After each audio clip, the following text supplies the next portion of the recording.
Hello everyone. I'm very glad that you listened to my story. Please give me a follow and like the video if you enjoyed it. Feel free to comment and provide feedback so I can improve the sound quality. Yes, I will now continue the unfinished story Vol 4 Part 2.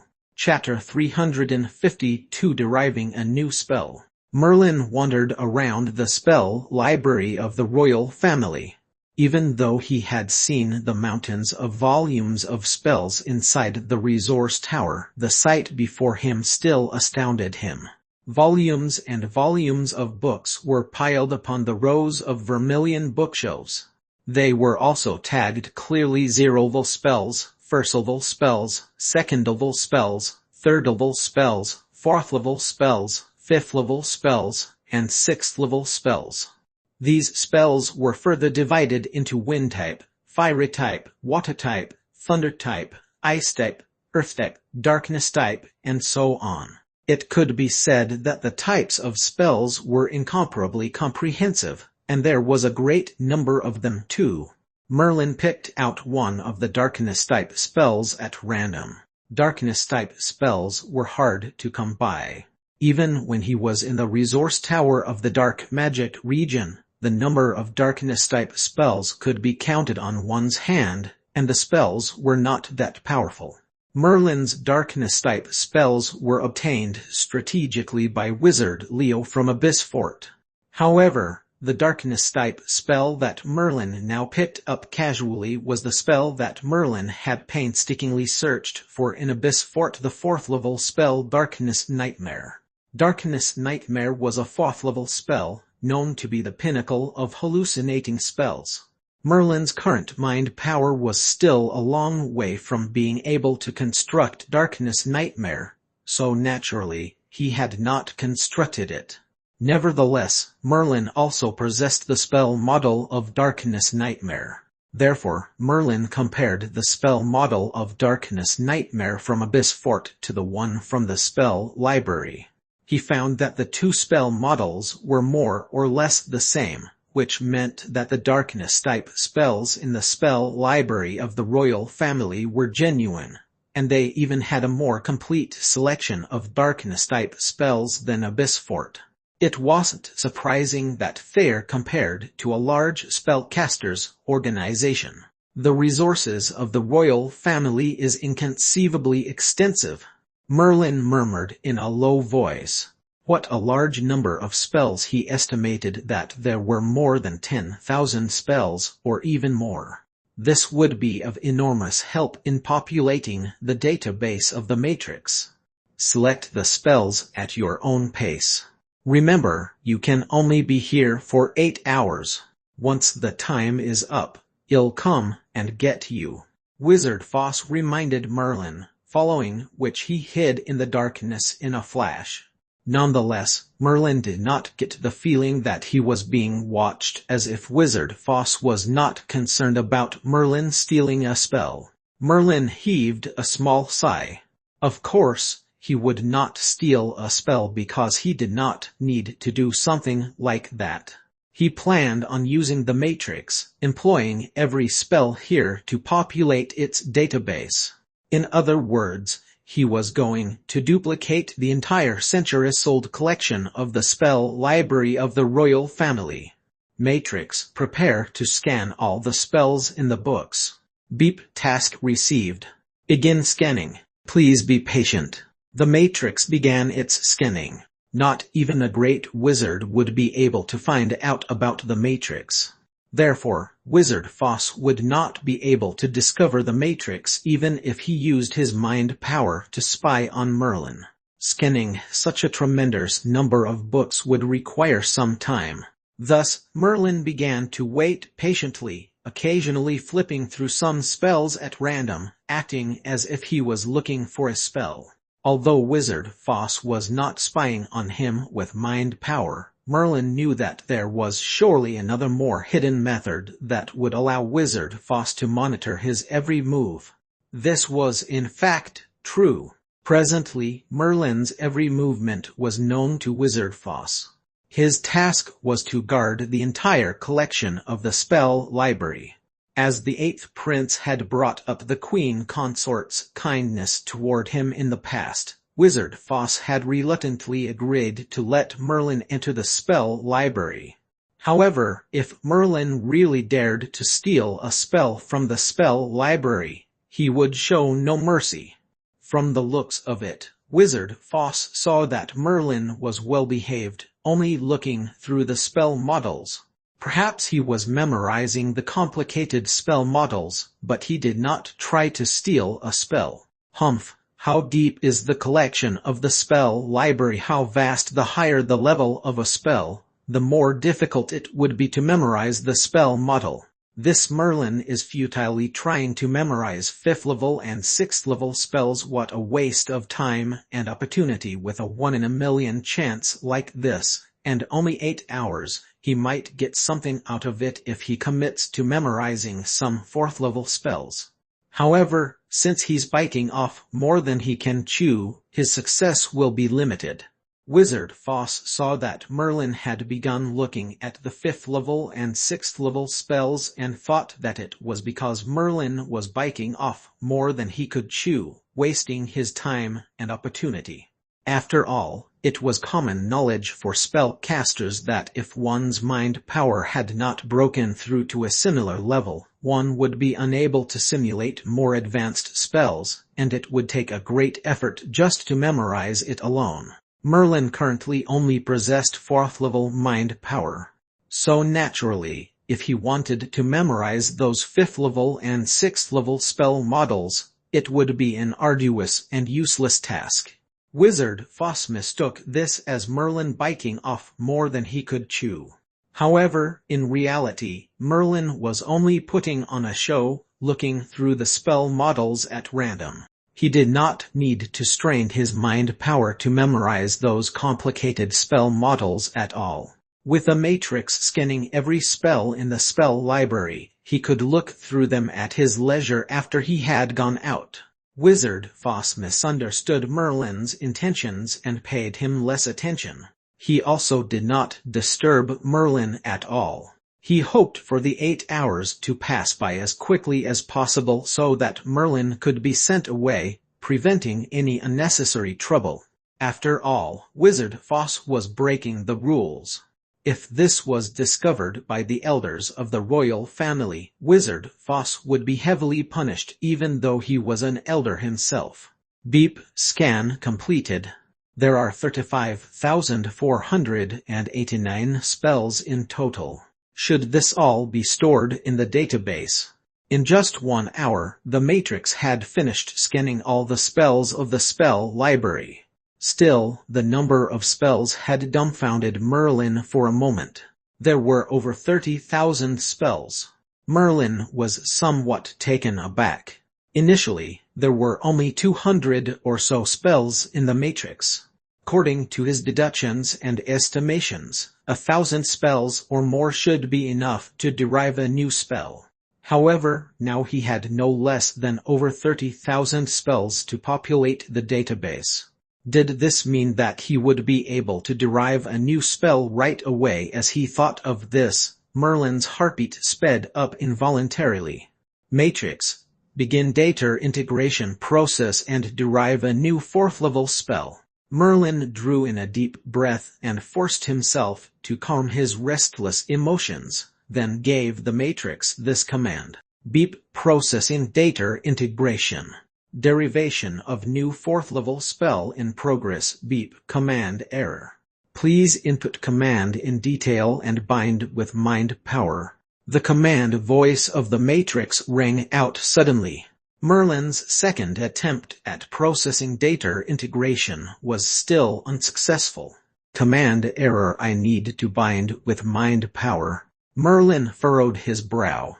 The matrix was merely an ordinary quantum calculator and was a product of the pinnacle of science development in his previous life when there was no such thing as mind power. Nonetheless, the matrix now requested the binding of mind power, which might mean that the matrix had undergone a change when it had crossed over with Merlin back then. The matrix was now no longer just a simple calculator.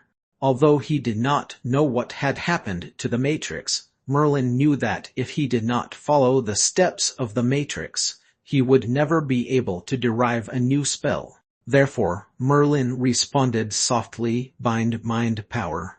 Beep, binding of mind power successful. Please input task. With the spells in the database as a foundation, derive a new 4th level spell. After a pause, Merlin felt that something was not right. After he thought about it, he realized that the scope of 4th level spells was far too wide. Even if the Matrix had outstanding operational abilities, this command was too vague. In addition, it would need to derive based on over 30,000 spells. The amount of calculation required would be astonishing.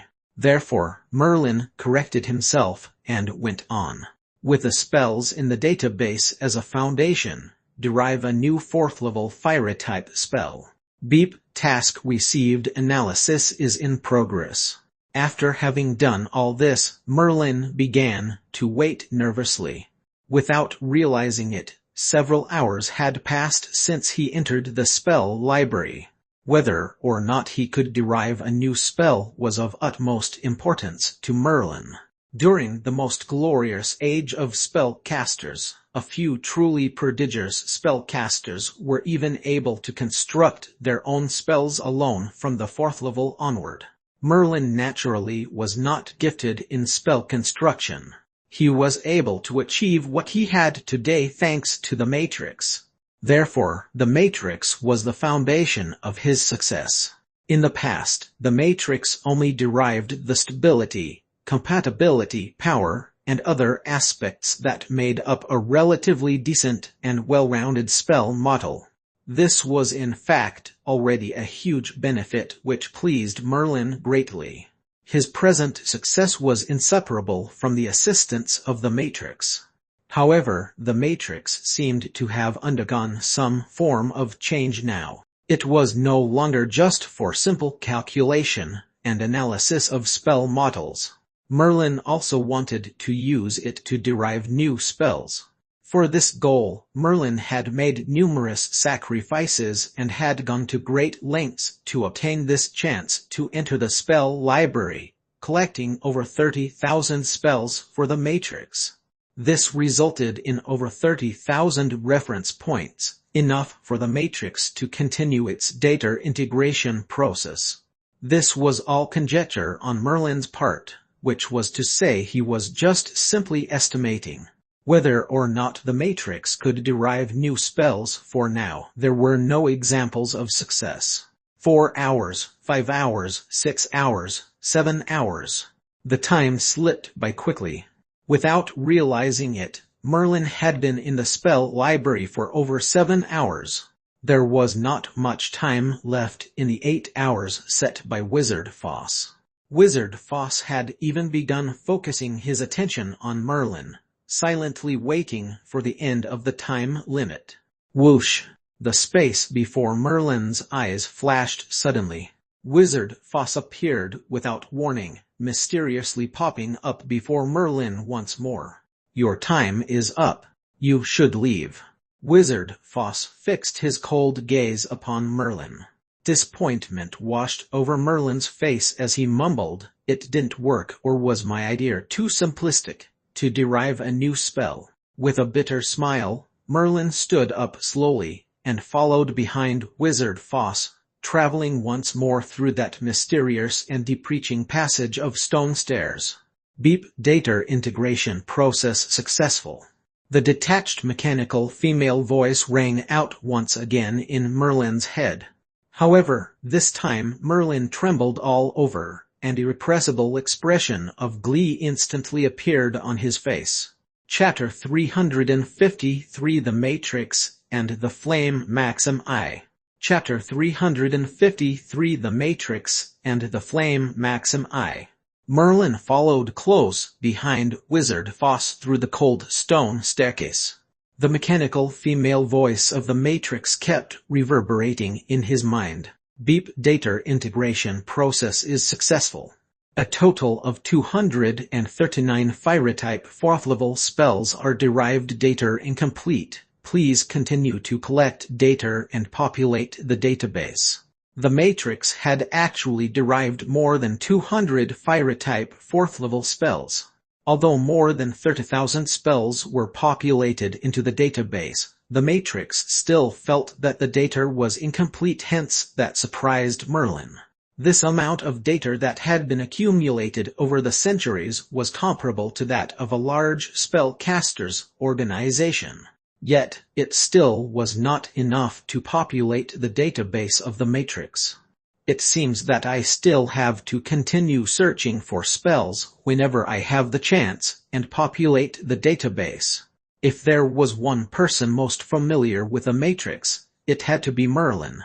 Although the data in the database was not really complete, but complete was only a relative term. If it had indeed been completed, the spells derived from the Matrix would surely be very terrifying, with almost no obvious weaknesses. Even though the database was still not complete, the spells derived were still very powerful. Merlin immediately exported more than 200 spells derived from the Matrix. He wanted to see what was so unique about them. In the end, the only problem with the new spells that he had derived was compatibility. When Merlin looked at all the spell models, he suddenly realized that all spell models actually had more than 90% compatibility. Some of the spells had even reached 100% compatibility. That was really hard to imagine. Even for spells from the same origin, if they were to be constructed in the awareness, it would still be impossible to reach 100% compatibility. 100% compatibility could only be achieved by self-derivation and construction, by matching with one's own mind power, previously constructed spell models, and so on. Merlin vaguely understood why the Matrix needed to bind mind power previously. It was so that the spells could be derived according to his mind power, so that there would be higher compatibility. These 4th-level fire-type spells were mostly offensive spells. Of course, there were some spells which were binding type or had other effects. Nevertheless, after the Matrix followed Merlin and warped into this current world, some changes seemed to have occurred. When it derived spells, it would construct a brand new spell based on Merlin's previously constructed spells. In fact, when it came to constructing new spells, this was also the most common method used by 7th-level spellcasters. If the previously constructed spells were basically violent offensive spells, the new spells must be derived in a similar manner too. Only then would it be easier to derive new spells, of which would have increased its compatibility. That was precisely what the Matrix had done. It combined spells that Merlin had previously constructed, including the 0th-level spell Fireball, the 1st-level spell Furious Flame, the 2nd-level spell Sea of Purgatory Fire, and the 3rd-level spell Condensed Fire. These 4 spells were all fire-type spells that were extremely violent, had immense attacking power, and were absolutely explosive. Therefore, the total sum of more than 200 new spells derived from the Matrix this time was also equipped with violent characteristics and exceptionally strong attacking power. A 4th-level spell was a qualitative improvement from a 3rd-level spell. Its power would be increased by multitudes, and it would also be much stronger in every aspect. A 4th-level spell could also fuse with a 2nd stage of a Pandora demon ability as well. Merlin had a concern now. If he were to derive new 4th-level spells using the Matrix, could he still cultivate his previous Pandora demon abilities up to the 2nd stage? That was Merlin's concern, but now he had no way of testing it either. He could only wait until he became a 3rd-level spellcaster in the future. Nonetheless, he could still experiment by constructing a 4th-level spell. Still, even if he could not integrate Pandora demon abilities, Merlin could not give up the 4th-level spells which were derived either. After all, Constructing a new spell that would suit oneself best was the highest goal of all spellcasters. Before becoming a great wizard, spell models were of vital importance. As for self-derived spells, one need not worry about their stability and compatibility, as they were surely the most suited spells for that particular spellcaster. In the deep stone-cold staircase, Merlin felt a surge of turbulent emotions. Perhaps even he himself did not realize what it meant to be able to derive and construct a new spell while still at the stage of a fourth-level spellcaster. Even in the most glorious era of spellcasters, those who could independently derive and construct new spells while at the stage of a fourth-level spellcaster level were the most outstanding, freakish, and genius spellcasters. Moreover, their ultimate achievements later in life were almost impossible to imagine. Numerous thoughts flashed across Merlin's mind. However, a ray of bright light slowly emerged in front of him. He had reached the end of the stone staircase. Merlin hurriedly shut down the matrix. He still lacked the ability to construct fourth-level spells, so he could only temporarily store those derived fire-type fourth-level spells in the matrix. Swish swish. Both Merlin and Wizard Foss emerged from the stone staircase. The eighth prince had been waiting outside the stone staircase all along.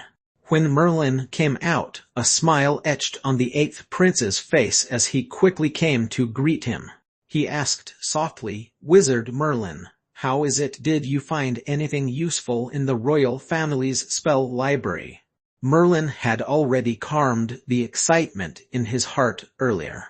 Thus, he replied in a calm manner, "The royal family's spell library has a rich heritage indeed.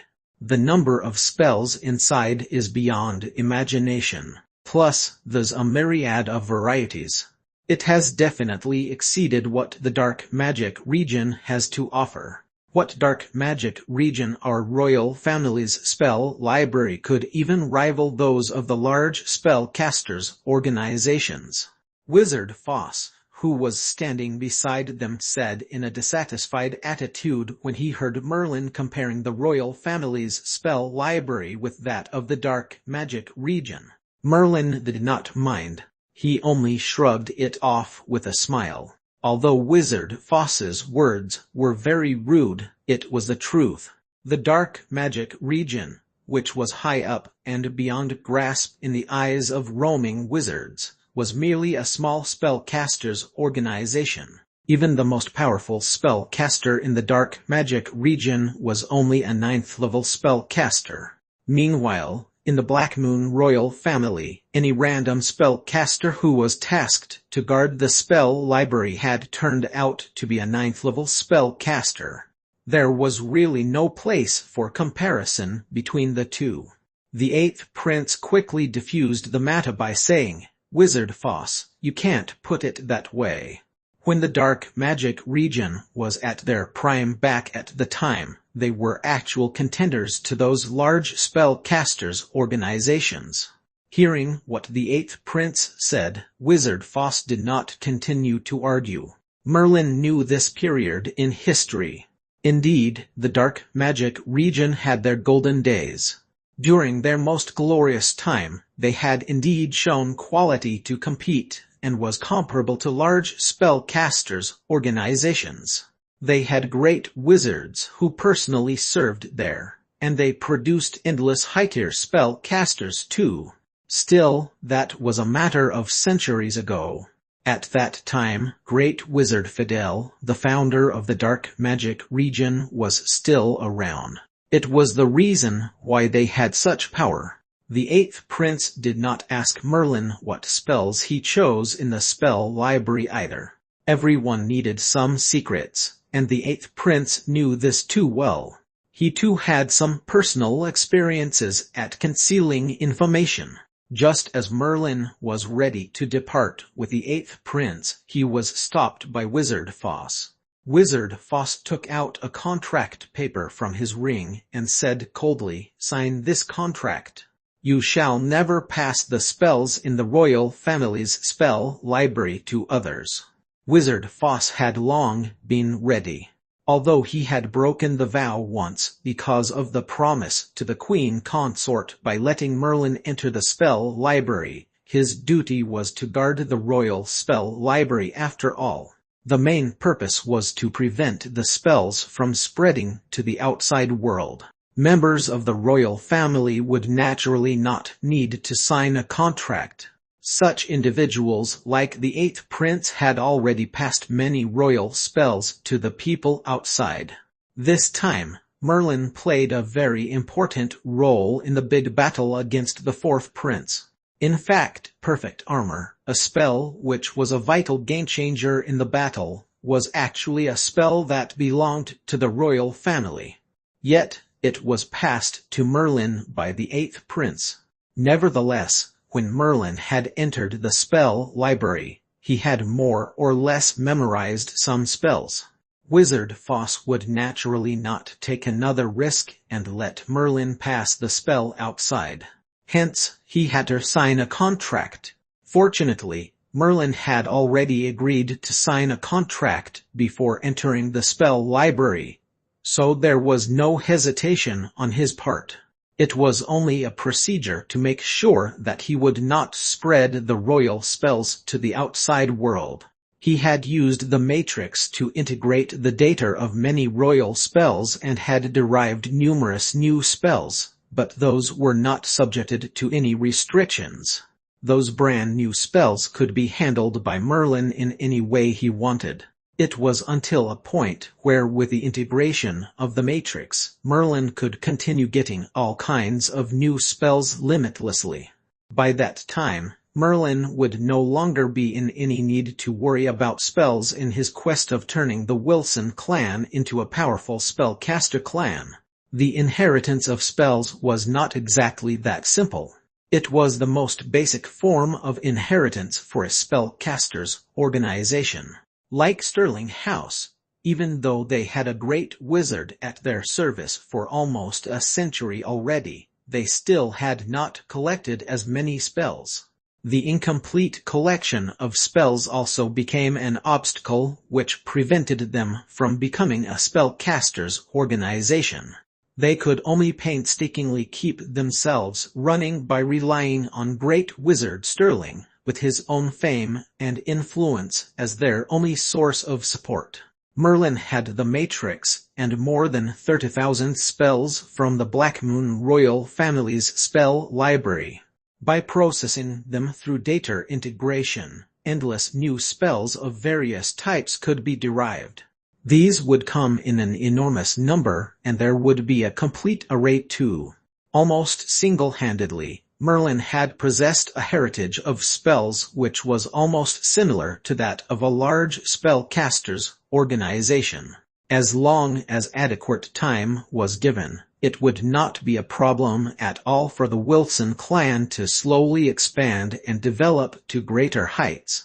At that time, they could even become like those scarce top spellcaster clans, where the strength and heritage of one spellcaster clan alone could rival those powerful spellcasters' organizations. Before long, Merlin signed the contract with Wizard Foss. A trace of Merlin's magic power was deposited into the contract paper too. The contract would now effectively exert its constraining effect on Merlin. "All right, 8th Prince, you can all leave now. Please go back and tell the Queen Consort that Foss is grateful for her help, but Foss is now the guardian wizard of the spell library, and he no longer owes anyone any promises." Wizard Foss's tone was disrespectful. With a flap of his robe sleeve, he vanished mysteriously. The stone-cold staircase disappeared along with him, leaving only the two vivid black bronze statues on the ground. The 8th Prince took a deep breath. A complex expression flashed in his eyes. This time, he had used up a promise from Wizard Foss, which could be considered as a huge price. "Wizard Merlin, let's leave as well." Subsequently, The eighth prince brought Merlin with him and quickly left the palace. Chapter 354 The Matrix and the Flame Maxim I. Chapter 354 The Matrix and the Flame Maxim Roman II. Back in the eighth prince's manor, Wizard Leo could no longer wait for his spiritual retreat. He would use the tear of God to eliminate his own defects, so it would take some time before he could come out again. Merlin had recently used the Matrix to derive many new spells, so there were many details that he had to scrutinize too. Hence, he bid farewell to the eighth prince and returned to the quiet courtyard. Since the Matrix can derive fourth-level fire-type spells, can it derive fifth-level or sixth-level spells too? Merlin was already quite impatient. He wondered what could be so unique about the fifth-level and sixth-level spells derived from the Matrix. Thus, Merlin immediately activated the Matrix and commanded it, Matrix, based on the database, derive a new fire-type fifth-level spell. Beep, task established. Starting to derive fire-type fifth-level spells, please wait. The emotionless mechanical female voice made Merlin feel very affable. However, just when he was waiting silently as usual, there was a skyrocketing change in his awareness. Boom! In Merlin's awareness, the flame maxim tumbled violently. The flame maxim, which was originally the size of a palm, was rapidly shrinking. Initially, it was also possible to activate the ship of Nicola several times using the flame maxim, but now, the flame maxim had disappeared inexplicably, which instantly evoked fear in Merlin. What happened? How can the flame maxim disappear all of a sudden? The flame maxim had completely vanished without any apparent reason. Even Merlin did not know why. Even if he found out now, he could do nothing about it. All he could do was to watch the flame maxim continue to diminish and disappear. Beep, if the Matrix continues driving fire-type fifth-level spells, mysterious energy will be absorbed. Do you wish to continue? Mysterious energy. It was the first time that Merlin heard that the Matrix needed to absorb energy. The Matrix was merely a calculator, though it might have undergone some unusual changes after it had followed Merlin to this strange world. It had acquired the ability to bind mind power, and now it could even absorb mysterious energy. There was a vast difference between deriving a fifth-level fire-type spell and reanalyzing an existing fifth-level spell. It involved an enormous amount of calculations, so even if it consumed some energy, Merlin could understand. However, when Merlin carefully checked the energy used by the Matrix, the look on his face changed instantaneously. He hastily ordered the Matrix, stop deriving the fire-type fifth-level spell immediately. Abort task. Abort. Merlin replied with no hesitation. Beep, task aborted. The sound of the Matrix seemed to be reverberating in his mind. Merlin only recovered his senses after a long moment. His expression became extremely concerned. Merlin found that the mysterious energy absorbed by the Matrix was actually the flame maxim. The flame maxim was a power that could only be wielded by great legends, as it was above any other power. Only by comprehending the essence of the elements and seeing through their nature could a person condense a maxim. If those great wizards were outstanding in a certain field and wanted to improve further, they must fully understand elements and condense maxims. Only then would they become legendary spellcasters. The flame maxim in Merlin's awareness was left by the great legend Nicola on the ship of Nicola. It was not condensed by Merlin and had always been in his awareness. Besides being able to suppress fire-type spell models and help Merlin resolve the threat of some powerful fire-type spells, it really had no other role. Merlin was incapable of mobilizing the power of flame maxim. Only when combined with a ship of Nicolar could it command unparalleled power. Nonetheless, Merlin never thought that the Matrix could absorb the power of Flame Maxim. Besides, it began absorbing when he was deriving 4th-level fire-type spells instead of 5th-level spells. Merlin did not notice it because the power absorbed from the Flame Maxim when deriving 4th-level spells was not too obvious. However, a huge amount of Flame Maxim was required to derive 5th-level spells. This was the factor that triggered the change of the Flame Maxim in his awareness, which led Merlin to the discovery that the Matrix was able to absorb the Flame Maxim. Merlin also did not know the reason behind this change to the Matrix either, because now both the Matrix and the Flame Maxim had become somewhat unfamiliar to him. If it was the previous Matrix, it would not absorb any energy at all, and it was even more unlikely for it to absorb the Flame Maxim. Perhaps swapping into this world with Merlin had caused some major changes in the Matrix. The Flame Maxim was extremely important to Merlin. Even if he could not use it now, just by having it in his awareness, it had helped Merlin nullify many powerful fire-type spell attacks thrown at him. Moreover, Merlin's fiery collapse relied on the Flame Maxim to be integrated into the spell. Seeing that Merlin had already derived a new fire-type 4th-level spell, Fiery Collapse could also be evolved into the 2nd stage. If there was a problem at the time, and he was without the suppression of the Flame Maxim, it could end up being life-threatening. Therefore, he could not by any chance completely exhaust the Flame Maxim now.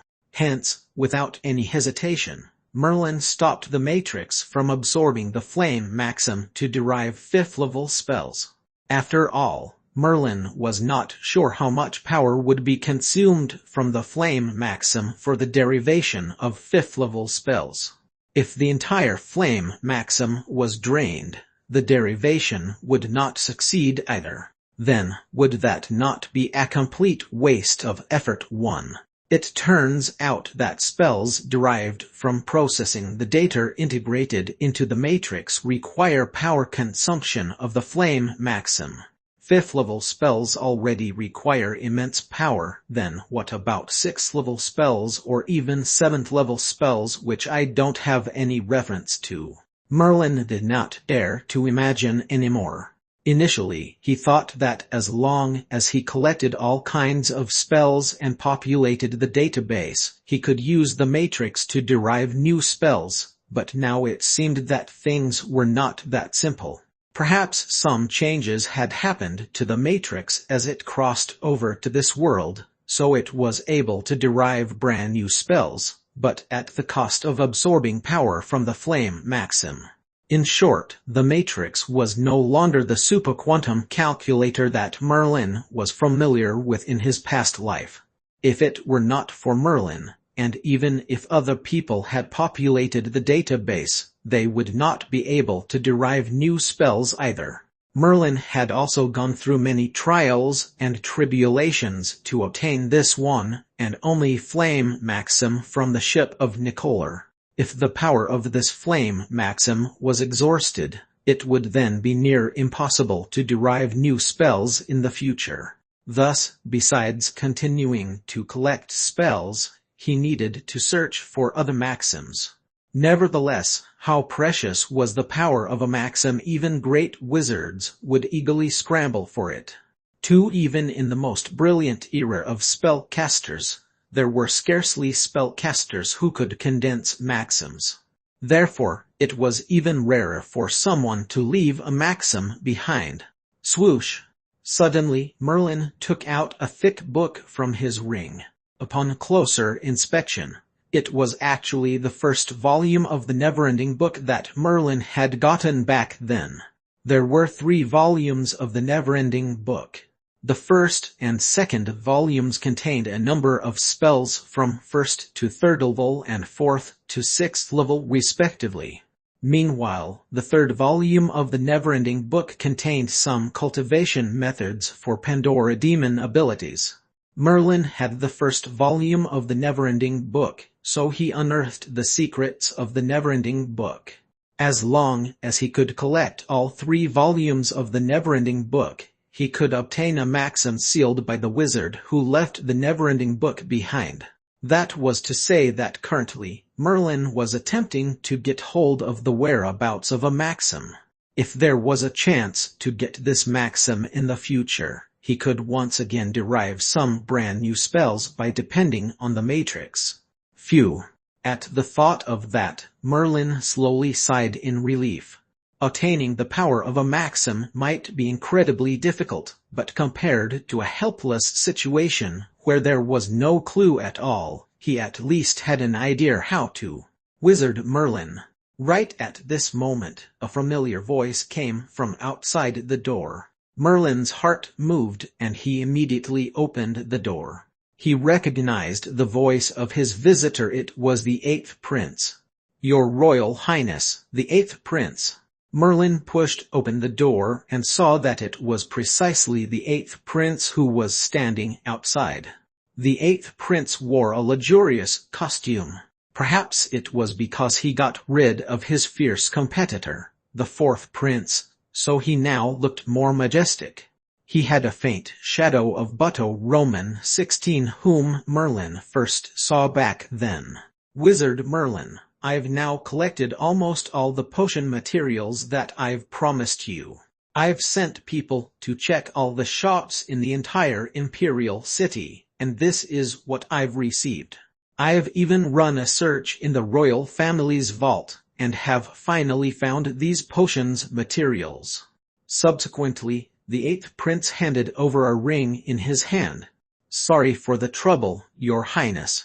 Merlin did not refuse the offer either, and he immediately took the ring from the 8th Prince's palm. This was one of the terms that the 8th Prince had promised Merlin, which was to try his best to gather macro potion materials. Merlin had previously exchanged 100 portions of the potion materials from the resource tower of the dark magic region. That amount was already quite huge, but when he saw the potion materials in the ring given by the 8th Prince this time, he could not help but inhale sharply. He was utterly shocked. The ring was filled with macro potion materials. It was fair to say that it was an overwhelming amount. Merlin counted roughly and estimated that there was at least 1,000 macro potion materials. Surprisingly this many potion materials. I may not get to enter the spell library again, but getting so many macro potion materials alone meant that even if I have to pay a bigger price, it's still worth it. Merlin could not contain his excitement. He had also slightly underestimated the prosperity of the Imperial City and the 8th Prince's capability. As the capital of the Kingdom of Blackmoon, almost all the major chambers of commerce would set up branches here, so it would naturally not be short of all kinds of potion materials. With the 8th Prince's influence, all the major shops were searched and reaped of the materials. Hence, the number of potion materials obtained in the end was naturally very impressive. Har, I'm happy as long as Wizard Merlin is content. The 8th Prince burst out in laughter. Thereafter, he got up and left Merlin's courtyard with his guards. Chapter 355 Level Up, 3rd Level Spellcaster. Chapter 355 Level Up, 3rd Level Spellcaster. If there's a 30% success rate for these thousands of macro potion materials, there'll be at least 300 macro potions. Merlin was also utterly shocked by this number. 300 macro potions was almost 10 times more than the number of macro potions that he had successfully prepared last time. Phew. After a long moment, Merlin gradually calmed down. With so many macro potion materials, he would not have to worry about the growth of his mind power in the distant future. Currently, Merlin's mind power had not reached the peak of the 4th level, but he was not far behind. While there were still 14 macro potions from his earlier batch, it was enough to boost Merlin's mind power to the 5th level. Wizard Leo was still in the tier of God's spiritual retreat, in an effort to eliminate the defects caused by Darkness Eye. He would not be leaving the Imperial City anytime soon. This would be the best time for Merlin to take the macro potions. Bamu. Merlin used the contract paper to summon Wizard Bamu. Swoosh. Bamu was in the 8th Prince's manor when he felt Merlin's call, so he quickly appeared in the courtyard. Master, is there anything I can do for you? Bamu stole a glance at Merlin and asked humbly. Bamu, I'm going to consume potions, so I need you to guard around and don't let anyone disturb me. Merlin learned his lesson from the previous time. When taking macro potions and falling into a deep slumber, there must be someone on guard. Now that Wizard Bamu had arrived at the Imperial City, he was naturally the most suitable candidate for the job. Master, please be rest assured that no one will bother you. Bamu and Merlin had signed a slave contract, so Bamu's life and death was in the hands of Merlin. Naturally, it meant that he must protect Merlin with all his heart and soul. Merlin was very reassured by Wizard Bamu, so he nodded and closed the door. Then, he began making some preparations before consuming the macro potions. After consuming a macro potion, the most dangerous aspect was falling into a deep sleep. Every time a macro potion was consumed, one would have to sleep for at least 3 days. However, it was not Merlin's first time consuming a macro potion. Thus, with minimal effort, he consumed the macro potion and fell into a deep sleep. His mind power was growing rapidly too, and the effectiveness of the macro potion was taking effect.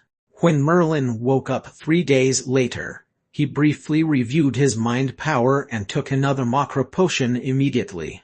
There was no stopping at all. 1 potion, 2 potions, 3 potions. In the blink of an eye, more than a month's time had passed. Merlin was originally left with 14 macro potions, but he had consumed them continuously for more than a month. So now, there were only 2 potions left. Presently, Merlin's mind power had already reached the peak of the 4th level. Yet, he still could not break through to the 5th level. This was also a quantitative accumulation. In Merlin's quest to improve and achieve a breakthrough in his mind power, it had always been a wild process of accumulation and forced improvements. This method was the most secure, but the mind power required was much larger. If it was a general spellcaster, having such mind power in addition to time, a successful breakthrough would be in the works. However, for Merlin, he was unable to attain a breakthrough by any means. It was precisely due to the lack of time that his mind power could not transform as fast. The only thing that Merlin was missing was time. Since his mind power had not undergone a breakthrough, it meant that further accumulation was still necessary. Looking at the remaining 2 potions, Merlin decided that it was better to just simply take them all. Consumption of 2 macro potions in a single sitting was an act that Merlin only dared to do after consuming many macro potions. Otherwise, the pain alone would make any typical spellcaster lose his sanity. In addition, Merlin's act of directly taking 2 macro potions would even prolong the time of being in a deep slumber. Still, it was different from the 6 days of sleep that Merlin had anticipated. This time, Merlin had actually slept for 10 days. Merlin had only slowly woken up after 10 full days. The moment he woke up, he had already noticed the changes in his mind power. Breakthrough. Merlin felt that everything in front of his very eyes seemed to have become more subtle. His mind power extended infinitely, almost covering the entire manor in an instant. 5th level mind power was 10 times stronger than 4th level mind power. It was not surprising that it took Merlin so many Makra potions before he could barely break through. Thus finally a breakthrough. I should be constructing all my 3rd level spells next so I can become a 3rd level spell caster. Merlin's mind power had broken through to the 5th level, and now it was sufficient to construct all 3rd level spells. However, he needed to understand some of the recent changes that had occurred in the Imperial City before he began the construction of 3rd level spells. Bamu. Merlin called out to Wizard Bamu. "Master, is there any order for me?" Wizard Bamu opened the door. He had only given Merlin a brief look, but he could already feel the changes in Merlin's body. Knowing that Merlin had taken the potions for some time, he must have achieved a breakthrough. "Bamu, how's Teacher Leo?" Merlin was most concerned about Wizard Leo's situation now.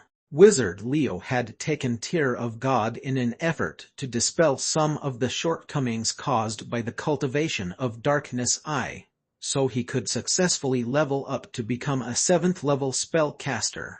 If Wizard Leo could become a 7th level spellcaster, it would be great news for both the Dark Magic region and the 8th Prince, and even Merlin. Wizard Bamu hesitated for a moment, and he whispered, "Master, Wizard Leo hasn't come out yet. There's also no movement from him. The defects of Darkness Eye aren't easy to resolve. Even with a Tear of God, it still take a very long time." Merlin frowned. It had been almost 2 months now. Surprisingly, there was still no news from Wizard Leo yet. Besides, hearing Wizard Bamu's tone, he did not seem to be quite optimistic with regard to Wizard Leo. Hence, Merlin's gaze froze slightly, and he said in a low voice, "Bamu, to be honest, what do you think about Teacher Leo having the Tear of God? Is it capable of resolving the defects of Darkness Eye?" Merlin knew that Wizard Bamu had a certain understanding about Darkness Eye. Wizard Bamu took a deep breath, but he had to answer Merlin anyway. "Master, Darkness Eye is a cursed power. The Tear of God may be precious, but there's still a limited amount of it from the Church of Light. In the past, some people have gotten it before, but after so many years, I've not heard of anyone who could cultivate Darkness Eye to its fullest."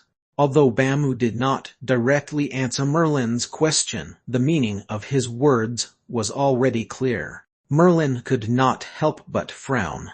Even he did not expect that Darkness Eye was so much of a nuisance that even Tear of God could not resolve its defects. In addition, Bamu was not optimistic about Wizard Leo's situation. However, Merlin could not be of much help in this matter anyway. He could only wait quietly, hoping that there would be good news. "All right, you continue guarding outside. Inform me right away if you have news about Teacher Leo." Almost immediately, Wizard Bamu silently left the place again, leaving only Merlin in the room. Merlin took out a thread-bound book from the ring. It contained many 3rd level spells. These were some of the spells that the 8th Prince gave to Merlin previously, spells that only the royal family could construct. These spells were actually stored in the database of the Matrix too. Merlin had compared them and found that they were exactly the same. It showed that the 8th Prince had indeed given his all and really retrieved all the royal spells in a bid to win Merlin's support. Merlin flipped through the spells in the book, then put it back into the ring and started pondering. Now, in Merlin's awareness, 3 3rd level spells had been constructed: Condensed Fire, Darkness Vortex, and Perfect Armor. He still needed to construct the remaining 3 elements: Ice-type, Wind-type, and Thunder-type 3rd level spells. Only then, he could become a 3rd level spell caster. Merlin's mind power was already enough to support 6 third-level spells, but now, he was facing another dilemma: the choice of spells. The data integration of the matrix had been able to derive a new spell. Since 4th-level spells could be derived, then 3rd-level spells could surely be derived too. Therefore, Merlin had 2 choices now: to choose the newly constructed and derive 3rd-level spells, or to use the ready-made 3rd-level spell. Using derived spells naturally had many benefits, such as increased spell power, higher compatibility, and so on. The benefits were indeed many, but the matrix would need to consume power from the flame maxim when deriving spells. Right now, Merlin was most lacking of power from the flame maxim. There was only a small amount of flame maxim left. If it was consumed too much, it would be very difficult to derive a second 4th-level spell in the future. For 3rd-level spells, even if I use derived spells, the power may be increased a little, but it'll not make much of a difference. Only constructed spells of the 4th level show a qualitative difference. Why bother consuming the precious flame maxim now just to increase a small amount of spell power and compatibility? Countless thoughts swirled around in Merlin's mind. He was also carefully thinking about it. The more he organized his mind and thought about it carefully, the more he felt that he should not waste the power of the flame maxim to derive 3rd-level spells. Merlin would need to construct a 4th-level spell in the future. Now that the power of the flame maxim was too low, and if there was not any left, how would he be able to derive a 4th-level spell? If he could not derive 4th-level spells, he would lose much more than he would gain. After all, 4th-level spells were the real qualitative change. The overall power of the spell would be greatly improved. After a long moment of careful consideration, Merlin finally made the call. Instead of using the precious flame maxim to derive 3rd-level spells, he decided that he would use the royal spells given by the 8th prince to construct the remaining spells. He had already made up his mind, so the question left now was which spell to choose. This was much easier. Merlin had carefully filtered them and selected the 3rd-level wind-type spell Shadow Gust, 3rd-level thunder-type spell Infinite Thunder, and 3rd-level ice-type spell Frozen Space. Whether it was Shadow Gust, Infinite Thunder or Frozen Space, they were all spells that were extended from the basis of secondary spells. These spells were actually of the same origin. This would be an advantage too, as there was higher compatibility between each of them. With that, the spell models could be more stable in the awareness too. In the future, when Merlin would derive brand new 4th-level spells using the matrix, he should also choose spells with almost 100% compatibility based on these spells. When he leveled up into a great wizard in the future, it would be easier to fuse spell models together only if spells with higher compatibility were chosen. Many spellcasters had already considered the possibility of becoming a great wizard in the early days when they construct low-level spells such as 1st level, 2nd level, and 3rd level spells. Otherwise, even if they had more outstanding talent, their quest to become great wizards would not be a bed of roses, much less condensing maxims and becoming legends. Even though Merlin did not deliberately control the compatibility of his spells, by relying on the matrix, his spells still had higher compatibility than those genius spellcasters. After selecting the spells, Merlin immediately started the matrix. He began to analyze the spells step by step, proceeding to choose the best spell model, and then simulating them into his awareness. A process like this was extremely easy for Merlin.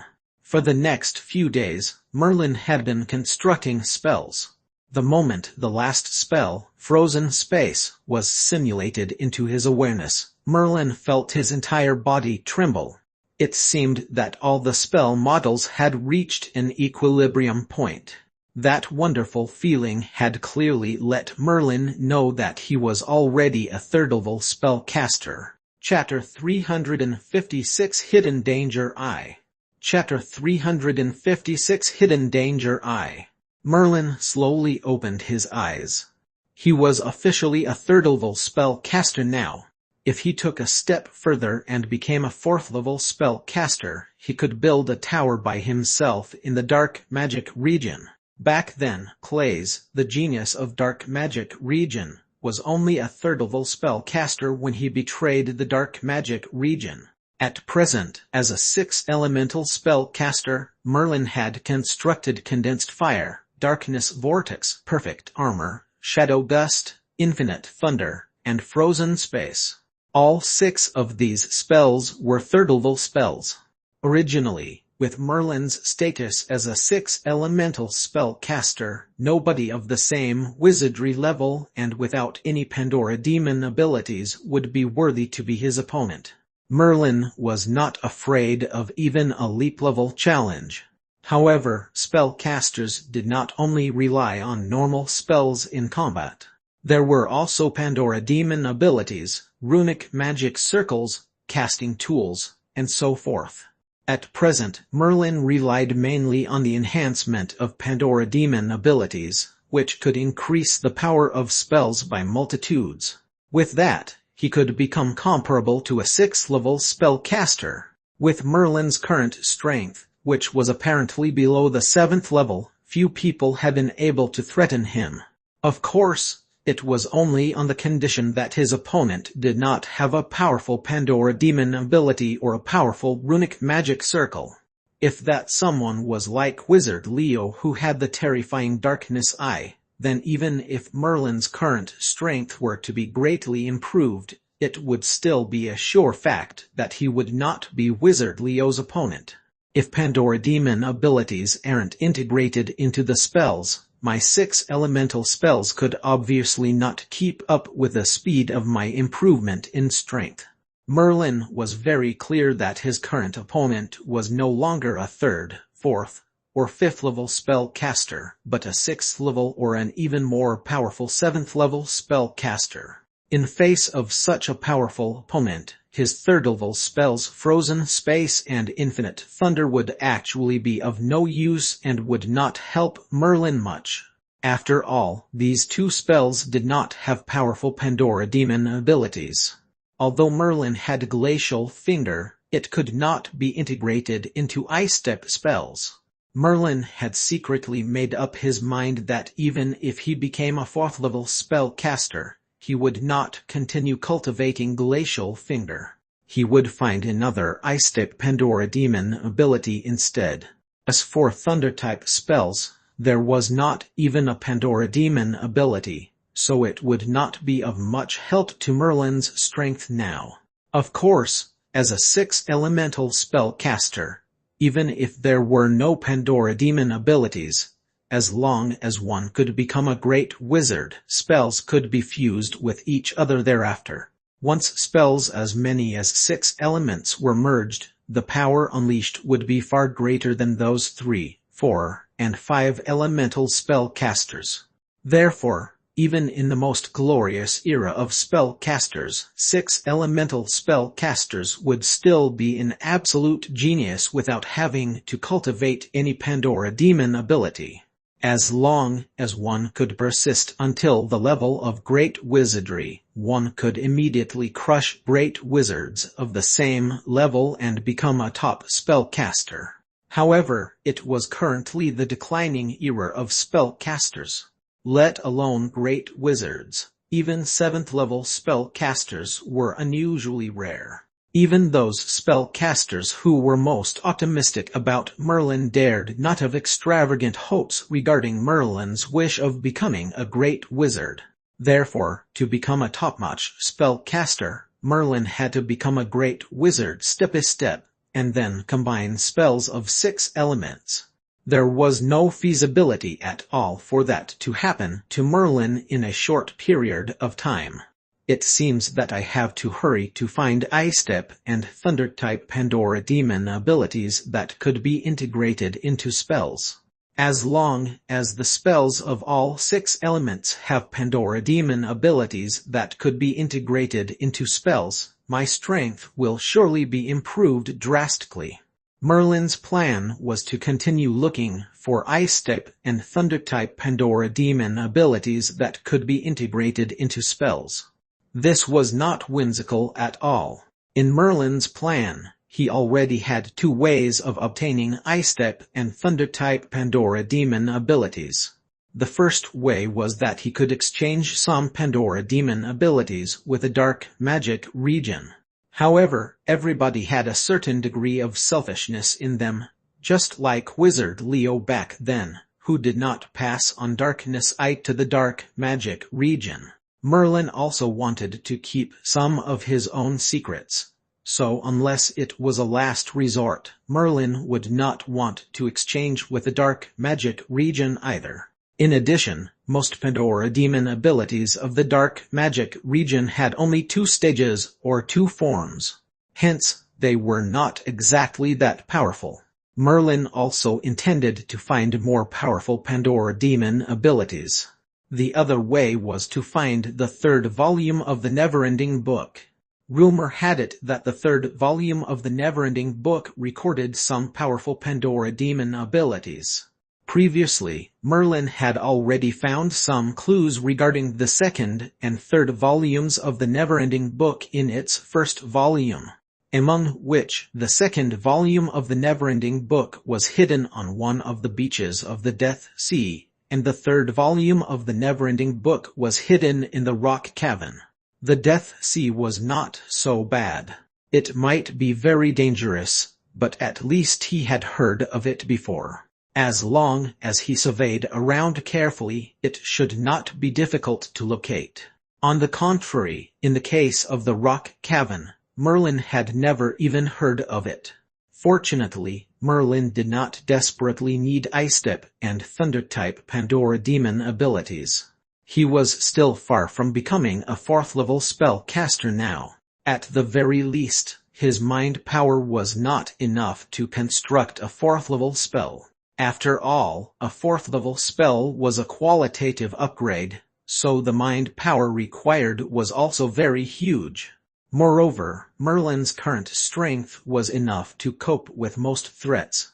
In days to come, he could just spend more time inquiring about the Death Sea and the rock cavern. Creak! Merlin pushed the door open. Wizard Bamu felt the movement and immediately appeared in front of Merlin. "Bamu, how's Teacher Leo?" Wizard Bamu shook his head gently.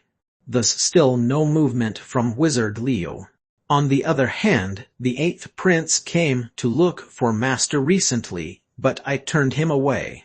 Merlin frowned. It was not because of the 8th prince, but because of Wizard Leo. It had been such a long time. Even if he needed to use the tear of God to eliminate the defects in his body, he would still not require such a long time. Could there be any problems? Right when Merlin was worrying about that, suddenly, there was intense darkness-type elemental fluctuations in the entire manor as though the entire sky had darkened out of the blue. Merlin's expression changed abruptly. He fiercely turned his head toward the northwest of the manor. He had darkness heart, so he was most sensitive to darkness-type elements. Thus, he was able to detect the anomaly in the first place. Such dramatic darkness fluctuations made Merlin shudder with fear. There was no one except Wizard Leo who could cause such a big disruption in the 8th prince's manor. It's bad. Maybe something has happened to Teacher Leo. Bamu, investigate it with me. After he finished speaking, Merlin immediately marched toward Wizard Leo's courtyard with Wizard Bamu. Wizard Leo's courtyard was more secluded, but when Merlin and Wizard Bamu arrived, there was already a crowd standing outside the courtyard. Most of them were some spellcasters and guards. On the innermost part of the crowd, protected by many spellcasters and bodyguards, was the owner of the manor, the eighth prince. Merlin arrived outside the courtyard and was not blocked by anyone. Now, the entire manor had known that the eighth prince held Wizard Leo and Merlin in high regard. Therefore, Merlin's status was admirable too. After seeing that Merlin had arrived, the eighth prince said with a dignified look, "Wizard Merlin, good that you've come. Quick, tell me, what's going on? Is Wizard Leo constructing a 7th level spell, or is he cultivating Darkness Eye?" Merlin bowed slightly at the eighth prince, then shifted his gaze to the courtyard in front. This courtyard was inhabited by Wizard Leo. Yet, the courtyard was already shrouded in thick darkness elements now. In the sky above the courtyard, there was a huge black vortex which was spinning wildly and forming a strong gust of wind. Although it was a vortex, when the darkness elements continued to condense, the vortex gradually became compact. If looked closely, it resembled a giant eye. Such a huge phenomenon was certainly not caused by the construction of a 7th level spell. As for whether or not it was the cultivation of Darkness Eye, Merlin was not really sure. After all, his understanding of Darkness Eye was perhaps even equal to that of the eighth prince. Bamu, is this because Teacher Leo is cultivating Darkness Eye? Merlin might not know much about Darkness Eye, but Wizard Bamu had a certain understanding about it, so he asked Wizard Bamu. "Oh, Wizard Bamu has some understanding regarding Darkness Eye." The eighth prince turned to look at Wizard Bamu again. He also valued Wizard Bamu highly. Although he was Merlin's entourage wizard, he was a powerful 7th level spellcaster after all. Such a spellcaster would not be ignored in any faction. Bamu also transfixed his stare at the giant eye above the courtyard. He only glanced at the eighth prince after a long moment, and immediately said, "You've overcomplimented me, Your Royal Highness. Who could really understand Darkness Eye? I only have some simple knowledge with regard to Darkness Eye. Based on my understanding, Wizard Leo isn't exactly cultivating Darkness Eye. Instead, I think that he's only beginning to eliminate the defects of Darkness Eye using the Tear of God." He had just only begun using the Tear of God to eliminate the defects of Darkness Eye. Merlin still had some doubts. After all, Wizard Leo had been in the courtyard for 2 months. Bamu continued, "Wizard Merlin, you should soon feel the life force of the Tear of God. We can wait a little longer. It's now an extremely critical moment for Wizard Leo. Any disturbance will put Wizard Leo in jeopardy." Having said that, Wizard Bamu's expression also became solemn. Merlin once again turned his gaze to the sky. The giant eye, which was condensed by countless darkness elements, looked like it was scrutinizing everybody. It looked really creepy, sending cold shivers down everyone's spines. Hum. Suddenly, numerous darkness elements began to ascend into the sky. To everybody's shock, a ray of white light had appeared in the pitch-black darkness elements. Merlin's eyes glimpsed. As soon as this white light appeared, it quickly expanded and exuded a sacred and bright life force. Merlin could not be more familiar with this life force. While he was in Blackwater City back then, this was precisely the life force which was exuded by the shrine of the Church of Light.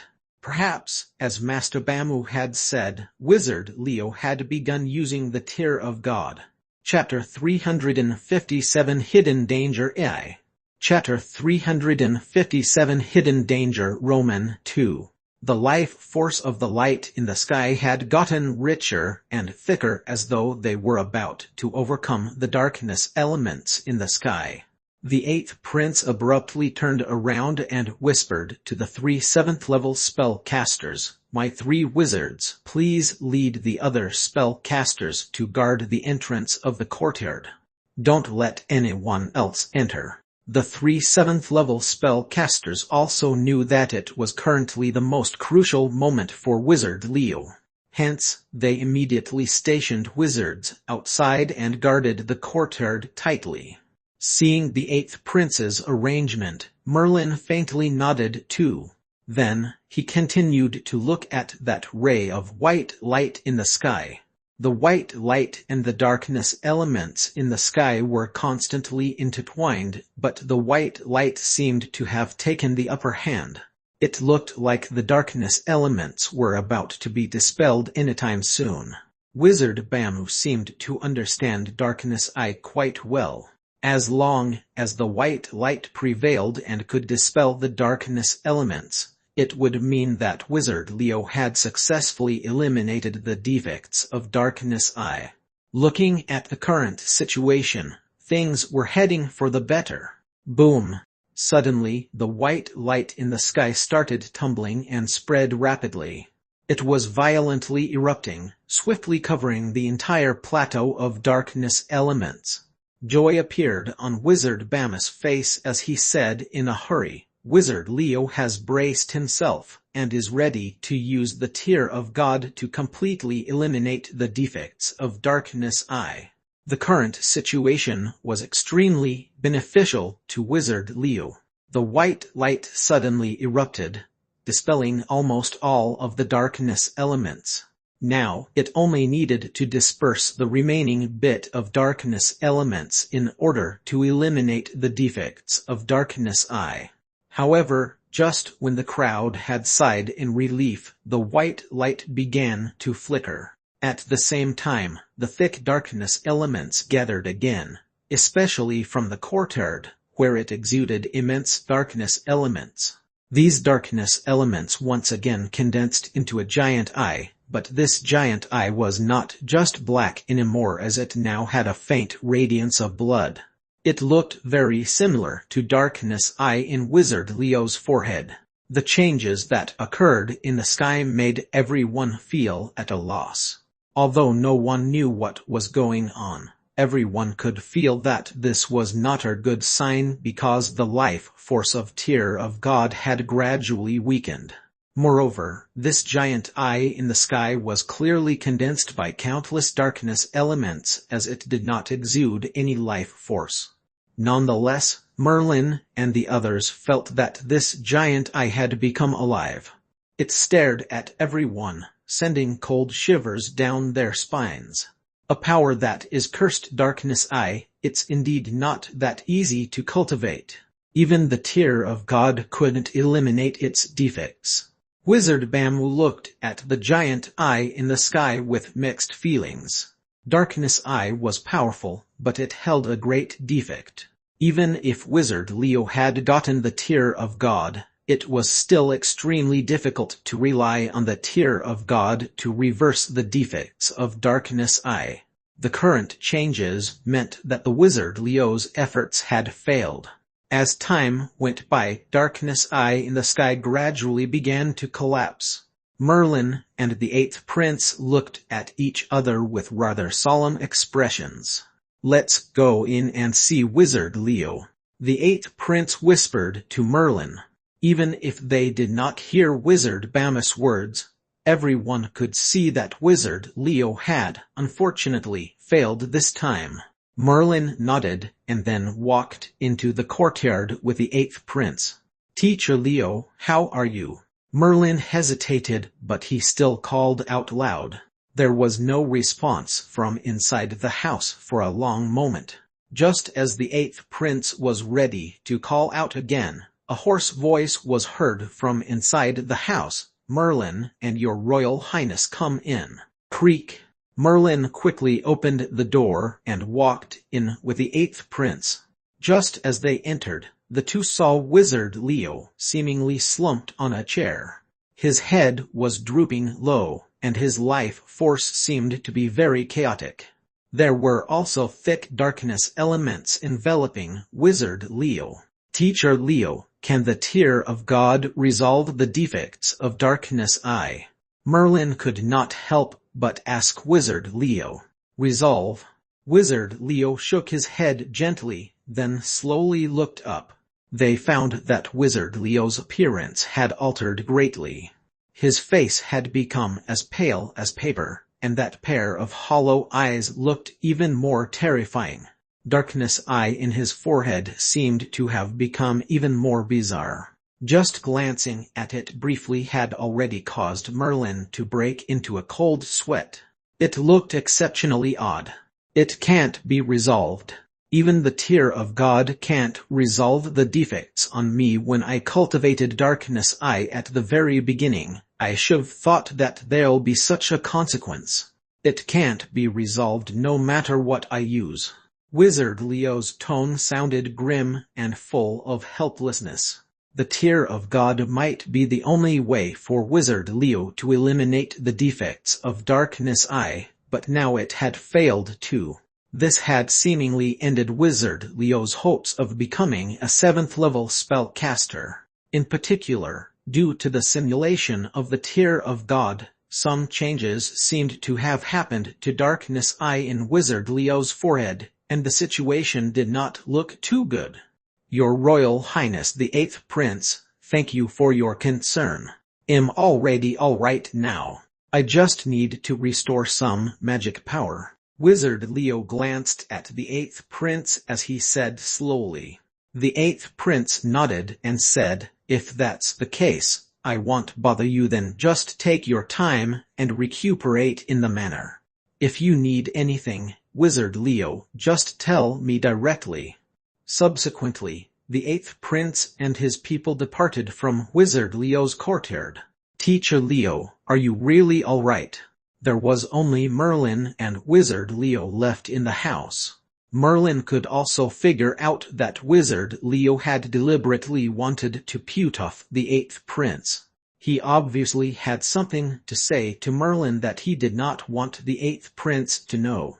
Wizard Leo glanced outside the door with a profound look, a smile appearing on the edge of his lips.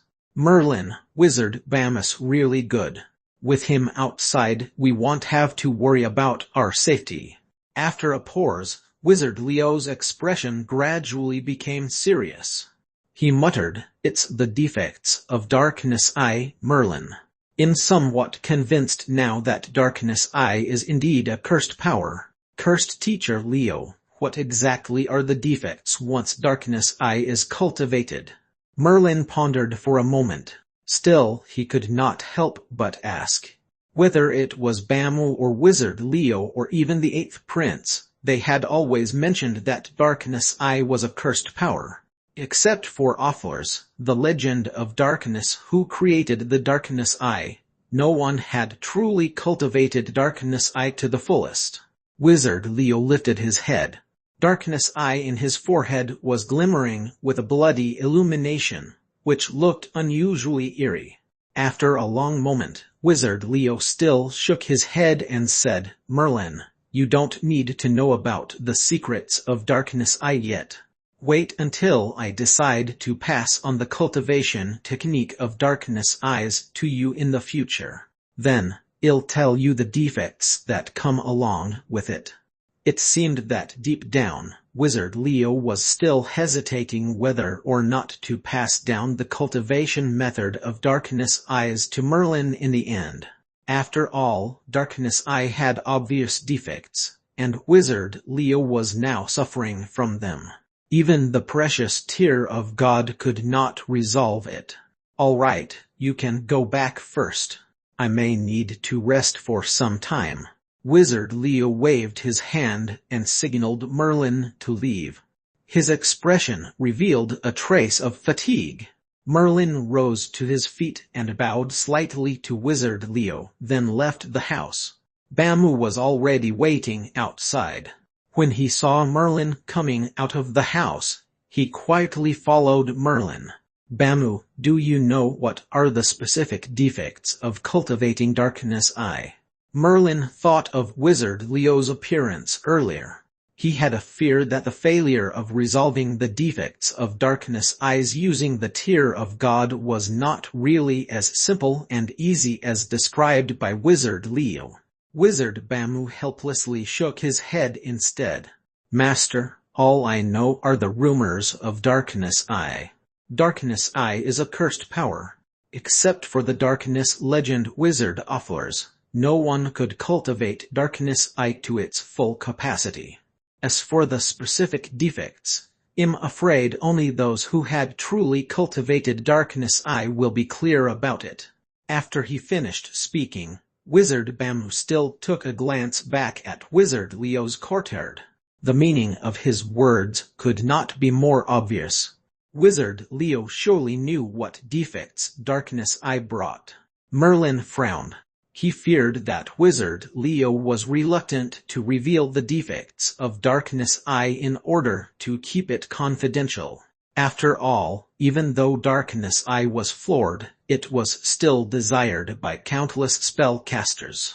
Once the specific defects of Darkness Eye were spread, it would be extremely unfavorable for Wizard Leo.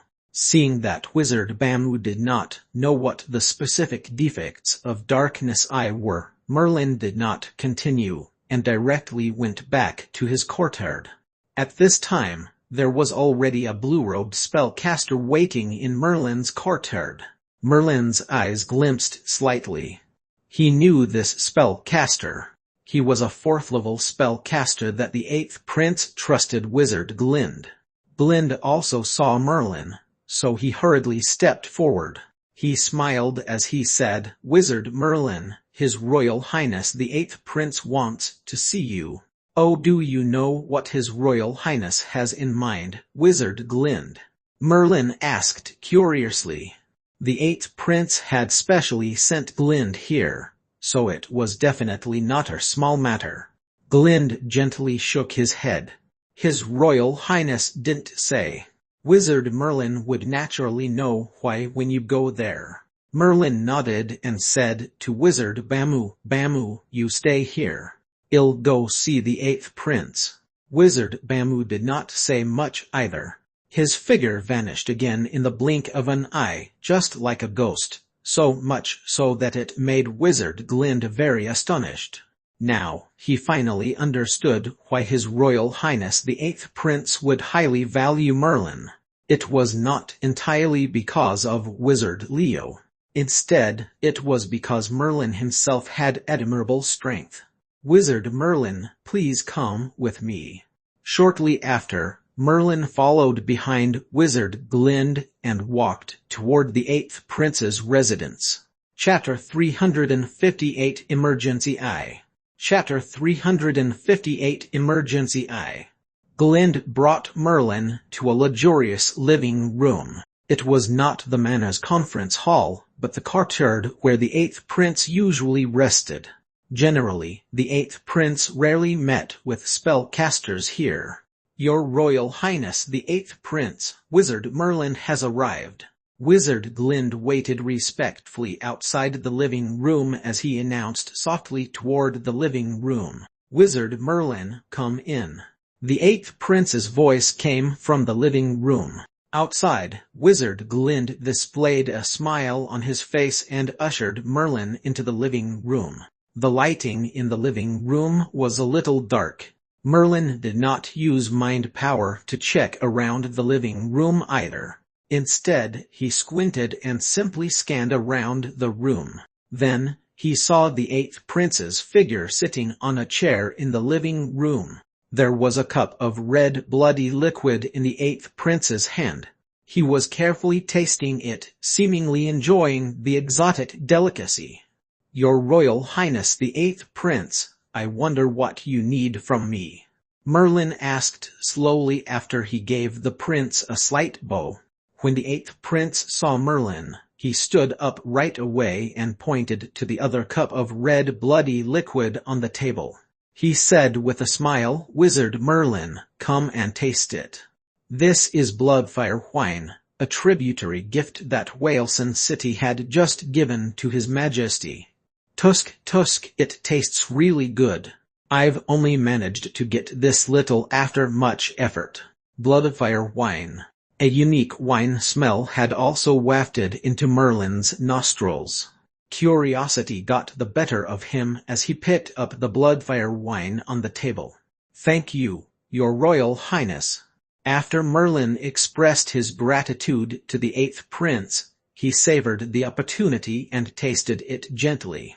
A touch of coldness emanated from the tongue, and then the rich fragrance of the wine spread out in the mouth. Its taste was indeed very mellow, but this alone was naturally not enough to fascinate the 8th Prince so much. Just as Merlin was about to put down the wine glass, there was immediately a burning sensation which spread from the throat straight to the stomach. This burning sensation then spread quickly toward the entire body, just like he was placed in a blazing flame.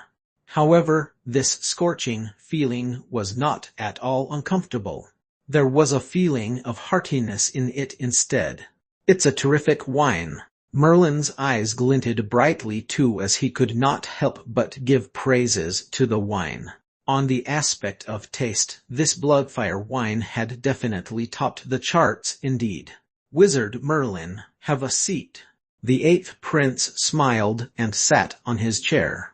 He was shaking his wine glass slightly, and he stared at Merlin with a narrowed gaze. Merlin did not utter a single word either, displaying a calm look. Eventually, it was the 8th Prince who spoke first. "Wizard Merlin, I heard that you came to Prakash City from the Kingdom of Light. I wonder how much you know about the Church of Light." Merlin's expression changed slightly. Nevertheless, when he thought of the 8th Prince's power, it was absolutely a walk in the park for him to investigate his background. After all, many people in Prakash City knew that Merlin and the Wilson clan migrated here from the Kingdom of Light. Merlin only replied slowly after a long moment, "I don't really know much about the Church of Light. Just that after coming to the Kingdom of Black Moon, I heard that the Church of Light had controlled the entire Kingdom of Light, and even strived to wipe out the royal family of Light. They had successively annexed several small kingdoms too, forming the Holy Light Empire." The 8th Prince nodded and gently lowered his glass. His expression gradually settled. He muttered, "Yes, the Church of Light has now replaced the royal family of Light and controls a huge country, the Holy Light Empire. The Holy Light Empire has been quiet for a few years, but recently they had suddenly made a move, deploying 200,000 soldiers to the border. In addition, they are still increasing the number of troops. Wizards from the Church of Light had faintly made an appearance too. I'm afraid that soon, the Holy Light Empire will launch another crusade again." Crusade. Merlin's heart shuddered a little. Upon mentioning a crusade, the slaughterhouse war had to be brought up. It was seemingly the most brutal war ever. Countless ordinary soldiers and spellcasters had served in the slaughterhouse war. Yet, only very few had survived. In such a war, even a 7th-level spellcaster would appear to be very minute. Previously, when Merlin returned to Wilson Castle, he had heard Karais mention this incident. The Holy Light Empire and the Kingdom of Black Moon had both increased their troops along the border. The two sides seemed to be ready to wage a full-scale war, and the situation was extremely tense. Merlin was still somewhat unmoved by that. However, now that the news came out from mouth of the 8th Prince, it would naturally not be the same. The Holy Light Empire might really be brewing a barbarous crusade. Although news of the crusade had somewhat rocked Merlin's heart, he quickly recovered his calmness. Instead, he looked at the 8th Prince with suspicion. He feared that the 8th Prince did not only tell him about the crusade just because that he had previously been in the Kingdom of Light. Surely enough, the 8th Prince continued. "Crusades may be brutal, but it's undeniably a good chance for my royal family to expand our power. If there really is a crusade, then all the city-states must participate in the war. I'll plead His Majesty to let me command our troops at the front line." Merlin faintly understood what the eighth prince really meant. He intended to use the crusade as an opportunity to weaken the power of the various city-states and strengthen the royal family's rule. Even if they could not be weakened, then the eighth prince could also take advantage of this opportunity to expand his power. By the time when he faced the competition from the ninth prince and the 13th prince, he would then have a greater advantage.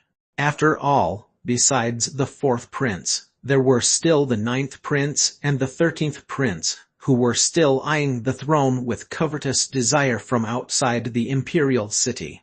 Hence, it was logical that the eighth prince should make the necessary preparations earlier. Wizard Merlin, if the crusade really breaks out, I hope that Wizard Merlin can give me a helping hand. I can also fulfill Wizard Merlin's wish. After conquering Blackwater City, I'll grant it to Wizard Merlin. The eighth prince's purpose was to firmly secure Merlin in his battalion. After all, Merlin's strength was comparable to that of a sixth-level spellcaster. Moreover, he had Wizard Bamu as his aide. Such a pair of forces may not be as important as Wizard Leo, but it was also vital enough. In the eighth prince's heart, Merlin was now the most worthy person to be recruited apart from Wizard Leo. Blackwater City. Little Fatty Gut, Miss Karis, and the others, as well as Karis's eager gaze, flashed in Merlin's mind. Karis always wanted to return to the Kingdom of Light, but she never had the chance to. After a long ponder, Merlin replied very cautiously, "Your Royal Highness, I'm very willing to help you, but it's just that I'll return to the dark magic region in the future, so I don't know if I'll have such a chance." The eighth prince could figure out that Merlin meant a polite rejection as he did not directly agree to. The eighth prince was naturally disappointed, but he still responded with great enthusiasm, "Very well, Wizard Merlin. I welcome you back any time." Merlin bowed a little. After asking for permission to leave, he turned around and left the living room. Crusade, Blackwater City, Kingdom of Light. Merlin returned to the quiet courtyard, still mumbling under his breath. His mind still reverberated with the crusade mentioned by the eighth prince. With regard to the Kingdom of Light, Merlin did not have any nostalgic feeling at all. He just wanted to go back to Blackwater City. In the beginning, the eighth prince's suggestion did sway Merlin a little because he offered to give him Blackwater City. When Merlin left Blackwater City, he said that he would definitely return to Blackwater City. Now there was such an opportunity, Merlin had to think carefully. However, the crusade was way too dangerous for Merlin now. "I still don't have enough strength." In a crusade, even a 7th level spellcaster would appear to be minute and will easily get killed. Below the 7th level, I can almost be considered mere cannon fodder. If I really want to go, I should at least have the strength of a 7th level spellcaster. Merlin was very clear about the atrocity of crusades. Back then, old Wilson had personally experienced the crusade, and he had even survived the most brutal slaughterhouse war. In the horrific slaughterhouse war, those spellcasters below the 7th level were no different from cannon fodder. Merlin was merely a 3rd level spellcaster now.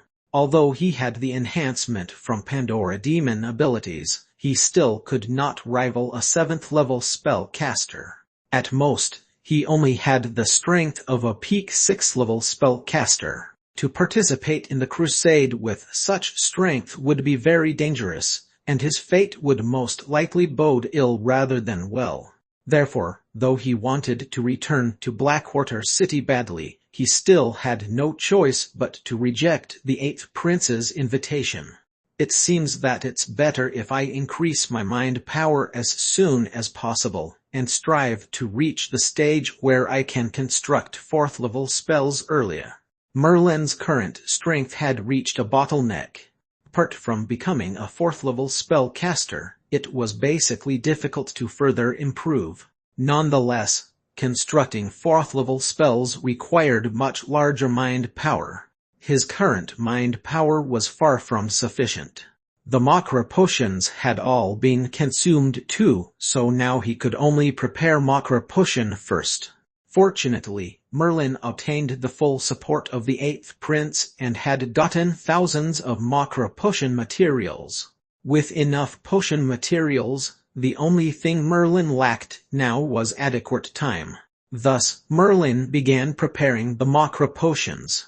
Half a month later, Merlin had already prepared a few Makra potions. During this time, he had fully devoted himself to the brewing of Makra potions and did not bother to learn about what was happening outside. Master, Wizard Leo has asked you to go over. It seems that there's a very urgent matter. Wizard Bamus' voice was heard from outside the house. Merlin frowned. When preparing potions, the last thing he wanted was to be disturbed because once he was disrupted, he might not be able to accurately grasp the heat of the potion, which would then lead to the failure of the potion brew. Currently, Merlin was preparing a Makra potion, but he was interrupted by Wizard Bamu. The potion brew had officially failed, so there was vaguely some fury deep in his heart. Creak! Merlin fiercely pushed the door open, staring coldly at Wizard Bamu. He sighed. What happened? I thought Teacher Leo is meditating. Feeling the anger beneath Merlin's tone of voice, Bamu did not dare to linger and hastily said, Wizard Leo seemed to have received some news from the dark magic region, so he asked me to look for you, Master. News from the dark magic region. Merlin was slightly surprised. The anger in his heart had also diminished significantly. Since the dark magic region had sent a message to Wizard Leo, there might really be an emergency. Hence, Merlin could not care about brewing potions anymore. Alongside Wizard Bamu, he hurriedly rushed to the courtyard where the Wizard Leo was staying. Chapter 359 Emergency I. Chapter 359 Emergency Roman 2. Merlin saw Wizard Leo walking out of his house the moment he arrived at his courtyard. Teacher Leo, what happened? Merlin hurried up and asked in a low voice. Wizard Leo took a deep breath and extended his frail fingers. Mysterious runes flew out from the dark magic ring on his finger immediately. A deepened and slightly anxious voice rang out from these mysterious runes. Leo, hurry back to the dark magic region. Something big has happened. Merlin could feel his heart move.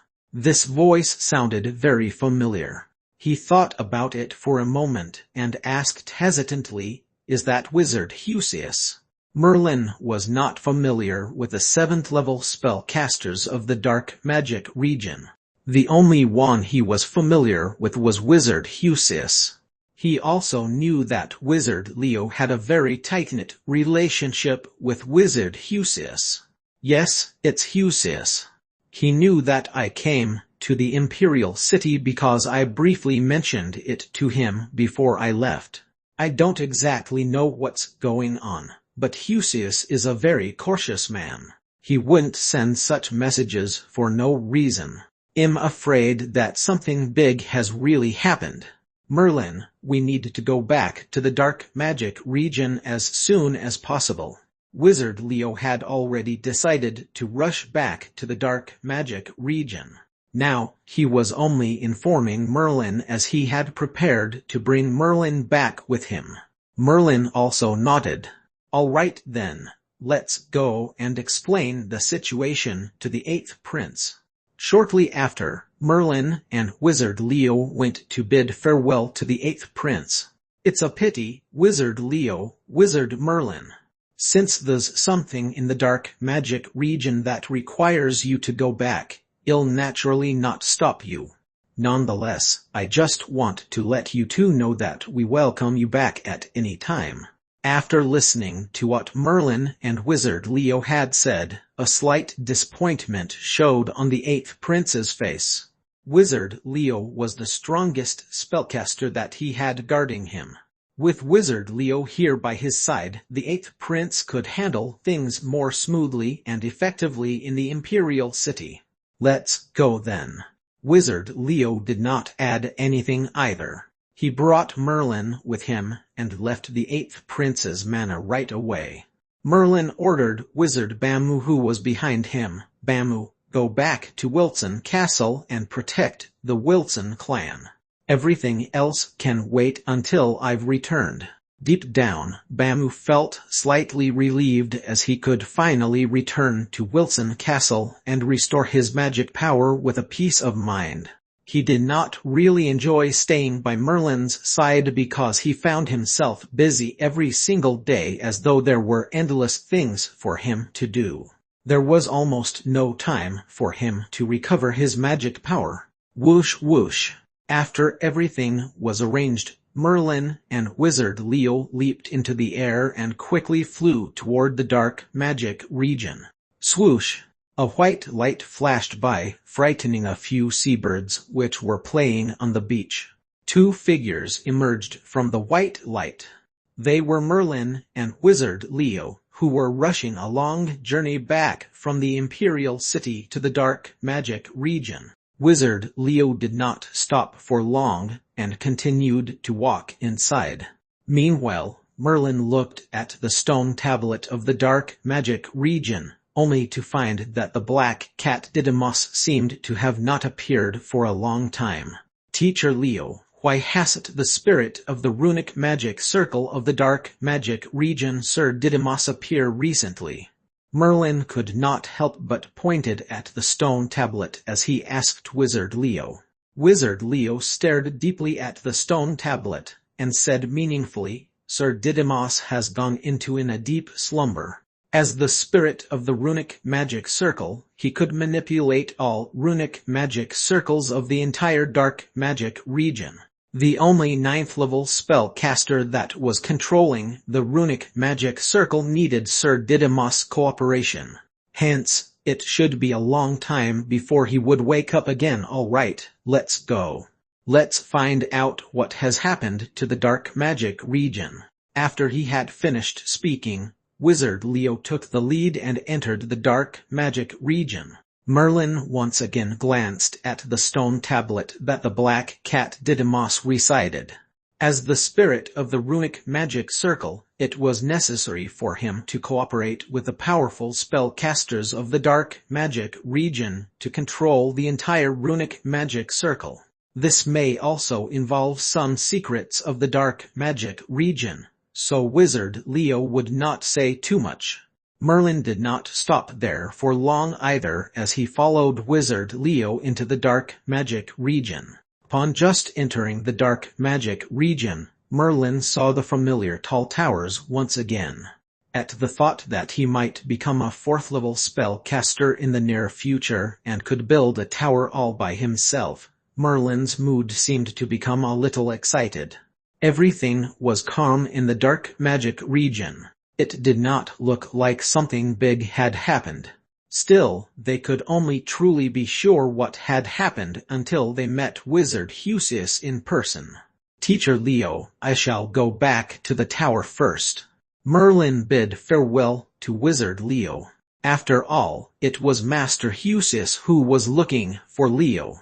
There must be something very important, so Merlin had no reason to follow. However, Wizard Leo frowned instead and shook his head gently. "You don't have to go. The message that I got from Husius meant that I have to bring you along." "Bring me along?" Merlin was a little surprised. How could this matter be related to him? Wizard Leo did not say anything. He brought Merlin with him and flew to the tallest tower in the dark magic region. It was not Merlin's first visit to Wizard Husius' tower. Thus, He only threw a few casual looks at it and then looked toward the front. Just when Merlin and Wizard Leo had just arrived at the tower, a black-robed spellcaster came up to them. It was Wizard Husius. As a 7th-level spellcaster, Wizard Husius had a very lofty status. In addition, he had a relaxed look, but this time, his expression was extremely solemn, and his eyes had revealed his worries. "Husius, tell me what happened. Why have you called me back so urgently?" The bloodshot vertical eyes in Wizard Leo's forehead glimpsed slightly. Adding that with Wizard Leo's slim as a dry carcass body, it looked even more terrifying. Husius did not answer immediately, but instead he asked in a slightly grim tone, "Leo, what's wrong with you?" Wizard Leo's current image had changed too much. It was because he had forcibly employed the 4th form of Darkness Eye when dealing with Wizard Tannen and Wizard Morstan. As a result, he had been devoured by Darkness Eye as a form of a backlash, thus this horrendous appearance. "Nothing really, it's just a little problem with Darkness Eye, it's not our first." Wizard Leo responded casually, seemingly not worried at all. Seeing that Leo had mentioned Darkness Eye, Wizard Husius did not continue to ask. After all, Darkness Eye was very magical. Back then, no one had thought that Leo would be able to kill Wizard Ossus from Osmu. Therefore, perhaps there was indeed something peculiar with Darkness Eye which could explain why it had made Wizard Leo become like this. Moreover, apart from the drastic change in his appearance, which now looked really horrifying, the life force on Leo's body had not changed much. Husius took a glance at Merlin and then said deeply, "A huge incident has indeed happened, but it's an incident which involved all spellcasters' organizations recently. Our dark magic region got a notice from Black Sand Fort, a large spellcasters organization. They called for us to go to the Black Sand Fort Summit in a month's time. Isn't the Black Sand Fort Summit held every once in 10 years? It has only been 8 years since the last one. Even if there was to be one, wouldn't that be in another 2 years?" Wizard Leo looked at Wizard Husius suspiciously. There must certainly be another hidden reason why Black Sand Fort would hold the summit in advance. Husius pondered for a moment, then slowly said, "There's naturally a reason why Black Sand Fort is holding the summit in advance. In fact, the summit was only an excuse. This time, they wanted to gather various spellcasters' organizations using the name of the summit. It's to discuss a huge matter together." What huge matter? Even Merlin was holding his breath and listening carefully to Wizard Husius' answer. Wizard Husius took a deep breath and spit out the word from his mouth, "Osmu." "Osmu, you mean Black Sand Fort is now ready to deal with Osmu?" The bloodshot eyes in Wizard Leo's forehead opened fiercely, exuding bursts of bloodlight illumination. It revealed the unrest in Wizard Leo's mind. Osmu was a mysterious organization. Almost no one knew where its old nest was. No one knew how many members Osmu had, or how strong they really were.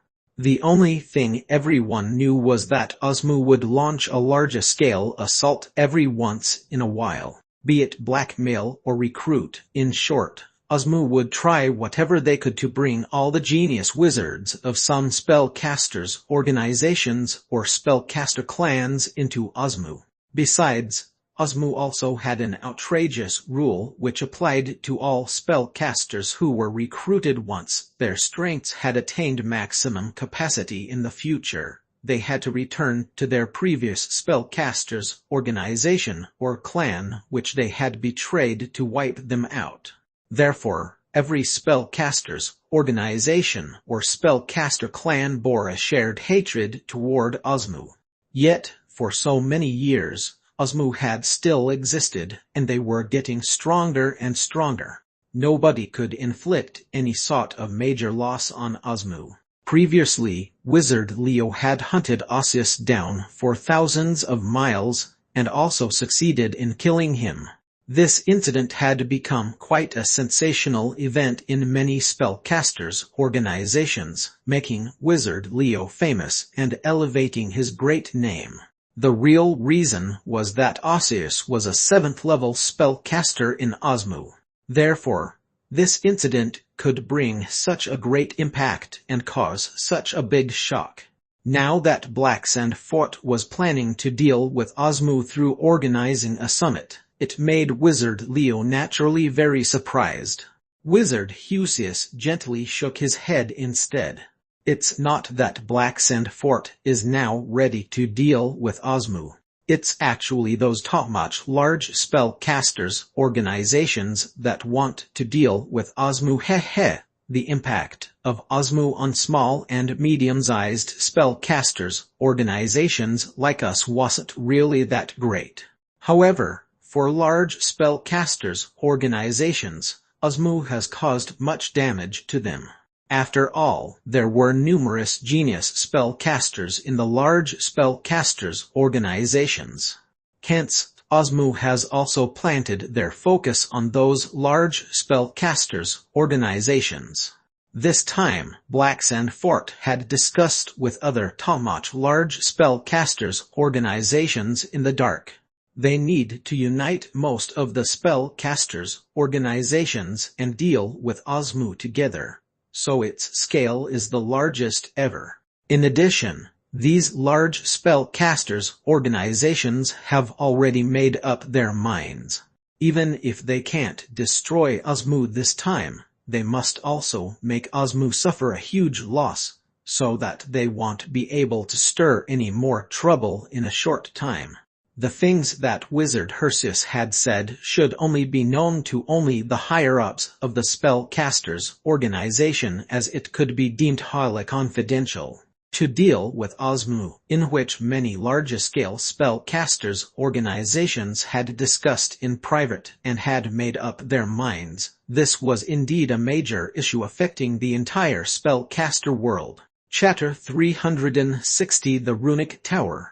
Chapter 360 The Runic Tower. Wizard Leo remained silent for a moment.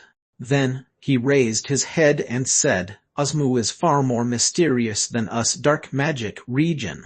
Who knows where their headquarters is if we can't find their base? How can we incur damage or even destroy Osmu?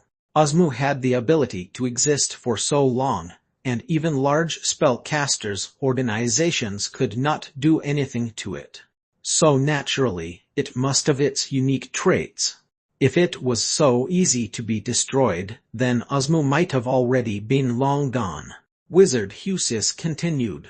Of course, if we want to inflict a heavy hit upon Osmu, we have to find its old nest. On this point, Black Sand Fort had secretly revealed info that they've secured the location of the old nest.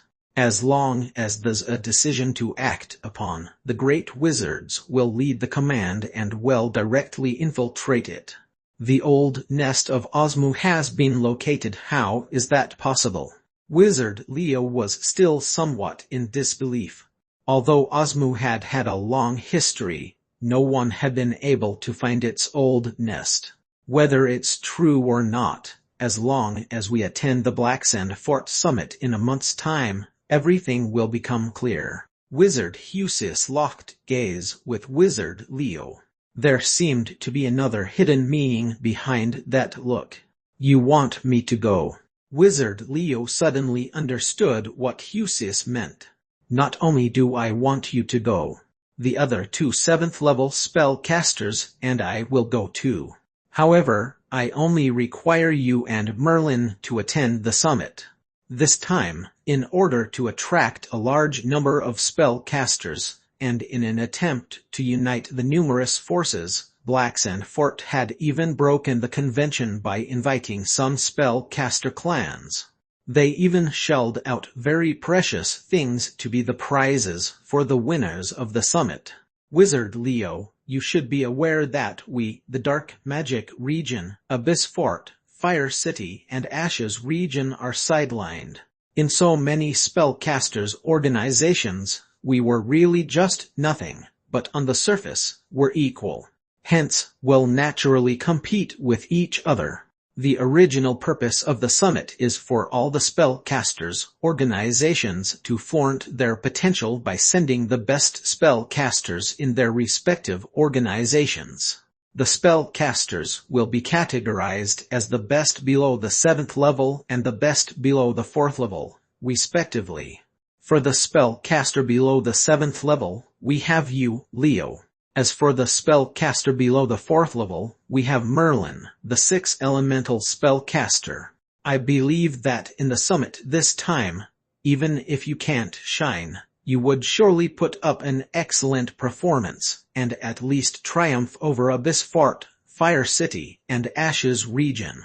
The meaning of Husius' words were already very clear. The relationship between the dark magic region and Abyss Fort, Fire City, and Ashes region was not really close. They had always been secretly competing, and would only unite in face of a common threat such as the previous time when they were threatened by Osmu. Therefore, in the Black Sand Fort summit this time, the dark magic region wanted to suppress the other 3 spellcasters' organizations, and perhaps the other 3 spellcasters' organizations also had the same idea. The original intention was to head there and discuss how to deal with Osmu, but instead, Osmu had now become a trivial matter. Those large-scale spellcasters' organizations may consider the ideas of some medium-sized spellcasters' organizations, but they would not pay much attention to small-scale spellcasters' organizations. Many small spellcasters' organizations had only 1 9th-level spellcaster, and some did not have any at all. Such a force was really not worth mentioning for those large spellcasters' organizations who had dozens or even hundreds of 9th-level spellcasters. Inviting small spellcasters' organizations to the summit was only a simple gesture. Since you've come to a decision, I'll head to Black Sand Fort in a month's time. After all, Wizard Leo was a member of the Dark Magic region, so he must also obey the decision made by the Dark Magic region. However, as Wizard Leo had demonstrated immense strength even though he was not yet a 7th-level spellcaster, his strength was already comparable to that of a 7th-level spellcaster. Therefore, the Dark Magic region also treated Wizard Leo as a 7th-level spellcaster. They would automatically ask for his opinion with regard to all things related to Wizard Leo. Seeing that Wizard Leo had agreed to go, Husius was clearly relieved too. Thereafter, Wizard Leo and Merlin left Wizard Husius Tower. Wizard Husius Tower was one of the tallest towers in the Dark Magic region. As a 7th-level spellcaster, his tower was naturally built differently from all the other spellcasters. Nonetheless, after leaving Husius Tower, Merlin was surprised to find that there was another peculiar tower which was shrouded in mysterious runes. It was not lower than Husius Tower, yet the spellcasters entering and exiting this tower were low-level spellcasters, which made Merlin somewhat puzzled.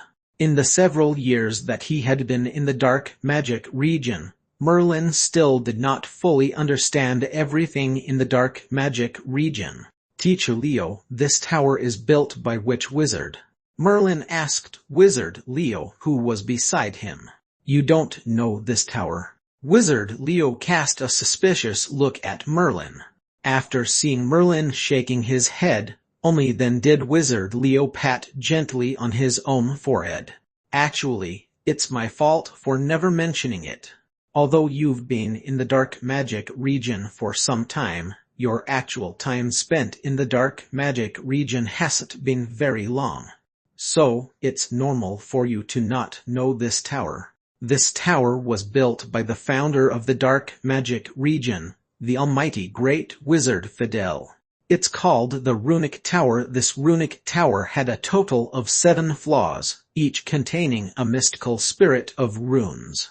As long as one could pass the floors one by one, and then finally defeat the spirit of runes on the 7th floor, one could obtain the treasures left by Great Wizard Fidel. As for what the treasure is, no one knows because the runic tower only allows spellcasters below the 4th level to attempt it. Therefore, after thousands of years since the inception of the dark magic region, there were at most spellcasters who had entered the 5th floor. Nobody had been able to step into the 6th floor, let alone the 7th floor. After a pause, Wizard Leo could not help but smile. You almost missed the opportunity to attempt the tower. However, it's now still a very suitable time for you attempt it. You're not a 4th level spellcaster yet, so with your strength, you should be able to reach the 5th or even the 6th floor. Throughout the thousands of years history of the dark magic region, no one had ever succeeded to the 6th floor. Even the legendary Clays could only reach the 5th floor back then. Merlin looked at the runic tower once again and said, since it was built by Great Wizard Fidel himself, it was obviously prepared for spellcasters below the 4th level. It wouldn't hurt to try. Teacher Leo, I shall go and try it out then. Wizard Leo seemed to be interested too as he nodded. Back at the time when Clays reached the 5th floor, I didn't get to witness it myself. This time, I can't be missing it one way or another. I'll go with you. Then, the two turned their directions and flew toward the runic tower. Presently, there were only sparse spellcasters in front of the runic tower. The spellcasters who could come to the runic tower were basically spellcasters below the 4th level. Their purpose would naturally be to try their luck and attempt the runic tower. In this runic tower, there were some precious treasures on each floor, which were originally placed by Great Wizard Fidel. As long as one passed the floor, one could get some treasures. However, after a millennium, many spellcasters had already passed through the first 5 floors. Thus, the treasures of the first 5 floors had all been swept away cleanly. Only on the 6th and 7th floors would there still be treasures left by Great Wizard Fidel, but for so many years, no one could pass the 6th floor. Wizard Sarah, are you ready? Among the 3 of us, only your study of runology isn't too comprehensive. We both have already mastered every detail of the runic magic circle, and we won't go wrong. Among the crowd were 3 spellcasters, 2 males and 1 female. They seemed to be somewhat like mavericks as there was no other spellcasters around them. The remaining spellcasters each tossed them respectful looks. It seemed that the identity of these wizards was not that simple. The man who spoke earlier was a male spellcaster with short blonde hair, and he said that to another female spellcaster. The female spellcaster, who was known as Wizard Sarah, frowned. She replied in a rather dissatisfied manner, "Don't worry, Ilman. I've already understood how the Clayman runic magic circle works. As long as Envir has indeed gotten the runic magic disc, then this time we have real hopes of passing the 5th floor or even the 6th floor." The remaining tall male spellcaster, who was called Envir by Wizard Sarah, said in a deep tone, "I've paid a huge price to obtain this runic magic disc, so there won't be anything wrong with it. It only needs 3 spellcasters who are proficient in runes to operate it. Let's go and see how many floors we can pass this time." It was not their first attempt at the runic tower. Each of them could pass the 4th floor all by themselves. It was just that the 5th floor was way too difficult and they could not get past it. Hence, they spent a big price to get this runic magic disc.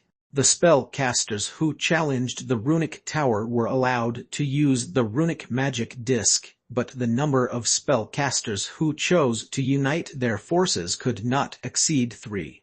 Runology had always been a specialty of the dark magic region.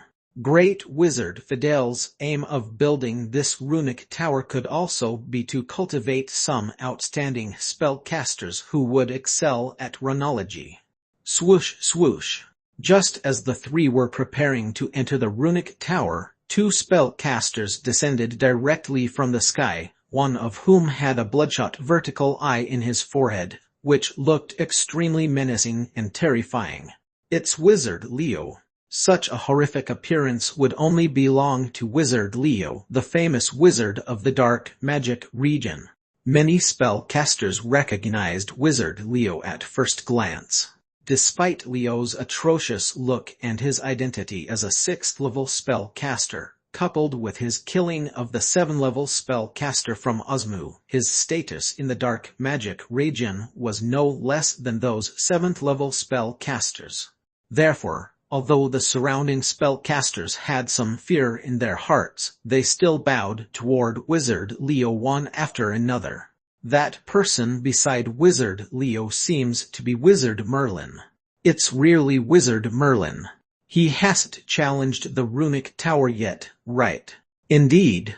Wizard Merlin has never challenged the runic tower. Back then, Clays had passed the 5th flaw, but unfortunately, he didn't pass the 6th flaw, so he didn't get the treasure. Perhaps Wizard Merlin could pass the 6th floor. Seeing Merlin alongside Wizard Leo, many spellcasters were able to immediately guess Merlin's purpose here.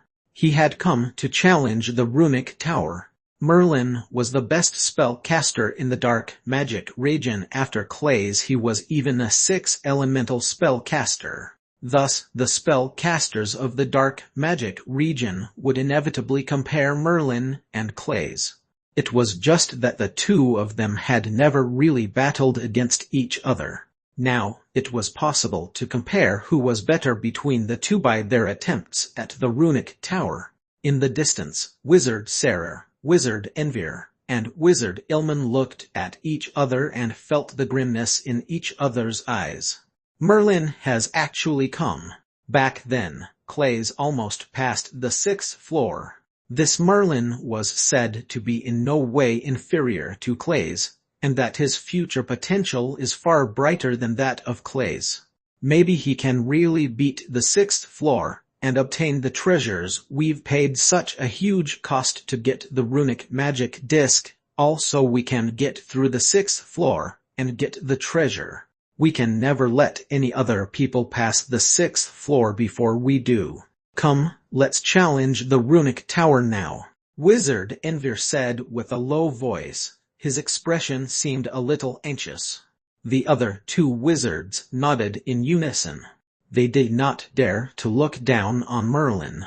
After all, Clays, the 5 elemental spellcaster back then, was already scary enough, let alone Merlin, who was a 6 elemental spellcaster. Hence, the three did not stop for any longer and quickly entered the runic tower. Chapter 361 Challenging the Tower Eye. Chapter 361 Challenging the Tower Eye. The arrival of Merlin and Wizard Leo had caused quite a commotion. Wizard Leo smiled at Merlin. Merlin, look at all the spellcasters around you. They're all looking forward to your attempt at the runic tower. Merlin was naturally clear about the discussions of the spellcasters around him. However, he also knew that they were not exactly looking forward to him challenging the runic tower. Instead, they looked forward to judging the indirect showdown between him and Clays. Merlin lifted his head and looked at the tall runic tower. The competitive spirit started filling his heart too. He did not mind if other people compared him and Clays. In fact, even he himself wanted to have a real contest with Clays. However, ever since Clays betrayed the dark magic region and defected to Osmu, he never showed up again. Hence, Merlin also did not have the chance to compete with Clays, but now with the runic tower, he could also indirectly compare himself to Clays. Teacher Leo, in going in. Merlin muttered to Wizard Leo. Then, he turned around and wind-type elemental fluctuations started appearing on his body. In the blink of an eye, he flew into the mysterious runic tower. Upon entering the runic tower, Merlin saw 3 spellcasters, 2 males and 1 female, all seemingly third-level spellcasters. Swoosh! Before he had the time to look at the 3 spellcasters closely, Merlin saw them shrouded in white light and disappear from the first floor of the runic tower instantaneously. They've passed the first floor. Merlin was surprised. It only took him a moment to realize that the 3 wizards had probably passed the first floor of the runic tower and had advanced to the second floor. There were spellcasters attempting the runic tower almost every single day. Even if they failed, they would not die either. They would only be sent out of the runic tower, and a certain amount of their contribution points would be deducted. After all, Great Wizard Fidel's purpose of building the runic tower was not to kill the lower-leveled spellcasters of the dark magic region, but to select the best among them. The aim was to select these individuals to be prioritized for nurturing, especially those who were knowledgeable in runology, by granting them some unique and powerful treasures. Hence, even if they fail, they would not die. Merlin did not waste his time on guessing the 3 spellcasters' intentions. Instead, he went straight to the center of the first floor. There were several vermilion pillars carved with dense, mysterious runes. The life force of these runes was somewhat similar to the life force of the runes on the stone tablets outside the dark magic region. Thus, they should have been engraved by Great Wizard Fidel himself. Even after thousands of years, they still possessed incredible power.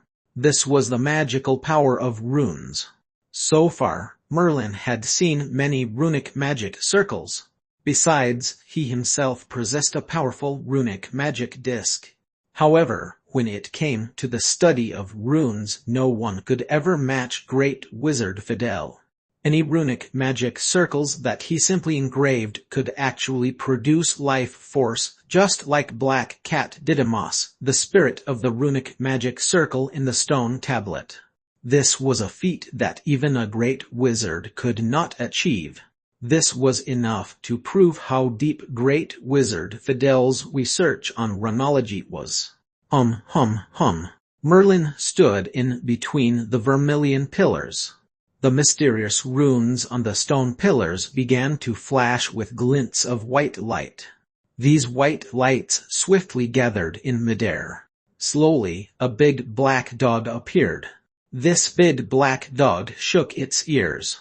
Its gaze looked blank and it appeared languid. The life force on its body was not strong either. It could even be considered quite weak. However, what surprised Merlin was that this big black dog had a lively life force, which was very similar to the Black Cat Didymos in the stone tablet outside the dark magic region. Merlin retreated a few steps to create a distance between the big black dog. After all, this was the runic tower, a tower personally built by Great Wizard Fidel. Even these runes were engraved by Great Wizard Fidel himself. Hence, no one knew how strong this big black dog was, so he needed to be more careful. The big black dog slowly looked up and glanced at Merlin. It could actually speak, and it said coldly, "I'm the guardian spirit of the first floor of the runic tower. Beating me can grant you advancement to the second floor. Those who fail will be sent out of the runic tower. Are you clear?" Merlin nodded and responded, "Clear." Swoosh! The big black dog had already started attacking the moment Merlin spoke. It was exceptionally fast. Initially, it looked very lazy, but now, its movements became very agile. Its entire body was covered with mysterious runes, which made its apparent body size seem larger. The big black dog's attacking style was very simple. It was rampant, but its strength raised some doubts. It was too weak. Frozen space. Merlin did not utilize a Pandora Demon ability. Instead, he directly released a third-level spell, Frozen Space. Frozen Space was developed from the basis of the spell, Ice Seal Zone. It could almost form a space.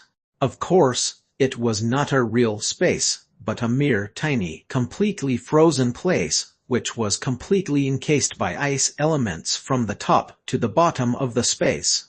Kachak. The third-level spell, Frozen Space, had both binding power and a certain degree of attacking power. After all, that sub-zero temperature was quite powerful. Once frozen, many low-level spells would not be able to protect against it. With the weak body of a spellcaster, one simply could not survive the incredibly low temperature. Of course, the big black dog in front of him was not a spellcaster. Yet it seemed even more incapable of bearing the coldness. It was frozen by Merlin's frozen space right away. As the ice crystals cracked shortly after, its figure disappeared as well. "I've won, that's it." Merlin was a little stunned. Though it was only the first floor, this seemed way too easy. Whoosh! After a moment, once again, a big black dog appeared from the mysterious runes on the stone pillars, but this time, the big black dog did not attack. Instead, it directly spoke to Merlin. "You've passed the first floor of the runic tower. However, you shouldn't be complacent. The first floor of the runic tower was only equivalent to a first-level spellcaster. You're a third-level spellcaster, so beating me doesn't really mean anything. Your real test is above the fourth floor." Only then did it dawn on Merlin that the guardian spirit of the first floor of the runic tower was only equivalent to a first-level spellcaster, while the second layer was equivalent to a second-level spellcaster. The higher the floor in the runic tower, the more powerful the strength of the guardian spirits. When he reached the fourth level or above, Merlin would face a real test because the guardian spirit of the fourth floor was comparable to a fourth-level spellcaster, the fifth floor was comparable to a fifth-level spellcaster, and the sixth level to a sixth-level spellcaster. As for the final floor, the guardian spirit of the seventh floor would reach the level of a seventh-level spellcaster. Great Wizard Fidel's purpose of building the runic tower was to shortlist the true geniuses of the dark magic region, especially geniuses who were adept with runes. Thus, he even allowed up to 3 spellcasters to team up and use runic magic discs to attempt the floors. Even so, it was too difficult for spellcasters below the 4th level to defeat a 7th level spellcaster. It was not surprising that no one in the dark magic region had been able to pass the 7th floor. They could not even get past the 6th floor. The strongest ones achieved the same thing as Clays, who had only passed the 5th floor but did not defeat the guardian spirit of the 6th floor. All right, to the 2nd floor then. After the big black dog had finished talking, its figure dissipated instantly. Then, a white light immediately emerged from the vermilion pillar and enveloped Merlin. Swoosh! When Merlin's figure appeared again, he had reached the 2nd floor of the runic tower. There were also a few vermilion pillars on the 2nd floor. Merlin had already familiarized himself with the environment in the runic tower, so he immediately stood in between the vermilion pillars. Very soon, the mysterious runes condensed the guardian spirit of the 2nd floor in the form of a fat squirrel. This fat squirrel had a horrific tail which swept over with lightning speed. It was very difficult to dodge it. However, this hit could not hurt Merlin at all. Shortly after, Merlin casually cast a 3rd level spell which easily defeated the guardian spirit of the 2nd floor. He continued to the 3rd floor of the runic tower. The guardian spirit of the 3rd floor was a scary white spider. This white spider could spit out tough white silk. There was also an odd smell on the spider silk. Catching a whiff of this would immediately paralyze the opponent. However, it was easy to deal with this spider. Merlin directly used fiery collapse, incinerating the spider into ashes effortlessly, thus defeating the guardian spirit of the third floor. Next, Merlin smoothly advanced to the fourth floor of the runic tower. This time, Merlin met the 3 spellcasters he saw on the first floor again. The 3 spellcasters were all fighting the guardian spirit of the fourth floor, a strong giant black wolf. This giant black wolf was extremely fast, and its body was tough. It could even withstand the usual 4th-level spells multiple times. Only by continuously attacking a certain area on the body could the giant wolf be harmed. Merlin watched the 3 spellcasters battle from the side. The 3 spellcasters were actually 4 elemental spellcasters. Besides, the spells they built were quite impressive. Hence, even if they faced the giant black wolf alone, they could still triumph in the battle. These 3 spellcasters might not be as brilliant as the genius clays, but they could absolutely be deemed exquisite. In a small spellcasters organization such as the Dark Magic region especially, they were definitely target individuals focused for training. Nevertheless, such 3 bright spellcasters had teamed up together. Hence, they obviously desired to beat the 5th floor of the runic tower or even the 6th floor. Boom! Finally, the 3 spellcasters cast spells altogether. One restrained the giant black wolf while the other 2 spellcasters seized the opportunity to cast offensive spells madly, instantly defeating the giant black wolf. We've finally passed the 4th floor. However, this was just the beginning of our test. Let's go to the 5th floor. The 3 spellcasters seemed to be headed by Wizard Envir. They looked at Merlin, desperation revealed in their expressions.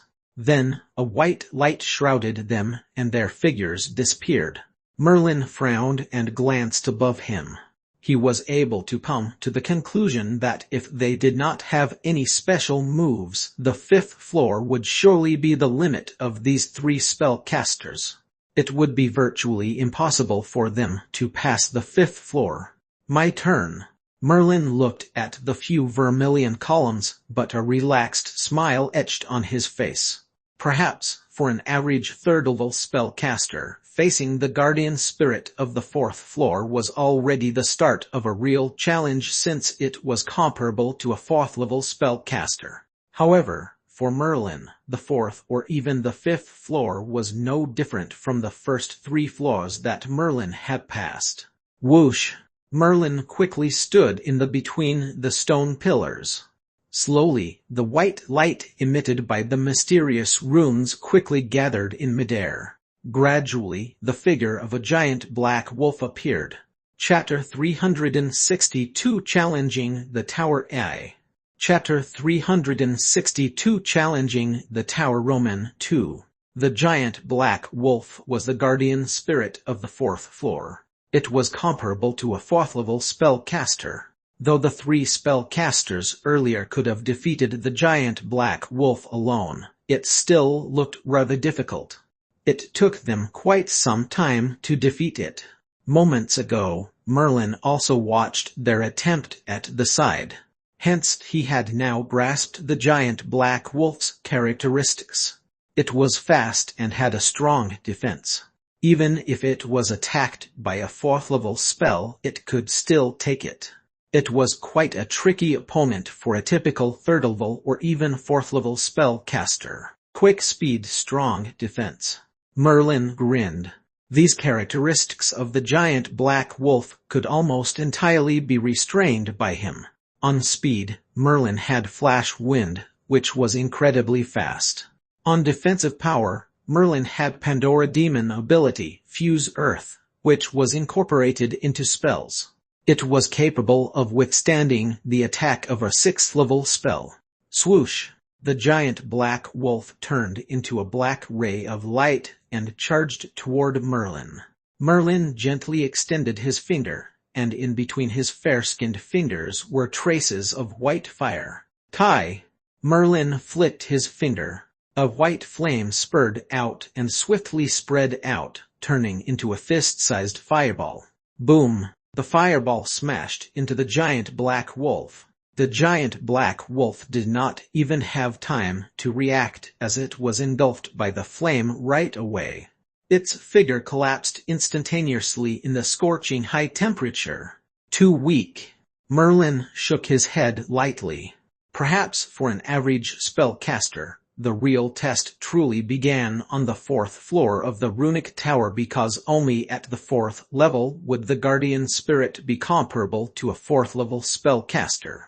Besides, the 3rd level was the highest level for a spellcaster who could enter the runic tower.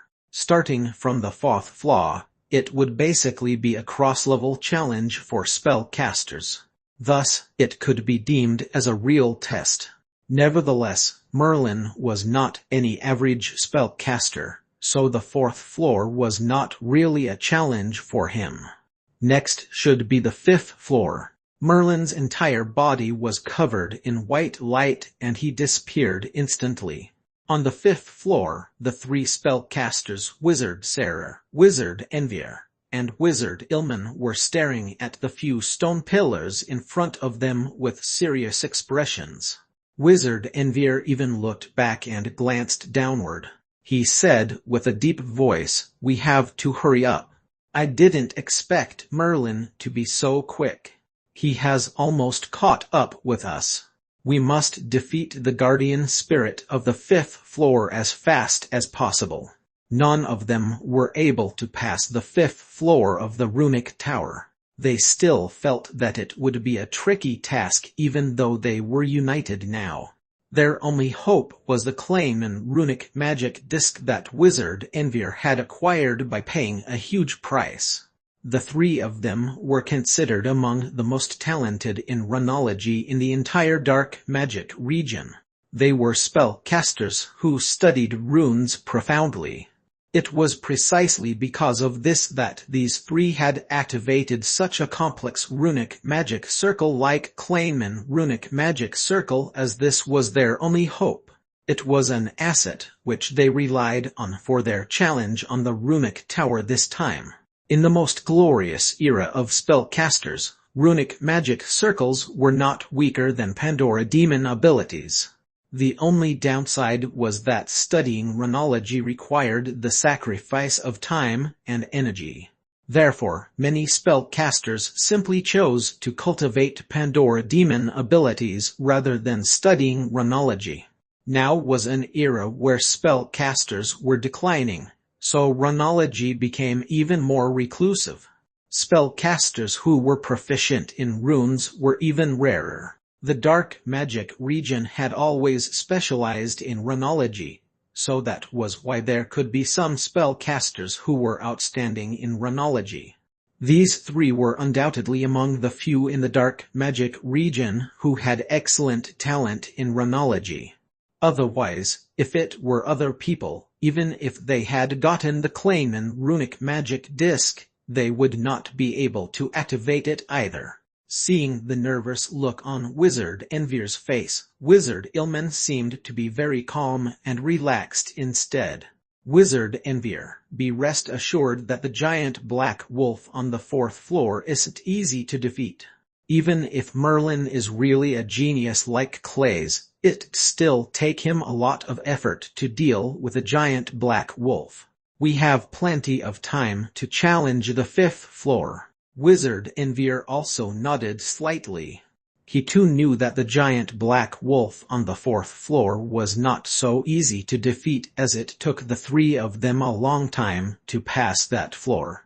Nonetheless, he said cautiously, "Anyway, we still have to hurry up and don't take things lightly. We should begin.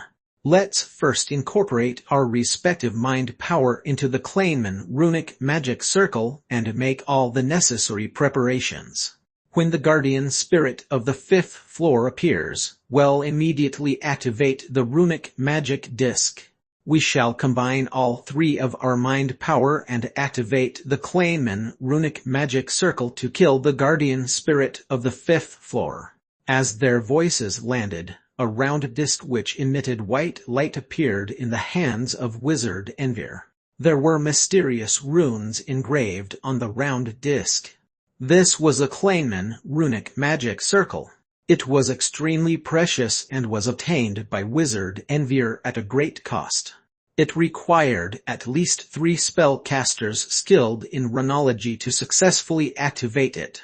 Once the runic magic disc was mobilized, the Clayman runic magic circle, which had already been set up in the runic magic disc, could be activated to unleash unparalleled power. Seeing the Clayman runic magic disc, envious looks appeared in the eyes of Wizard Sarah and Wizard Ilman.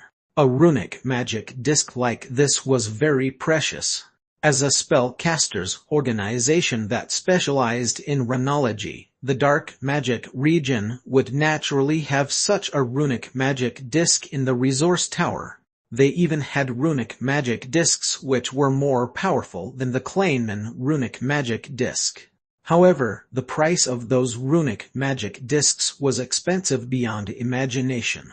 Any runic magic disc like that would cost thousands of contribution points. It was way too expensive, even for those 4th-level or high-leveled spellcasters. Even the Clayman runic magic disc obtained by Wizard Envir was not exchanged from the resource tower, but gotten from the outside through some special methods.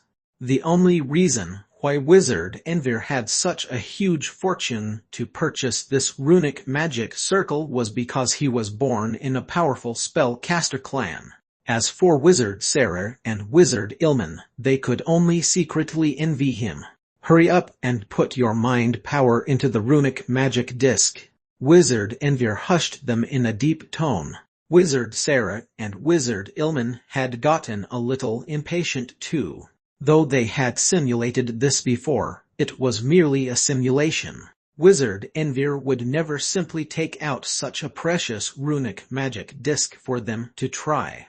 Only when it was really needed would they be allowed to engrave their mind power into the runic magic disc.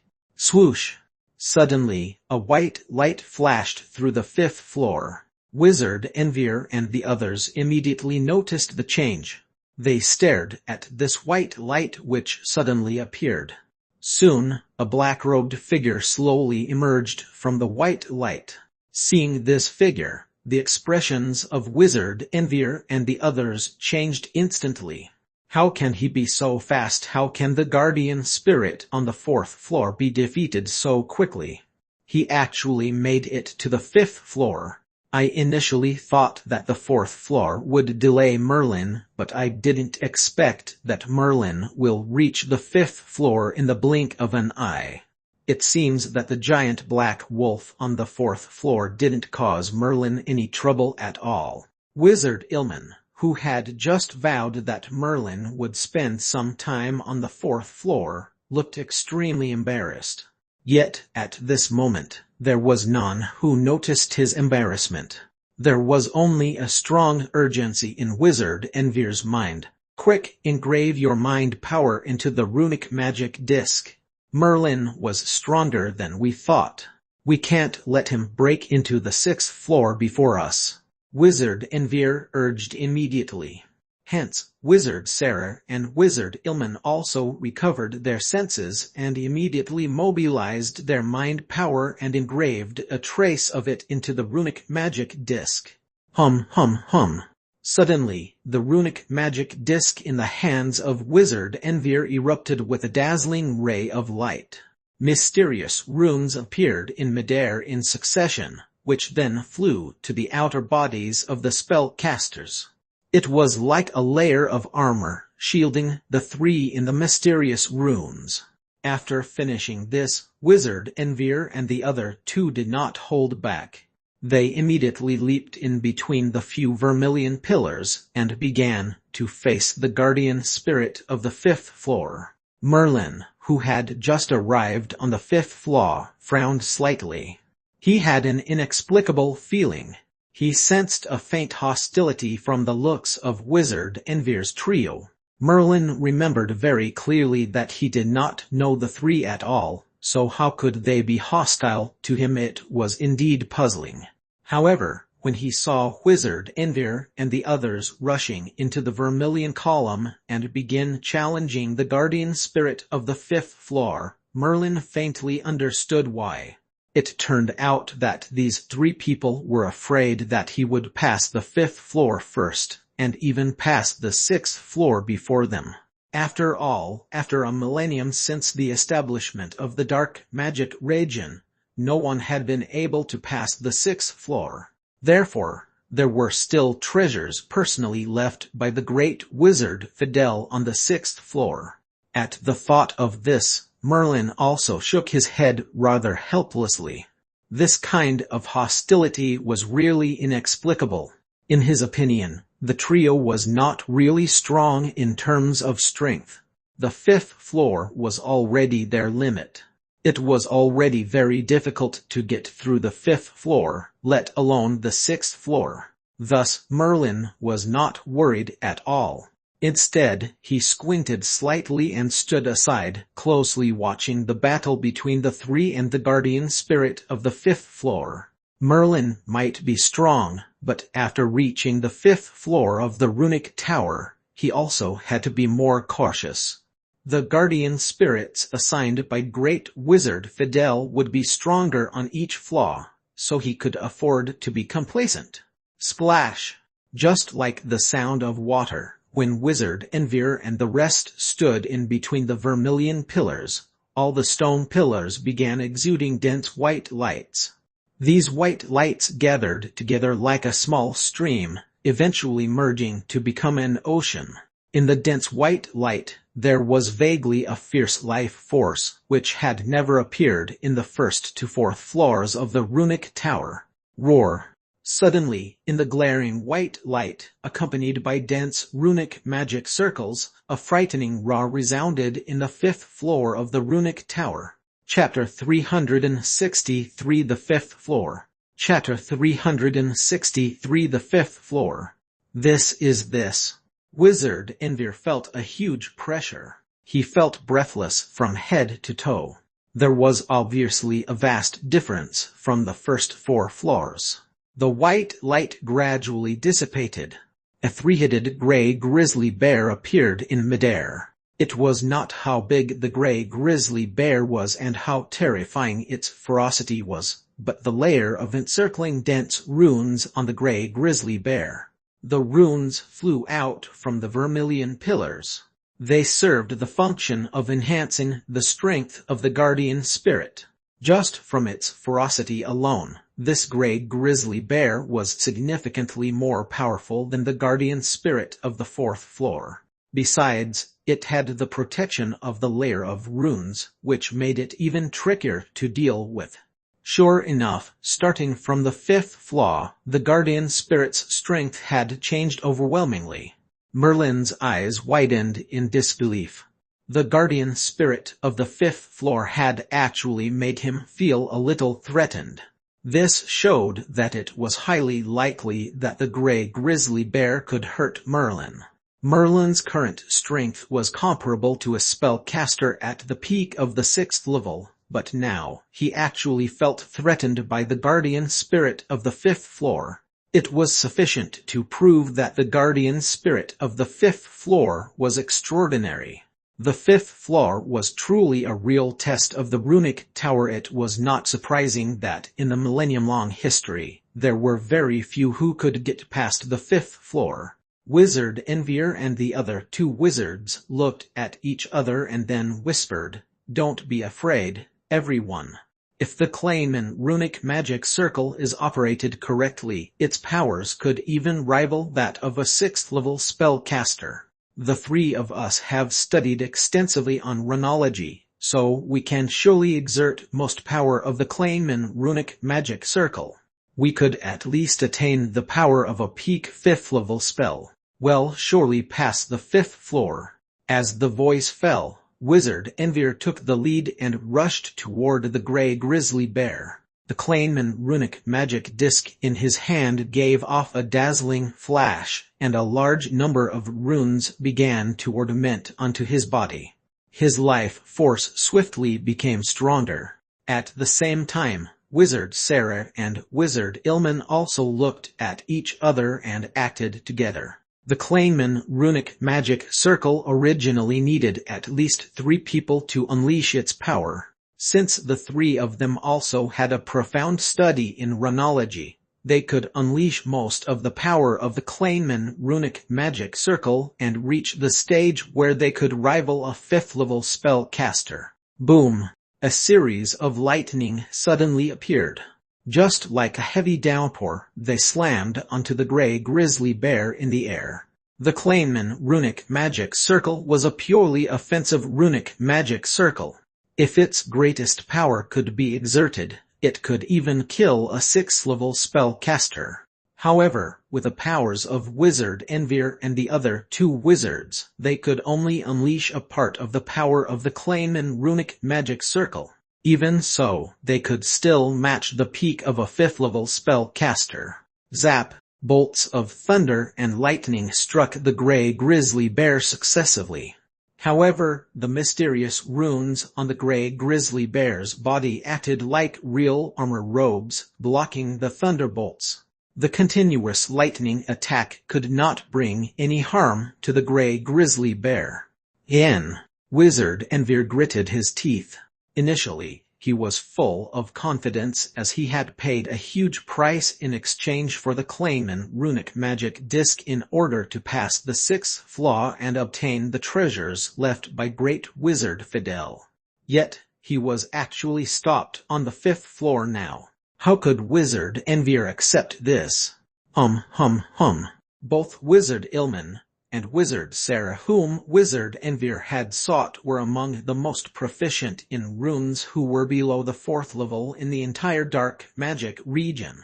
Only by joining forces with them could he barely manage to activate the Kleinman runic magic circle and exert part of the power of the runic magic circle. As the 3 desperately tried to activate the runic magic circle, several huge runes which glinted with white illumination finally emerged vaguely from the Kleinman runic magic disc.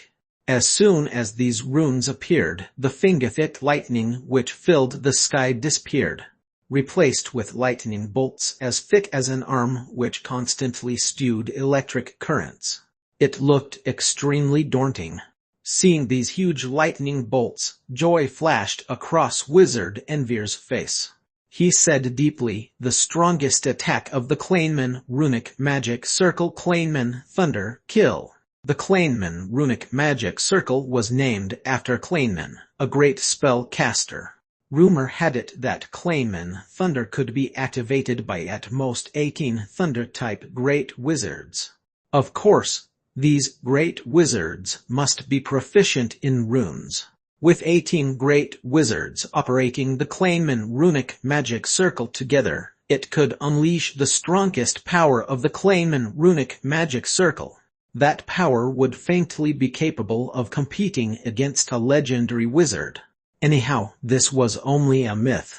Legendary wizards were great spell casters who condensed maxims and mastered the essence of elements. Even the most powerful spells must also comply with maxims and be suppressed by the power of maxims. Therefore, spellcasters below the legendary status would never trump legendary spellcasters no matter how powerful they were. Even in the most glorious era of spellcasters, there were never stories of people who could kill legendary wizards without achieving the legendary status. Although there had been word about how it was only necessary to gather 18 Thunder-type wizards proficient in runes to counter a legendary wizard by relying on the power of the runic magic circle, it was still only a myth. The only thing that it proved was that the Kleinman runic magic circle was indeed extraordinary. The Kleinman runic magic disc in the hands of Wizard Envir had shrunk significantly after continuous use. So of course, its power had also been reduced by countless times. Even so, When that huge Kleinman thunder appeared, it still sent cold shivers down everyone's spines. Boom! Kleinman thunder, which was as thick as an arm, flashed ferociously like dazzling lightning. In an instant, it bombarded the gray grizzly bear in the air. The deafening rumble, coupled with dazzling electric flashes, had made it extremely difficult to see the situation inside. Merlin also was somewhat astonished by the combined power of the three, which was unleashed along with the runic magic circle. These three were clearly only third-level spellcasters.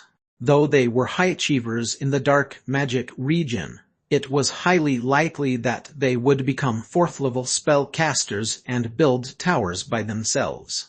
However, these three did not have Pandora demon abilities, and they had no powerful casting tools either.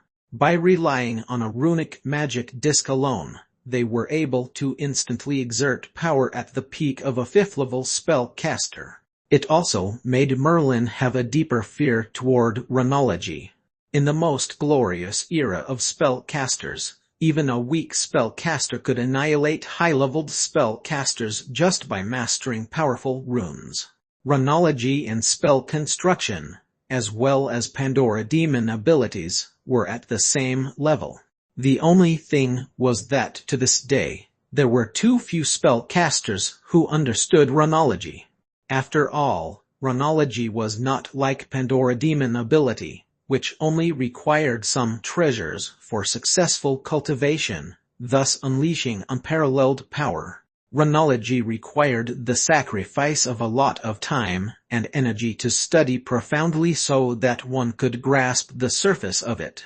As for proficiency, there must be an excellent inheritance coupled with an extraordinary talent toward runology. Then only could one become a great rune wizard. It was just like Merlin. He had a runic magic disc in his possession, but he was not proficient in runes, so he was not able to activate the runic magic disc. Even the 7th level spellcaster, Wizard Bamu, who was already a high-leveled spellcaster, could not operate the runic magic disc due to his lack of proficiency in runology. For someone not proficient in runes, even the possession of a powerful runic magic disc would not do anything to help improve the person's strength. Perhaps this was one of the reasons why runology kept on declining. Of course, runic magic circle was just one of the many types among the endlessly vast rune methodologies. It was merely one of the more widely used types, as there were many other applications of runes. Like the guardian spirits in the runic tower, they were clearly born from complex runic magic circles, but they each had a life force. It was also similar to the spirit of runic magic circle, the black cat Didymos in the stone tablet. It had a life force and was very magical. These were just a few aspects which runes were applied. Life could be created out of nothingness. It was something which even legendary wizards could not achieve. However, by being proficient in runology and by attaining the same level as great wizard Fidel back then, life could be created from nothingness. Great wizard Fidel left this runic tower with the purpose of finding gifted spellcasters, especially those who were skilled in runology. It was as such that he allowed at most 3 spellcasters to combine forces and set up powerful runic magic circles. At present, Wizard Envir's trio had used the runic magic disc to trigger the power of the Kleinman runic magic circle in the runic magic disc. It was so that they could fight the gray grizzly bear, the guardian spirit of the 5th floor. The thick Kleinman thunder gave out flashes of silky yellow light, enveloping the huge body of the gray grizzly bear. Only the continuous sounds of zap could be heard. No one could see clearly what had happened inside. Roar. Suddenly, a loud roar rang out. The violent shockwave surprised Wizard Envir and the others and drained the color from their faces. Along with a buzzing sound, the electric light which shrouded the gray grizzly bear also collapsed gradually, finally revealing the gray grizzly bear's body. At this time, the gray grizzly bear was still very energetic. Moreover, the mysterious rune armor on its body seemed to have diminished. Its illumination seemed to have dulled down a little, so obviously, it was the result of Claymon Thunder which Wizard Envir had pulled off. Nevertheless, it only smashed a part of the runes that protected the gray grizzly bear, as it did not suffer any damage at all. How can it be unscathed? How could it have failed? Failed, completely failed. Even Claymon Thunder couldn't kill the guardian spirit. We're completely defeated. We've really underestimated the runic tower. Wizard Envir and the others' expressions turned pale. They had disappointment written all over their faces. They thought that with the help of the Claymon runic magic disc, and by activating the runic magic circle with their joint forces, they would easily pass the 5th floor, and even stand a chance at passing the 6th floor. However, the current situation had given them a deep understanding of why there were very few spellcasters who had been able to pass the 5th floor throughout the 1,000-year-long history of the dark magic region. If the guardian spirit of the 5th floor was comparable to an ordinary 5th-level spellcaster, then the trio would have defeated it. However, it was far from being as simple as that. Chapter 364 Indirect Showdown. Chapter 364 Indirect Showdown. Swoosh! The guardian spirit of the 5th floor of the runic tower quickly turned into a ray of gray light. Its speed was even faster than the giant black wolf on the 4th floor. In no time, it reached Wizard Envir and the other 2 wizards in the blink of an eye. Snap! The gray grizzly bear lifted its giant paw and slapped forcefully. The mysterious runes, which were originally on the gray grizzly bear's body surface, instantly converged into the gray grizzly bear's giant paw. The power of that slap suddenly turned incredibly violent. Katchak! The Claymon runic magic circle cracked in an instant. A few tiny cracks appeared on it, and it then shattered completely. Without the Claymon runic magic disc, Wizard Envir's trio did not have the slightest resistance. If they were to be slapped by the gray grizzly bear, they would disappear out of the runic tower in an instant. Merlin frowned. He watched the gray grizzly bear's every move from the side and finally discovered the real reason why it became so terrifying.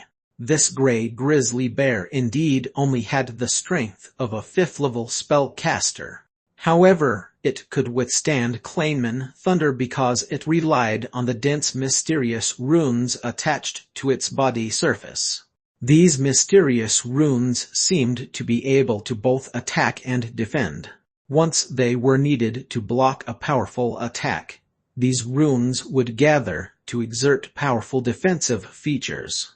If the protection of these mysterious runes could not be broken and annihilated with a smashing hit, it would then become a battle of attrition. This was because the mysterious runes could continuously resist the attacks. Moreover, if the spellcaster challenging the tower lost focus, the gray grizzly bear would launch an attack. At the moment of the attack, the mysterious runes would once again condense together, instantly increasing the gray grizzly bear's offensive power. This was the real reason why the guardian spirit of the 5th floor was so powerful.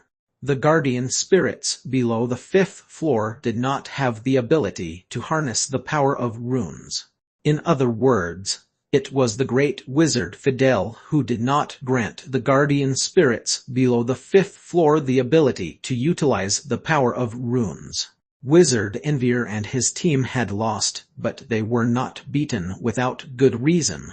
After all, how many talented spellcasters had there been throughout the existence of the dark magic region for thousands of years? How could anyone not try using a runic magic disc before this? Yet they all failed, and they could not pass the 5th floor. There were only a few people, the real freaky geniuses, who had passed the 5th floor. Merlin also knew that Envier and the others did not die, but was sent out of the runic tower. After all, the real purpose of Great Wizard Fidel, who left the runic tower, was to search for genius spellcasters, especially those who were good in runology. Hence, he would naturally not let the spellcasters who challenged the tower to simply perish. My turn, then.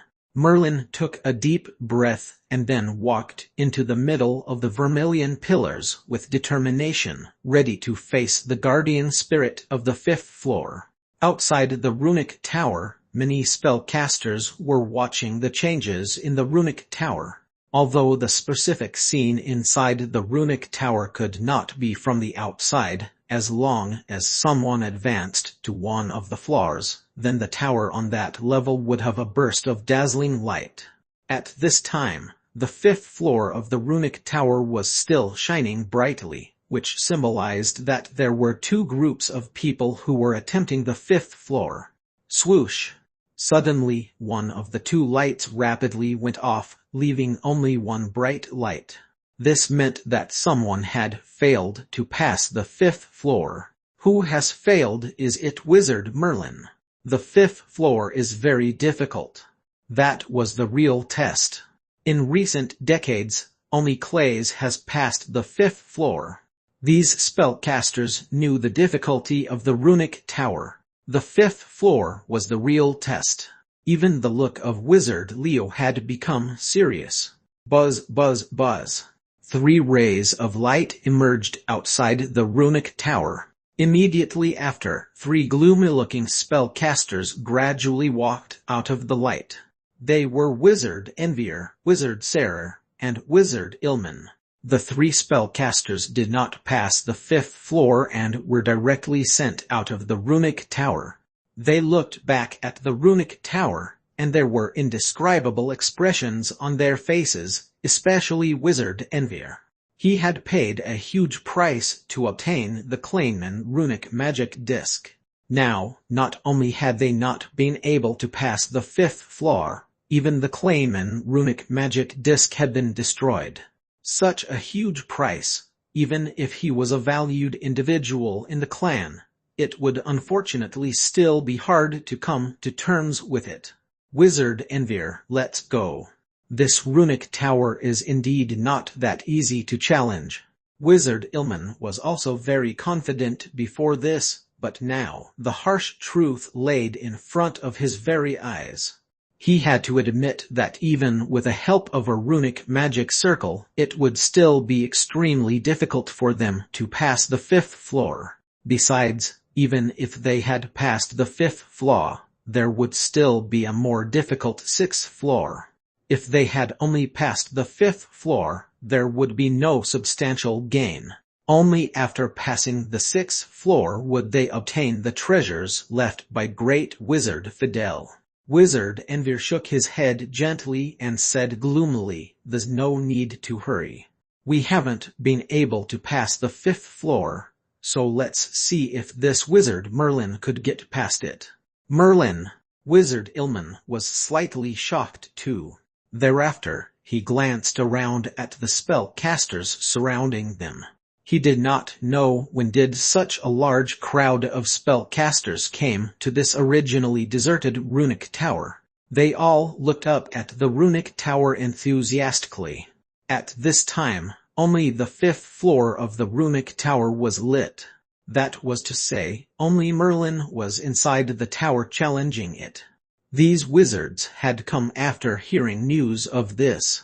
They heard that the recent hotshot, Wizard Merlin, was challenging the runic tower. They all came because of Merlin, but actually, they just wanted to see the indirect showdown between Merlin and Clays. Previously, Clays had passed the 5th floor of the runic tower. Wizard Sarah did not leave either, as her beautiful pair of eyes also focused on the 5th floor of the runic tower.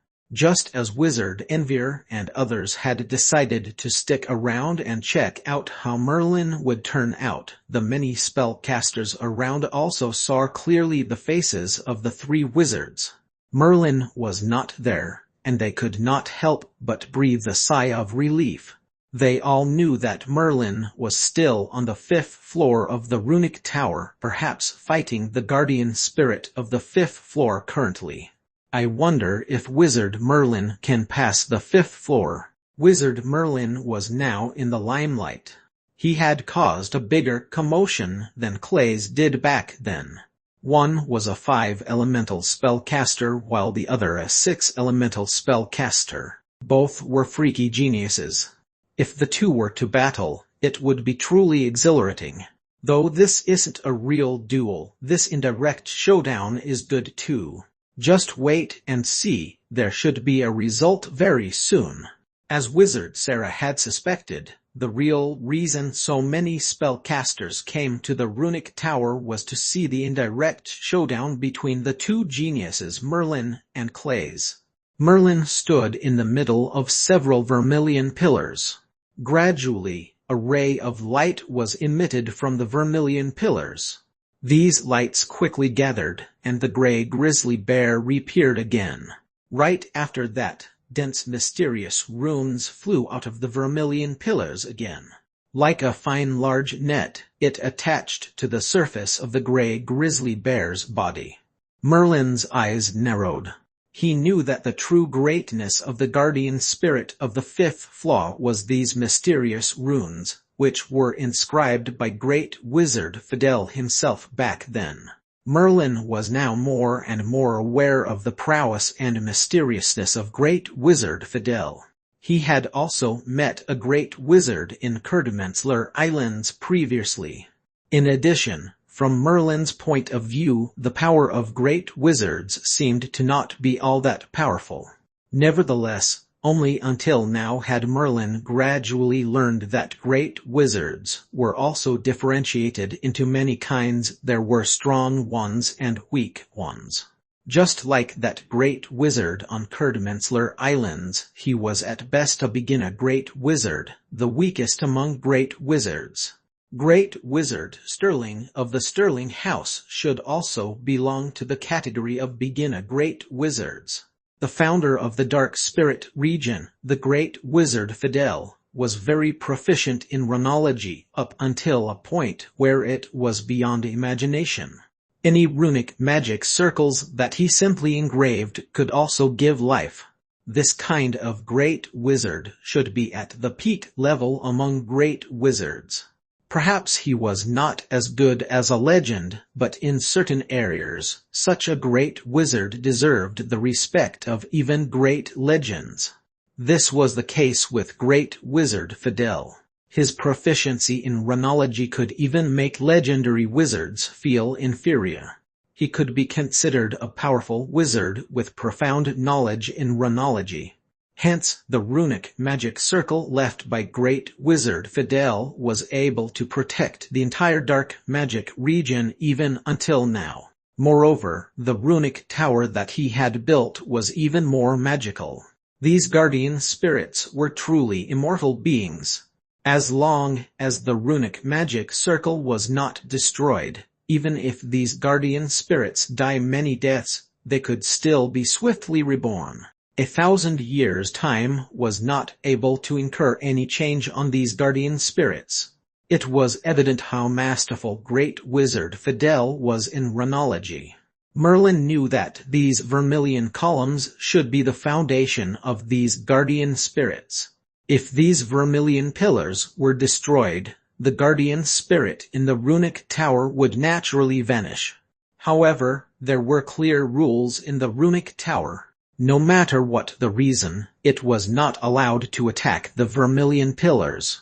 Otherwise, there would be serious consequences. Roar. Finally, the gray grizzly bear, which was in midair, let out a loud roar and fiercely charged toward Merlin. Merlin's mind power was shaken slightly.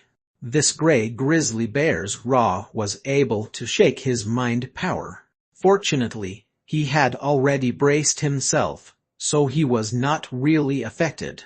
If he wanted to defeat the gray grizzly bear, he must deal a smashing blow and directly destroy the mysterious runes on the surface of its body along with it. Only then would the gray grizzly bear be harmed. Merlin took a deep breath. From top to bottom, white flames abruptly exuded from his entire body. This was Merlin's strongest attack currently. The illusion of darkness-type spells had absolutely no effect at all on these guardian spirits.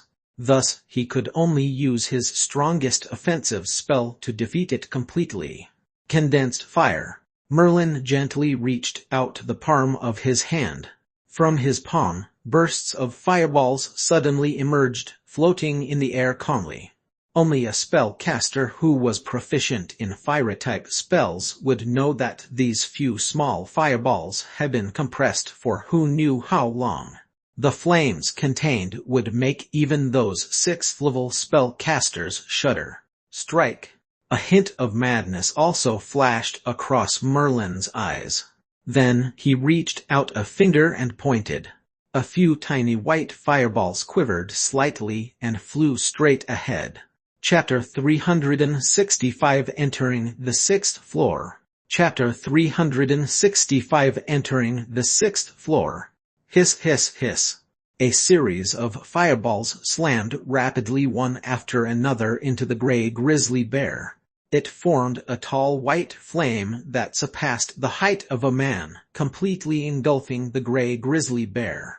It was Merlin's 3rd-level spell, Condensed Fire.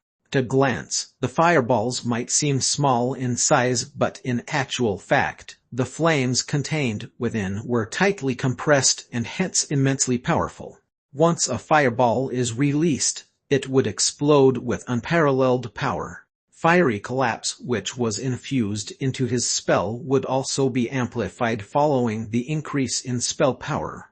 Therefore, Merlin's condensed fire had already achieved the peak of a 6th-level spell. Despite the magical runic protection possessed by the gray grizzly bear, this was a level gap that could not be compensated for. Once Merlin's fiery collapse completely engulfed the gray grizzly bear, the frightening high temperatures could destroy the armor as easily as snapping a twig. In just a few moments, the runic armor on the gray grizzly bear had been burned to ashes. In order to defeat the gray grizzly bear, a spellcaster must first and foremost be able to break through the runic protection on the bear's body. Merlin's fiery collapse had far exceeded the limits of the runes. Therefore, at the exact moment that the runes collapsed, the gray grizzly bear's figure also disappeared and reverted into the white twinkling stars on the vermilion pillars. Phew! Merlin breathed a sigh of relief. Finally, he had conquered the 5th floor. Although he had been relatively confident that he would be able to break through the 5th floor, he was very relieved to have actually succeeded. Soon, another gray grizzly bear coalesced again between the vermilion pillars. This bear, however, could converse in the human language. The gray grizzly bear gave Merlin an assessing look.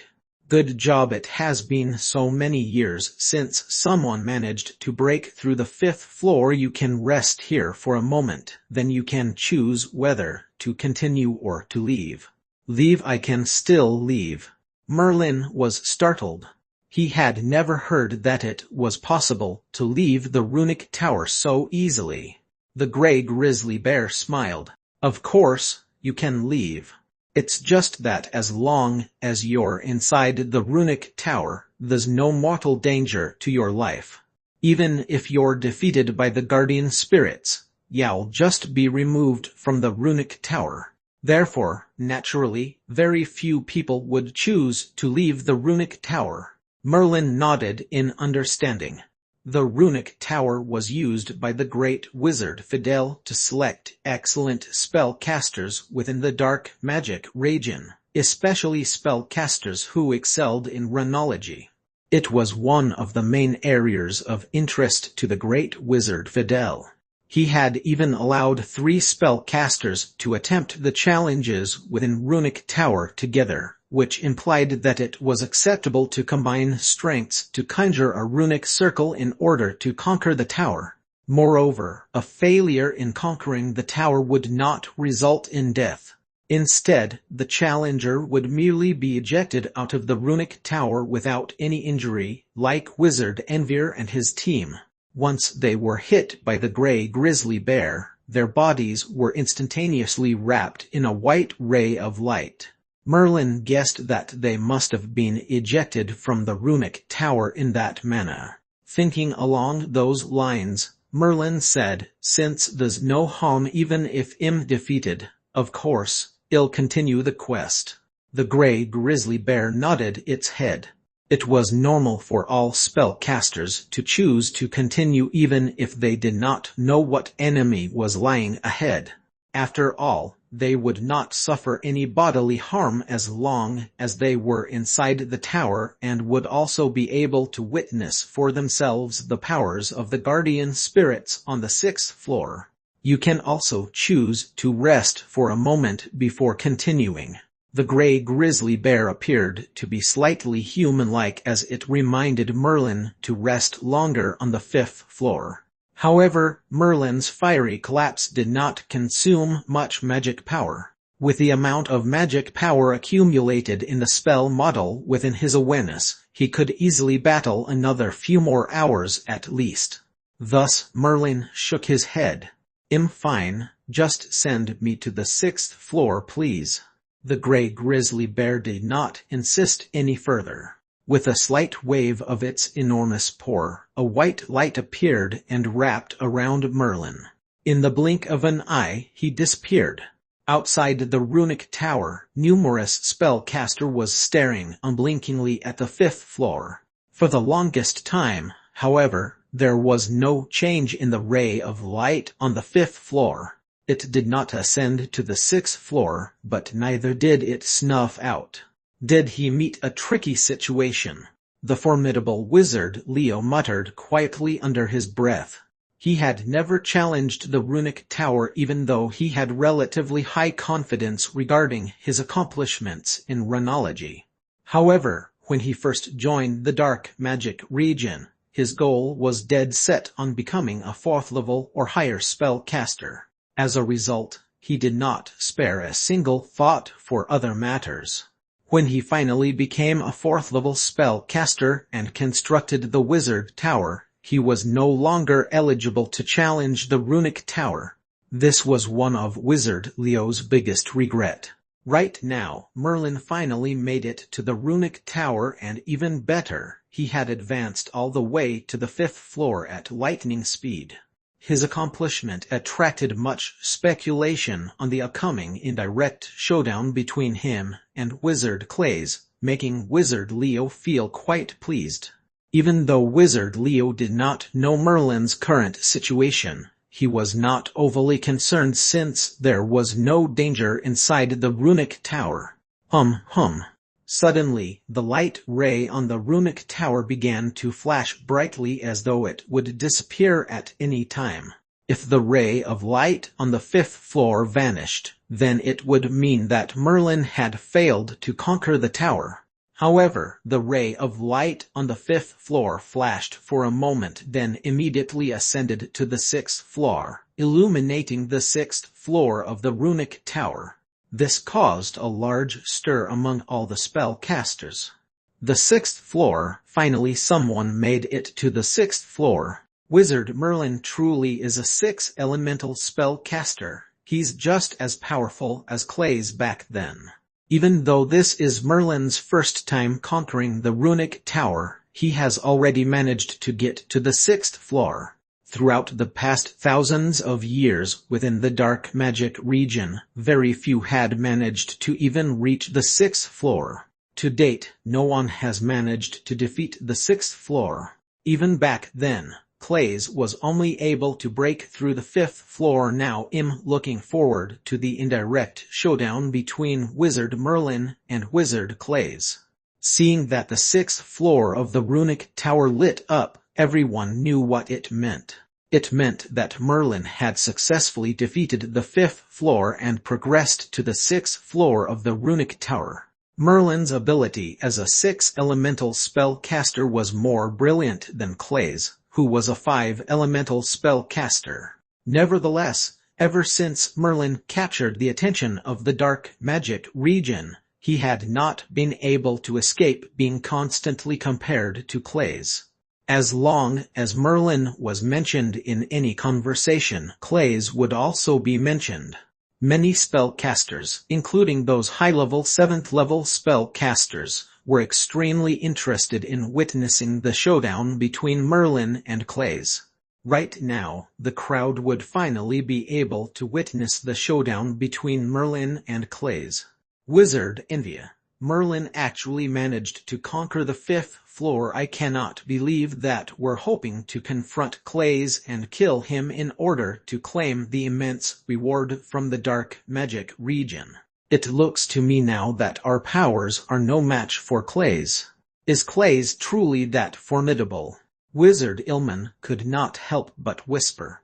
He was initially very confident in his abilities as he was one of the more gifted spellcasters in the dark magic region.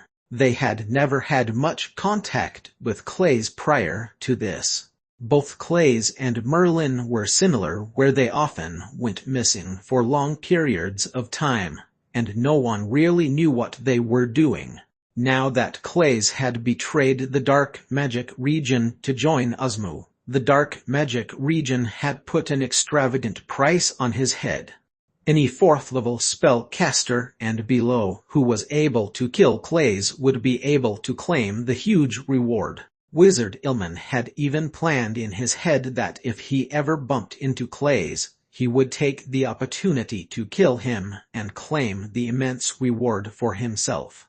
Earlier inside the tower, Ilman had combined powers with Wizard Sarah and Wizard Envier to cast a large runic circle in order to defeat the guardian spirits on the 5th floor of the runic tower, but still, they did not succeed.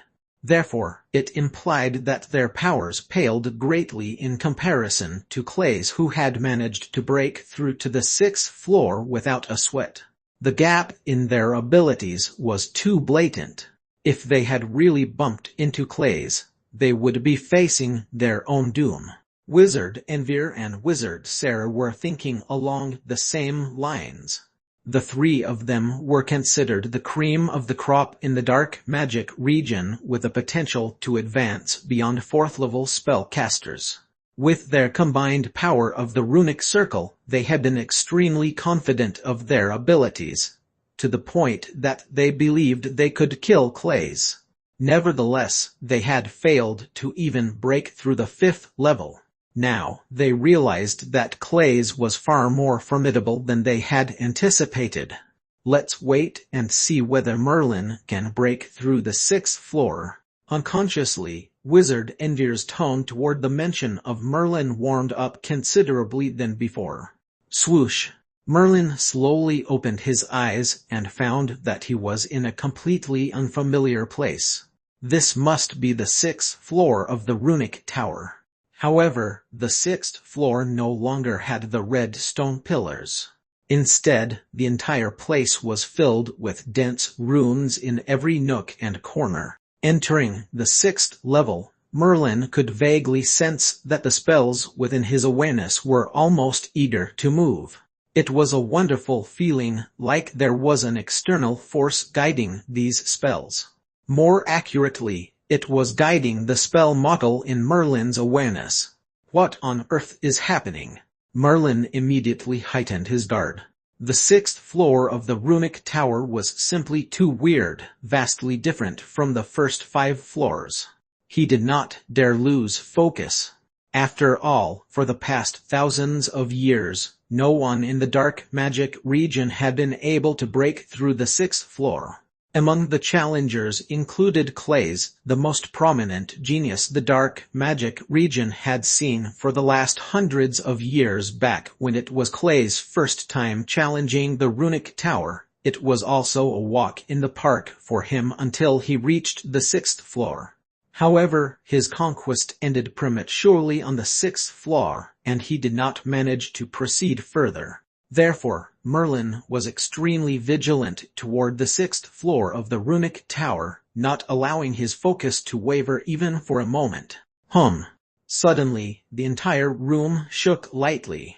At the same time, the mysterious runes started to gather together and take form. Under the watchful eye of Merlin, a familiar figure slowly emerged. Chapter 366 Overlapping Runic Magic Circles. Chapter 366 Overlapping Runic Magic Circles. The figure was draped in a golden robe. His build was tall and slender with long golden hair casually scattered behind his head. Handsome features adorned his face, but the most prominent feature of all was the pair of deep, thoughtful eyes that looked as if they contained bottomless wisdom. Under the continuous gathering and melding of runes, a solid figure began to take shape. This figure would not be unfamiliar to any spellcaster in the dark magic region. It was the creator of the dark magic region, the great wizard Fidel. As the creator of the dark magic region, statues of the great wizard Fidel could be found everywhere in the dark magic region. Therefore, Merlin was extremely familiar with his appearance. When the mysterious runes on the 6th floor began to take shape as the great wizard Fidel, Merlin could recognize him immediately. Our lucky spellcaster, very well then. I'm the guardian spirit of the 6th floor of the runic tower. You can call me Wizard Ephdal. In the ancient Multan language, the F prefix used in Ephdal denoted something that was imaginary or fake. The guardian spirit on the 6th floor must have been a playful character. Not only did he assume the effigy of the great wizard Fidel, but also gave himself a funny name. Seeing the confusion on Merlin's face, Wizard Ephdal grinned. Oh, it wasn't the great wizard Fidel who made me like this. Actually, the guardian spirits can choose whatever forms we want to manifest ourselves into. Since I'm very grateful to the great wizard Fidel for creating me and allowing me to experience this wonderful world, I assumed his appearance and faithfully guard the 6th floor of the runic tower. Wizard Ephdal was very peculiar indeed. It seemed that the guardian spirit had developed a complete conscience, just like Didymos, the black cat inside the stone plaque of the dark magic region. However, Merlin was not interested in the peculiarities of this guardian spirit. He asked Wizard Ephdal, if I want to pass the 6th floor, do I have to defeat you? Defeat me? No, you're mistaken. In order to conquer the 6th floor, you don't have to defeat the guardian spirit. In fact, I don't even have any fighting skills in me. The challenge on the 6th floor of the runic tower is very simple. All you have to do is break open that big door. Wizard Ephdal pointed toward a big square door in front of them. Really, all I have to do is break open that door. Merlin was doubtful. How could the 6th floor challenge be so simple? If it was so simple, then how was it that no one, including Clays, would be unable to get through the 6th floor? Wizard Ephdal's figure vanished and reappeared in a flash in front of the square door. He pointed his finger at the dense runes covering the doorway. Of course, it's not easy to break open this door. The door is protected by 5 layers of runic magic circles that was personally engraved by the great wizard Fidel, layer after layer. These overlapping runic magic circles are the most difficult among all the runic magic circles. You must have attained a requisite command of runes to be able to crack these 5-layer overlapping runic magic circles. Sure enough, breaking open the door was not as easy as it appeared. Judging from the complicated runic magic circles personally engraved by the great wizard Fidel on the door, only a spellcaster who was highly proficient in runes would be able to break through it. At this point, Merlin had completely understood the great wizard Fidel's intentions. His real purpose for leaving behind the runic tower was to find a genius spellcaster who excelled in runes. Moreover, Merlin could also guess that the treasures contained on the 6th and 7th floor would surely be closely tied to runes. Thus, spellcasters who were proficient in runes would derive immeasurable benefits from those treasures. Wizard Ethidal continued. Not long ago, a young spellcaster by the name of Clays was very good. He, too, managed to enter the 6th floor, and his knowledge of runes was quite remarkable. Unfortunately, he was just one step short. He was only able to crack the first 4 layers of runes, but not the final layer. Otherwise, he would have succeeded in conquering the 6th floor and progressed to the 7th floor. Oh, by the way, no one has been able to claim any of the treasures on the 6th floor yet. Behind this door is where the treasures are kept, so if you can crack the 5-layered runic magic circles on the door, then you can open it and receive a treasure left behind by the great wizard Fidel. Clays he has already betrayed the dark magic region and joined Osmu. Merlin's eye twitched slightly. He did not expect that Clays was only one step short of solving the 5-layered runic magic circles and conquering the 6th floor. Clays was not only talented in constructing spell models but also had considerable talents in runology, alchemy, potions, and other areas. Compared to Clays, Merlin felt inadequate. Besides possessing the matrix and the ability to construct spell models, Merlin's other abilities were still subpar compared to Clays. It was not without good reason that Clays was hailed to be one of the most talented spellcasters that the dark magic region had seen in hundreds of years. What Clays betrayed the dark magic region and joined Osmu? That's such a pity. He was a good lad, and I even nurtured him like a seedling.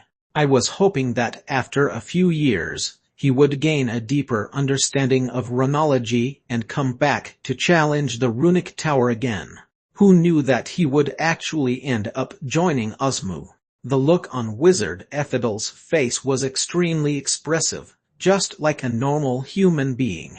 If not for the fact that Merlin had seen him being shaped out of runes, he might have even thought that Wizard Ethidal was a real human spellcaster. Merlin ignored Ethidal and headed toward the big square door. He laid both hands on the door and pushed gently. True enough, the door did not budge. Bearing in mind that Merlin had practiced the 4 mysterious relief sculptures, so even a heavy stone door would be easily pushed open. However, this square door did not budge even the slightest, proving that it would be difficult to rely on physical strength to open it. Unfortunately, since Merlin only had a very rudimentary understanding of runology, it would be next to impossible for him to crack the overlapping runic magic circles that were personally engraved by the great wizard Fidel. No matter what, I still have to try. Merlin placed his hands on the door again. Immediately, rows of mysterious-looking runes began to appear on the door. He could see that the runes were extremely special and complex, also known as the legendary overlapping runic magic circles. The arrangement of the overlapping runic magic circles was extremely complicated and required extreme caution. Otherwise, the runic magic circles would collapse and cannot be rebuilt. Overlapping runic magic circles were commonly used as a test subject to gauge the knowledge of rune masters in runology, so it was truly amazing that the great wizard Fidel was able to lay down 5 consecutive layers of overlapping runic magic circles. Merlin did not understand runes at all. Despite spending a long time groping at the door blindly, he still had no idea how to crack the runic magic circles. Therefore, he decided to go back to basics, break them using brute force. Even if he failed to break the runic magic circles by force, The worst that could happen was only for him to be ejected from the tower. Thinking along those lines, Merlin decided to cast perfect armor to protect his entire body. First of all, Merlin tentatively released a small wisp of his white fiery collapse. Immediately, the fire traveled toward the door and slammed into the runic magic circles. Crack! Exceeding Merlin's expectations, the first layer runic magic circle broke easily upon impact. However, the spell was blocked by the second layer. At the same time, the second layer runic magic circle rebounded Merlin's fiery collapse back at him. Fortunately, Merlin was protected by perfect armor, and the amount of fire he released was relatively small, so it did not cause any damage. Nevertheless, this attempt gave Merlin a fresh glimmer of hope. It showed that the runic magic circle was actually capable of being broken by force. Forcibly breaking the runic magic circles. Wizard Ephdal frowned slightly as he watched Merlin's destructive attempts. Within his long existence, he did encounter a few unorthodox spellcasters who had tried to break the runic magic circles on the door using physical force. Perhaps the great wizard Fidel had already anticipated this to happen back then. Thus there was another special feature of the runic magic circles. As long as the spells did not break the runic magic circle, it would be bounced back to the spellcaster with equal force. Therefore, most spellcasters who tried to break the runic magic circles by force were usually defeated by their own spells in the end. Lucky spellcaster, it's completely impossible to crack the runic magic circle by force. There have been spellcasters who tried what you're planning to do, but all of them ended in failure. However, nothing Wizard Ephdal said was getting through to Merlin. Once he discovered the possibility of breaking the runic magic circle by force, the cogs in his head were turning at full speed as new ideas began to appear. Judging by the strength of the first layer runic magic circle, the defensive powers of the fifth-layered runic magic circles were surprisingly strong. Moreover, any spell that failed to break the runic magic circle would be rebounded toward the spellcaster and inflict harm on the spellcaster himself. Merlin hoped to avoid this type of damage as much as possible. Otherwise, even though the spirit guardians did not harm him, he might end up getting killed by his own spells instead. After all, his own actions were separate from the runic tower. If Merlin was actually killed by one of these spells, he would become the laughingstock of the entire dark magic region. Alright, I'll just increase the power a little bit at a time. Even though it would consume more time and magic power, I cannot afford to act too hastily. Hopefully, my perfect armor would be able to withstand the rebounded spells. Merlin clenched his teeth and sealed his determination. Whoosh! Another burst of white flames flew toward the square, rune-covered door. This time, Merlin had increased the power of the fiery collapsed slightly, so the flame's power and speed were also increased. Crack! The second layer runic magic circle was broken upon impact, but the flames of fiery collapse were stopped by the third layer runic magic circle and came hurtling back toward Merlin, setting perfect armor ablaze. Fortunately, perfect armor was still capable of resisting this level of attack, only that it consumed his magic power faster than usual. Merlin increased the power of fiery collapse again and subsequently managed to break the third layer runic magic circle. However, he encountered difficulties with the fourth layer, forcing him to release all his Pandora demon abilities. Condensed fire. Finally, pale white fireballs appeared beside Merlin.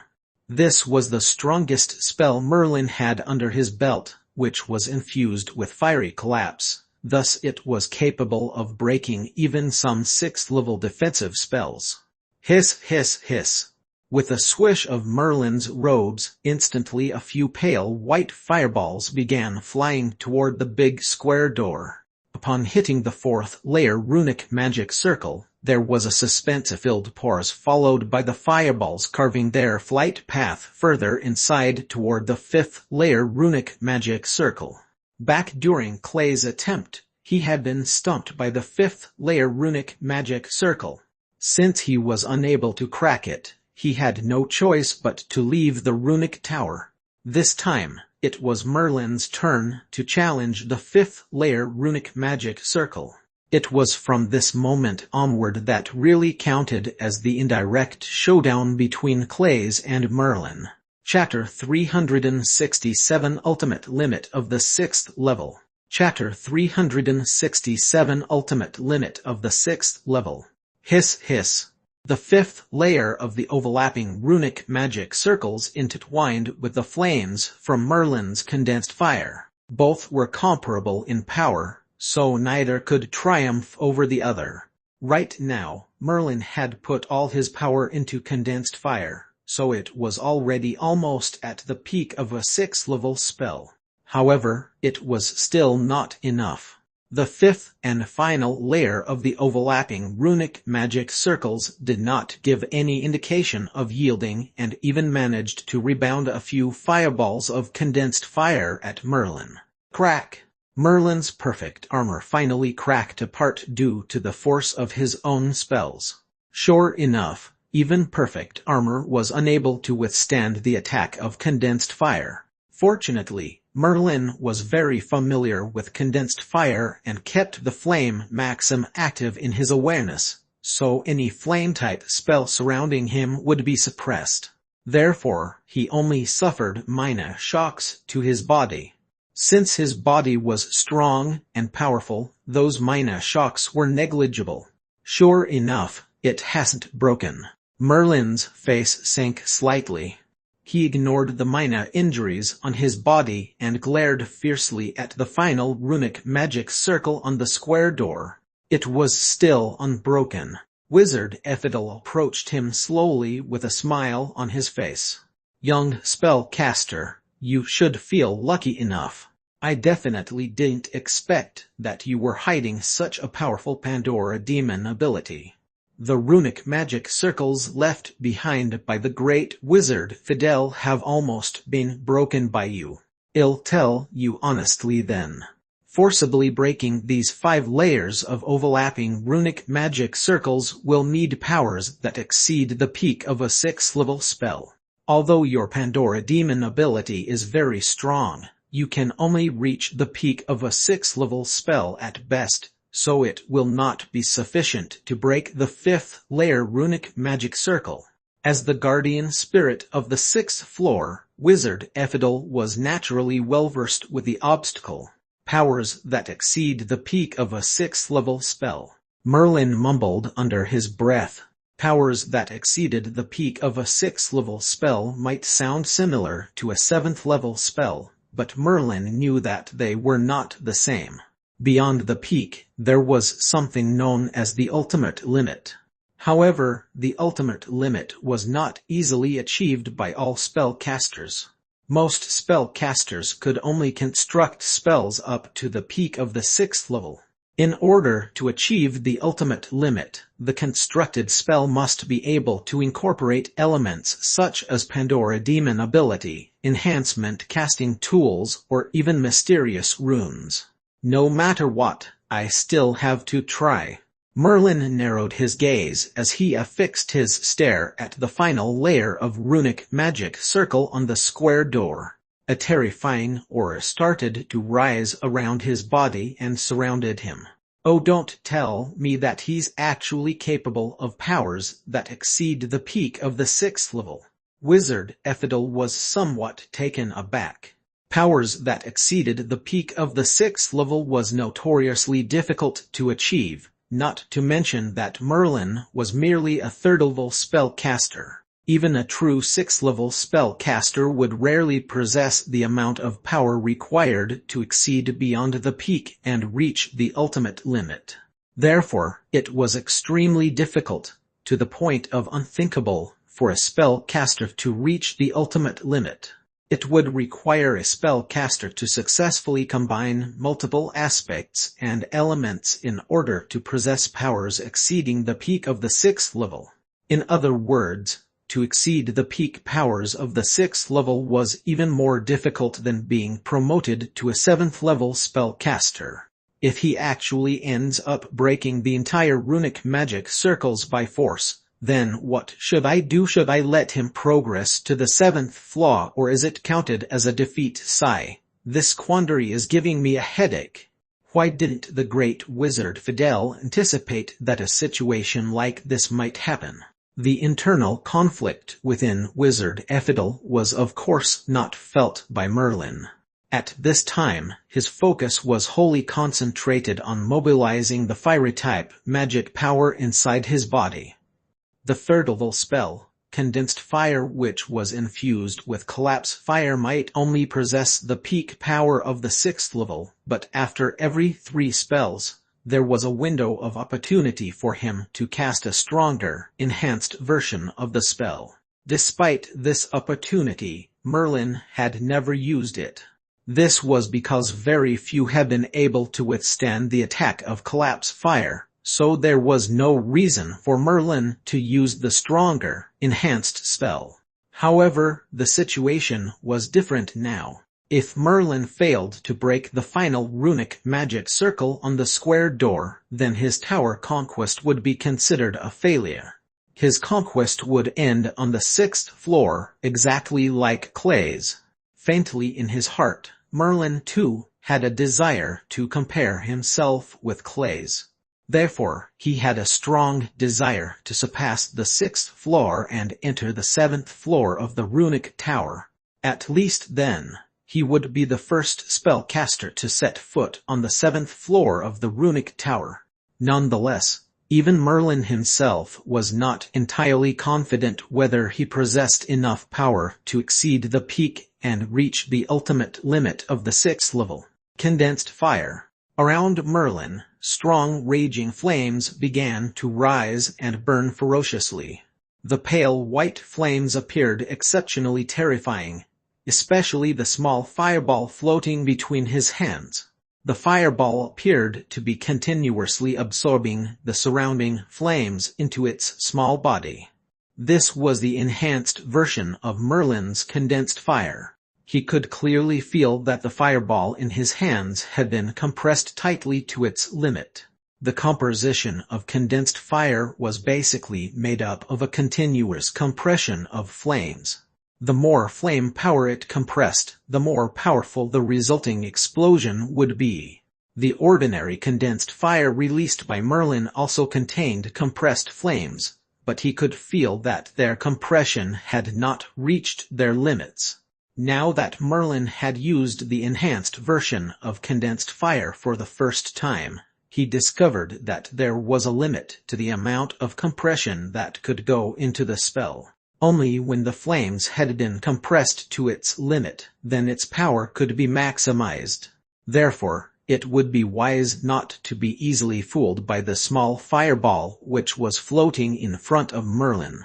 Even though its size was smaller than condensed fire, the power contained inside was even stronger than 10 ordinary condensed fire combined.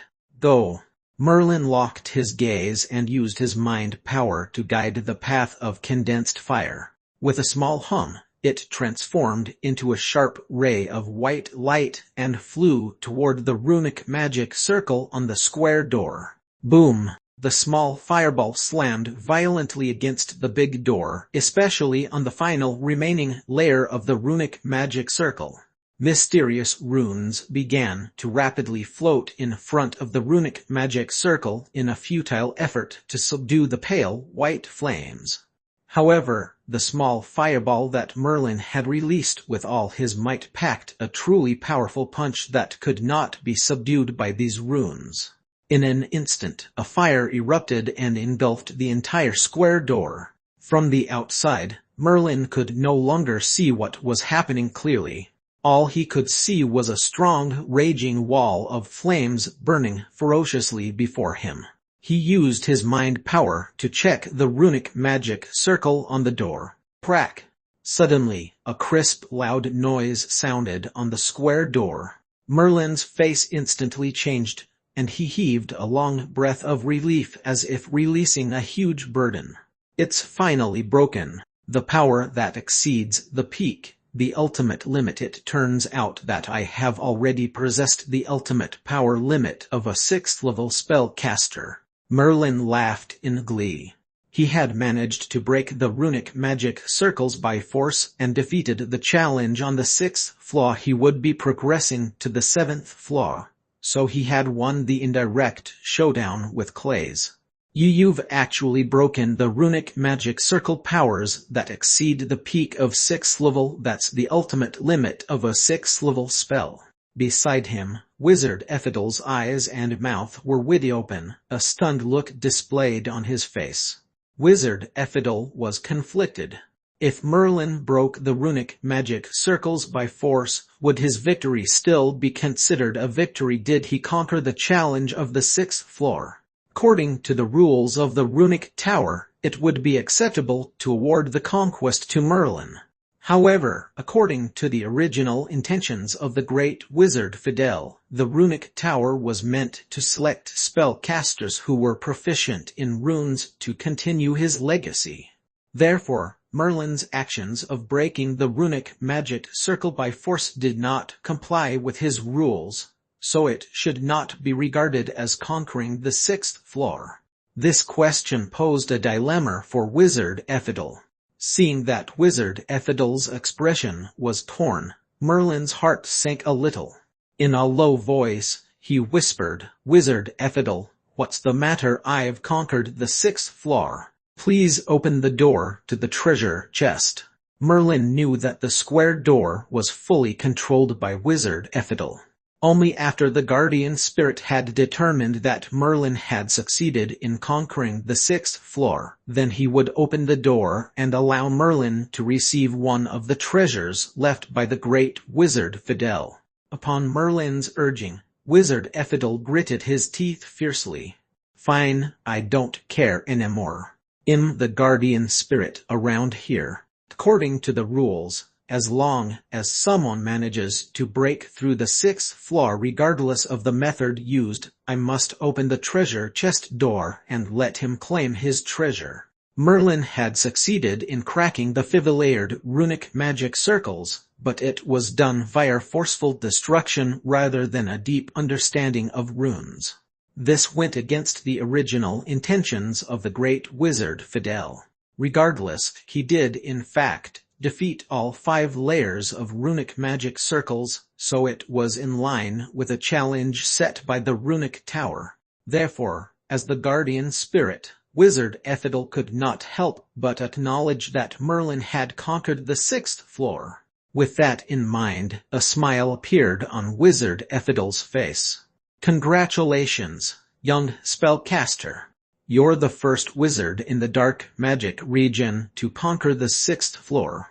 Hence, you can choose a treasure on the 6th floor. Do remember, however, that you can only pick one item." Rumble.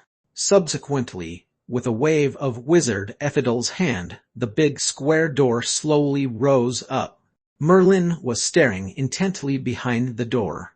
According to Wizard Ephedel, there was more than one piece of treasure on the 6th floor that was left behind by the great wizard Fidel. Even though he knew that he could only choose one, it would be enough to attract the envy of many spellcasters. After all, any treasure left behind by the greatest rune master would not be ordinary. Therefore, Merlin's heart was brimming with anticipation. Chapter 368 The Golden Relief Sculpture. Chapter 368 The Golden Relief Sculpture. The square door opened slowly, revealing a small cabin. The cabin looked exceptionally delicate and contained a few expensive looking glass cabinets. Inside the transparent glass cabinet, there were treasures. Among them, Merlin could see a runic magic disc the size of a wash basin. After all, the great wizard Fidel was a master of runes, and the runic tower had been built to nurture genius spellcasters who excelled in runes. This runic magic disc was extremely invaluable as it was handcrafted by the great wizard Fidel himself. It would not be found even in the resource tower. Besides the runic magic disc, there were also some precious runic magic circles that, if arranged correctly, were capable of killing even a 7th level spellcaster.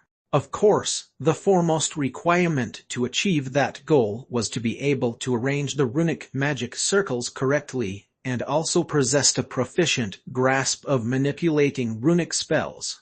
Back in the golden age of spellcasters, it was not unheard of to kill 7th level spellcasters or above using runic magic circles. On the other hand, nowadays, the study of runology was close to none, and the standards of spellcasters had dropped significantly.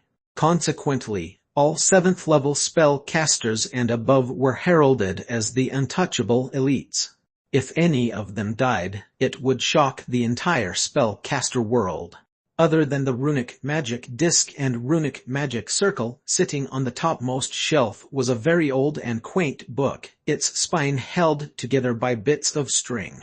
The book was so old that even its pages had turned yellowish over the long period of time. This is the handwritten notes of the great wizard Fidel. It contains some of his discoveries on runology and can be considered quite profound. This notebook is the most precious item among all the treasures on the 6th floor. Seeing the hesitation in Merlin's eyes, Wizard Fidel started explaining to him. It turned out that this book, which had yellowed with age and held together with bits of string, was actually the great wizard Fidel's personal notes, which was truly rare and precious. Even though the great wizard Fidel also left behind a few of his notes in the dark magic region, they were not accessible by the average spellcasters and were extremely few in numbers. These notes would be priceless to spellcasters who were involved in the study of runology because the other items such as the runic magic disc and the runic magic circle would only increase their powers for a short time. With a great wizard Fidel's notes, it was akin to being personally guided by the great wizard in runology. Obviously, to spellcasters who were proficient in runes, such guidance would be more precious than any other treasure. However, the precious runic magic disc, the powerful runic magic circle, the almost unrefusable notes belonging to the great wizard Fidel, all of them were invaluable to spellcasters who were proficient in runes but were not very useful to Merlin. He already had a runic magic disc, but since he was not proficient in runes, he had not even been able to use it at all. Seeing that these few treasures were closely linked to runes, Merlin immediately lost interest. Are these all the treasure there is? They're all related to runes, so they're not very useful to me. Merlin was slightly disappointed, even though he knew that it was to be expected. After all, the main purpose of the runic tower was to nurture spellcasters in the dark magic region who were highly involved in the study of runology. Thus, it was not surprising that the treasures inside were highly related to runes. Perhaps even the great wizard Fidel did not anticipate that there would one day be a spellcaster below the 4th level who could release the ultimate limit power of the 6th level. Even back in the most golden age of spellcasters, it was rare to come across a 1-in-a-million demonic genius. However, the appearance of a spellcaster like Merlin threw a wrench into things. Exceeding all expectations, a 3rd level spellcaster had managed to break the 5-layered overlapping runic magic circle by force. Right now, Merlin was dissatisfied with a treasure he found on the 6th floor. So, have you chosen which treasure you would like to keep? Wizard Fidel smiled good-naturedly. If he were to guess, Merlin would either choose the runic magic disc or the notes belonging to the great wizard Fidel. After all, these two were the most practical gifts among all the other treasures. The former would immediately heighten the spellcaster's power for a short period of time, whereas the latter would be equivalent to receiving personal guidance from a great rune master. Regardless of which one Merlin chose, both treasures were incredibly precious. Merlin shook his head discreetly. He understood Wizard Ephedel's intention, so he walked further into the small cabin and began to search the transparent glass cabinet carefully. There were quite a number of treasures within the small cabin. However, they were mostly related to runology, which Merlin glossed over as they were of no use to him. There were also some enhancing casting tools that were engraved with runes. These items could be activated using mind power and did not require any runic knowledge. Nevertheless, these enhancing casting tools were all defense-type tools and were only marginally better than the robe that he was already wearing. If he really could not find anything he liked, Merlin would much rather choose the runic magic disc compared to these enhancing casting tools. At least with a runic magic disc, if he could find a spellcaster who was proficient in runes, then it could potentially be put to good use. Oh, what is this?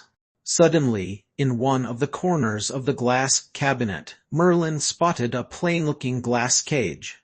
Inside, there was a shiny pale golden sculpture.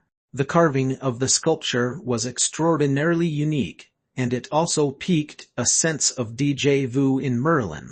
The sculpture not only gave him an inexplicable sense of familiarity, but upon closer inspection, it also roused a sense of curiosity in him. Wait a minute, this sculpture. Merlin's heart skipped a beat and he immediately extracted 4 relief sculptures from his ring. Judging by their color and carving styles, these 4 relief sculptures were completely different from the golden sculpture inside the glass cage. The only similarity between these items was that persistent sense of curiosity that they roused. Moreover, although the posture of these sculptures might appear different to a casual observer, Merlin could see a special link between the postures of the 4 relief sculptures and the golden sculpture. Maybe, just maybe, they came from the same origin. True enough, Merlin's guess was proved the next moment when he removed the 4 relief sculptures. The 4 relief sculptures began to vibrate gently and there was a reciprocal reaction from the golden sculpture, which also began to vibrate. It was now blatantly obvious that the golden relief sculpture and the 4 relief sculptures came from the same origin. The 5th relief sculpture. Merlin was overjoyed. It appeared that he had somehow managed to stumble upon an accidental prize from his runic tower challenge. He had not expected to find the 5th relief sculpture to add to his collection. Merlin had approached Wizard Bammu about the origin of the mysterious relief sculptures before, but he seemed to have not heard of it before. It seemed like the strange postures could help to continuously strengthen a person's body. Thereafter, Merlin did not continue to investigate the matter because he thought that he would not be able to find other relief sculptures anymore. Who would have guessed that he would find one of it in the runic tower? Although this golden relief sculpture was relegated to a small corner of the cabinet, Merlin was sure that any item placed on the 6th floor was considered a treasure by the great wizard Fidel. Among these treasures included the golden relief sculpture, though it was uncertain if the great wizard Fidel actually knew its secrets. Wizard Ephetel, I've chosen my treasure. I want this golden sculpture. Merlin pointed at the golden sculpture. Behind him, Wizard Ephetel's expression was doubtful. Are you sure you want this treasure? You can still change your mind. Are you sure you don't want the runic magic disc or the notes of the great wizard Fidel?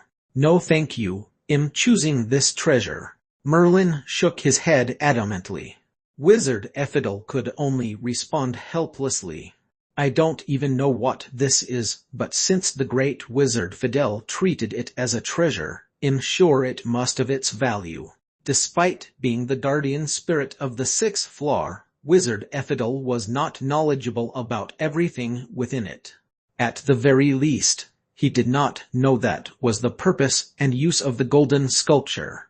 However, according to the rules set by the great wizard Fidel, as long as someone succeeded in conquering the floor, he had the right to choose a treasure. Therefore, he gently waved his hand and grabbed the golden relief sculpture in his hand, lifting it from the runic magic circle that was guarding it.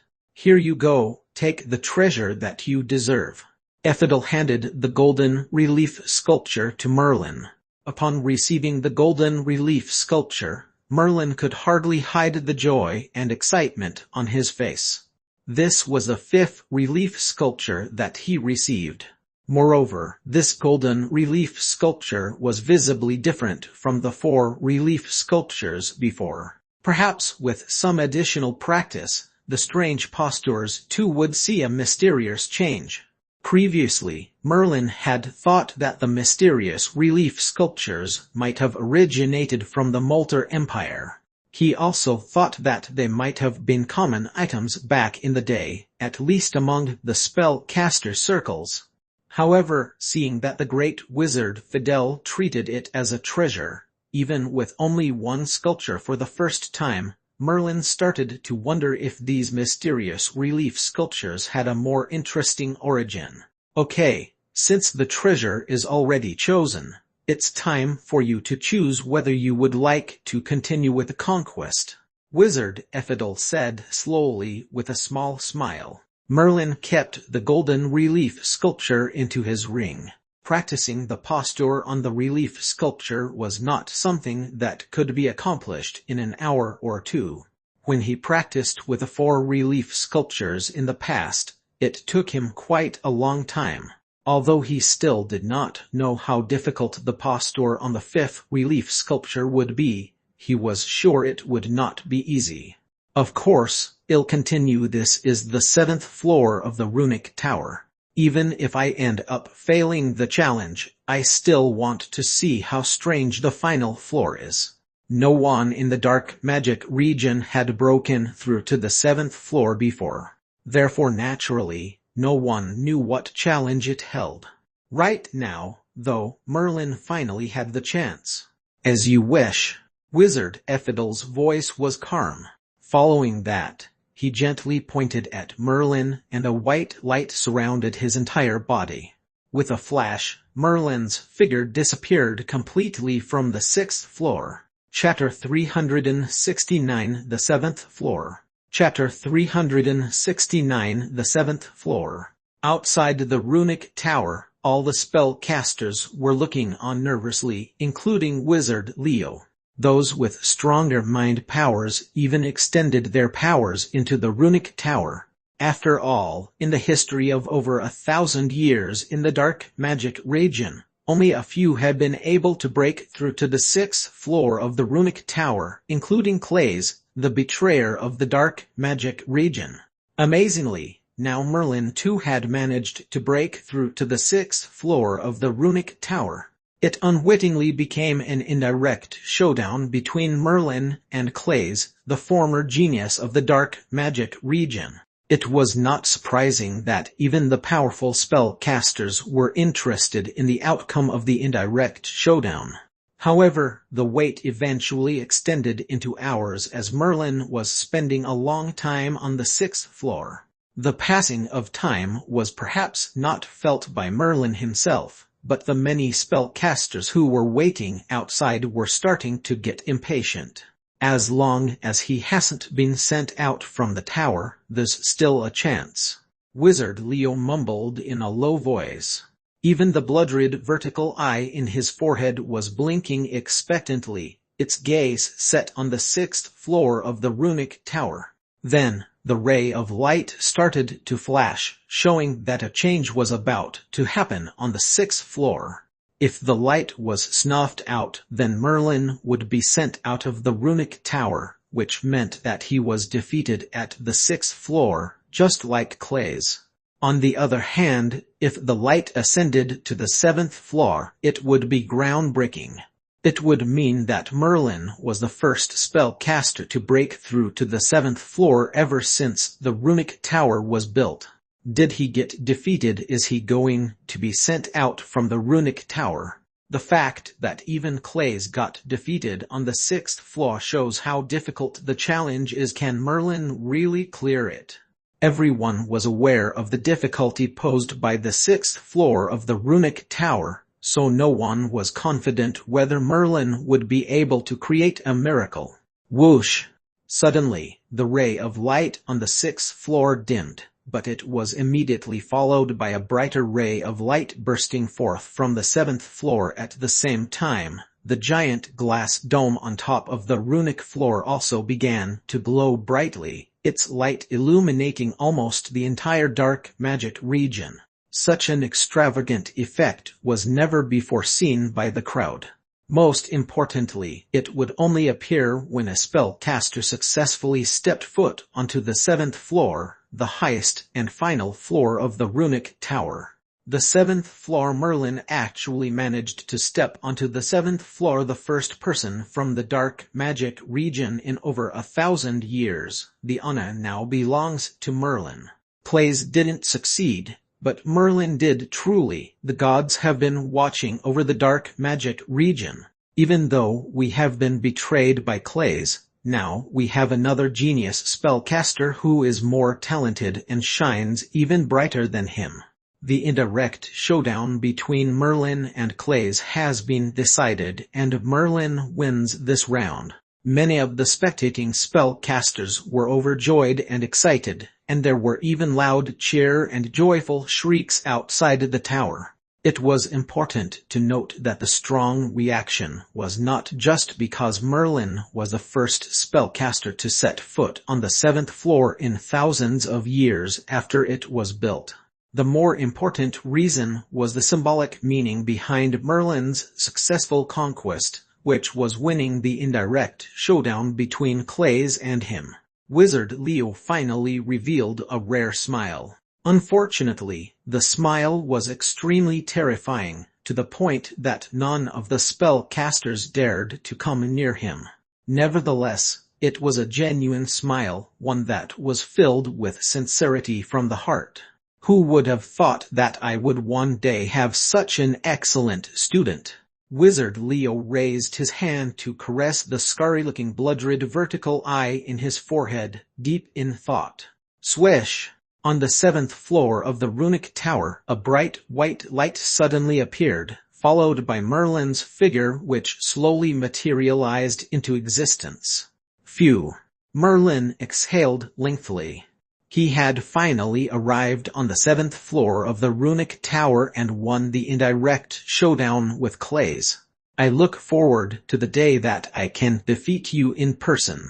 Merlin muttered to himself, and began to evaluate the final floor of the runic tower. Despite being the final floor of the runic tower, the arrangement of the room was not particularly remarkable in any way. Most importantly, he had to locate the guardian spirit of the final floor of the runic tower.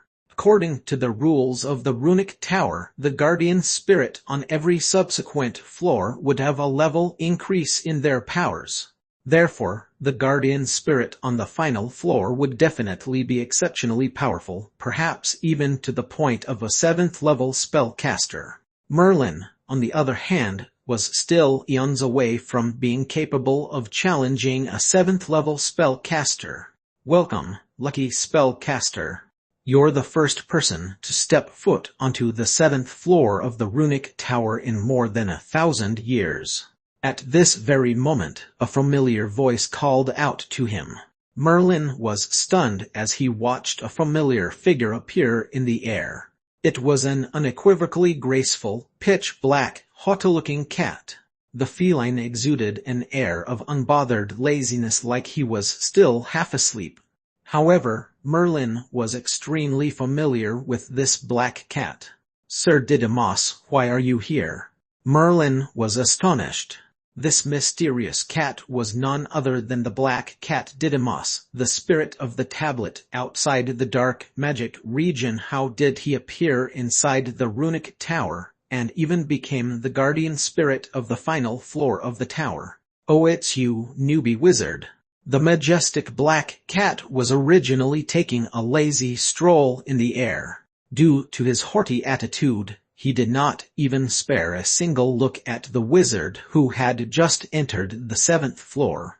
When he heard Merlin's gasp of astonishment, however, he glanced down and spotted Merlin's familiar face. In an instant, the majestic aura dissipated, and the cat reverted to his usual lazy self. Merlin breathed deeply and bowed his head. "Honorable Sir Didymos, my name is Wilson Merlin." The black cat Didymos used 2 claws to scratch the back of his head. In a half-hearted voice, he said, "Very well, Wizard Merlin, since you already found out about me, then I'll let you know that this was all prearranged by the great wizard Fidel.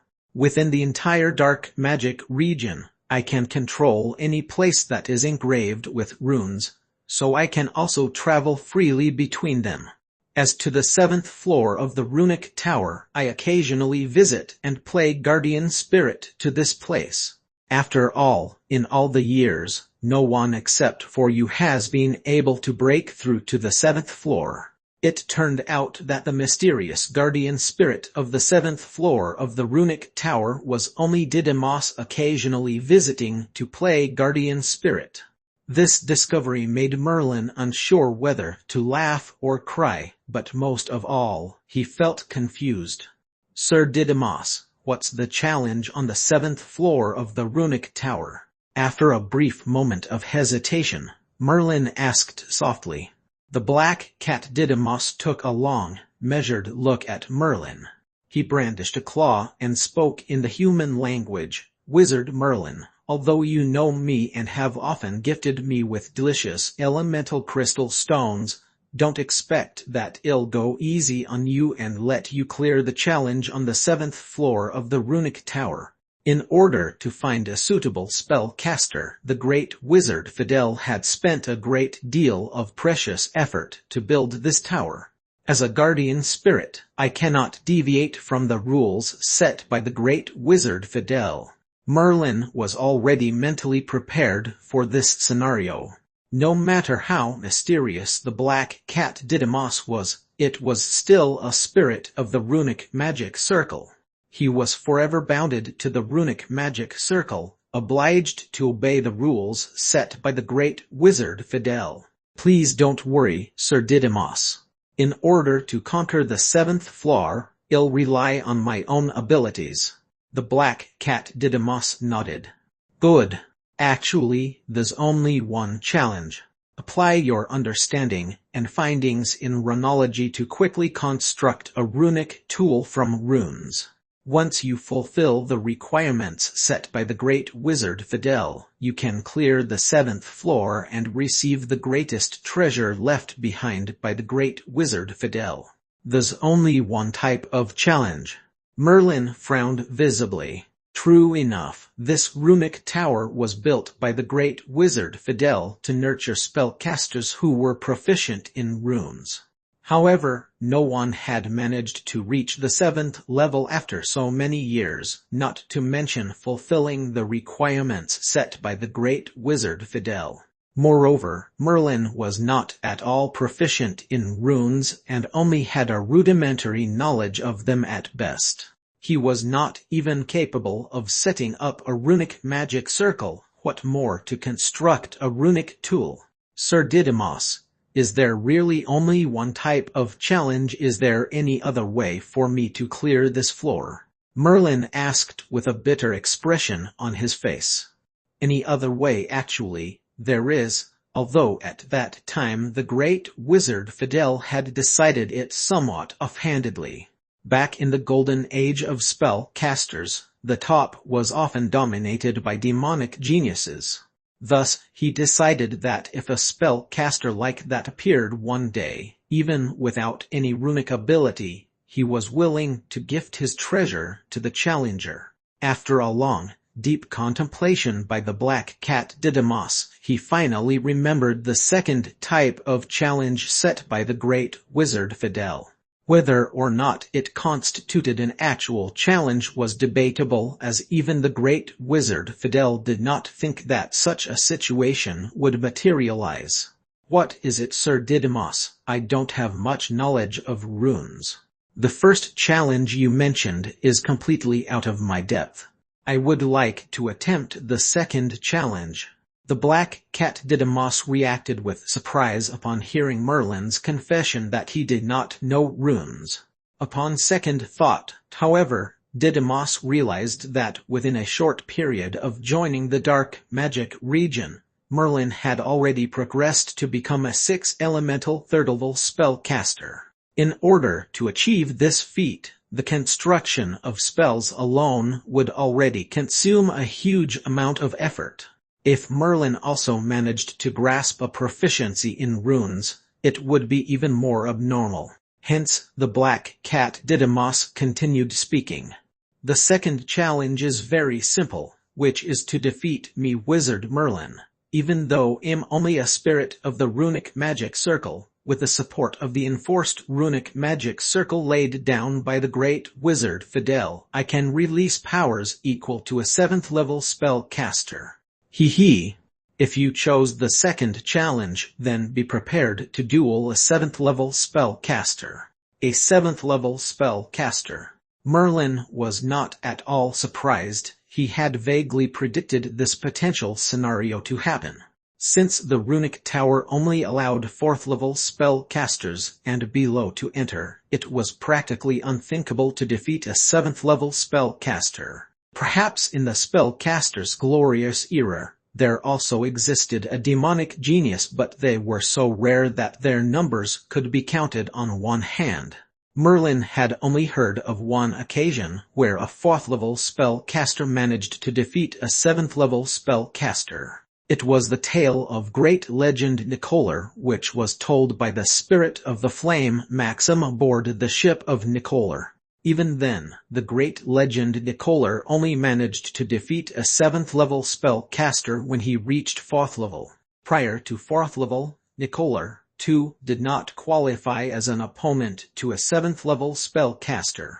Therefore, the second challenge set by the great wizard Fidel was one that even he did not believe would be attempted by anyone. However, if a demonic genius actually did appear, the great wizard Fidel was willing to gift his treasure even if the spellcaster was not proficient in runes. The reason was that a demonic genius spellcaster was so extremely rare, and that they would eventually mature into one of the most powerful spellcasters in the future. "So, have you decided?" The black cat Didymus pressed for an answer, looking slightly impatient. Merlin took a deep breath and nodded reluctantly. He steadied his tone and said, "I have decided. Sir Didymus, give me your best shot." "Oh, I see that you chose to attempt the second challenge." The black cat Didymus raised his head to stare at Merlin with an indecipherable half-smile. Chapter 370 The Golden Relief Sculpture. Chapter 370 The Golden Relief Sculpture. "Come on, Sir Didymus. Show me the power of a 7th-level spellcaster." Merlin growled softly. He was covered entirely by a layer of perfect armor. Admittedly, he had Wizard Bamu, a 7th-level spellcaster, and Wizard Leo, who possessed abilities that were not inferior to an 8th-level spellcaster in previous battles. However, Merlin had never truly battled with a 7th-level spellcaster. In order to experience how strong a 7th-level spellcaster was, he would need to seek it out in battle. "As you wish. Still, I'm a runic magic circle spirit, and can only rely on the strength of the runic magic circle. Here I go, runic thunder." Following Didymus' great roar, the entire 7th floor of the runic tower was covered in many thunderbolts. These thunderbolts did not charge at Merlin but instead quickly gathered and transformed into 9 thunderbolts that were each as thick as an arm. Whiz, whiz, whiz. One thunderbolt after another flew toward Merlin at an incredible speed. He could not keep up with them even after casting Flash Wind, so he could only block them by force. Pandora Demon Ability, Fiery Collapse. A fireball began to form before Merlin, emitting a terrifying force. With a push from both his arms, it quickly forged ahead. Bang! With only a loud explosion, the fireball erupted into white flames that filled up space. Nevertheless, very soon, the thunderbolts began to fly out from the midst of these flames. Condensed fire was completely unable to withstand such 7th-level powers. Each thunderbolt contained a terrifying strength that was comparable to a 7th-level spell. Boom! At last, the thunderbolts landed on Merlin's perfect armor. Just then, Merlin felt as if he was about to be submerged in these wide-ranging thunderbolts, a feeling that he was close to death. The 7th level, I still fall short by quite a bit, Merlin mumbled in a low voice. Perfect armor, which was covering his body, shattered in an instant. However, just as the thunderbolts crashed into his body, a beam of white light that flickered with mysterious runes quickly flashed over his body, intercepting the power of the thunderbolts, which caused no harm to Merlin. Whoosh! Following that, the white light enveloped Merlin and he disappeared from the 7th floor. His capabilities are still lacking by a bit. How boring. I don't know who will be able to clear the 7th floor. It's easier to go back to sleep. The black cat Didymus glanced carelessly at where Merlin had disappeared, and gradually faded away as if he had never appeared in the first place. The spellcasters who had gathered outside the runic tower seemed to have increased slightly. There were even a few 4th-level spellcasters who were able to build their own individual towers that came before the runic tower, their eyes fixed firmly onto the 7th floor of the runic tower. Merlin had brought about a miracle by getting past the 6th floor, becoming the first spellcaster over the past 1,000 years of the dark magic region to step onto the 7th floor. Nonetheless, there were many spellcasters who anticipated more from Merlin, hoping that Merlin had a final spurt of energy in him to clear the 7th floor of the runic tower.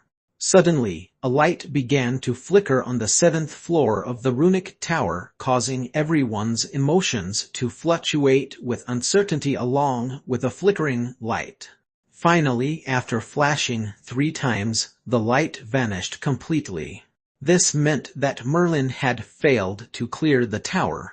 He still failed the 7th floor. The final floor of the runic tower holds the greatest treasure left behind by the great wizard Fidel. It's a shame that even wizard Merlin had failed. It seems like it's fated that no one will be able to clear the 7th floor of the runic tower. As soon as the light faded on the 7th floor of the runic tower, a beam of light appeared before the tower. Following that, the light gradually dissolved, revealing a figure within. At that moment, countless gazes were directed at this figure.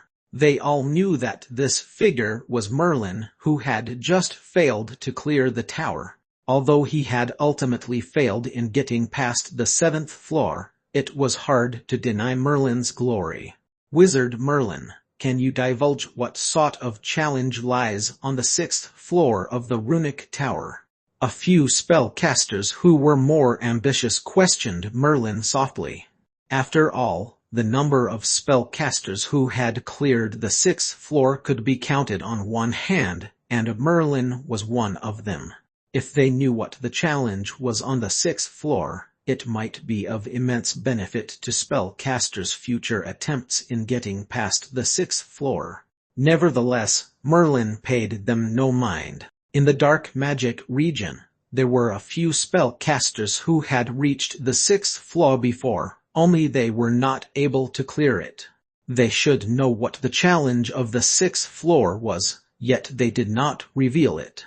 There was even a spellcaster who had recorded the challenge of the sixth floor in writing and put it up for sale in the resource tower. Its price was in the hundreds of contribution points, and there were only a few spellcasters who would be willing to spend so many contribution points to exchange for it. Therefore, Merlin was even less likely to easily divulge what the challenge of the sixth floor was. At the moment, he was still caught up in the puzzlement of experiencing thunderbolts crashing into him yet surviving it without a scratch. Merlin could clearly recall that power which was comparable to a 7th level spell. Once it landed on him, he would be heavily injured even if he survived. That feeling of perishing and suffocation was imprinted in his memory even now. However, the moment the thunderbolts crashed into him, mysterious runes had entered his body, forcibly obstructing the harmful impact of the thunderbolts. Merlin guessed that those runes must have been set up by the great wizard Fidel inside the runic tower. Once a spellcaster was in imminent danger, the runes of the runic tower would protect them and bring them away from the tower.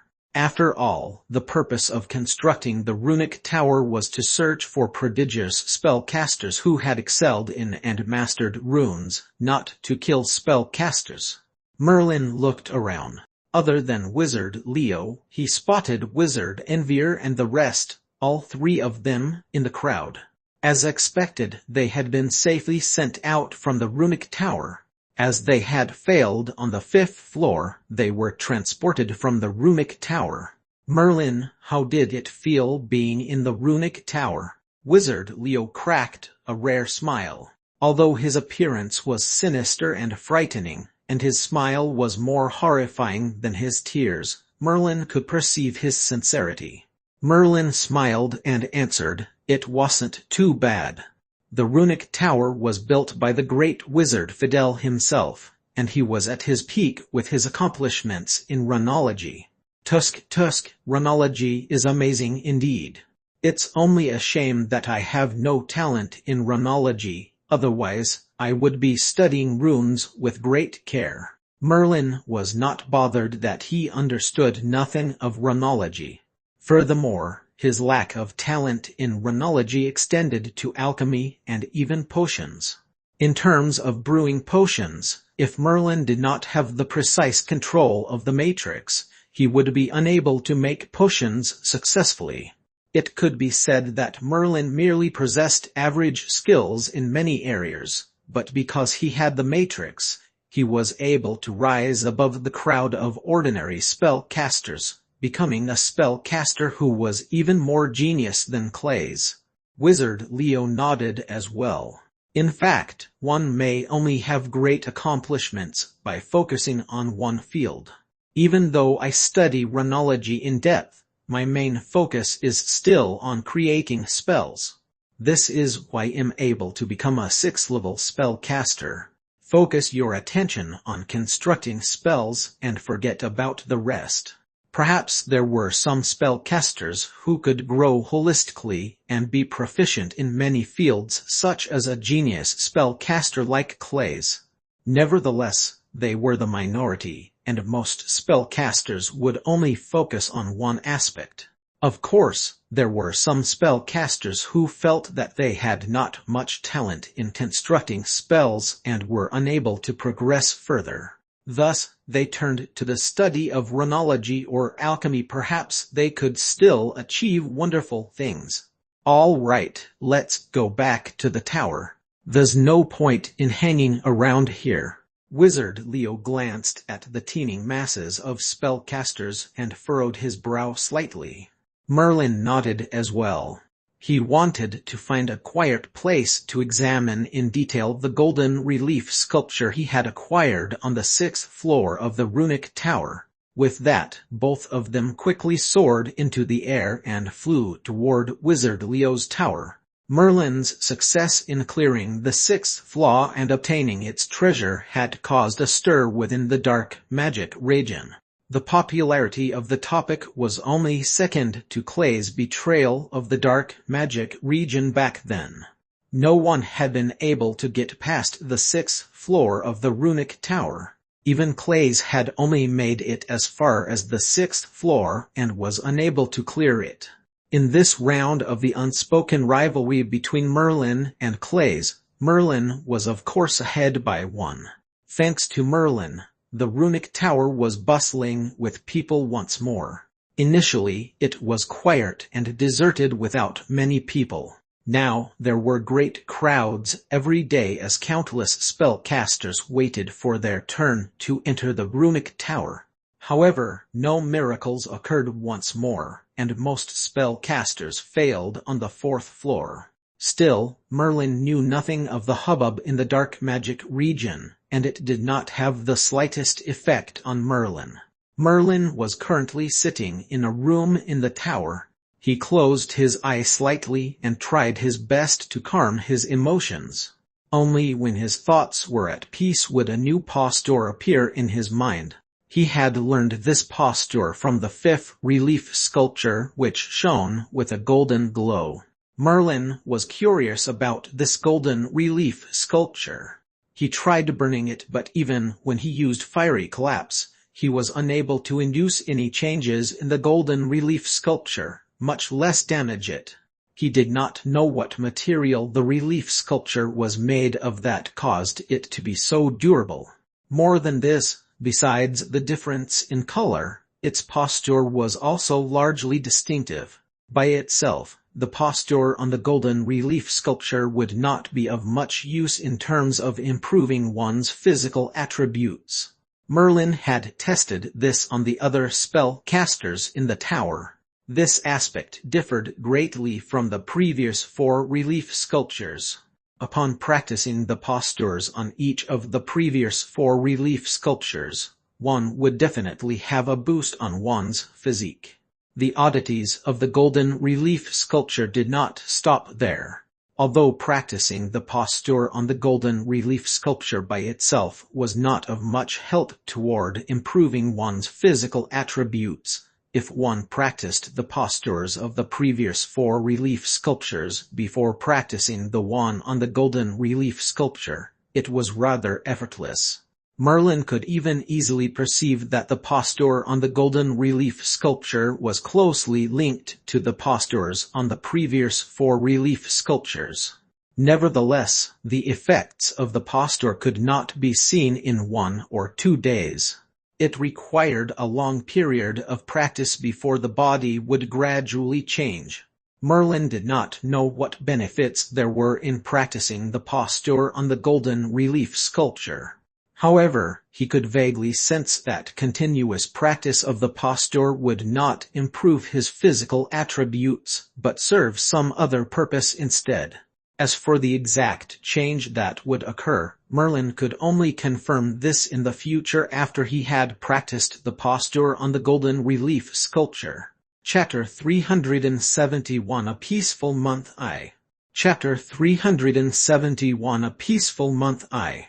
Merlin did not stay in the tower the entire time. He could now start on 2 tasks. The first was to use this 1 month's time wholly to brew Macra potion, consuming each batch the moment it was completed.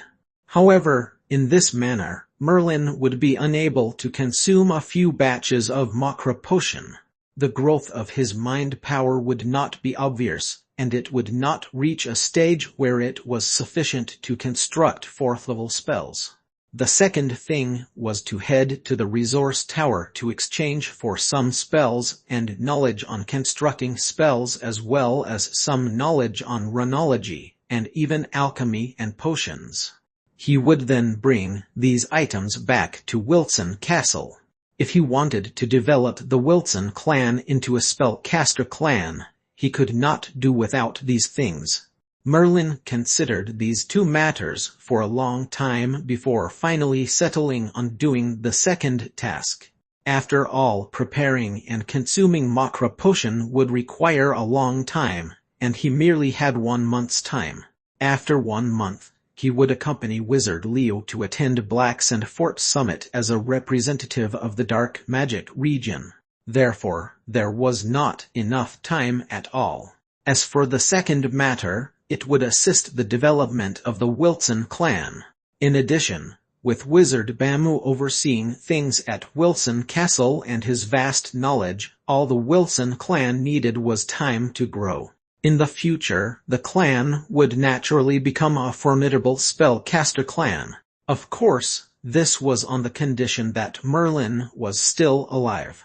Otherwise, without him as a deterrent, the Wilson clan would become easy targets to those roaming wizards who had long been watching covetously, wishing to reap the spoils. Having made up his mind, Merlin rose up and went toward the resource tower. Within the resource tower, people came and left in a busy bustle. In the dark magic region, the place with the most spellcasters, other than the mission hall, would be the resource tower. Many spellcasters would go to the resource tower to exchange for all sorts of things that they required, such as spells, potions, casting tools, and so on.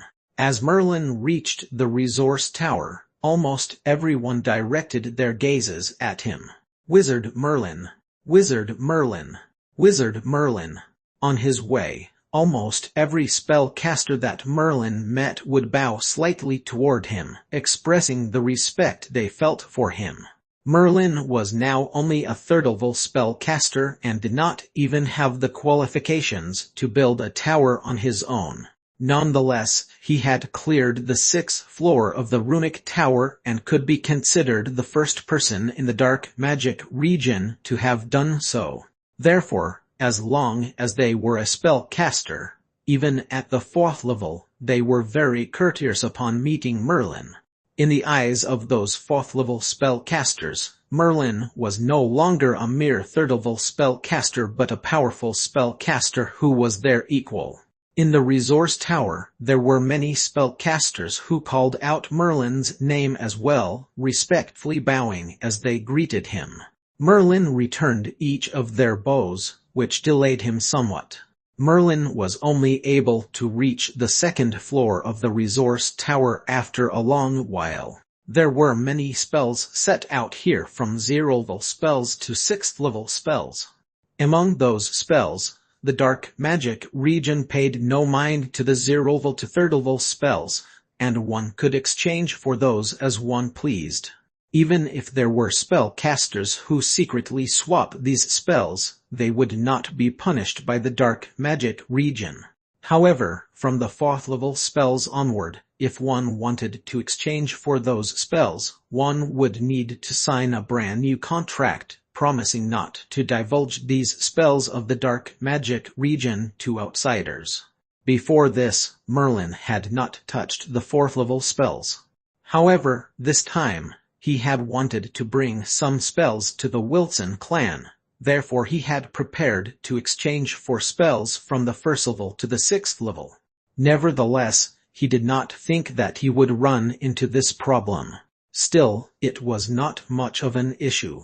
After all, spells above the 4th level were extremely precious. It was impossible that any spellcasters' organizations would hand them out so selflessly. As for spells below the 4th level, a spellcaster's organization would not care much about that. There were even many roaming wizards who were able to obtain 0-level to 3rd-level spells from spellcasters' organizations. Merlin thought about it. He would think of some other way to obtain spells above the 4th level in the future. Furthermore, the 4th-level spells that Merlin would use in the future would be new spells derived by the Matrix. At that point, he could also leave some for the Wilson clan. Nevertheless, he was thinking too far ahead. He did not know how long it would be before the Wilson clan would produce a spellcaster above the 4th level. It might be decades or even centuries. Therefore, 0-level to 3rd-level spells were most appropriate for the Wilson clan for now. Merlin checked his dark magic ring and discovered that he had gained an additional 10,000 contribution points as expected. This was the second time the dark magic region had gifted him 10,000 contribution points. He would receive 10,000 points every year for 10 years. With these 10,000 contribution points, Merlin could freely exchange for the 0th to 3rd level spells of the dark magic region. He would need to get spells of all types such as fire type, thunder type, wind type, water type, earth type, ice type, darkness type, and so on. Of course, Merlin could not possibly empty out the stores of spells in the dark magic region. There must have been hundreds of thousands of spells arranged closely on the racks of the 2nd floor. Among these, most of them were spells below the 4th level.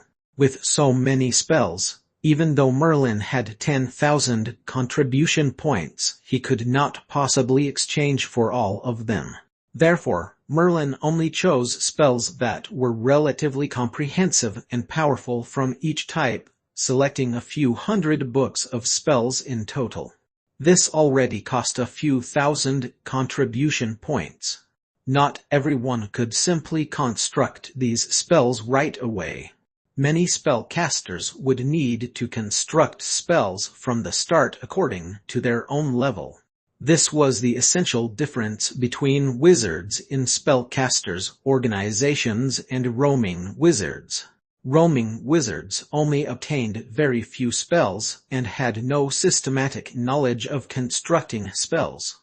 In many cases, after acquiring a spell, they would construct it according to the instructions. The consequence of this behavior was that, after constructing multiple spell models, many spellcasters discovered that these spell models in their awareness were not stable. As a result, they would never be able to progress further. As for wizards in spellcasters' organizations, they knew from the start that any spell would need to be analyzed and constructed from scratch based on what was most suitable for themselves. Only then could the stability of the spell be ensured, preventing it from collapsing in the future.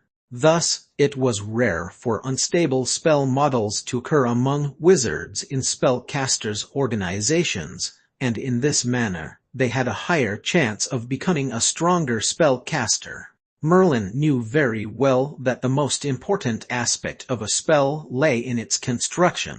Therefore, he exchanged for plenty of knowledge regarding spell construction in the dark magic region, for this was of utmost importance. Besides spells, one would also need the knowledge to construct spells. He did not wish that the future spellcasters of the Wilson clan would be unable to become high-level spellcasters due to the instability of their spell models. With this knowledge about constructing spells and the guidance of a 7th-level spellcaster like Wizard Bamu, a solid foundation could be laid down for the future development of the Wilson clan. Besides knowledge on spell construction, Merlin exchanged for some knowledge on runology, alchemy, and potions, as well as these were of the greatest importance. The Wilson clan would need a comprehensive set of knowledge in order to develop into a strong spellcaster clan. Since Merlin was a spellcaster of the dark magic region, it was easy for him to access such knowledge for the Wilson clan. Furthermore, as this knowledge was of an extremely basic level, the dark magic region was not particular about it, allowing it to be spread around. This basic knowledge of different fields was the most crucial item that Merlin had prepared for the Wilson clan. Perhaps in the near future, such knowledge would help the Wilson clan nurture a spellcaster who was proficient in runology, potions, or alchemy. Merlin would no longer have to face the agitation of possessing a powerful runic magic disc yet being unable to use it. Finally, Merlin needed to exchange for contract paper. This was a necessary item for Merlin to expand the Wilson clan. In the end, Merlin managed to find the contract paper he needed in the resource tower. This was the simplest type of contract paper, but it was adequate to bind spellcasters below the 7th level. As for spellcasters above the 7th level, who knew how many years it would be before the Wilson clan would produce such a powerful spellcaster at that point, Merlin would think of some way to obtain contract paper of a slightly higher grade. That's about it. I'll exchange for these first. Merlin looked at the items he was exchanging for. There were so many, and they touched upon almost all the fields.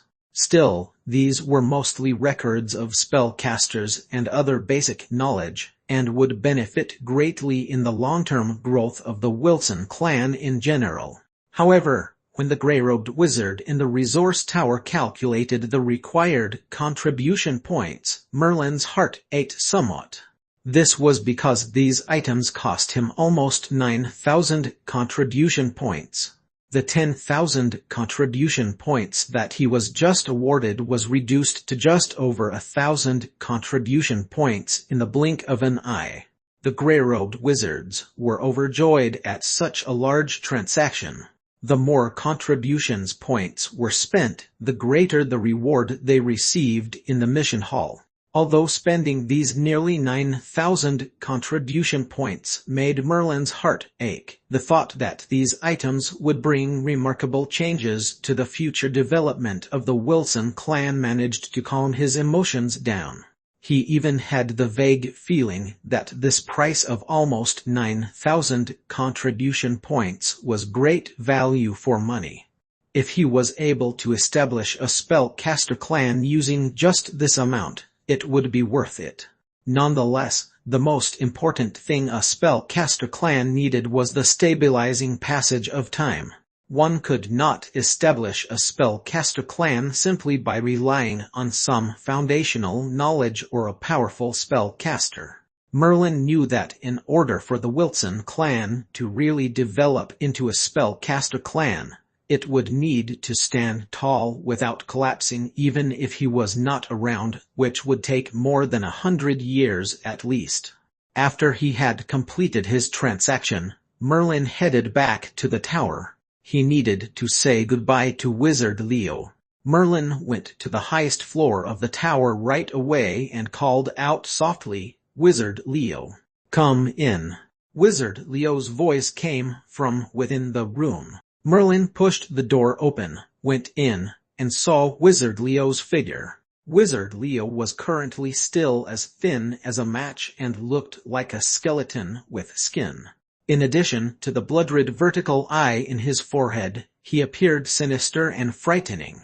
Merlin knew very well that this was the residual repercussion of Wizard Leo's forceful activation of the fourth form of Darkness Eye back when he was in the Imperial City.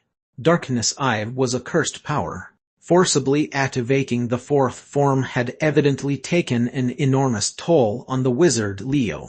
Naturally, he had to pay a severe price. However, even after paying this price and obtaining the Tear of God, Wizard Leo was unable to resolve the afflictions of Darkness Eye, which made him feel helpless. Chapter 372 A Peaceful Month A. Chapter 372 A Peaceful Month Roman 2. Wizard Leo, I'd like to make a trip back to Prakash City, Merlin said to Wizard Leo softly. Wizard Leo stretched out a withered finger before he nodded. Go ahead.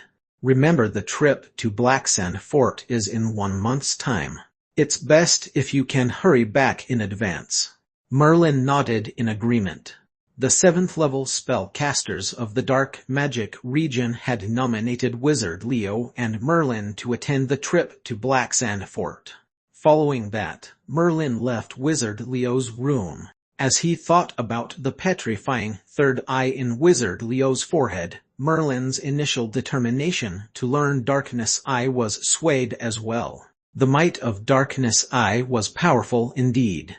As a special Pandora Demon ability, it was stronger than Pandora Demon abilities, which could be merged with spells. However, Darkness Eye was a cursed ability. Other than the Legend of Darkness Wizard authors, No one else was able to cultivate the 7 forms of darkness. Wizard Leo had now taken on such a terrifying appearance, and had even lost the possibility of becoming a 7th level spellcaster, all because he cultivated darkness. With Wizard Leo's situation serving as a lesson, Merlin would need to consider carefully no matter how much he wanted to cultivate darkness. Wilson Castle. From a distance, Merlin could perceive the changes that had taken place in it. In the past, it was near impossible that elemental fluctuations would be present. However, Merlin could now feel the elemental fluctuations even from a good distance away. This meant that there were many spellcasters in Wilson Castle. Merlin frowned. There was only Wizard Bamu who was a spellcaster in Wilson Castle. The rest were still trying to construct spells, which would take a long time. Even with Wizard Banu's guidance, they would not succeed in constructing spells so easily. Therefore, now that such intense elemental fluctuations had appeared, Merlin had become suspicious. Nevertheless, with Wizard Bamu in Wilson Castle, what could possibly happen?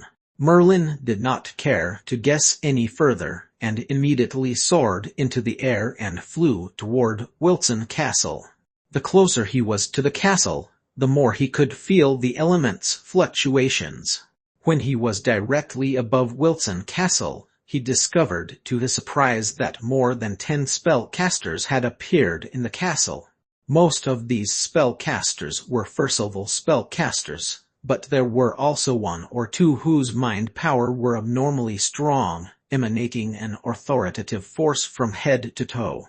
Each of their movements seemed to indicate that they were the leaders of these spellcasters. 4th-level spellcasters. Merlin's suspicions increased, so he began to slowly descend toward Wilson Castle. Who are you? Are you here to enlist under Wizard Bamu too? Very soon, the spellcasters spotted Merlin and rapidly gathered around. However, their expressions held no hostility. Moreover, they mistook Merlin as someone who was here to enlist under Wizard Bamu. Merlin did not move a muscle. What did they mean when they said enlist under Wizard Bamu? Back when Merlin was in Wilson Castle, there had been no such thing. Seeing that Merlin was silent, these first-level spellcasters did not dare speak up as well. After all, Merlin had just landed from the sky, which indicated that Merlin was at least a 4th-level spellcaster. Of course, Merlin himself knew that he was relying upon a flying casting tool in order to fly, and it was not because he had become a 4th-level spellcaster. Nevertheless, a flying casting tool was more uncommon compared to a 4th-level spellcaster, so naturally, no one would think that it was a flying casting tool. Soon enough, the 2 4th-level spellcaster that Merlin had sensed came forward and sized up Merlin. You there, wizard? Are you here to join Wizard Bamu? As soon as he heard what they said, Merlin knew that these spellcasters were certainly closely linked to Wizard Bamu. Thus, Merlin immediately took out the contract paper. Bamu, what's with the spellcasters in Wilson Castle? Merlin was able to use the contract paper to instantly communicate with Bamu. This was a special feature of the slave contract. In a room somewhere in the castle, just as Bamu was enjoying the elemental crystal stones provided by some spellcasters to rapidly replenish his magic power, Merlin's voice rang in his mind. Master is back. Wizard Bamu felt a jolt in his heart, and no longer cared about accumulating magic power. Wind element flickered slightly over his body and he immediately rushed out of the room. A breeze went by, and Wizard Bamu had already appeared before Merlin. Wizard Bamu. The multitude of spellcasters in the castle, upon seeing Wizard Bamu, appeared very respectful, bowing slightly toward him. Nonetheless, as he met Merlin's cold look, Wizard Bamu was unable to feel any joy from this. He said in a low voice straight away, "This is my master, Wizard Merlin of the Wilson clan." "What so? This is Wizard Merlin." These spellcasters had evidently heard of Wizard Merlin before. However, they had not been clear about the relationship between Wizard Bamu and Wizard Merlin. Many of them even thought that Merlin was under Wizard Bamu's control. Currently, it looked as if this was not the case at all, completely subverting their preconceived notions. Wizard Bamu had actually addressed Merlin as master. "Bamu, tell me what this is all about." Merlin's face was icy as he glared coldly at Bamu, causing Wizard Bamu's heart to quiver. "Master, it's like this.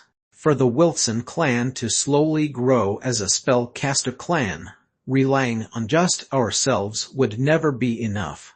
Thus I used a few special methods to attract these spellcasters. They've all joined the Wilson clan voluntarily. We can do what the other spellcaster clans did and take them on as honorary members of the Wilson clan. In this manner, the power of the Wilson clan would grow rapidly, and there would be enough spellcasters in the Wilson clan who can explain basic knowledge to those wizards with spellcaster quality." Merlin's heart leaped. He was not so easily fooled. It was likely that the special methods Wizard Bamu had mentioned were coercion and temptation, which was why he was able to get so many spellcasters to join the Wilson clan willingly. "Come to my room and give me a detailed explanation." Merlin glanced once more at these spellcasters, especially those two fourth-level spellcasters. Among roaming wizards, fourth-level spellcasters were relatively rare. He did not know what method Wizard Bamu had used in order to get these two fourth-level spellcasters to enlist under him. Swish! Merlin cast Flash Wind and disappeared from their sight in the blink of an eye. Wizard Bamu stepped into the silent room rather apprehensively. "Master!" Wizard Bamu raised his head and looked at Merlin but could not tell what Merlin was thinking from his expression. Merlin kept his tone calm. "Tell me, what methods did you use in order to get so many spellcasters to come here to Wilson Castle?" A smile broke out across Wizard Bamu's face. "It was quite simple, Master. After I returned to Wilson Castle, I simply took a walk around and came across some roaming wizards. After that, I killed a few, and the ones who were left naturally became adamant about following me. Of course, I asked them to be loyal toward the Wilson clan. It's that easy. Forget about the other first-level spellcasters, but those two fourth-level spellcasters, surely they didn't come on board willingly with just a few threats?" Merlin asked in suspicion. "Of course they did. Why would fourth-level spellcasters be arrogant in the beginning? They were rather resistant, but after I told them that we can give them some fifth-level spells and even knowledge about spell construction, they agreed without any hesitation to come to Wilson Castle." After hearing what Wizard Bamu said, Merlin nodded slightly. As expected, Wizard Bamu had used coercion and temptation in order to get those two fourth-level spellcasters to join voluntarily. After all, the things that roaming wizards lacked the most were spells and knowledge about constructing spells. Their success in constructing a fourth-level spell was only possible through luck and hardship.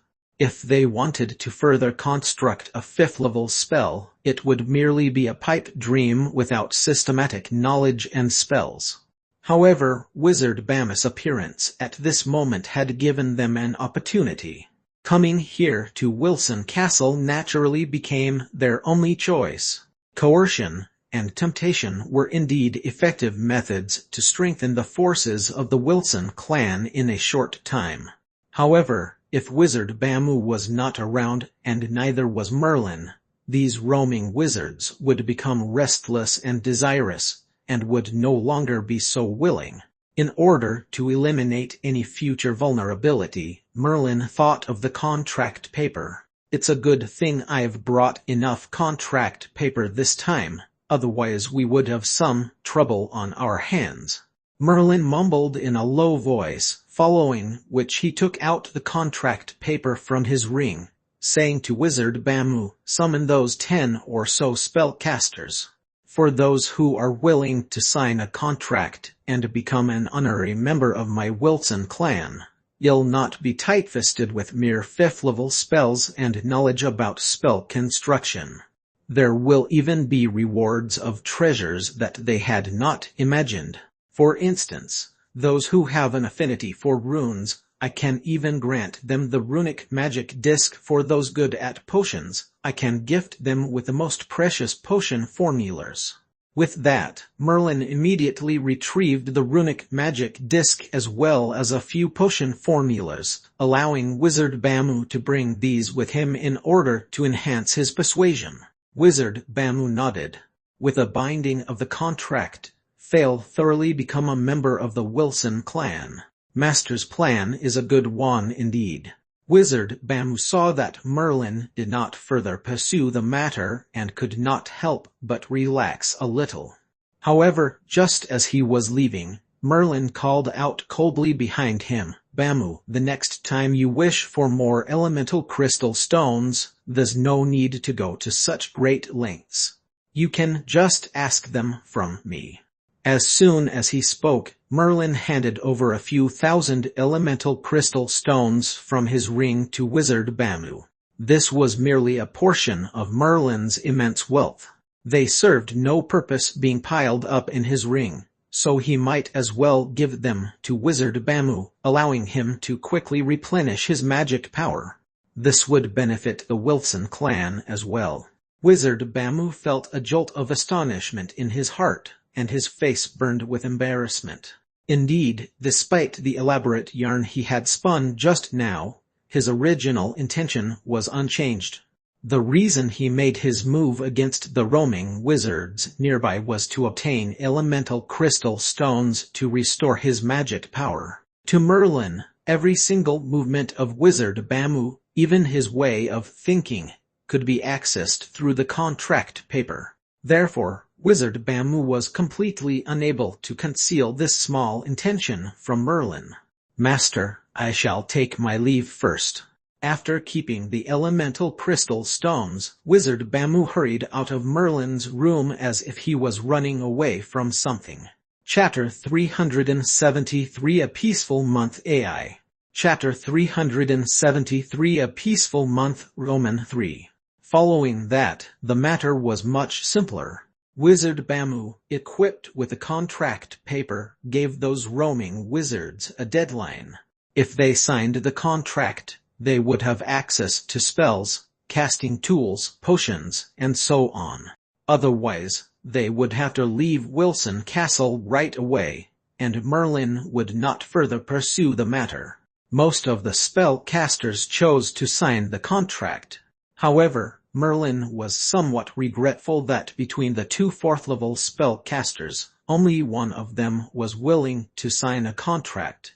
The other one ultimately decided to leave Wilson Castle. Although Merlin was rather sorry about the choice of that 4th-level spellcaster, he did not ask Bamu to bring that spellcaster back.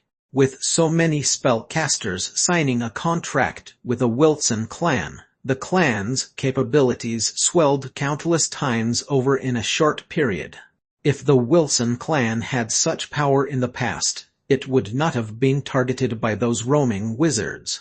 Now that the Wilson clan had human capital, all it lacked was time. As time slowly passed by, the later generations of the Wilson clan would increase in numbers. Descendants who possessed spellcaster quality would be nurtured with systematic knowledge from young, and their chances of becoming a spellcaster in the future would greatly increase. Thus, Merlin took out the various types of spells and the basic knowledge of spell construction as well as the foundational knowledge regarding monology, alchemy, and potions, and handed these to Bamu for him to manage. Merlin could rest easy by placing his trust in Bamu as he was Merlin's slave. Merlin did not need to worry that Bamu would not give his full effort. He believed that with all this basic knowledge, even a novice like Philander could utilize such foundational knowledge to improve her understanding of runes. As things for the Wilson clan slowly got on track, Merlin had less and less to worry about. He took the time to visit Avril and Karais.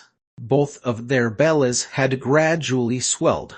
Even though Merlin had not been in Wilson Castle for a few months, Karais was still beaming all over. It must be the seed of life in her womb that gave Karais hope and strength.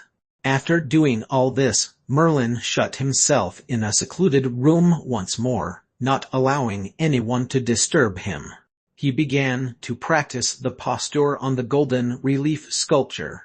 The posture on the golden relief sculpture differed significantly from the previous 4 relief sculptures. He would need a long time and frequent practice before it would serve its function.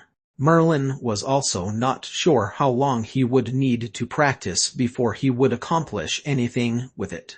Perhaps when the time came, the posture on the golden relief sculpture would reveal its secrets. Merlin still had about 20 days' time. He would not have time to prepare a few batches of Makra potion. He might as well seize the opportunity to practice the posture on the golden relief sculpture. 1 day, 2 days, 3 days passed. Those 20-something days passed by quickly just like that. Merlin had practiced the posture on the golden relief sculpture every day. This posture seemed to be closely linked to the previous 4 relief sculptures. However, it was also very different. Merlin was practicing each day, experiencing how this relief sculpture would benefit the body.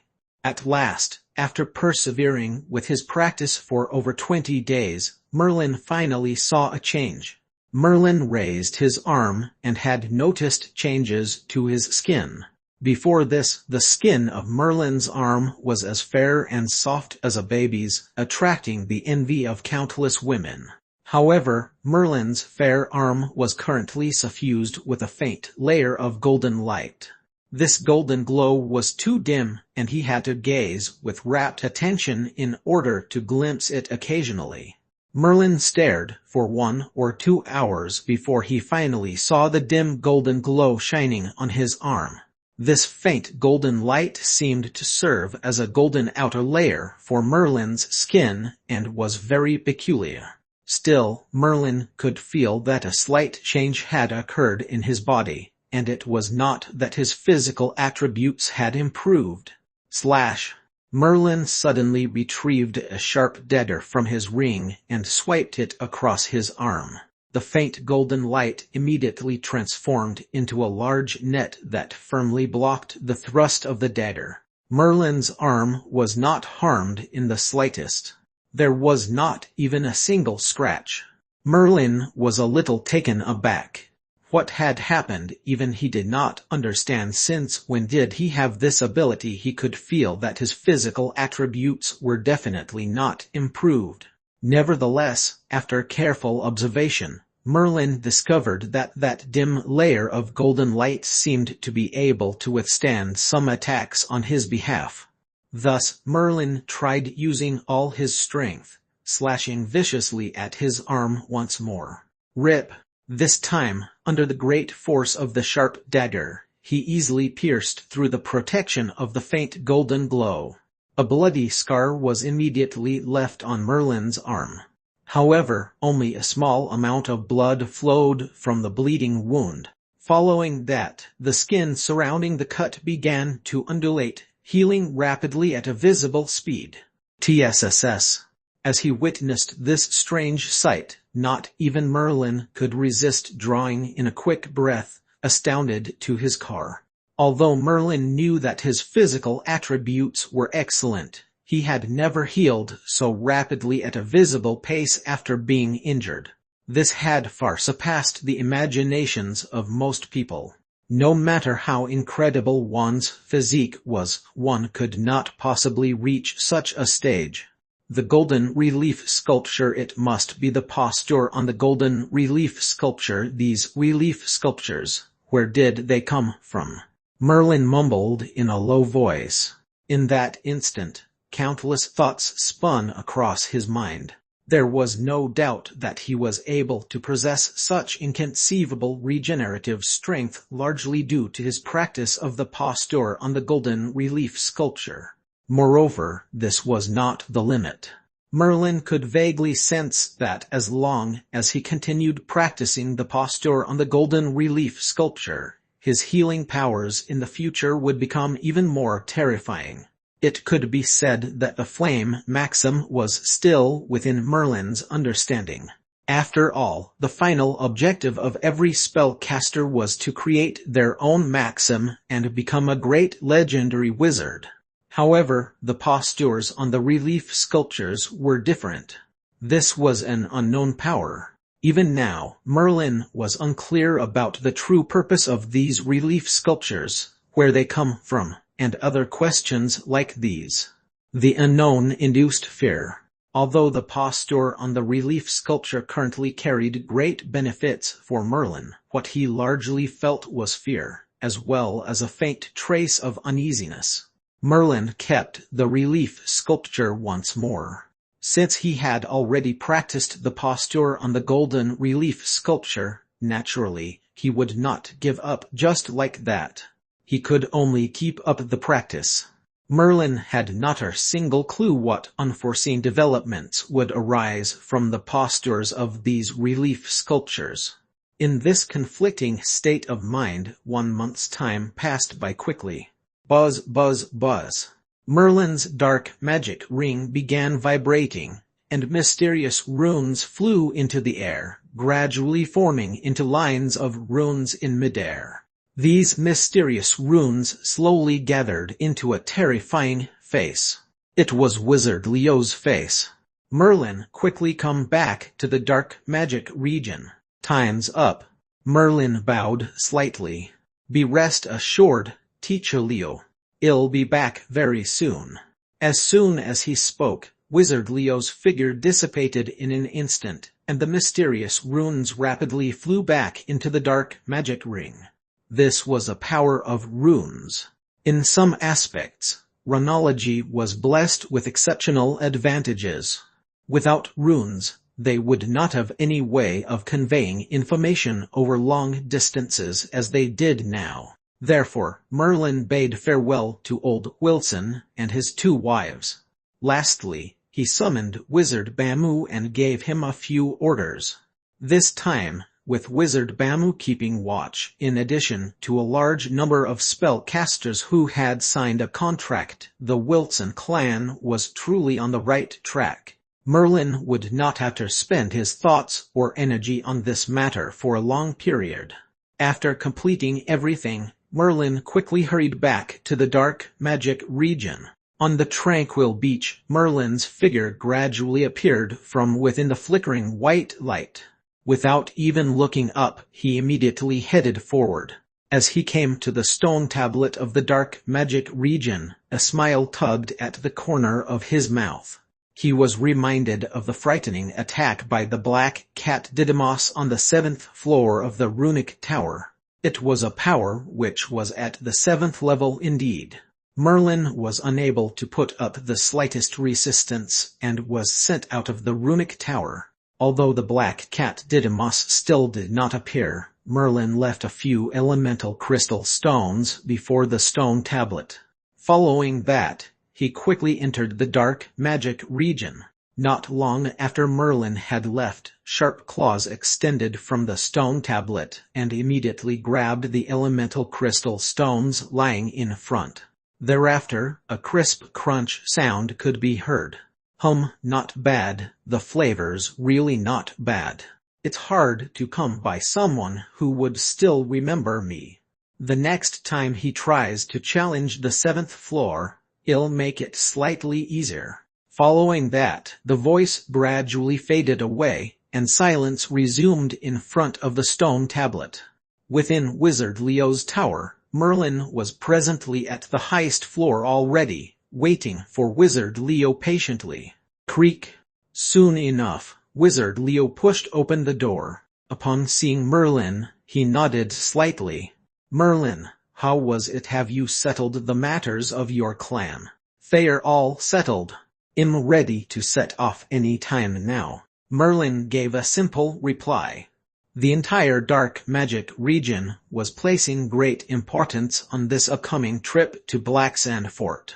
After all, the dark magic region had high hopes of shining brightly at the summit this time. For spellcasters below the 7th level, there was Wizard Leo, he who had cultivated Darkness Eye. His powers were so great that even 7th level spellcasters would feel pressured. As for those below the 4th level, they had a genius like Merlin who was even stronger than Clay's had been back then.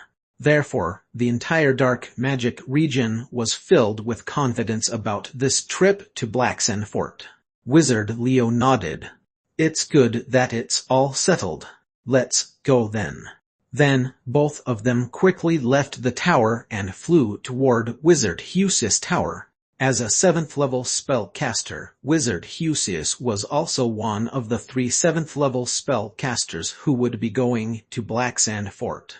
When Merlin and Wizard Leo arrived at his tower, they saw that many spellcasters were gathered there. Wizard Husius hurried forward and smiled. "Wizard Leo, the 3 of us along with Wizard Nater and Wizard Mills will be leading the team this time." Wizard Leo saw the 2 7th level spellcasters behind Wizard Husius and nodded slightly in greeting.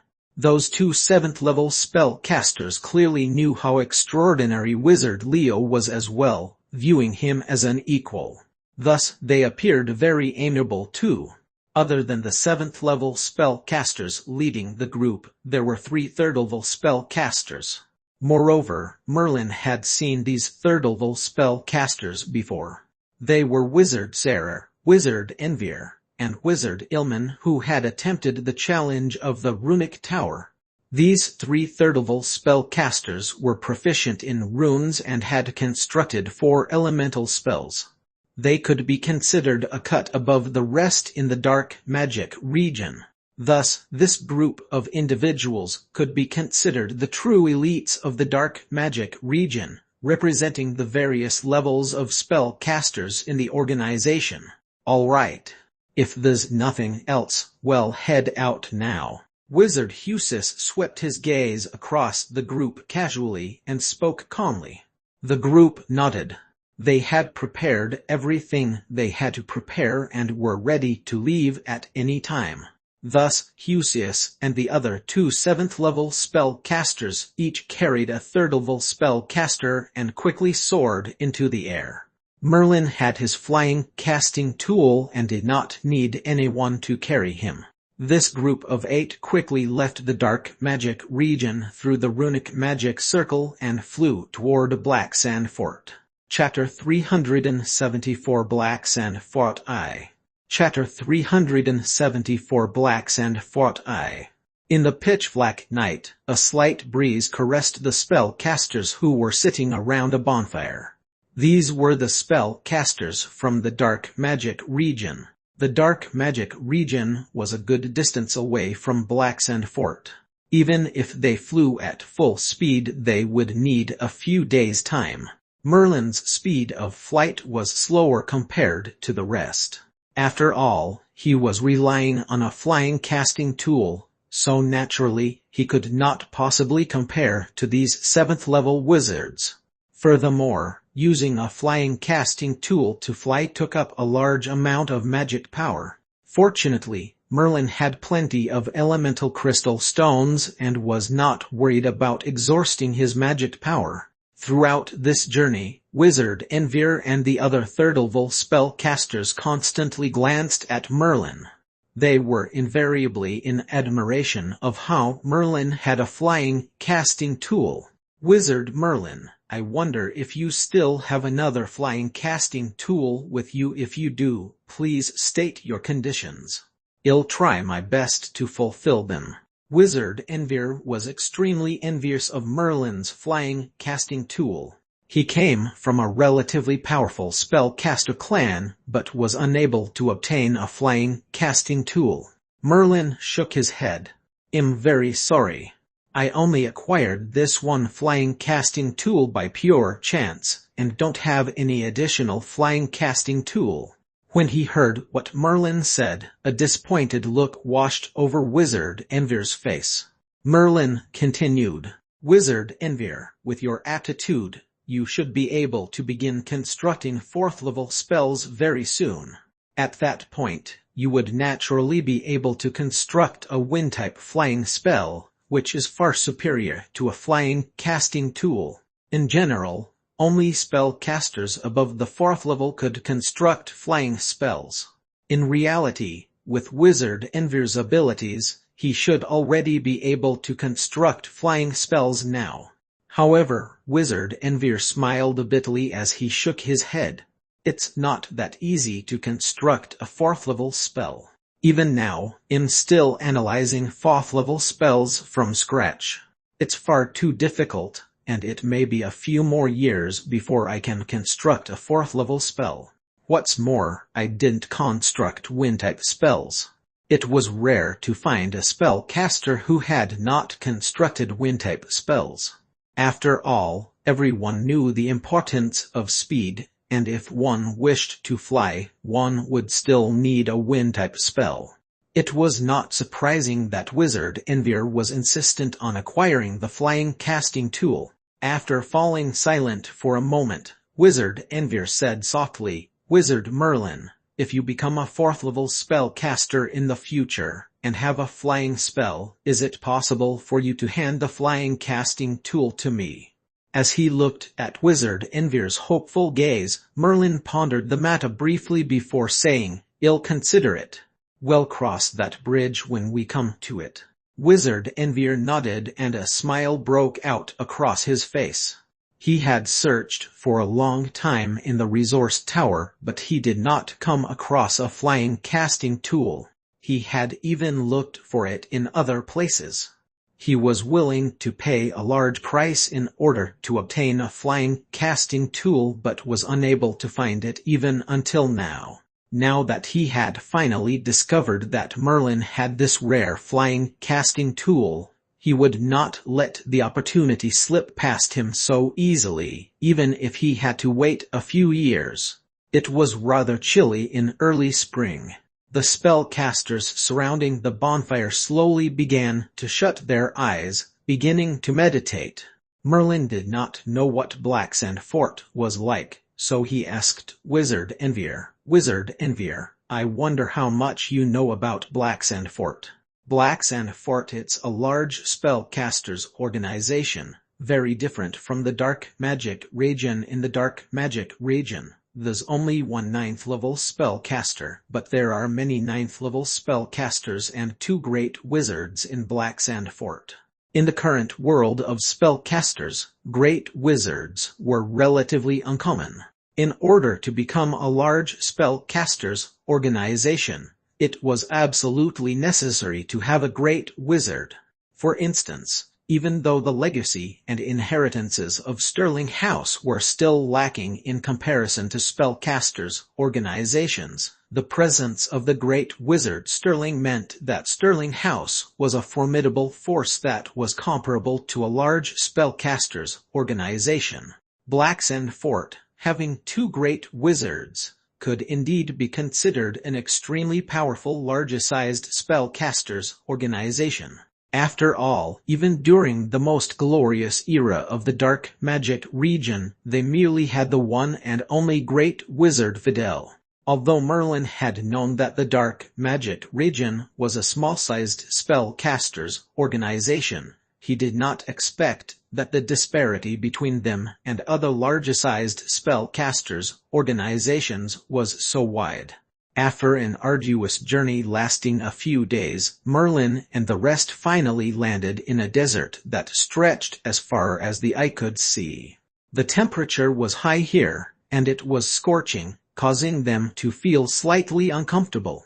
Merlin swept his mind power quickly across the area but did not discover anything out of the ordinary.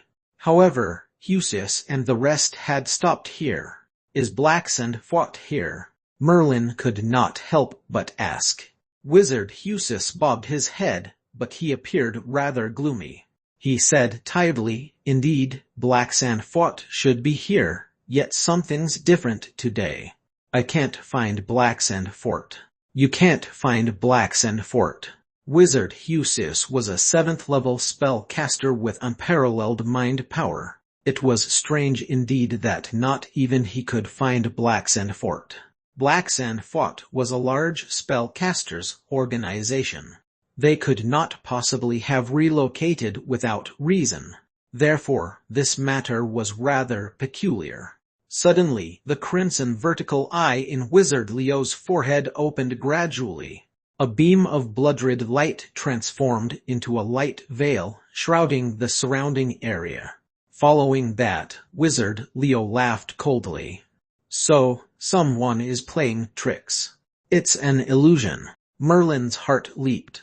He possessed Darkness Heart, so no illusion should be able to fool him. However, he was not able to detect anything out of the ordinary now. If this was truly an illusion, then there was only one explanation. This illusion was not created by any darkness-type spells, which was why Merlin's Darkness Heart did not react at all. Darkness Eye delude. Since Darkness Eye was able to produce illusions, naturally, it was able to dispel illusions too. As soon as Wizard Leo spoke, the crimson third eye in his forehead blinked quickly. A blood-red light shone and turned into ripples, spreading outward in all directions. Hum, hum, hum. Everywhere that the blood-red light washed over, a faint light veil appeared. This light veil rapidly disappeared under the power of Darkness Eye, revealing one towering, magnificent building after another. There was a world of difference between these buildings and the towers of the dark magic region. The buildings of Blacksand Fort had pointed roofs and a circular structure. They were arranged closely together and formed a spectacular sight. Furthermore, a spray of black sand grains would drift by in the sky once in a while. It came from Blacksand Fort. According to rumors, every few months, Blacksand Fort would experience an extremely rare black sandstone. The grains of sand were all black and had mystical properties. They could be collected to be used as materials for some casting tools. Blacksand Fort was located in such an unforgiving environment because of these precious black sand grains. Moreover, Blacksand Fort was well known for their alchemy and had transfigured many powerful alchemy products. They were even able to transfigure a few enhancing casting tools. I wonder if Blacksand Fort could currently still produce an assembled casting tool like the Bell Space. Merlin thought of his Bell Space. It was certain that not just any spellcaster would be able to transfigure such a wondrous assembled casting tool.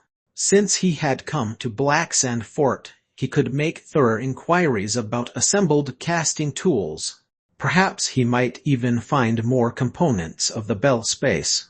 The current Bell Space was composed of a few casting tools.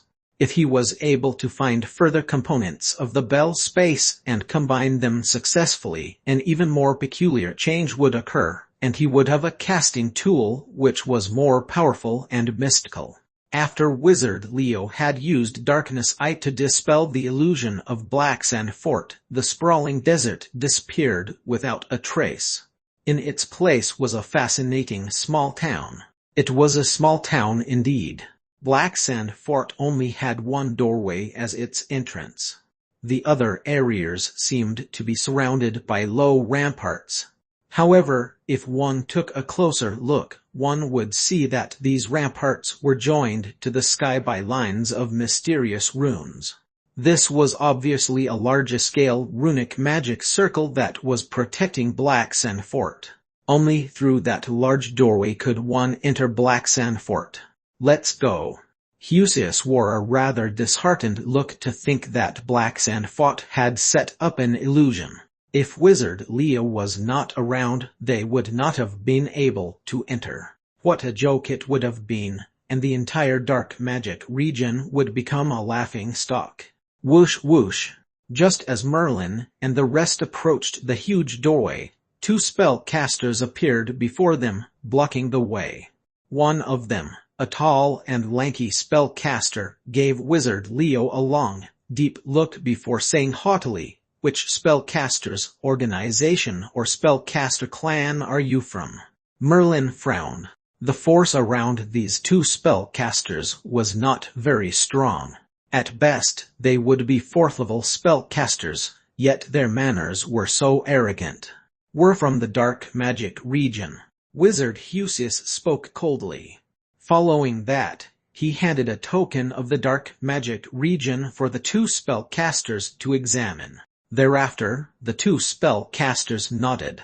"That's right, you're from the dark magic region. That illusion earlier was set up using a runic magic circle by a 7th level spellcaster from Blacksandfort.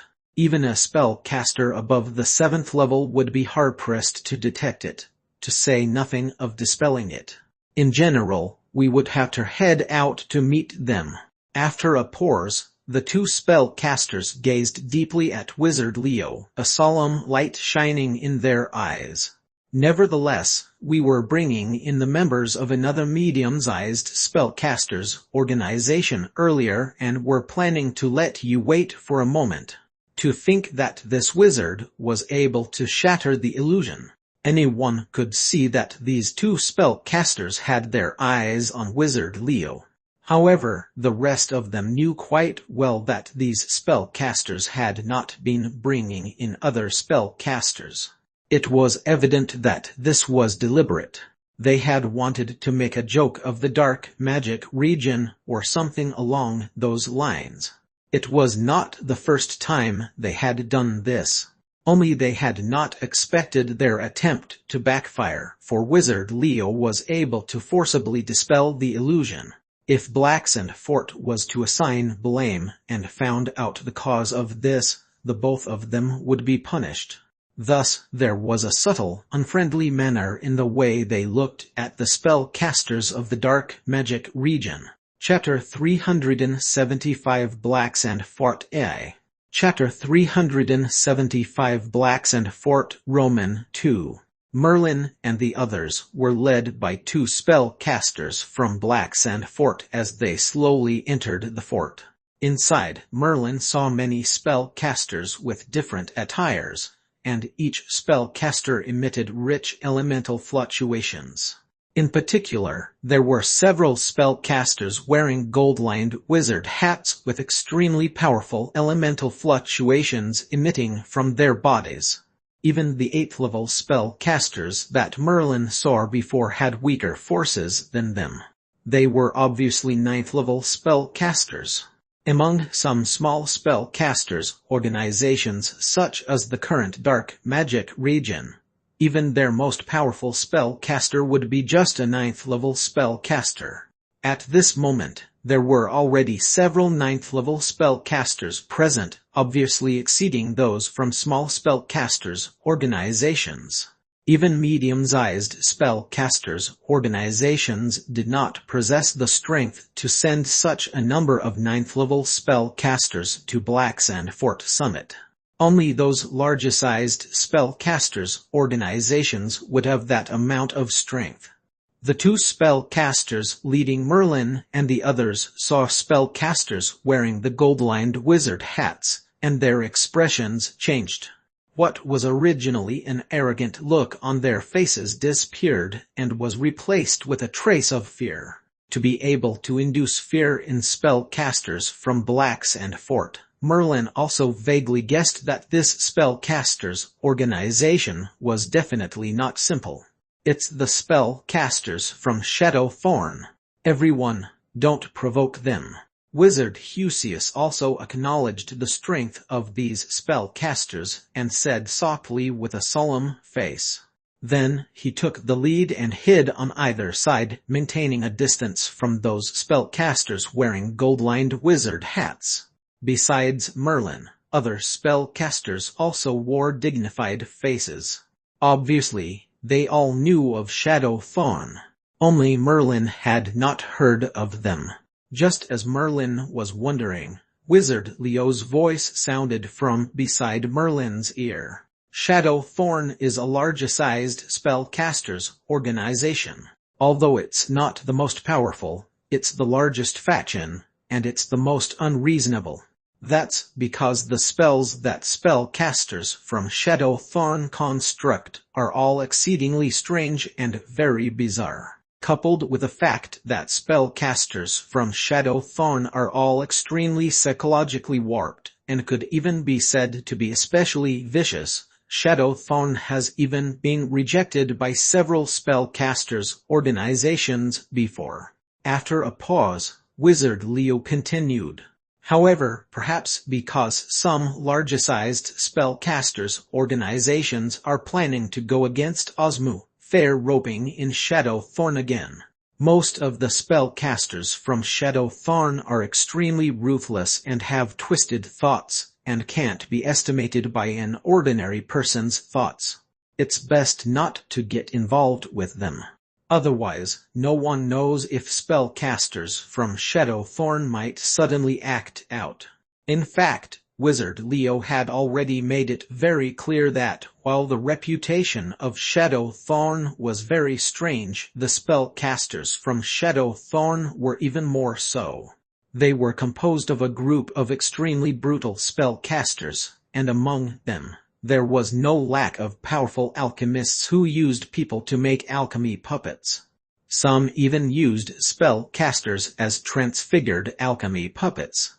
Although among spellcasters, there was basically no distinction between a good or evil wizard, but most spellcasters felt disgusted by the conducts of spellcasters from Shadow Thorn. When spellcasters from Shadow Thorn walked past Merlin and the others, everyone seemed to have felt a bone-piercing chill. The formless force made one feel extremely suppressed. Phew. After the spellcasters from Shadow Thorn had left, several spellcasters finally breathed long sighs of relief and exhaled heavily. All right, let's go. We should hurry to the venue. The summit will be starting soon. The two spellcasters from Blacksand Fort had just shown terrified faces before the spellcasters from Shadow Thorn, but they still remained arrogant while facing the wizards of the dark magic region. Husius and Wizard Leo could bear them as there was no reason to bicker with these two nobodies. However, as an official member of the dark magic region, Wizard Sarah, Wizard Envia, and the others could not tolerate it any longer. HMPH, as the welcoming wizards from Blacksand Fort, it's fine if you don't let us know about the situation in Blacksand Fort. However, shouldn't you at least give us some information about the spellcasters organizations participating in the summit? Wizard Sarah asked coldly. One of the spellcasters from Blacksand Fort casually glanced at Wizard Sarah, and said disdainfully, "So what if you dark magic region know about that? Didn't you remain silent in the previous summit? There's no point in telling you anyway." The two spellcasters had long been aware of the situation of the dark magic region. Every time the dark magic region participated in the summit, they would be basically wiped out in the first round and be eliminated. Therefore, the proud and haughty spellcasters from Blacksand Fort naturally did not care about the dark magic region. Although the dark magic region is just a small-sized spellcasters organization, it's more than enough to deal with you lot. The one who spoke was Wizard Ilman. He sneered, and a few mysterious runes rapidly appeared behind him.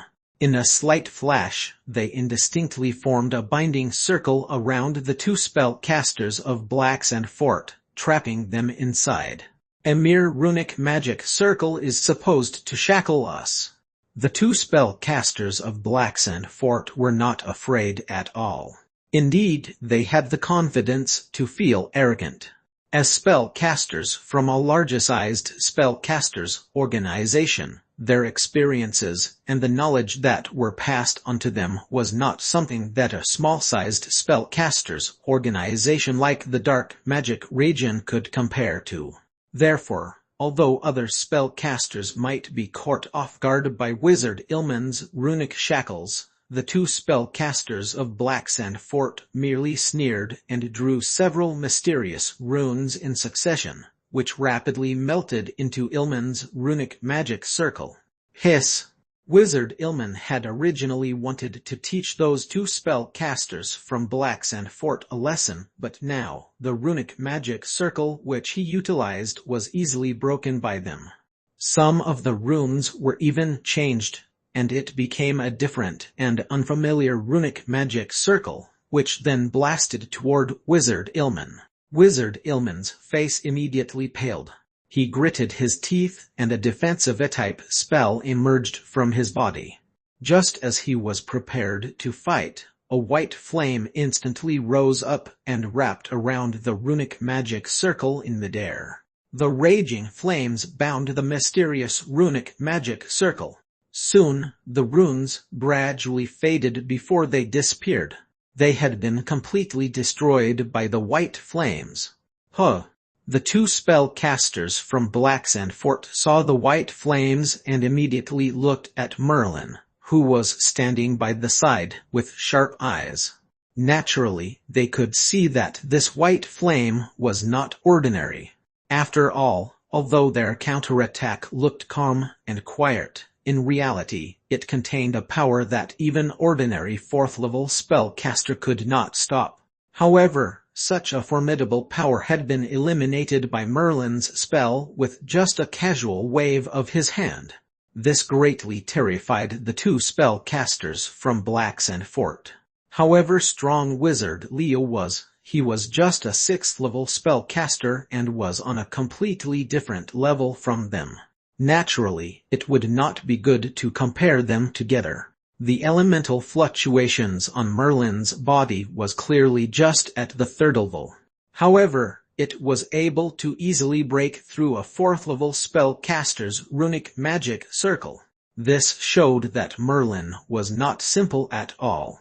Just as the two spellcasters from Blacksand Fort were preparing to use a stronger spell, their world suddenly spun, and they found themselves in the middle of a vast desert.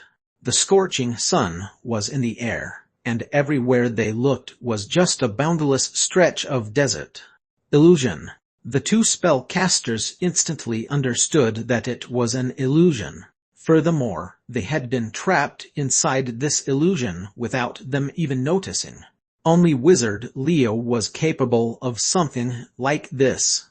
Very quickly, the illusion disappeared, and the two spellcasters were once again able to see the surrounding situation clearly. Wizard Leo seemed like he did not move at all, and looked as calm as ever, but the illusion earlier made the two 4th-level spellcasters feel helpless. Although the spellcasters from Blacksand Fort were arrogant, they were quite afraid of Wizard Leo. As long as one heard of the legend of Darkness Eye, no one would ignore Wizard Leo. Not far ahead is the venue for the summit. A few dozen spellcasters organizations have already arrived. The voice of the two spellcasters rang out again, and the originally tense atmosphere quickly eased down.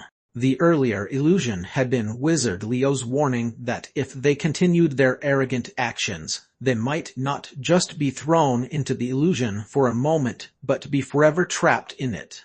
Everyone from the Dark Magic region was arranged to a remote corner where they were hardly noticeable. Around them were some little-known small-sized spellcasters organizations as well as some relatively stronger spellcaster clans. These spellcaster clans would never be able to compare to spellcasters' organizations. However, In order to deal with Osmu this time, Black and Fort and other larger-sized spellcasters organizations needed to put forward practical benefits. Therefore, the rewards of this summit were quite abundant, so even some small-sized spellcasters organizations which did not have much chance could not help but have a glimmer of expectation. Har, Husius, your dark magic region arrived late today. Just after everyone from the dark magic region was seated, a voice sounded from the other side of the venue. The owner of the voice was a spellcaster wearing a crimson wizard robe. Surrounding the crimson-robed wizard were several spellcasters dressed in the same manner. When they gathered together, it was like a huge, raging flame. They were the spellcasters of Fire City. Wizard Husius also laughed. Although there were secret competitions within Fire City, on the outside, Fire City and Abyss Fort as well as Ashes region and the Dark Magic region were all highly united. At least, in the eyes of external factions, these spellcasters organizations had a very stable relationship and was a single entity. If one wanted to deal with any one of those spellcasters organizations, it would be extremely difficult. Chapter 376 Summit I. Chapter 376 Summit I. Many members of spellcasters organizations arrived at Blacksand Fort one after another. A few small-sized spellcasters organizations were arranged at the back, while larger-sized spellcasters organizations were arranged in front. For example, spellcasters organizations that Merlin was familiar with such as Abyss Fort, Ashes Region, Fire City, and so on had already arrived. When spellcasters of Abyss Fort saw Wizard Merlin and Wizard Leo, a trace of coldness flashed through their eyes. Obviously, the cultivation method of Darkness Eye that Wizard Leo initially gave Abyss Fort was not the method that Wizard Leo perfected himself, but an incomplete cultivation method of Darkness Eye. It was just that Wizard Leo had added a few real cultivation methods of Darkness Eye to that cultivation method. Whether it was real or not, the wizards from Abyss Fort could not tell. However, after many practicing proofs and some deep inquiries, Abyss Fort clearly knew that they had been cheated by Wizard Leo, so they naturally did not look happy. Among them was Wizard Hageman, a 7th-level spellcaster leading Abyss Fort. He was also the one who received Wizard Leo previously at Abyss Fort. Har, Wizard Leo, you really have good methods. Wizard Hageman came directly in front of Wizard Leo and stared coldly at him. Wizard Leo appeared quite calm despite Wizard Hageman's taunt, and merely glanced at him and said evenly, "One should just take what one needs." "Well said, Wizard Leo. Given the opportunity, I really want to experience Wizard Leo's Darkness Eye for myself." Wizard Hageman's gaze was full of terror and anger. His days in Abyss Fort must have been tough because he was cheated by Wizard Leo. Wizard Leo did not continue speaking. Wizard Hageman scoffed coldly and turned around to leave, returning to his position at Abyss Fort. However, his eyes swept over Wizard Leo's figure from time to time. In the bright and round hall, Blacksand Fort, Shadowthorn, and Miracle City, 3 extremely powerful larger-sized spellcasters organizations already gathered together. With those 3 larger-sized spellcasters organizations, they almost represented the Kingdom of Blackmoon. The most powerful spellcaster factions in the north had practically occupied half the Kingdom of Blackmoon. If these 3 larger-sized spellcasters organizations were to create disorder, even the Kingdom of Blackmoon would be unable to suppress them. The entire Kingdom of Blackmoon would then be plunged into complete chaos. This time, Blacksand Fort stepped up by taking advantage of the Blacksand Fort Summit and the three largest spellcasters organizations were finally able to gather together. Among them, as the inviter and organizer of the summit, a spellcaster from Blacksand Fort spoke first. The spellcasters from Shadowthorn and Miracle City were invited here for a very important matter. I believe that we've already communicated enough about it before, so this time, we just need to confirm it. After a pause, Wizard Shaman, a 9th-level spellcaster from Blacksand Fort, who was also the leader, swept his gaze around before continuing. Our Blacksand Fort worked hard and spent decades to finally succeed in driving a nail into Osmu.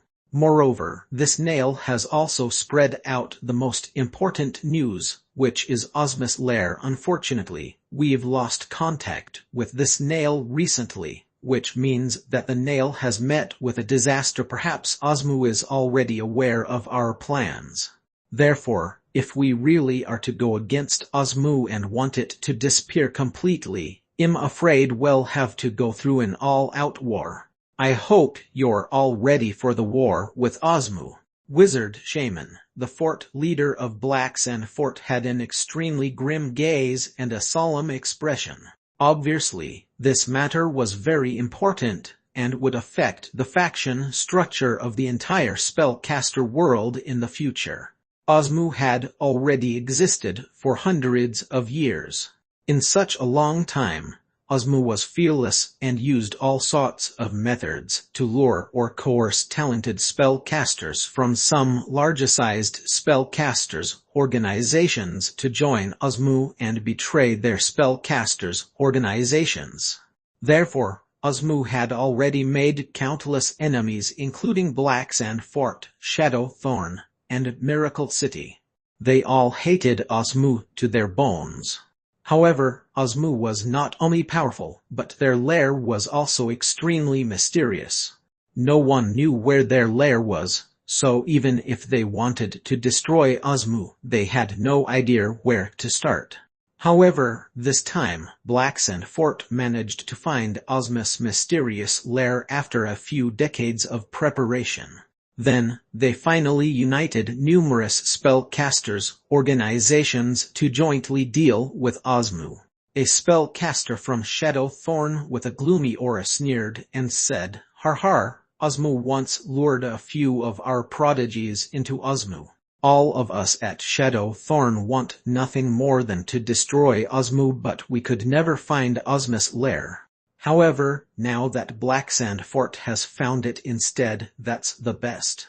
No matter what, this time, Osmu will definitely be destroyed." The spellcaster's tone was also full of anger. A spellcaster of Miracle City wearing a white wizard robe said with an equally solemn tone, "If Osmu's lair really was found, then my Miracle City is also duty-bound to deal with Osmu.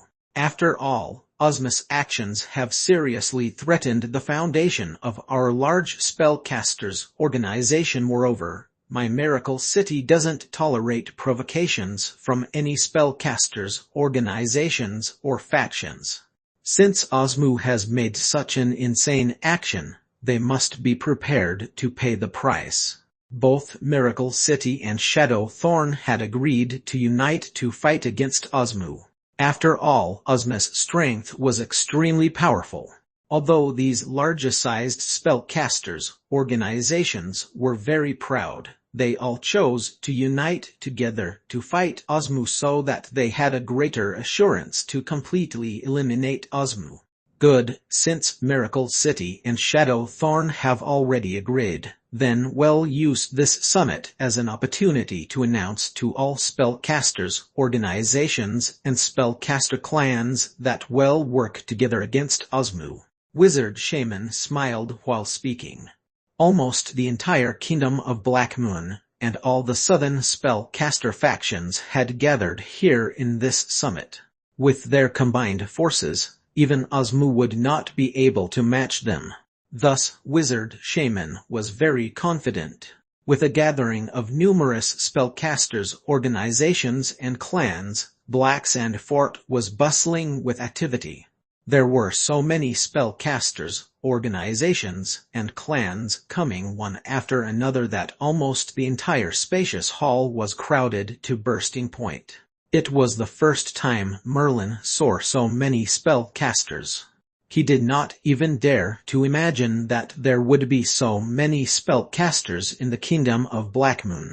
In reality, the amount of spellcasters was extremely sparse.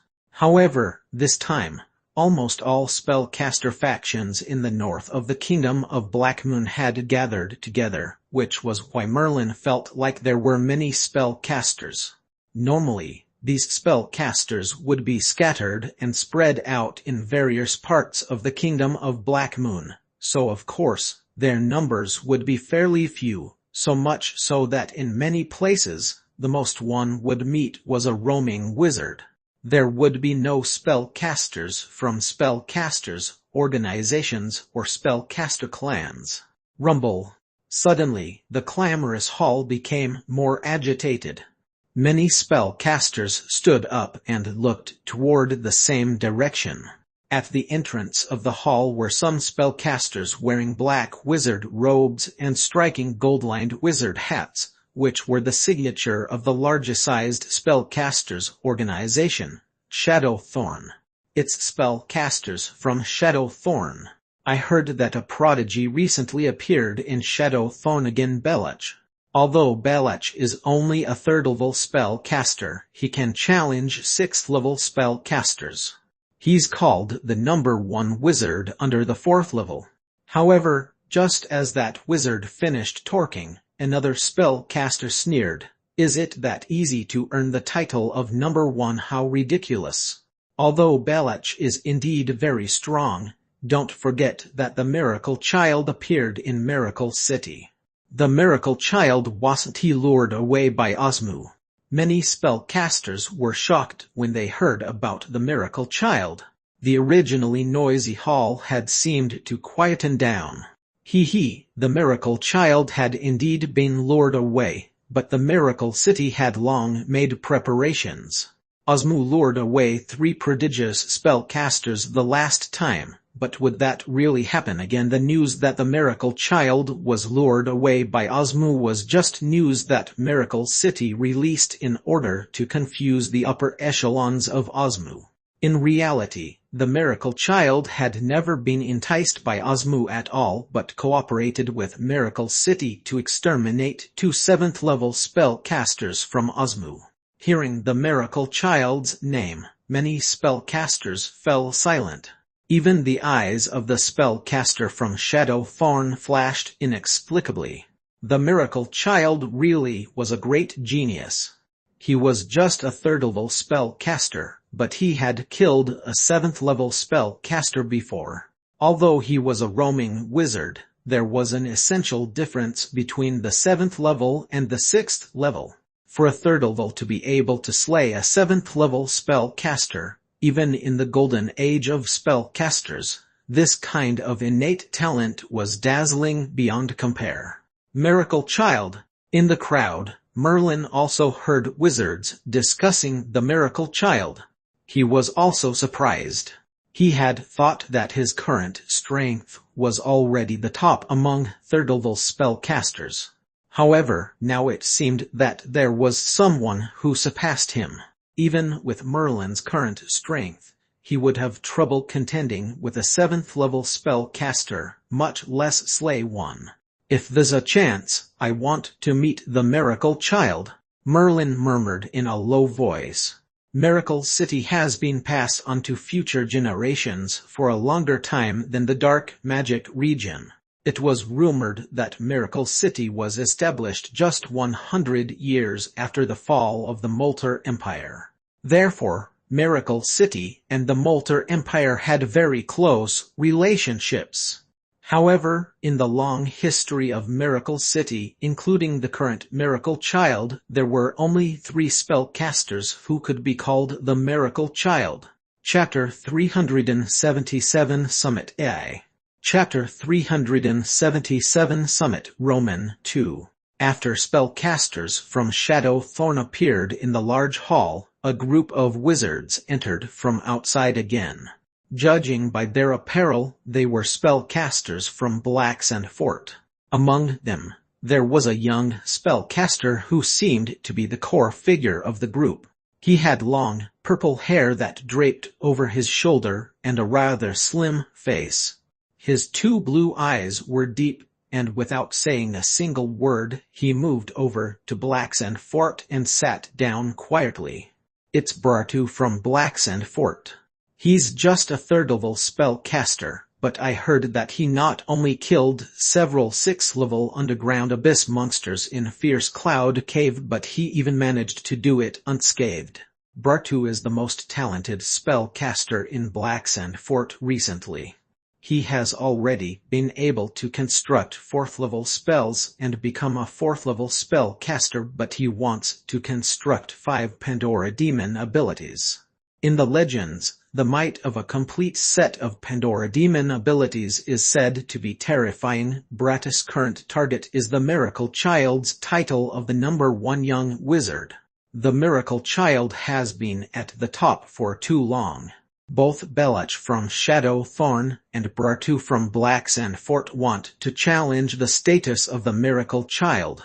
Seeing that young spellcaster that others seemed to revere, a few surrounding wizards who were familiar spoke of some of Bartu's past achievements.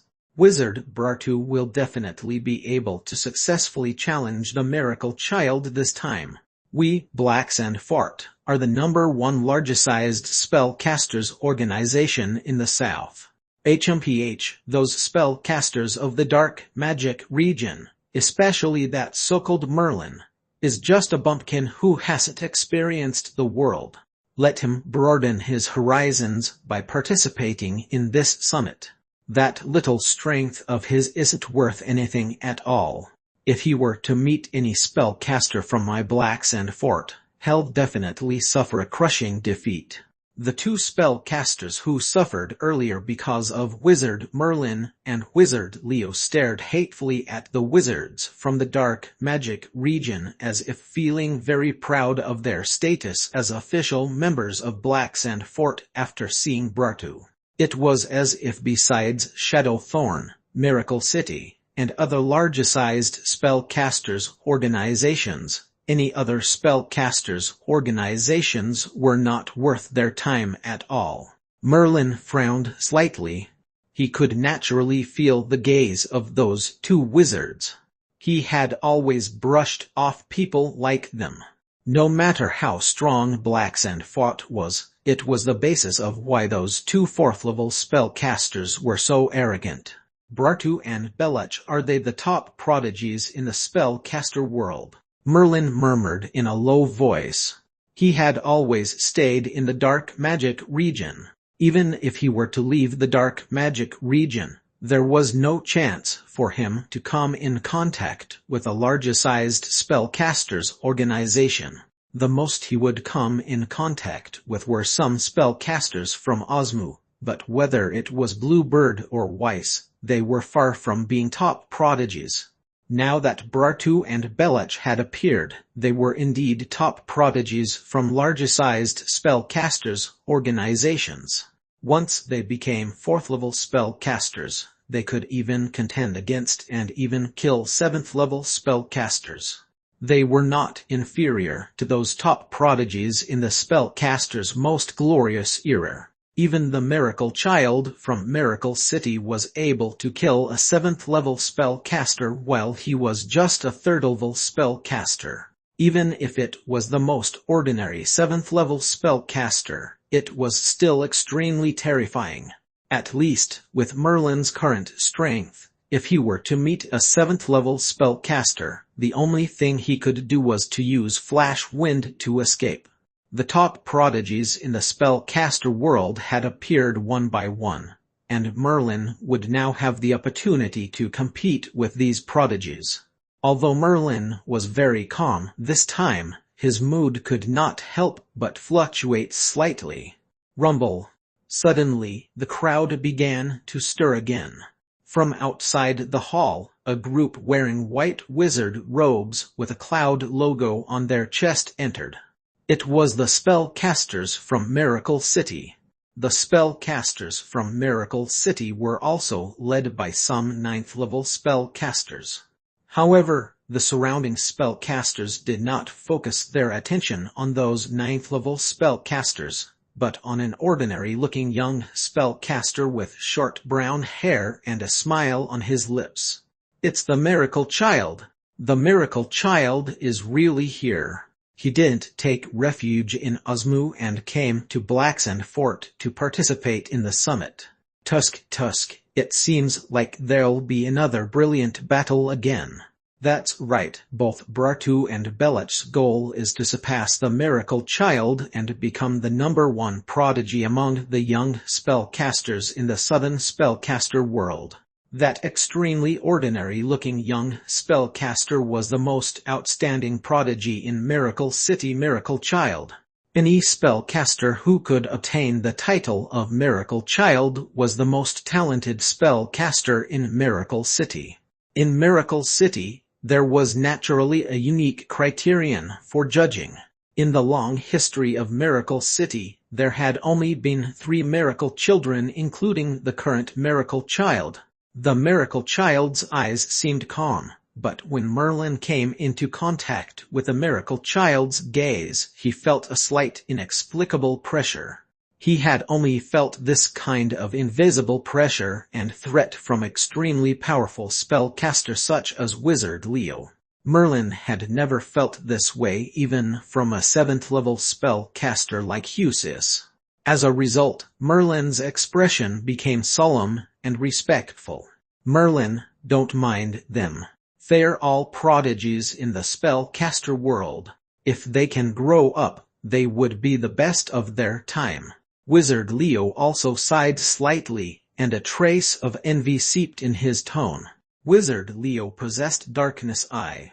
If there were no flaws, he would also be the best of his time. However, Darkness Eye was a power that was cursed. Wizard Leo would never become a 7th-level spellcaster. There was not much potential left. No matter how powerful Darkness Eye was, Wizard Leo would never become a legend of this era. Merlin also nodded secretly. The prodigious Miracle Child's current performance was even more outstanding than the legend Nicolar, who was a well-known figure and belonged to the peak of prodigies, even in the most brilliant era of spellcasters. Although Merlin was strong, there was still some distance compared to a peak prodigy, especially the Miracle Child, who had already killed a 7th-level spellcaster before. There were also strong and weak 7th-level spellcasters. 3 elemental and 4 elemental spellcasters like Husis who had no Pandora demon abilities belonged to the most common and weakest spellcasters. Those were the kind of spellcasters that the Miracle Child had killed. However, once Pandora demon abilities were cultivated, even a regular Pandora demon ability would make a 7th-level spellcaster quite terrifying, and far stronger than ordinary 7th-level spellcasters.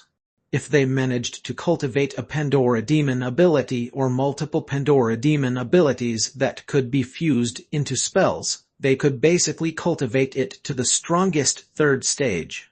These kinds of 7th-level spellcasters could be considered the peak of the 7th level. They were the backbone of some larger-sized spellcasters organizations as well as spellcasters with the most potential. It was very difficult to kill spellcasters like these, and even if the Miracle Child became a 4th-level spellcaster, he would also find it very difficult to slay a 7th-level spellcaster at its peak like them.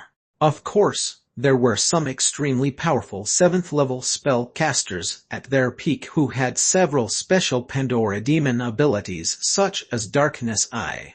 If Wizard Leo could become a 7th-level spellcaster, he would immediately be able to become a 7th-level spellcaster at its peak. A spellcaster like that was too strong and would exceed levels. Even a 9th-level spellcaster would not be able to keep up. However, there were too few 7th-level spellcasters at their peak. Even in the spellcaster's most glorious era, There were very few 7th-level spellcasters who possessed special Pandora demon abilities. When Legend Nicolar became a 7th-level spellcaster, he was just a top 7th-level spellcaster and could never become a 7th-level spellcaster at its peak. The only special Pandora demon ability that Merlin knew about was Wizard Leo's Darkness Eye.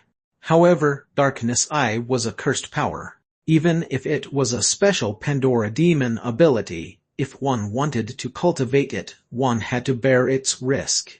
Although both the Miracle Child and Wizard Leo had killed 7th-level spellcasters before, the difference was significant. It did not mean that the Miracle Child could rival Wizard Leo now. Perhaps some smaller factions would not understand, but Wizard Leo had just paid the price of an arm in order to slay Osseous, a 7th-level spellcaster from Osmu. It seemed as though Wizard Leo had a hard time winning. In the eyes of a larger-sized spellcasters organization, a 6th-level spellcaster killing a 7th-level spellcaster was nothing much. However, even those larger-sized spellcasters organizations did not underestimate Wizard Leo at all. The reason for that was because Osseous was not an ordinary 7th-level spellcaster but a top 7th-level spellcaster who cultivated a Pandora demon ability which could be fused into spells. However, such a top 7th-level spellcaster was killed by Wizard Leo with just the price of an arm. It showed how powerful Wizard Leo was, or rather, it showed the power of Wizard Leo's special Pandora demon ability, Darkness Eye. Merlin also knew the inside story about Wizard Leo killing Osseous and became more interested in Darkness Eye. However, if Wizard Leo refused to pass on Darkness Eye now, Merlin was helpless as well and could only quietly wait. When he became a 4th-level spellcaster, then only would Wizard Leo consider passing on the cultivation method of Darkness Eye to Merlin. Merlin, the summit will begin soon. I'll attend the summit in the closed inner hall. The rewards of the summit this time are abundant and worth to fight for. I believe although the Miracle Child might be strong, you can be considered one of the most brilliant spellcasters in this summit. You're no inferior to the prodigies from those large spellcasters organizations. Wizard Leo stood up with a smile on his face. His meaning was very clear. In this summit, Merlin had to do his very best. Merlin took a deep breath and looked at Belach from Shadow Fawn, Bartu from Black Sand Fort, and the ever-tranquil Miracle Child. Then, he nodded heavily and said, "Don't worry, Teacher Leo, an opportunity like this rarely comes by. I want to see just how much of a distance there is between my strength and those top prodigies as well." Merlin would only know his shortcoming when facing a true prodigy. This summit was a rare opportunity, and Merlin would definitely not give up easily. Wizard Leo nodded and entered the inner hall of Black Sand Fort with several other 7th-level spellcasters, leaving only Merlin, Wizard Envier, and the others outside the main hall, quietly waiting for the summit to begin. Chapter 378 Summit AI. Chapter 378 Summit Roman 3. In the dusky sky, occasional flashes of lightning were seen. It looked like a downpour would be happening soon. Rumble. Before long, the sound of thunder roared in the sky and rain cascaded down. It really was a downpour. A thin mist gradually rose in the dense forest, making it hazy and full of mystery. In that hazy mist, the faint outline of low and luxurious buildings could be seen. It was indeed strange that there would be such hidden buildings in a dense forest. In a square courtyard, a slim man with a head of long millet-colored hair and a fine silver short sword at his waist stood silently in the corridor of the courtyard. This strange man was clad in armor and dressed as an elemental swordsman. but there was the faint flickering of some elemental fluctuations, revealing his identity as a spellcaster. Drip drop drip drop. Under the eaves, the dripping raindrops fell to the ground, making a soft but audible sound. However, the slim man seemed to sense something as he fiercely turned around and looked out of the courtyard. From outside the courtyard, a small figure gradually appeared. He wore a black robe and had 2 black nose rings. It was a young and vigorous spellcaster. There was a thin blue light veil over his body, and the raindrops that landed on him stirred up ripples. Then, the raindrops merged into the light veil as if strengthening the power of the light veil. This was a very brilliant spell. Furthermore, the technique of controlling the spell was also extremely adept. This was a very powerful spellcaster. The black-robed small spellcaster looked up at the slim man and pulled down his hood after reaching the corridor. Who would have thought that the noble silver sword Hulier would actually be someone's gatekeeper? The small wizard's voice was slightly hoarse, sounding extremely hard on the ears. The slim man, Silver Sword Hulier, did not get angry after hearing the small wizard's sarcastic remarks. Instead, he narrowed his eyes at the small wizard fearfully and said, "Wizard Don, Clays is still cultivating his Pandora demon ability and is at a critical juncture. If there's anything, you can just tell me." "You," Wizard Don sneered and took a few steps forward, standing in front of Silver Sword Hulier. He said coldly, "Hulier, I'm here to inform Clays that Osmu has been making large movements recently. Do tell him to wake up. This place might be abandoned." "What did you say? Osmu wants to abandon this place? How is that possible? Osmu has been operating here for hundreds of years. How could this place be abandoned?" Silver Sword Hulier's expression changed. Wizards like them who betrayed spellcasters' organizations could not imagine that the powerful Osmu would abandon a place where they have operated for hundreds of years. This place could be considered the foundation of Osmu. Why can't it be? A traitor has appeared in Osmu, and this place has been discovered by Blacks and Fort. They are holding some sort of summit as we speak, so it's obvious that they've made an alliance to fight Osmu. Tusk, I have to say, Blacks and Fort really has some tricks. The wizards they sent were actually able to deceive Osmu and expose this place. But it's not that easy to destroy Osmu. The higher-ups have already decided. When Blacks and Fort and the others are having the summit, we'll strike them first and give them a lesson they won't forget. Wizard Don gently stroked the large red gemstone ring on his finger while revealing a sinister smile on his face that could make others tremble in fear. Silver Sword Hulier was also very afraid of Wizard Don. As a 6th-level spellcaster in Osmu, Don once contended with several 7th-level spellcasters and had even seriously injured a 7th-level spellcaster before, as he was extremely strong. Moreover, that was before Wizard Don had joined Osmu. No one knew how frightening Wizard Don's current strength was. For so many years, Wizard Don had never made any actions outside. However, the wizards from Osmu were fully aware of Wizard Don's strength.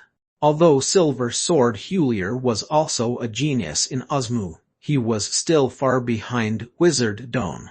Wizard Don took a deep look at the house behind Hulier.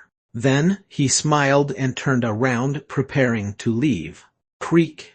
At this time, the door of the room was pushed open from the inside, and a calm voice sounded, "Wizard Don, I'm also very interested in the actions of the higher-ups.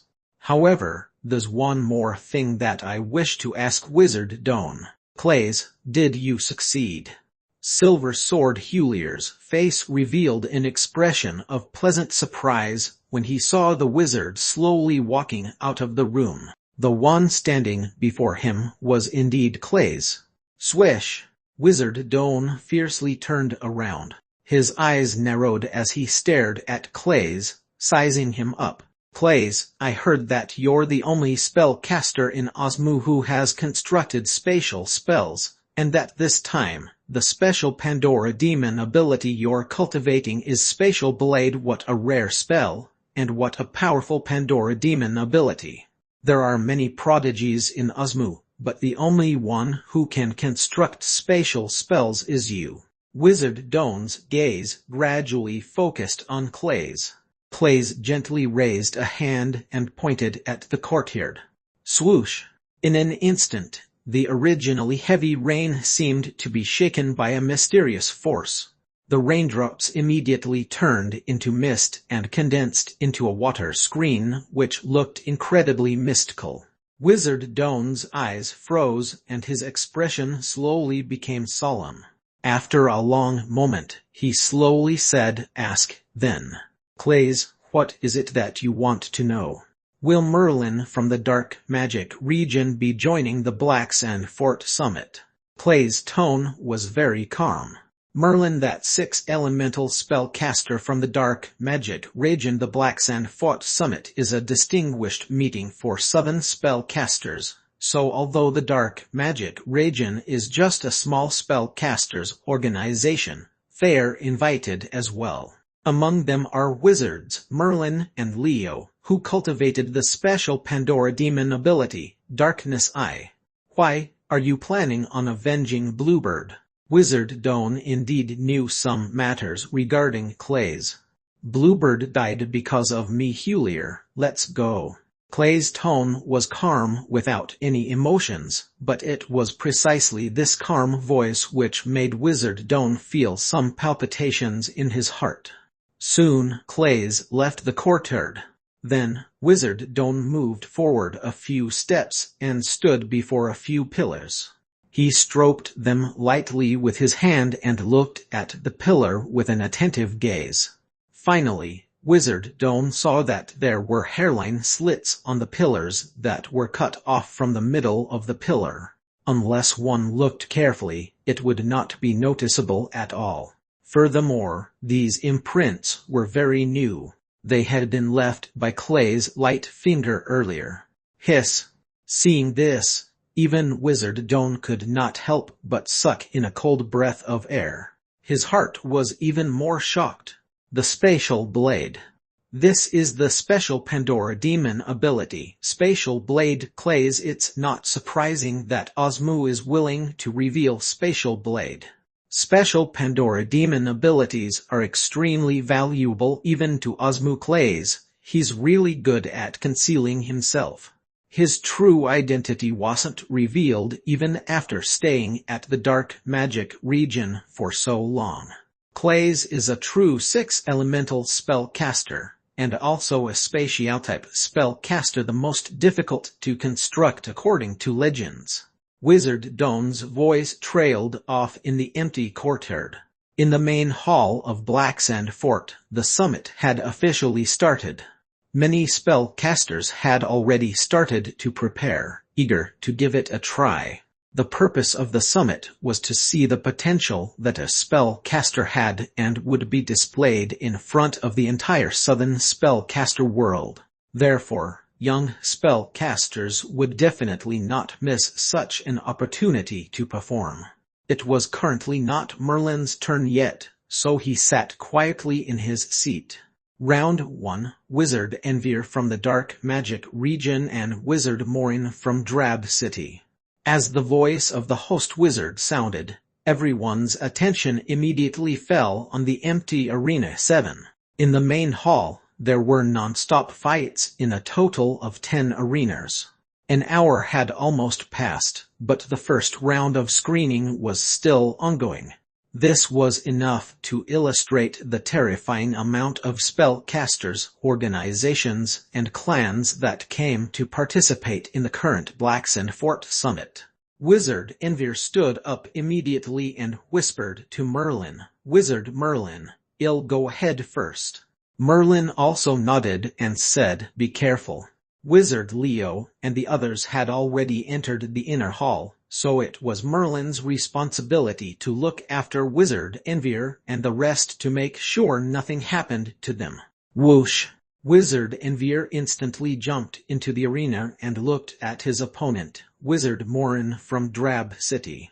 Drab City was also a small spellcasters organization. They were far away from the dark magic region and were not familiar with each other, but Wizard Envier's opponent, Wizard Merlin, was also a third-level spellcaster. Spellcasters, organizations or clans that participated in the summit had made certain preparations. Thus, all spellcasters participating in the summit could be considered the best of their respective spellcasters, organizations or clans.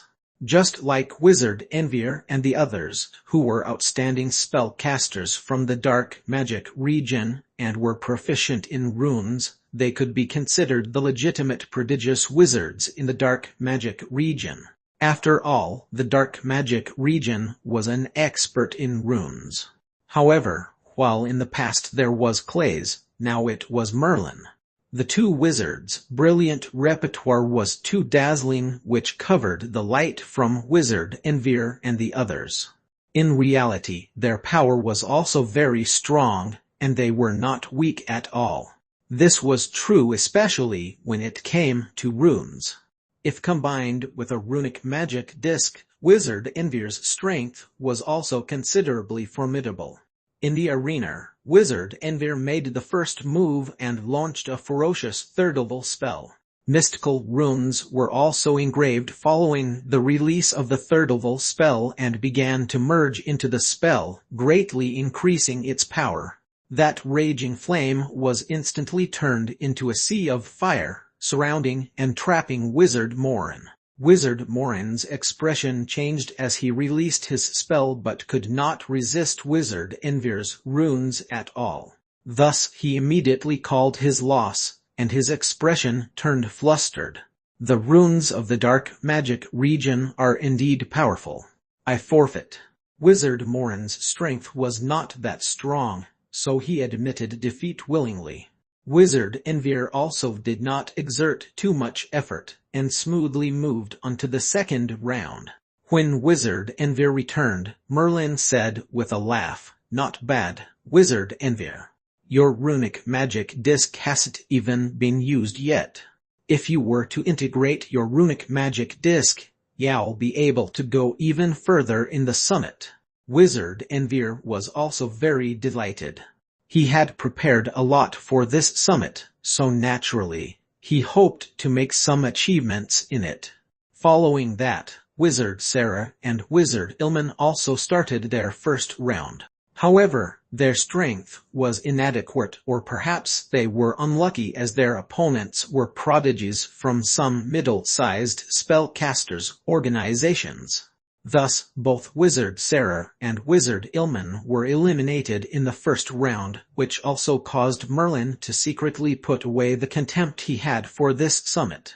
Wizard Merlin from the Dark Magic region, and Wizard Lanier from Abyss Fort.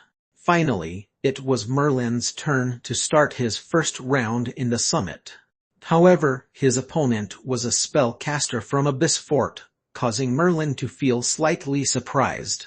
Chapter 379 Summit 4. Chapter 379 Summit 4. Translator Endless Fantasy Translation.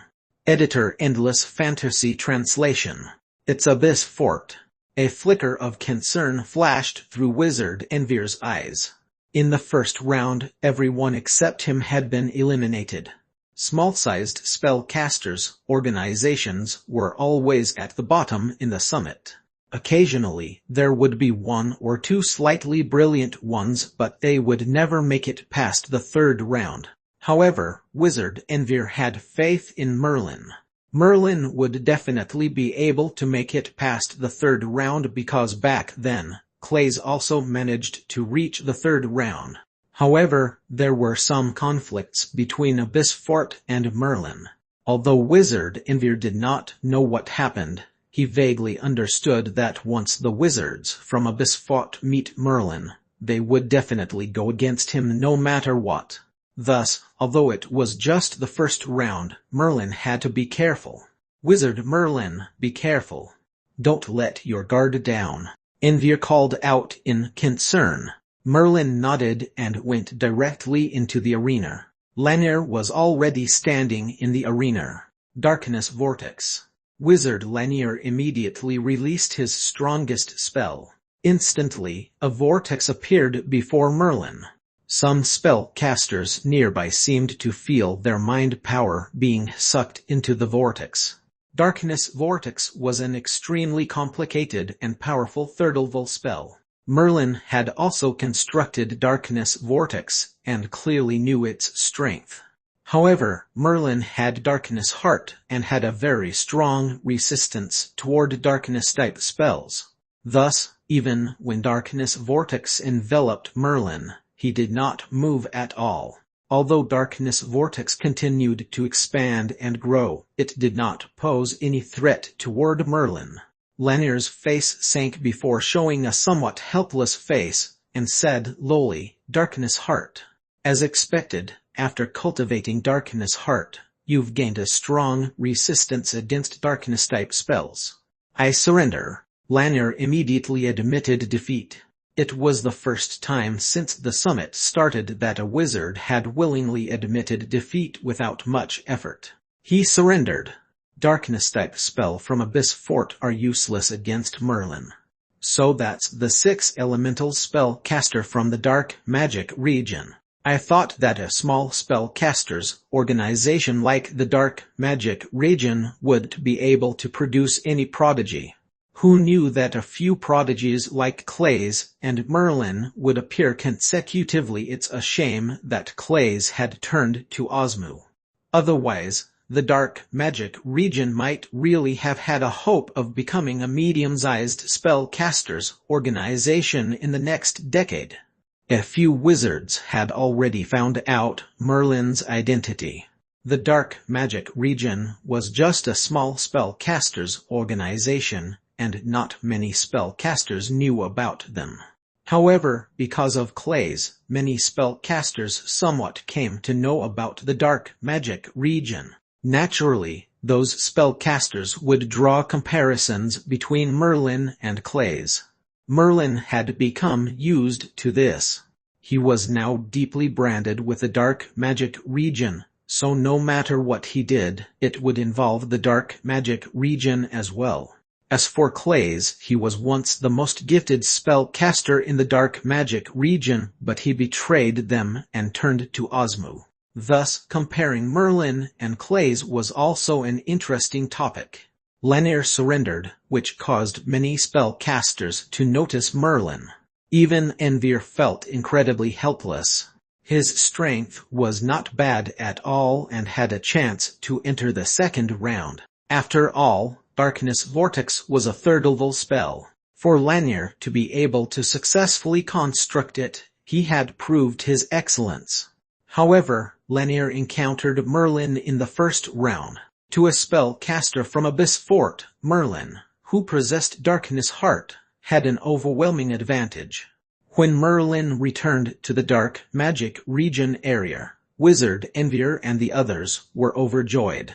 After all, Merlin had represented the Dark Magic region. The more outstanding Merlin's performance, the prouder the spellcasters from the Dark Magic felt. The first round of screening continued. Merlin had been slightly interested in the beginning, but his interest gradually dwindled. Almost all the spellcasters eliminated in the first round did not have any Pandora Demon ability. Even their spell construction was very crude. Spellcasters who could construct extremely complicated spells like Lanier were incredibly rare and could be said to be extremely powerful. Moreover, there was a great difference between spellcasters, organizations, and spellcaster clans. Spellcaster clans that could send out prodigies were really very rare. In the first round, the spellcaster clans were basically wiped out. No wizards from any spellcaster clan managed to pass the first round. Furthermore, the spellcasters' organizations that passed the first round were mostly medium-sized and above. There were very few small spellcasters' organizations that had passed. Since the first round screening would take some time, Merlin shut his eyes and attentively felt the changes in his body. These changes were something that Merlin only discovered recently and accidentally. Most likely, Merlin gradually obtained this ability after practicing the posture of the golden relief sculpture. Merlin could clearly feel every change in his body. Cultivating the posture of the golden relief sculpture gave Merlin unimaginable benefits.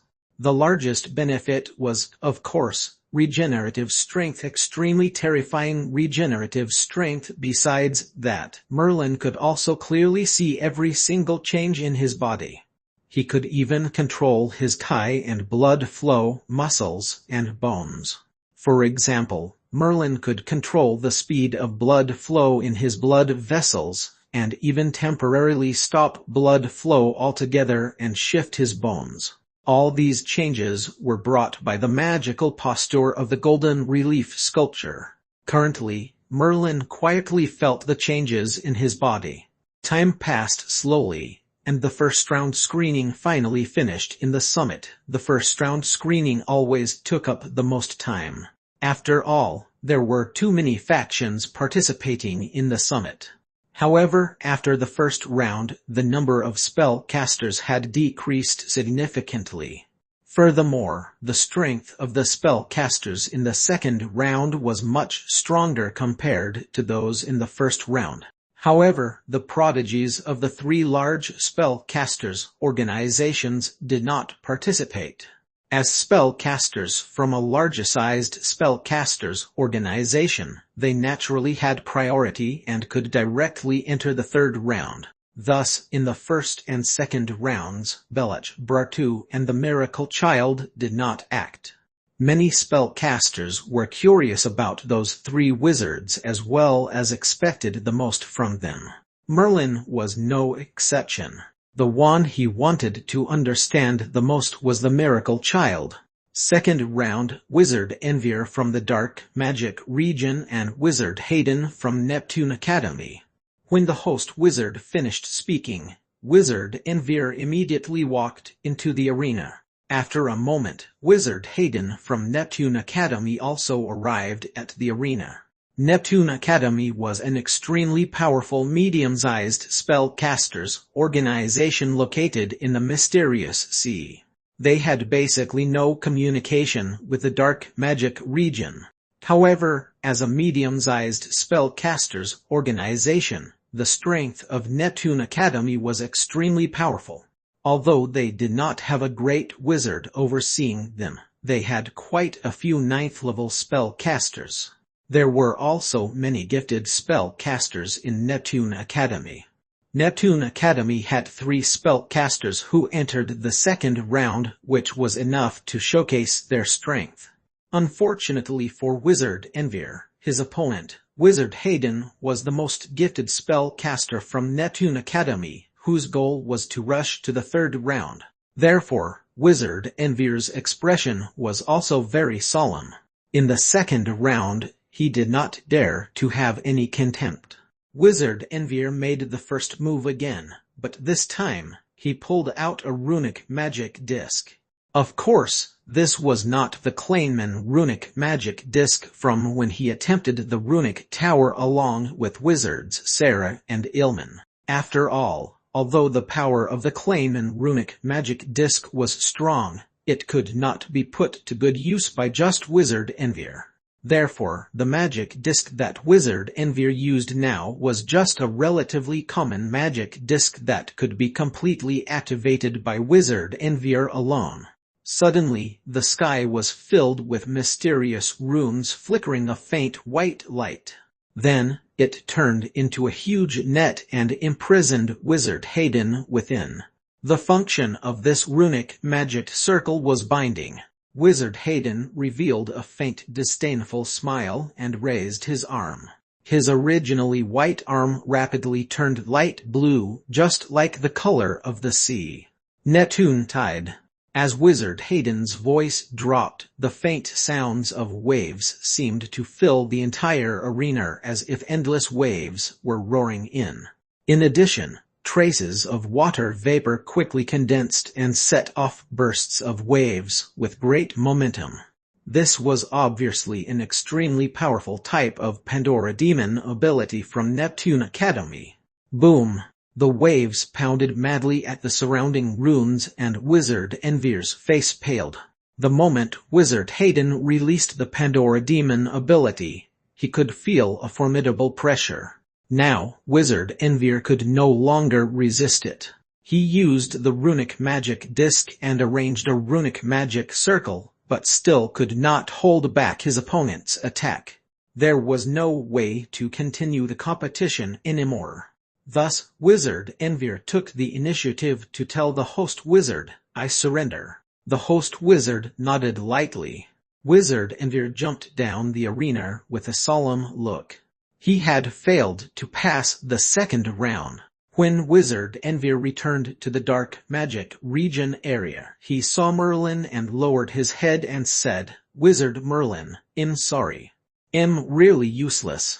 I've humiliated the dark magic region." Merlin shook his head and said, "Your opponent had a Pandora Demon ability which could be fused into spells, and was extremely powerful. If you could activate the Kleinman runic magic disc alone, then you would be able to suppress him. However, your current research on runes is far from reaching the level of being able to activate the Kleinman runic magic disc alone. The dark magic region is an expert in runology. If you can truly study runology to a profound level, you definitely won't be inferior to wizards who have cultivated Pandora Demon abilities." Although Merlin did not understand runology, he could tell that it was not that runology was not strong, but that Wizard Envir's study of runes was still inadequate. Thus he could not activate the Kleinman runic magic disc alone, and had lost to Wizard Hayden. This was within his expectations. Following that, the second round screenings were much crueler. Merlin was the last group to enter the arena in the second round. However, before that, almost no one from small spell casters organizations had managed to pass the second round. Second round, Wizard Merlin from the Dark Magic region and Wizard Bergs from Terra Fort. It was finally Merlin's turn. His opponent was a spellcaster from Terra Fort, which was troublesome due to the fact they excelled in defense. "Wizard Merlin, you have to win the second round." Wizard Envir looked at Merlin with hopeful eyes. Not only Wizard Envir and the spellcasters of Dark Magic region, but almost all small spellcasters organizations had their gaze focused on Merlin. After all, in the second round of the summit, the wizards from smaller spellcasters organizations had been wiped out. Only Merlin was left. If even Merlin failed to pass this second round, then there really would be no more representative from small spellcasters organizations in the summit anymore. They would be completely reduced to bystanders. Thus, in the current situation, Merlin truly had all eyes on him. Chapter 380 Summit 5. Chapter 380 Summit 5. In the arena, Merlin and Bergs were sizing each other up. Bergs was well-built and had a stubble formed on his face. His face appeared weathered, and he looked more like a normal blacksmith rather than a powerful spellcaster. In the Multa language, Berg's name meant to protect, and Terra Fort was a spellcasters organization that was rather proficient in Earth-type defensive spells. Therefore, Berg's strongest spell should be an Earth-type defensive spell. If an opponent was unable to overcome Berg's defensive spell, then they would be unable to defeat him. Most of the spellcasters in Terra Fort relied on this strategy, focusing their efforts on constructing the strongest defensive spells. They did not ask for powerful attacks, for they must first master their most formidable defensive spell. Berg's withered features, along with his powerful frame, gave people an impression of good-naturedness. However, being spellcasters, none of them was good-natured. The occasional glint in Berg's eyes indicated that he was a man of sophisticated depths. "Wizard Merlin, I've heard of your infamous name long ago. You're the most genius spellcaster in the dark magic region, a 6-elemental spellcaster who possesses Pandora demon abilities." Bergs spoke in a calm tone and seemed to know much about Merlin. Merlin was rather surprised. His reputation was only known among nearby small-sized spellcasters organizations.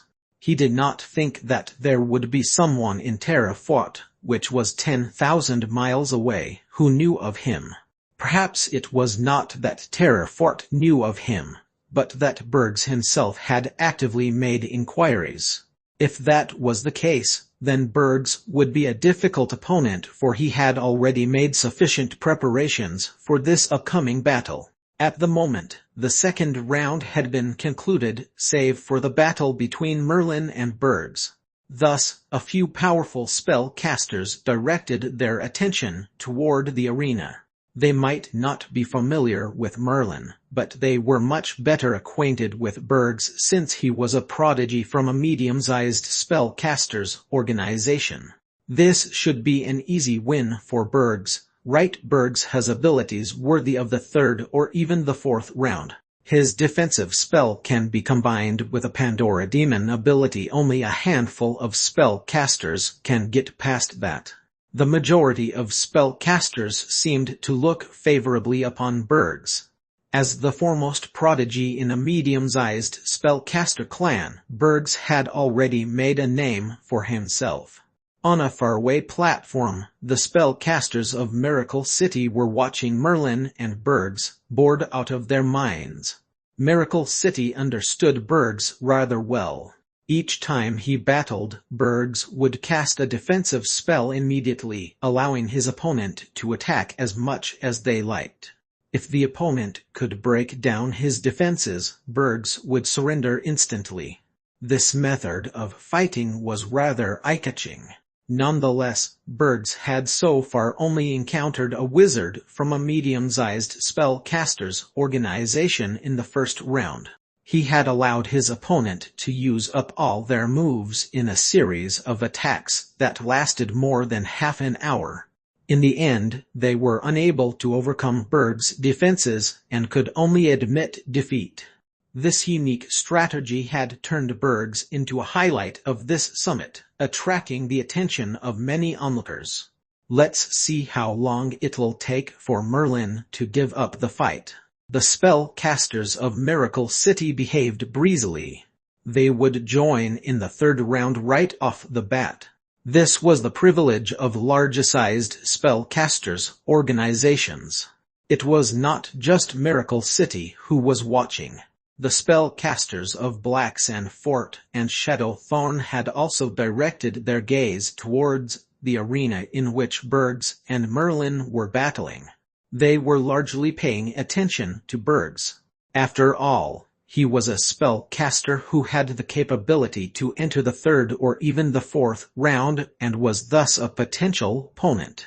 The more they learned about him now, the better prepared they would be. Good, Merlin is now facing Bergs. How unlucky of him. It's true that Merlin has decent powers, and might have made it to the third round, but now that he's up against Bergs, he has no hope left. Still, this is even better. Let him learn his place. He's from a mere small-sized spellcasters organization. Did he really think that he was a genius?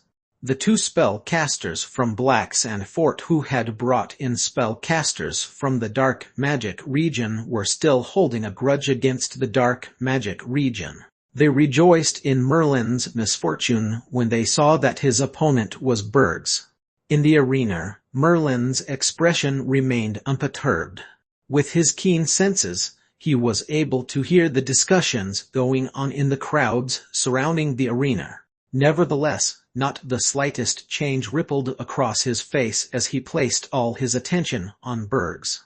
Bergs drew in a deep breath, following which a smile broke across his hearty face. He said softly, "Wizard Merlin, if you're able to break down my defensive spell, I'll admit defeat." With that, a large azure light veil gradually rose over Bergs.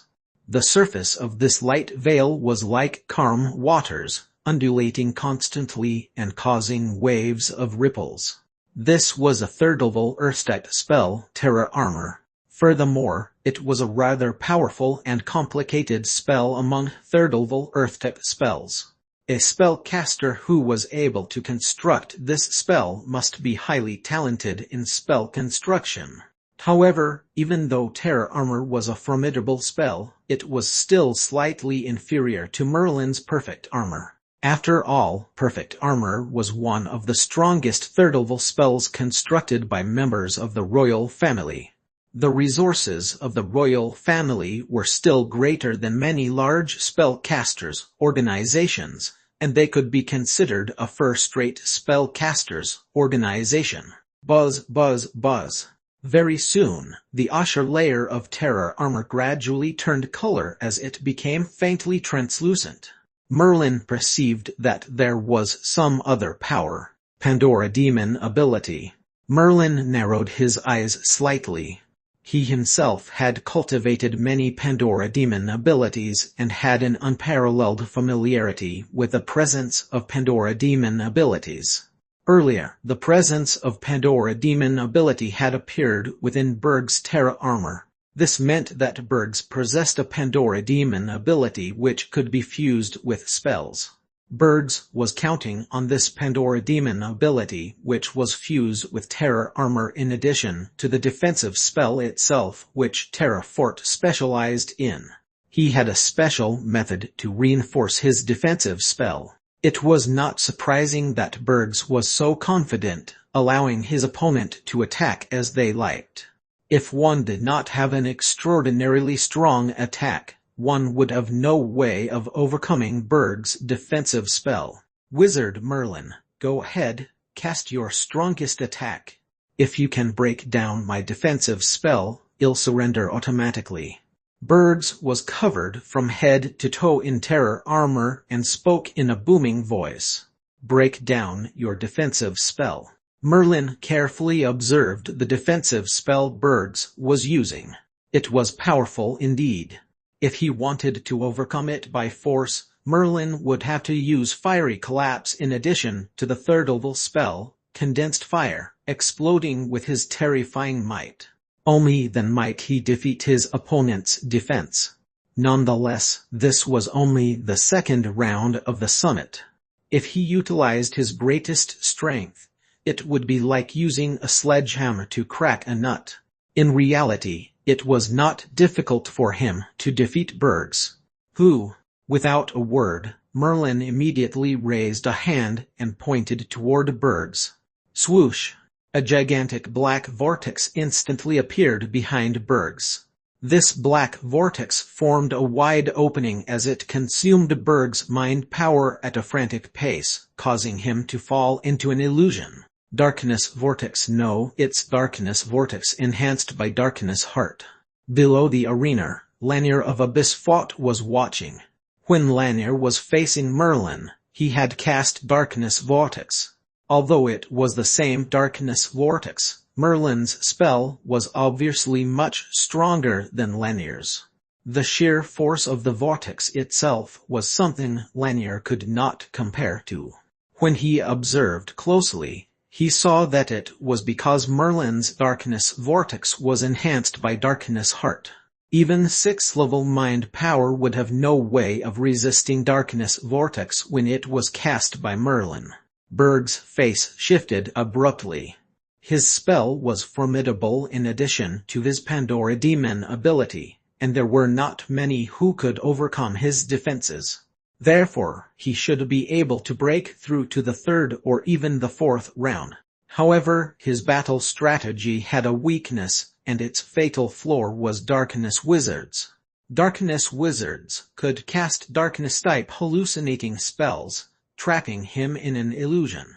If Bergs was caught in an illusion, then it did not matter how strong his defensive spell was, because he would be unable to cast it at all. Perceiving this significant change in his environment, Bergs saw that he was situated in a barren desert.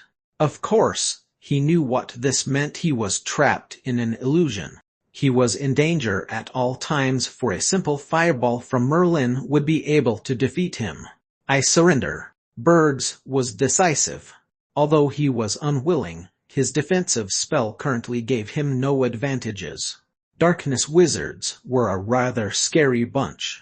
If Abyss Fort was able to produce many spellcasters who had Darkness Heart like before, it would definitely be a powerful spellcasters organization, a force which no one must underestimate. Bergs had admitted defeat, so Merlin immediately dispelled Darkness Vortex. In that instant, the enormous vortex in the arena gradually dissipated before finally vanishing without a trace. As Darkness Vortex dissipated, Bergs recovered his senses once more. As he looked at Merlin's relaxed manner, he appeared rather helpless as he said in a low voice, "Wizard Merlin, although I knew that you've constructed darkness-type spells, I didn't think that you would have mastered it to such an extent with your darkness spells alone. You're already equipped with powers to enter the third and fourth round. I'll gladly surrender." Naturally, Bergs was able to see that Merlin had a Darkness-type Pandora Demon ability. With the enhancement of Darkness-type Pandora Demon ability, Darkness wizards would gain the upper hand, becoming powerful wizards. As long as one did not have formidable mind power, one would have no way of resisting the illusions of Merlin's darkness spell. Once one was trapped in the illusion, one was basically helpless.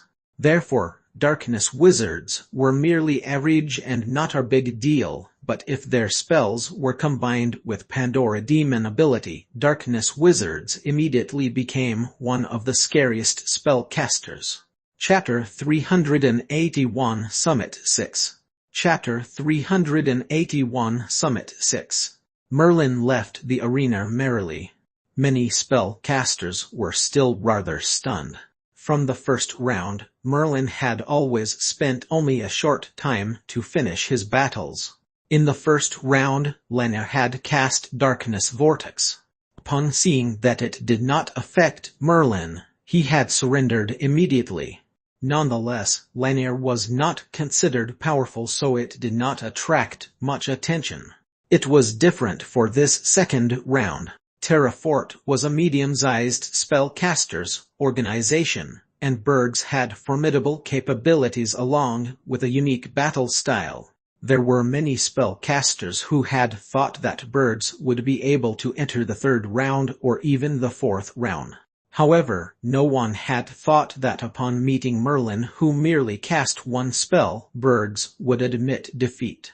If they had not witnessed this themselves, no one would have believed this. Moreover, even if they had seen it with their own eyes, there were many who still had their doubts.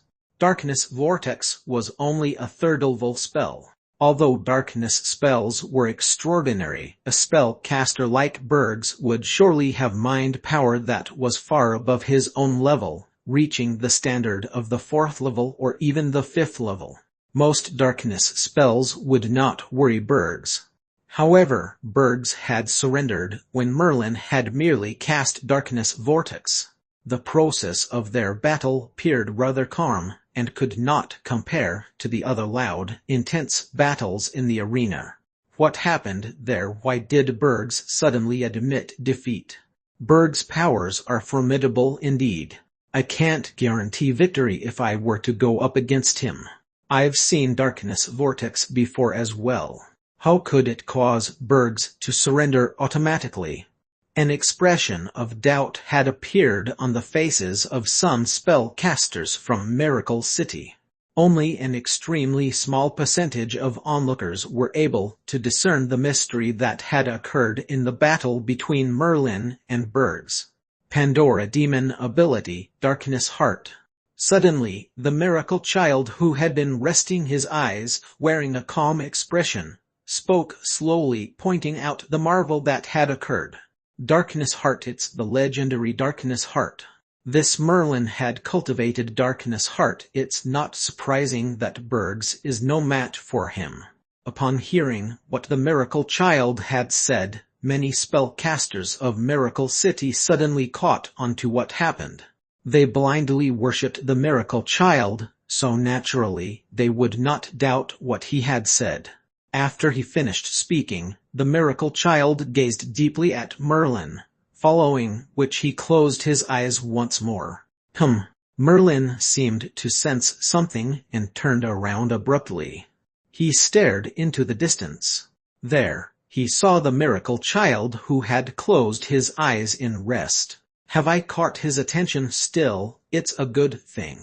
Sooner or later, I'll have to face the miracle child, Merlin mumbled in a low voice. He was apprehensive about the miracle child. Even though his abilities had greatly improved, there was no guarantee that he could defeat the miracle child. His goal was to go up against the miracle child, and this summit was a good opportunity to do that. Besides the miracle child, Belach from Shadowthorn had begun to notice Merlin as well. Merlin, who had cultivated Darkness Heart and constructed the third-level darkness spell, Darkness Vortex, was powerful enough for Belach to take a good look at him. Darkness Heart for mind power below the 6th level, he would be undefeatable. Belach from Shadowthorn seemed to understand Darkness Heart well, and his eyes flashed uneasily. Nonetheless, he remained rather calm at that moment. Merlin, who possessed Darkness Heart, was merely worthy of his attention for now. If one were to threaten Belach, relying on just Darkness Heart would be insufficient. Similar to Belach, Brartu from Blacksand Fort looked toward Merlin, and his face grew solemn as well. During each summit, a few genius spellcasters would appear out of the blue. After all, this was the purpose of the summit. Currently, it looked like Merlin was one of those geniuses. The two spellcasters from Blacksand Fort, who had anticipated that Bergs would teach Merlin a lesson, were now experiencing something different from the other spellcasters' bewilderment. Seeing that Bergs had surrendered, their jaws went slack, and they did not recover from their shock for a long time. Impossible, it's impossible, sheer luck, that fool must have lucked out. These two spellcasters from Blacksand Fort muttered to themselves, but they did not even believe what they themselves were saying. Soon enough, the third round began. Merlin started to look toward the arena. After all, those who were able to make it to the third round were generally wizards from medium-sized spellcasters organizations. They were the ones who were worthy of bearing the label of genius. One must not judge these spellcasters for being merely at the third level. These individuals suppressed their own ranks deliberately, delaying their construction of 4th-level spells in order to cultivate more Pandora demon abilities. There were also some who were studying special forms of alchemy, and in the process of accumulating powers. Nonetheless, these spellcasters had one thing in common: if they were to go up against most 4th-level or even 5th-level or 6th-level spellcasters, they would win the battle. Once they became a 4th-level spellcaster, their abilities would be upgraded. This small number of a few dozen individuals would become the most powerful spellcasters of the future in the entire Southern spellcaster world. If a spellcaster's strength could be evaluated according to factors such as the complexity of spells, the number of elements, the Pandora demon abilities cultivated, the power of alchemy, and the depth of runology, spellcasters who were able to break through to the third round were generally 4 elemental spellcasters at least. Of course, some of them had constructed Pandora demon abilities, but Pandora demon abilities which could be fused with spells were rare. Even though these were prodigious spellcasters, It was uncommon to cultivate parademon abilities that could be fused into spells. Thus, the current battles in the arena were clearly more sensational than the previous 2 rounds. Various spells, parademon abilities, runic magic circles, wondrous alchemy products, and so on, were displayed one after another in the arena. Soon enough, it was Merlin's turn once more. This time, his opponent was a wizard from a medium-sized spellcasters organization, who had also cultivated many parademon abilities. Nevertheless, this wizard was not even as powerful as Berg's, for it was not parademon abilities which could be fused with spells, but was instead like Merlin's glacial finger. They were merely the simplest, weakest type of parademon abilities. It was easy for Merlin to make his move. He cast Darkness Vortex immediately, pulling his opponent into an illusion. Once a spellcaster was caught in an illusion, their hands were essentially tied. Therefore, spellcasters who had no way of resisting Merlin's Darkness Vortex could only surrender by default. In the 3rd round, Merlin won. In the 4th round, Merlin won. In the 5th round, Merlin won. Merlin entered 5 rounds in succession. From the 3rd round onward, his strategy was simple: he would cast Darkness Vortex. Still, no spellcaster was able to withstand this straightforward spell. Therefore, up until the 5th round, no spellcaster was able to stop Merlin from progressing.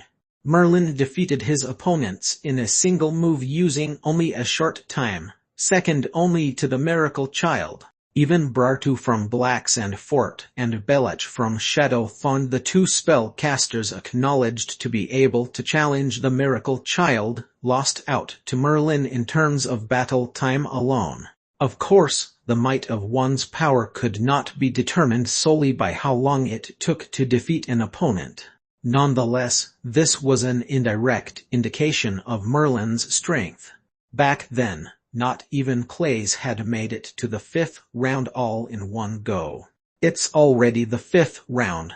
Wizard Merlin, you're at the center of everyone's attention. Wizard Sarah appeared overjoyed. The dark magic region was only a small-sized spellcasters organization, and did not have much of a presence in a summit like this to begin with.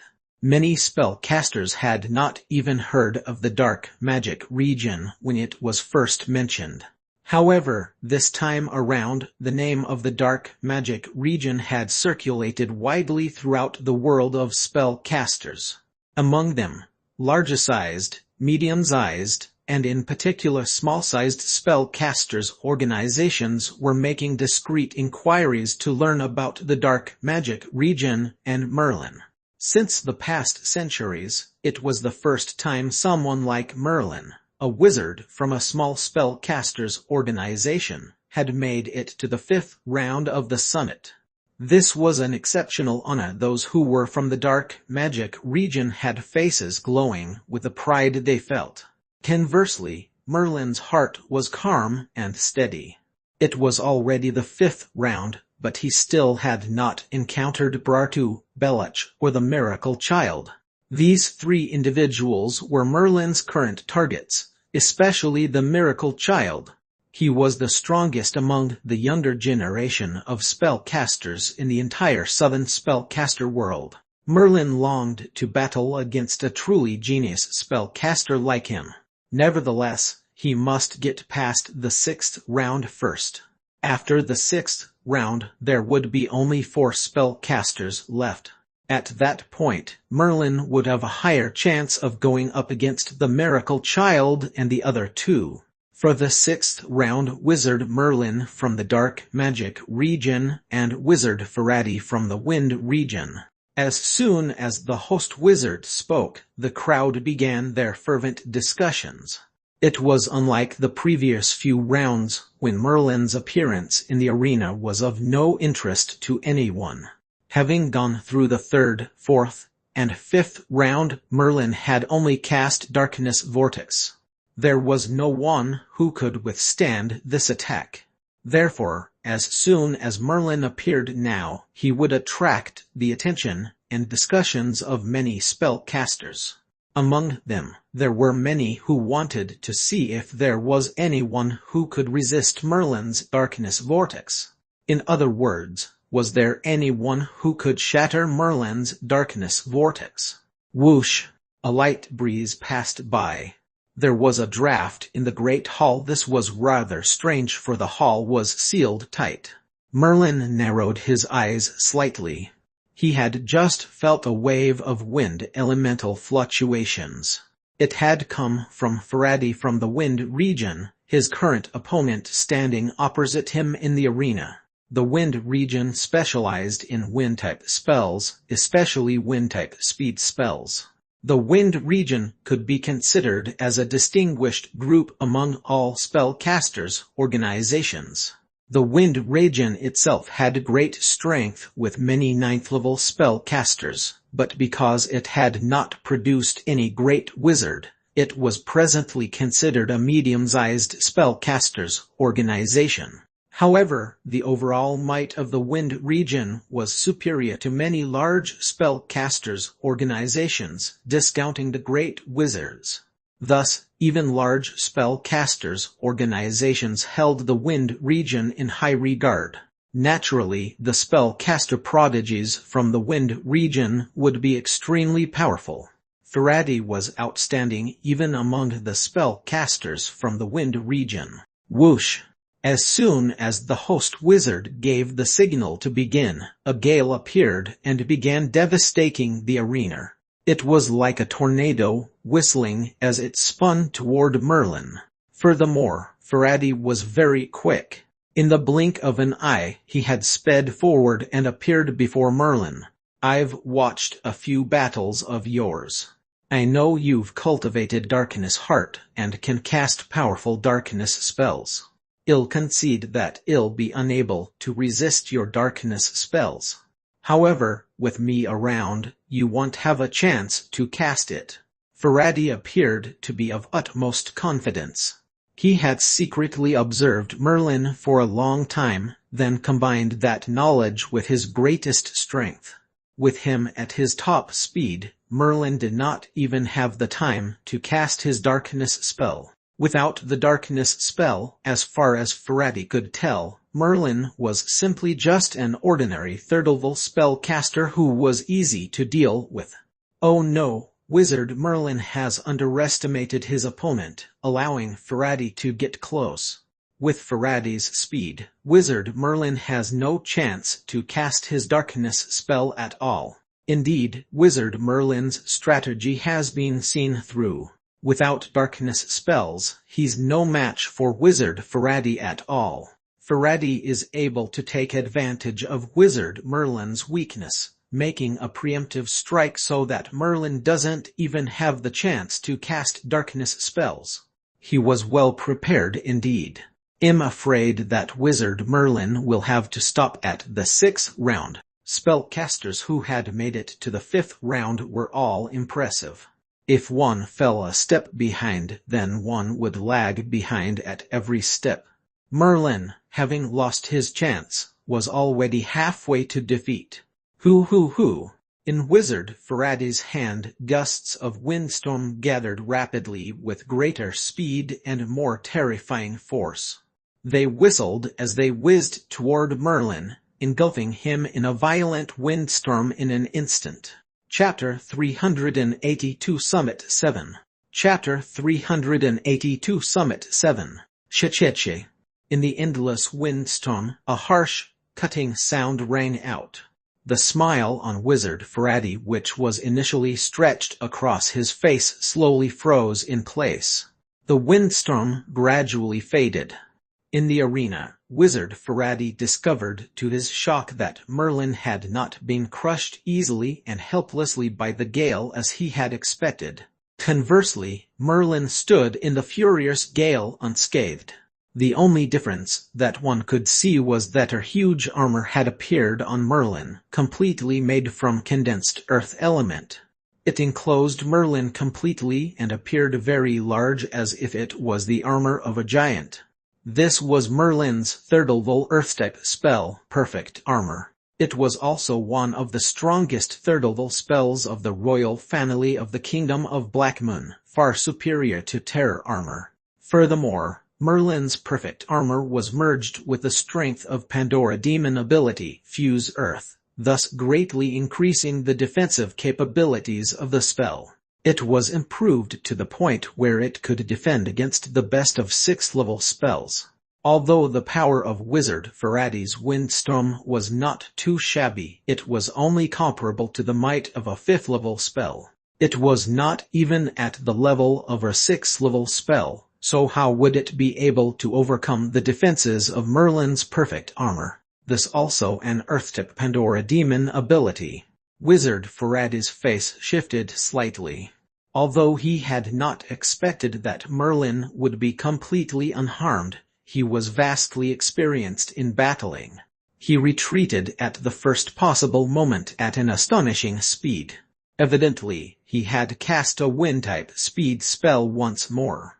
However, this time around, Merlin made his move. Whoosh! Merlin's figure flashed slightly. He was even faster than Wizard Faradi. In terms of speed, Merlin was not afraid of any spellcaster. He had Pandora Demon ability, Flash Wind, so his speed was practically inconceivable. It was known that Wizard Bamu, who had cultivated the 3rd stage of Flash Wind, did not need to fear or worry. He could even escape safely from the clutches of a 9th-level spellcaster. Darkness Vortex. Merlin's eyes turned cold.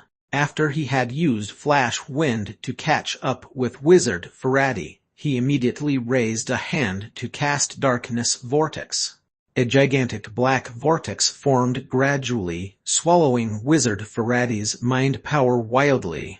With the enhancement of Darkness Heart, the ability of Darkness Vortex to consume mind power was terrifying. Even Wizard Faradi instantly felt a sense of powerlessness. He seemed to spin around completely. This was a sign that he was caught in an illusion. With the current situation, Wizard Faradi could only surrender. Initially, he thought that he could rely on his preemptive strike and his greatest speed to prevent Merlin from even having a chance to cast Darkness Vortex. However, he did not expect that Merlin would consecutively display Earth-type and Wind-type Pandora Demon abilities. In addition to Darkness Heart, Merlin had at least 3 Pandora Demon abilities. Even for a powerful medium-sized spellcaster's organization like the Wind region, it was rather difficult to obtain Pandora Demon abilities. I surrender. As Wizard Faradi had sunk into an illusion, he could only admit defeat. His mind power was still unable to defend against the illusion produced by Merlin's Darkness Vortex. Following Wizard Faradi's surrender, Merlin had won the 6th round. The 6th round was a crucial round because by the 7th round there were only 4 spellcasters left: the Miracle Child, Brartu, Belach, and Merlin. Besides Merlin, the other 3 spellcasters were widely acknowledged to be the most genius spellcasters in the entire Southern spellcaster world, especially the Miracle Child. He might even be considered an extremely rare spellcaster prodigy among the past century in the entire Kingdom of Blackmoon.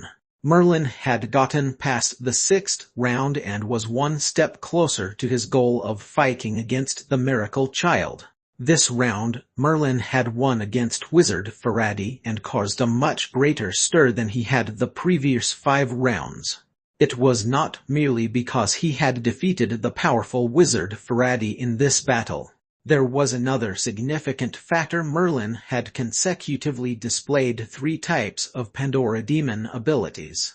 These Pandora Demon abilities included Wind-type, Earth-type, and Darkness-type. These 3 different Pandora Demon abilities had been exhibited by Merlin and particularly attracted the attention of many wizards. Wizard Merlin had won.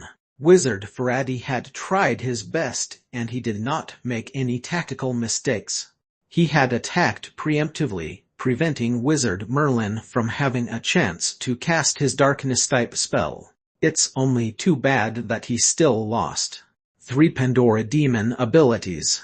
Many spellcasters seemed to have heard of Merlin for the first time. He had broken through consecutively to the 6th round and would have the opportunity to battle against the Miracle Child, Bartu, and Belach.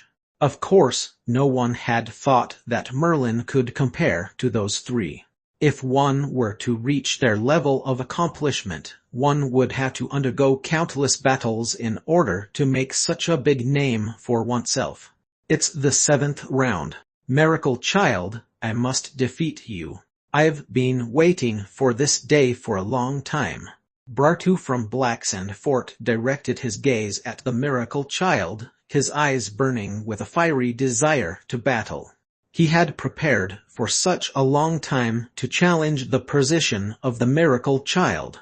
Other than Bartu, naturally, there was also Belach. He was undeniably the foremost genius spellcaster in Shadowthon. His objective in coming to this summit was also to challenge the Miracle Child. The Miracle Child was the #1 prodigy in the entire Southern spellcaster world. Forget about spellcasters below the 4th level. Even spellcasters above the 4th level, other than those above the 7th level, would find glory in defeating the Miracle Child. There were even some 6th-level spellcasters who searched for immediate opportunities to challenge the Miracle Child. It was just that no one had defeated him even now. Therefore, the Miracle Child's position was gradually strengthened bit by bit over a long period, and he was fully worthy of being named the #1 genius wizard.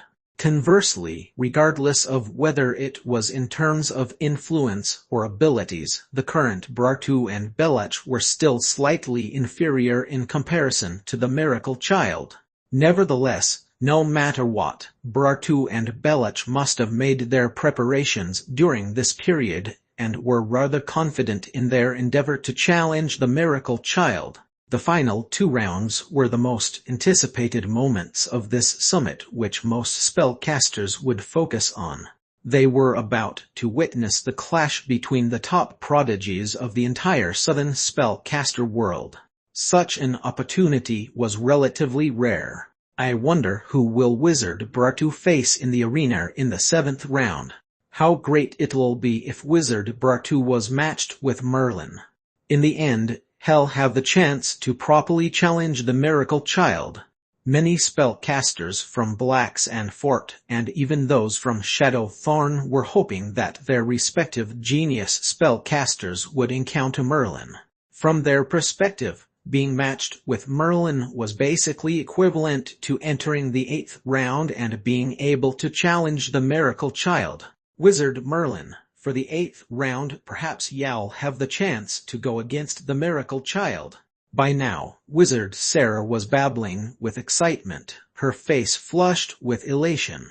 Being nearly able to fight against the Miracle Child was also a supreme honor. There'll be a chance.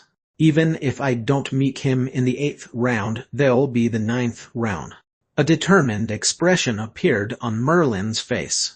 In the dusky night sky, a cool wind blew unceasingly. The climate and environment of Blacksand Fort was unpleasant. The air was pervaded by yellow sand, and the waves of sand and dust was like a windstorm, wreaking havoc in the desert. Although the location of Blacksand Fort had such a terrible environment, it was protected by a runic magic circle which was insulated from the sand. Therefore, within Blacksand Fort, one could not feel even the slightest trace of that terrifying sandstorm. Whoosh whoosh. Most spellcasters would have no way of moving in this boundless sand and dust, but currently, a few figures dressed in different clothing gradually emerged from the rolling yellow sand. We've reached Blacksand Fort. An icy voice rang out. It was an old spellcaster whose face was full of tattoos and whose hair was both black and white, appearing rather strange. The runic magic circle of Blacksand Fort isn't that easy to break. We'll have to trouble the black-white great wizard. This old spellcaster whose hair was half black and half white was a great wizard. The black-white great wizard raised his head and looked into the billowing yellow sand before him. There seemed to be a light veil that was faintly discernible. Lines of mysterious runes formed a powerful runic magic circle, defending the entire Black Sand Fort. If there was no one from Black Sand Fort to automatically open the runic magic circle, then those who wanted to enter Black Sand Fort could only forcibly shatter the runic magic circle from the outside. However, doing so would attract the attention of Black Sand Fort. The black-white great wizard nodded his head slightly. Destroying the runic magic circle of Black Sand Fort isn't a difficult task, but it would cause quite a disturbance. All of you will need to be careful when entering Black Sand Fort. With that, the black-white great wizard stretched out one hand. Instantly, a giant hand made of frost rapidly materialized in midair. This giant frost hand was massive, shielding more than half the sky, and looked even more frightening than the rolling yellow sand. In particular, the giant hand of frost was faintly mixed with faint traces of flames. These two spells were combined despite being spells of completely opposing natures. This was a spell combination that only a great wizard could master. Break! The black-white great wizard roared out in a deep voice. Instantly, the giant hand of frost in the sky whizzed down with an open palm toward the runic magic circle below. Boom! The runic magic circle, which had been set up by Black Sand Fort, had formidable might.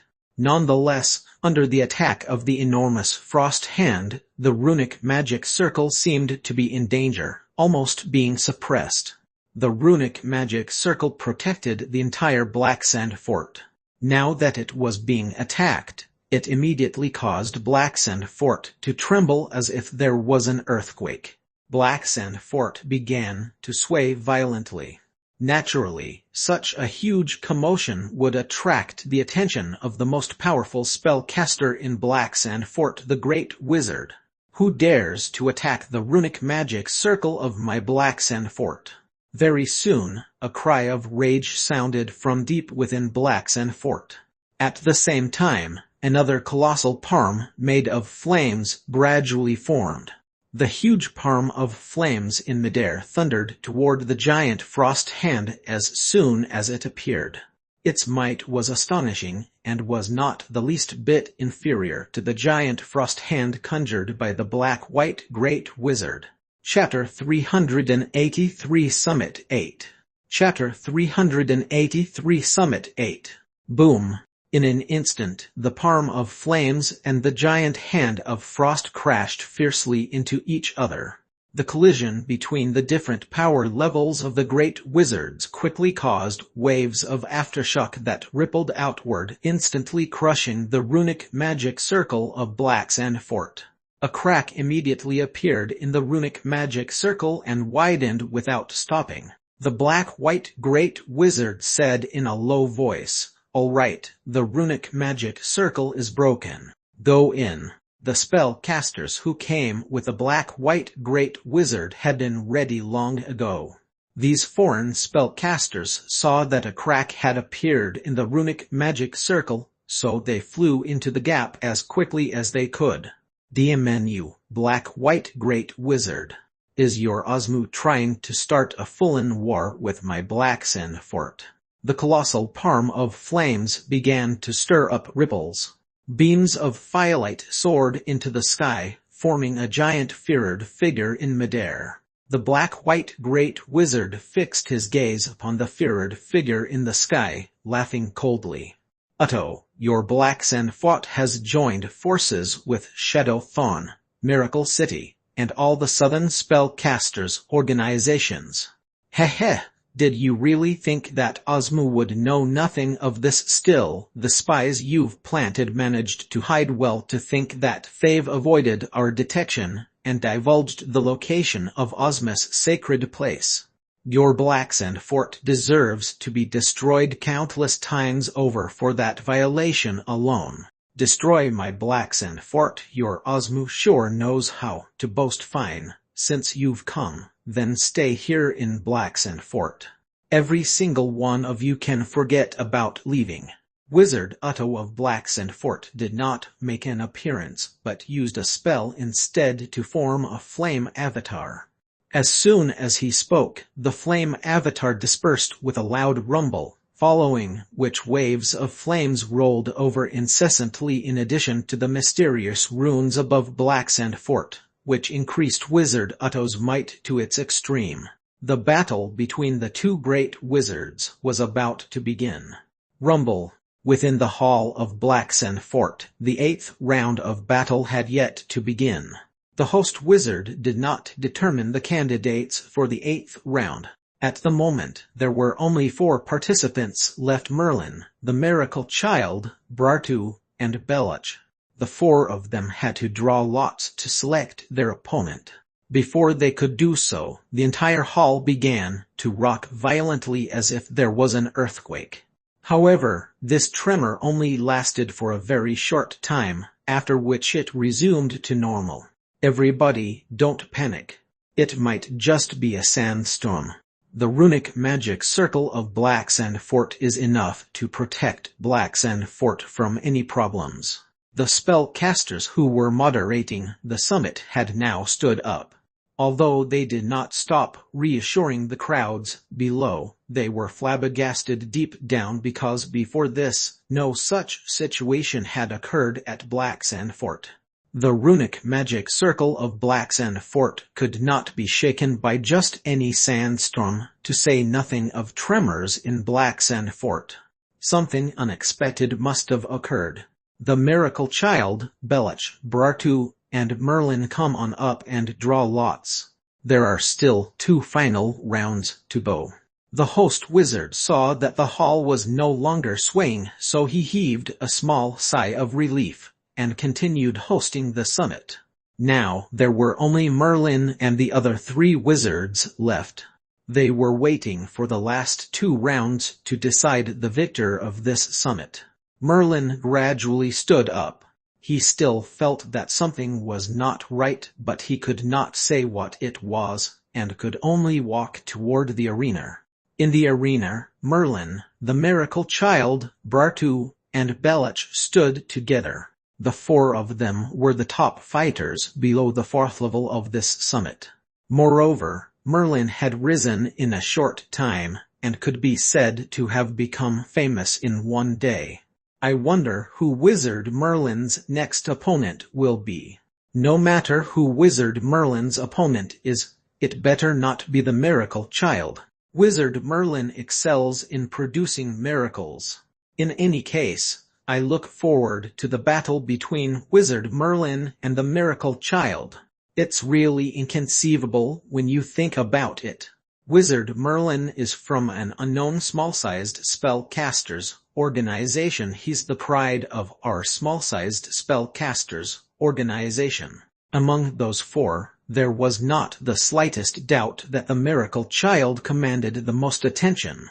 Second to the Miracle Child was Merlin. There was such great interest in Merlin because of his identity. He came from the small-sized spellcasters organization, the dark magic region, and had risen all at once, being a 6th elemental spellcaster with at least 3 types of Pandora demon abilities. With all these features combined, wizards from all levels could not help but try their best to understand Merlin.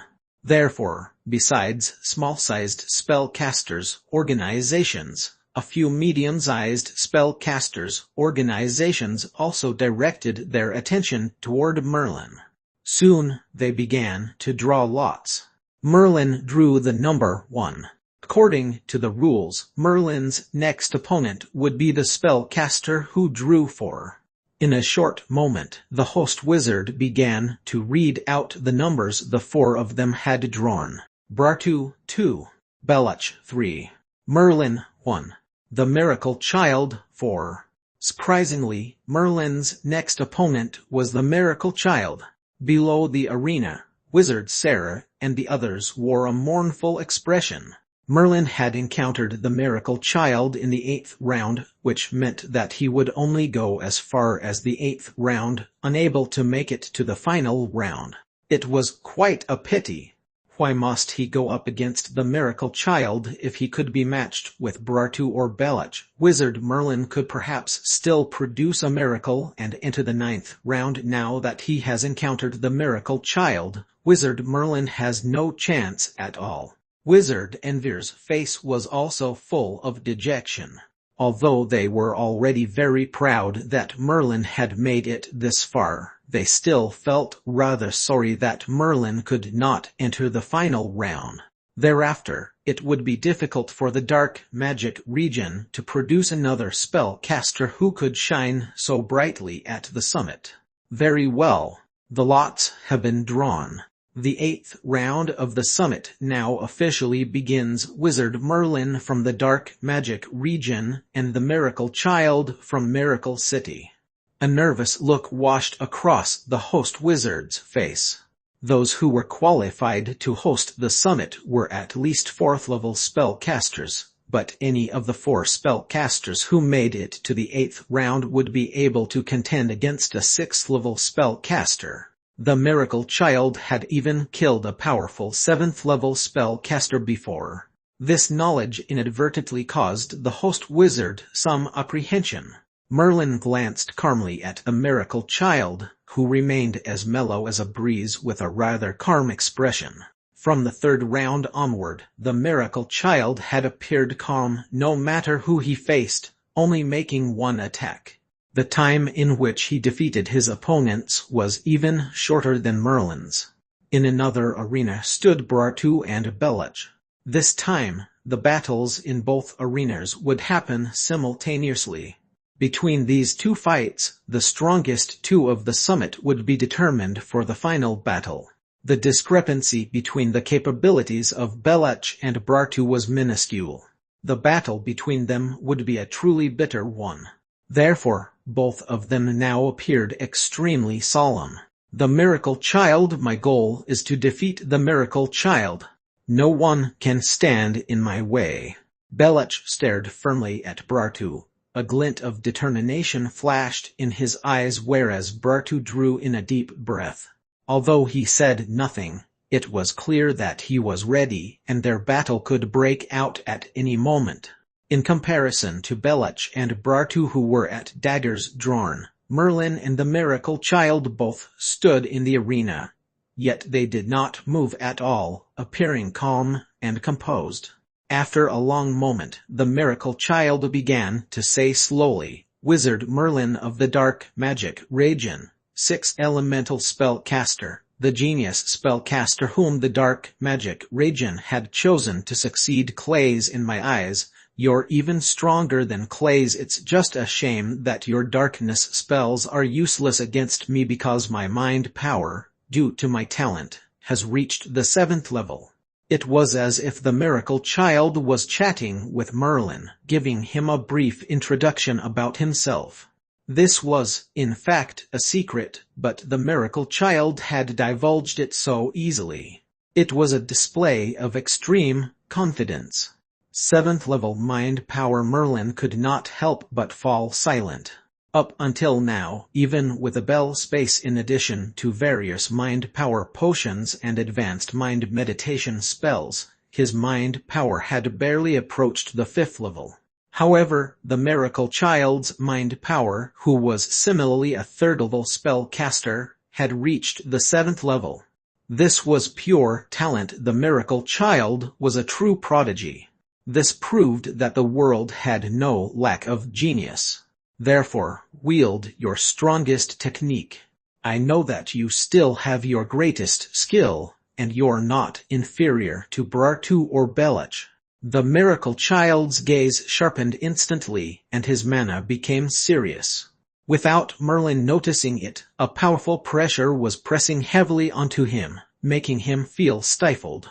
The present Miracle Child was the one who could kill a 7th level spellcaster, one of the 3 most gifted geniuses of all time in Miracle City. the one widely acknowledged to be the strongest among the younger generation in the entire southern spellcaster world. Merlin took in a deep breath. He did not care about his ranking in the summit. His objective was to be able to battle once with a true genius, and the Miracle Child evidently fulfilled the criteria. Miracle Child, it's been said that you can kill a 7th level spellcaster, but I still want to give this a shot. Wisps of fire elemental fluctuations began to flicker over Merlin. Merlin's strongest power was naturally fiery collapse, which had been combined with spells. In particular, when it was wielded through 3rd level spell, condensed fire, its might could catch up to a 7th level spell. This was Merlin's final, strongest attack. As long as he seized this chance, he might even have a shot at defeating the Miracle Child. Merlin did not believe that even Miracle Child's defensive spell was comparable to a 7th level spell unless it was a special Pandora Demon ability or a powerful runic magic circle. Merlin did not believe that a Miracle Child was omniscient and omnipotent. The Miracle Child was so powerful at the 3rd level, but he surely must have a weak spot. Rumble. Just as everyone had focused their attention on watching the two battles in the arenas, the entrance of the hall began to sway violently once more. Furthermore, the tremors had become worse than before, and one could vaguely feel intense elemental fluctuations. What's going on? What's happening in Blacksand Fort? By this point, even those who were slow knew that some misfortune must have befallen Blacksand Fort. Suddenly, the crowd erupted into chaos. Oh, you puny spellcasters! You thought to rely on such trash to defend against the great Osmu. How foolish, foolish to the extreme. Suddenly, the doors were forcefully kicked open, and 3 unfamiliar spellcasters appeared in the hall. Among these 3 spellcasters, the one on the left was a lanky, aged spellcaster. He was the one who had spoken. His gaze now swept toward the crowd in a disdainful manner. On the right, there was a man who wore a silver sword at his waist. He looked like an elemental swordsman. As for the spellcaster in the middle, he wore an aloof expression over his handsome face. His eyes were like a pair of diamonds, and he seemed relatively young. However, there was a very distinct force about him which portrayed that he was the leader of the trio. Clays. In the crowd, Wizard Sarah, Wizard Envia, and Wizard Ilman could not stop themselves from crying out in surprise at the same time when they saw the spellcaster in the middle. This spellcaster was the one who had betrayed the dark magic region not long ago, the previous prodigy of the dark magic region Clays. Chapter 384 Miracle Door. Chapter 384 Miracle Door. Upon hearing the surprised cries of Wizard Sarah and the others, Merlin narrowed his eyes slightly. Clays had defected to Osmu but had now appeared in Blacksand Fort. This situation was difficult to justify. Blacksand Fort was very likely in imminent peril. If Merlin had thought of this, the other spellcasters' organizations had naturally thought of this too. Therefore, a great change fell over the faces of many spellcasters as they linked this to the constant tremors and the turbulent elemental fluctuations that they felt in the hall earlier. Some spellcasters even decided to stealthily leave the place. As a large spellcasters organization, Blacksand Fort had 2 great wizards and many 9th-level spellcasters.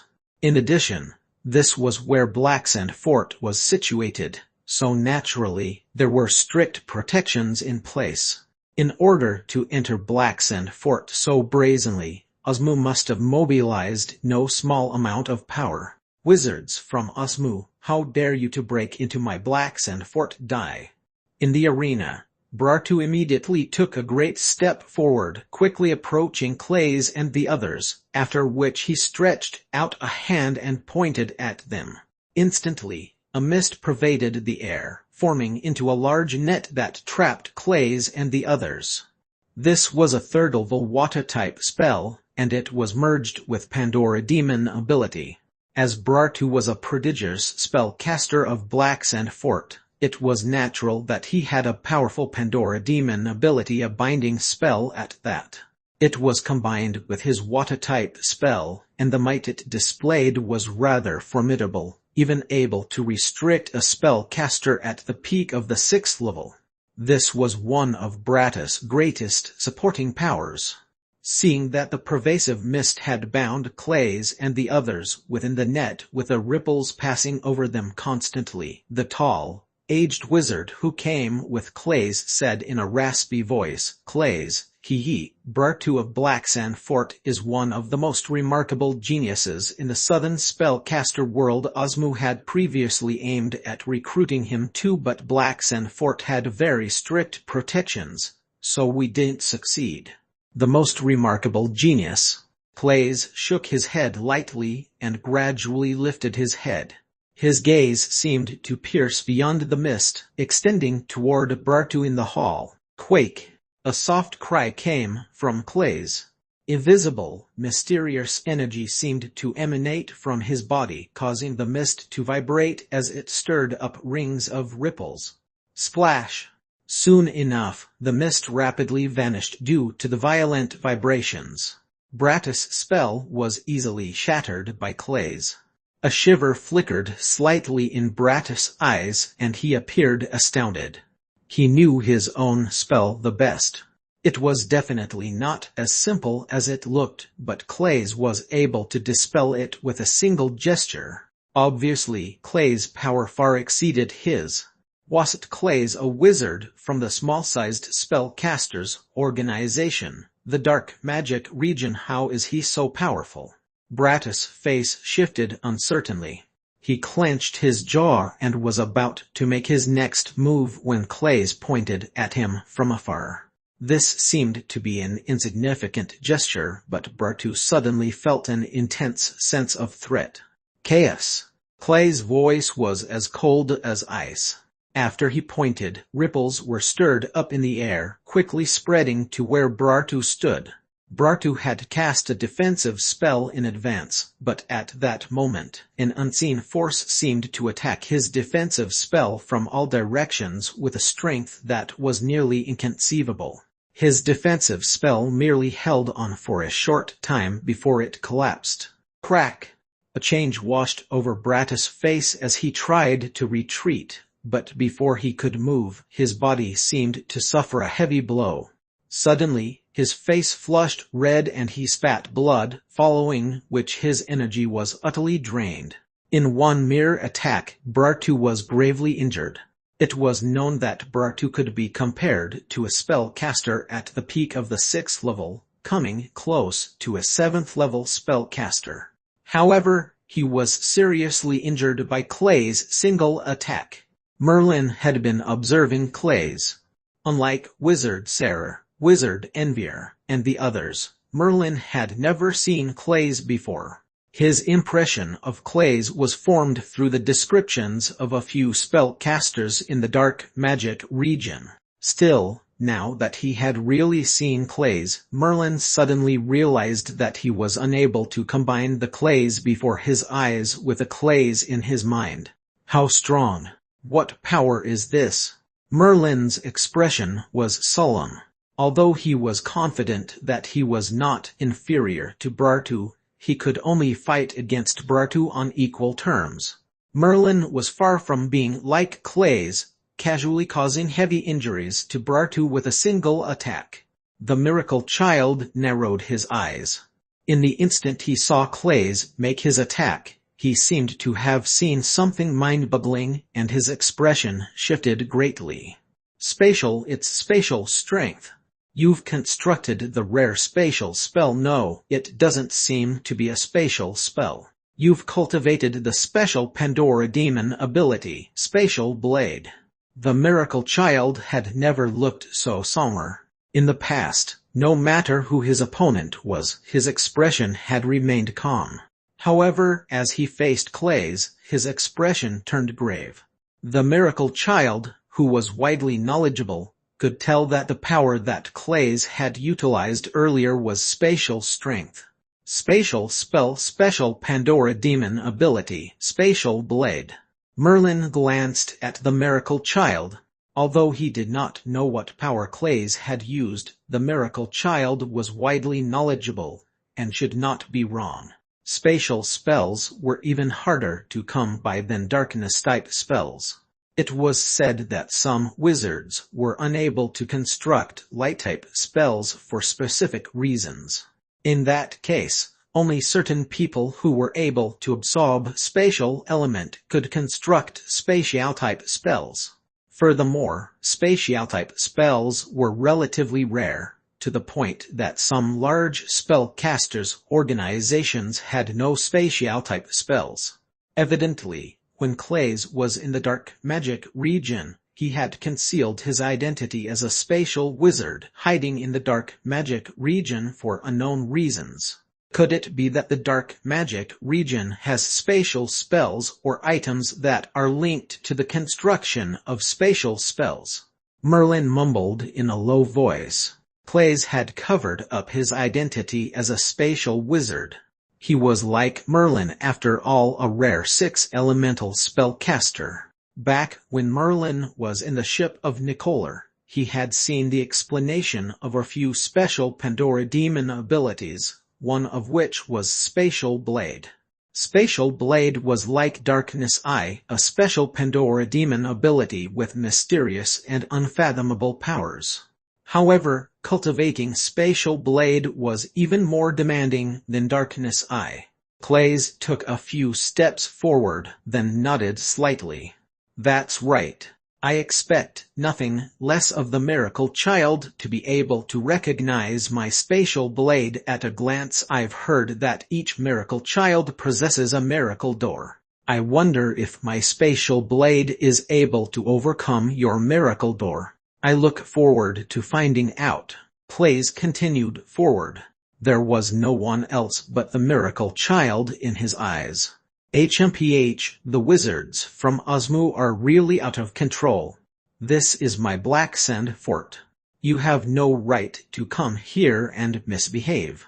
At that moment, a few host wizards from Black Sand Fort who were also 6th-level spellcasters could not bear it any longer. They took a firm step forward, and without a second thought, acted together to attack Clays.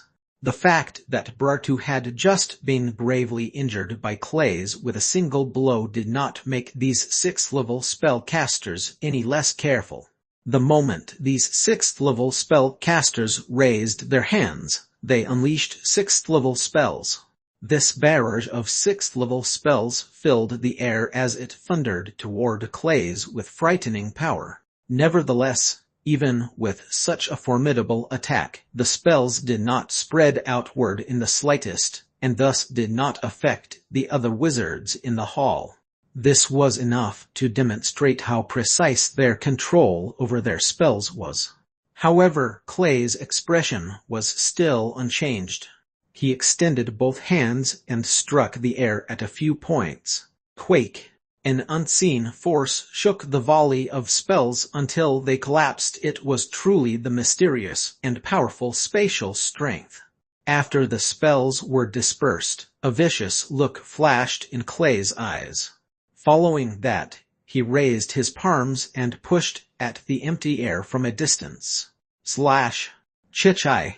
An anguished expression washed over the faces of the 6th-level wizards in the hall. It was as if their bodies were sliced by countless sharp blades. The deep lines of scars were a ghastly sight. The entire hall was permeated with a thick stench of blood. The bodies of spell-casters were frail, only slightly better than normies. Clays had used Spatial Blade to instantly kill those 6th-level spell-casters, and there were even grisly wounds left on the corpses. TSSS. The sound of wizards drawing in a sharp breath rang out across the hall. 6th-level spellcasters were considered relatively powerful, being a core force in spellcasters' organizations. However, Clays had currently eliminated a few 6th-level spellcasters all at once in a casual manner, causing them to tremble in fear. You've cultivated the 3rd form of Spatial Blade. You're a 4th-level spellcaster. The miracle child revealed his fear and apprehension. He had never looked like this. Now he had sensed Clay's dangerous force. Even when he was facing some 8th-level spellcasters, he had never felt so strongly threatened before. The 3rd form of a special Pandora Demon ability was extremely terrifying, enough to kill a 7th-level spellcaster, and an outstanding 7th-level spellcaster at that. 4th level maybe so. I've waited for so many years before I finally leveled up to a 4th-level spellcaster. Finally, it doesn't disappoint me now. A dangerous smile tugged at the corner of Clay's mouth. He pressed on closer to the miracle child, going faster and faster, until finally he was nothing but a blur of speed. Quake! Clays pointed his fair finger, this time at the miracle child. Following his gesture, the invisible spatial strength turned into many ripples as if it was water, rushing toward the miracle child. Miracle door! The miracle child dared not be careless and gave a low cry. Instantly, before him, a large door flickering with a faint golden glow slowly began to materialize. The door was carved with complicated and distorted runes, appearing to be filled with a divine and mysterious force. Chapter 385 Clays and the Miracle Child. Chapter 385 Clays and the Miracle Child. This is Miracle Door. Legend has it that only the Miracle Child could cultivate Miracle Door successfully. Seeing this big Pandora Demon ability door, many spellcasters revealed a fascinated gaze in their eyes. Miracle Door was a type of Pandora Demon ability, but it was not a special Pandora Demon ability. Instead, it was placed between special Pandora Demon ability and Pandora Demon ability that could be fused into spells. Generally, there were 3 types of Pandora Demon abilities: ordinary Pandora Demon abilities, Pandora Demon abilities that could be fused into spells, and the strongest special Pandora Demon abilities. Nevertheless, there were many spellcasters in this world.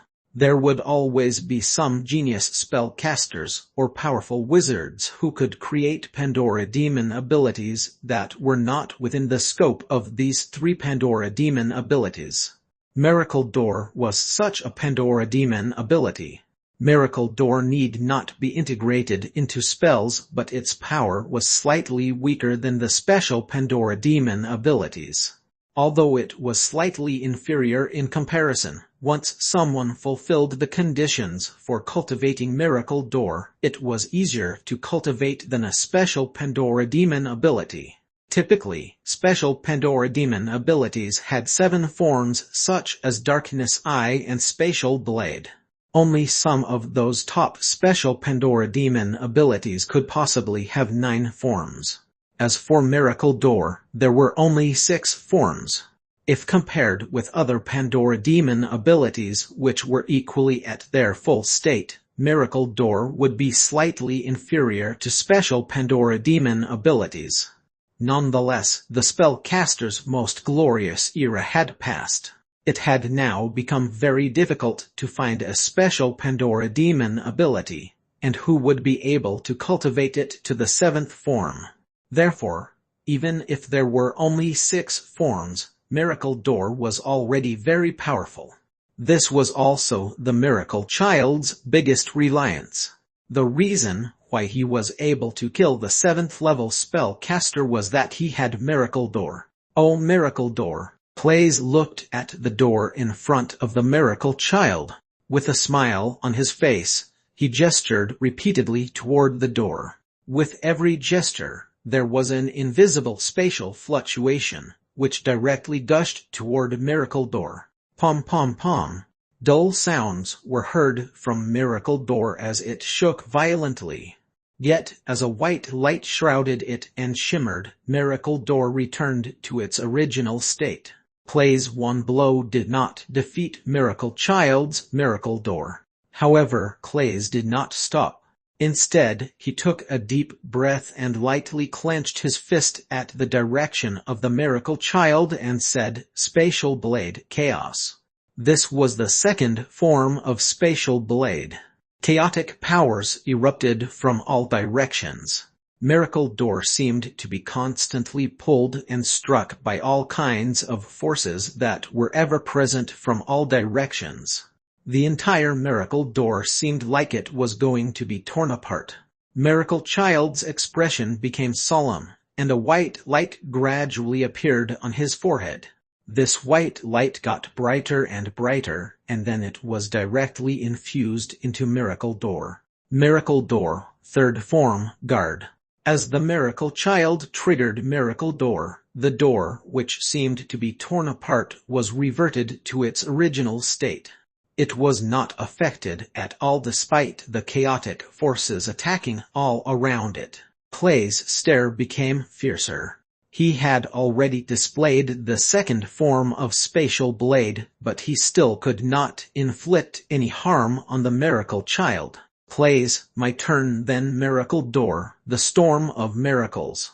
The Miracle Child resisted Clay's 2 attacks in succession, and he finally counterattacked. His body flashed with intense wind elements, and then he inundated them into Miracle Door. Miracle Door was a type of Pandora Demon ability which was staged between special Pandora Demon abilities and Pandora Demon abilities which could be fused with spells. It was a very magical Pandora Demon ability. The magical part about it was not only its ability to attack, but also the diversity of its attacks. Any spells that were released through Miracle Door would be enhanced by countless times. Hence, it was much more powerful than any enhancing casting tools. Earlier, the Miracle Child had only cast a 3rd level wind-type spell, but it was released through Miracle Door, so it immediately became a spell at the peak of the 6th level, and even surpassed the peak of the 6th level, reaching the power of a 7th level spell. This was what Miracle Door was capable of.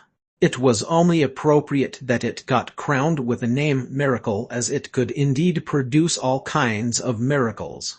The whistling storm had almost turned entirely dark. Its powerful crushing force would make anyone break into a cold sweat. Clay's eyes glimpsed a little.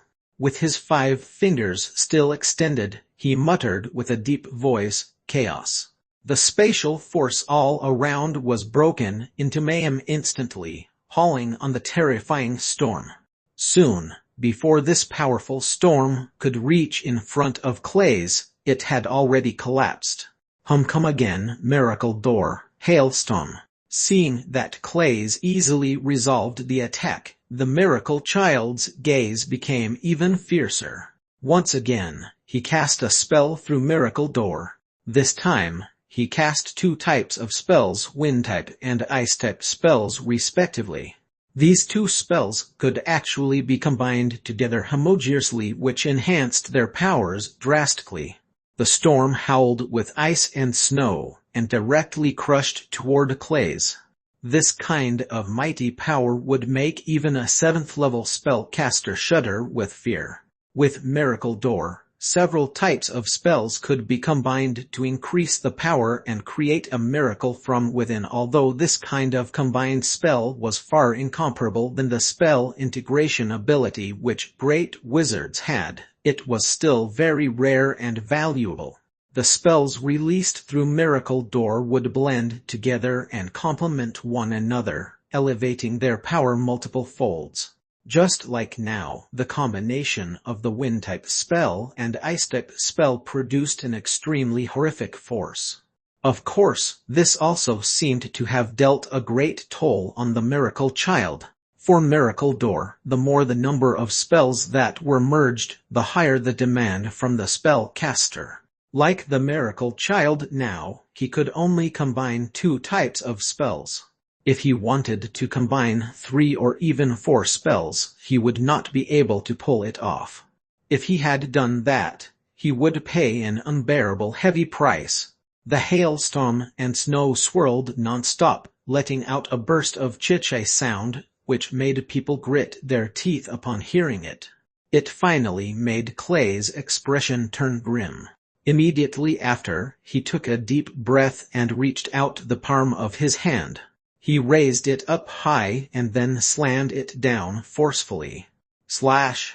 This was the third form of spatial blade. The shapeless slashing force was like countless invisible blades, directly seeping through the storm and snow. Thereafter, the storm receded. The hail and snow were cut into countless pieces of ice fragments, dropping onto the ground successively. The miracle child's spells had been voided. There was still some spare power left of the invisible spatial cuts as it sliced toward Miracle Door. Skrark! A piercing sound as if cutting through metal was heard. Countless scratches appeared on Miracle Door. These scratches were very deep, and the powerful impact also made the miracle child feel somewhat unbearable. It seemed that if it persisted for a little while longer, the entire Miracle Door would collapse. The white light of Miracle Door was constantly flashing. It was trying painstakingly to resist Clay's spatial cuts. Spatial spells had always been very powerful. Spatial strength was mysterious and unpredictable, making it very difficult to defend against. Moreover, Clay's had the special Pandora Demon ability, Spatial Blade. Adding on the fact that he was already a 4th level spellcaster now, Clay's was far stronger than the Miracle Child in terms of spells. The victor of the battle between the two had already been decided. The Miracle Child was slightly more inferior to him. This God's favored child, the top genius among the younger generation of the Southern spellcaster world, also have to lower his ego-filled head and concede reluctantly. I didn't expect that I'd be beaten by you, Clay's. However, you're already a 4th level spellcaster now. I'll fight with you again after becoming a 4th level spellcaster myself. But the time is not now. The Miracle Child was not reckless. He had his own pride. Although he was defeated by Clay's, he still had his head held high. He had not become a 4th level spellcaster yet. Even if Clay's had special Pandora Demon ability, the Miracle Child was not afraid at all. Once he became a 4th level spellcaster, his strength would surely experience a qualitative transformation. That was the time when he could have a fair battle with Clay's. Swoosh! A violent gust of wind emerged from the other side of Miracle Door, which was in front of the Miracle Child. It wrapped around the Miracle Child and all the spellcasters of Miracle City. It slammed forward with force, wrecking its way out of the hall and rushing outward. Even Clay's was not able to stop it. Although Clay's proved himself superior to the Miracle Child, he could not get the Miracle Child to stay. After all, it was not so easy to break Miracle Door. It would take a very long time. Bang! Suddenly, the entire hall shook violently. This was the movement as a result of the earth-shattering spells cast by the great wizards. In the quiet sky, there were 4 figures floating in the air. 2 of the figures were very peculiar. One was black and one was white, but their faces looked exactly the same. It was actually the black-white Great Wizard. Opposite the black-white Great Wizard stood 2 other Great Wizards. One was a middle-aged man whose entire body was encircled by flames. The other was donned in a black robe and had an agile but vicious life force exuding from all over his body. He was another Great Wizard of Blacksand Fort. There were only 2 Great Wizards in Blacksand Fort, but now both Great Wizards were dispatched. Yet they still could not take care of the black-white Great Wizard of Osmu. The black-white Great Wizard of Osmu became well known since 800 years ago.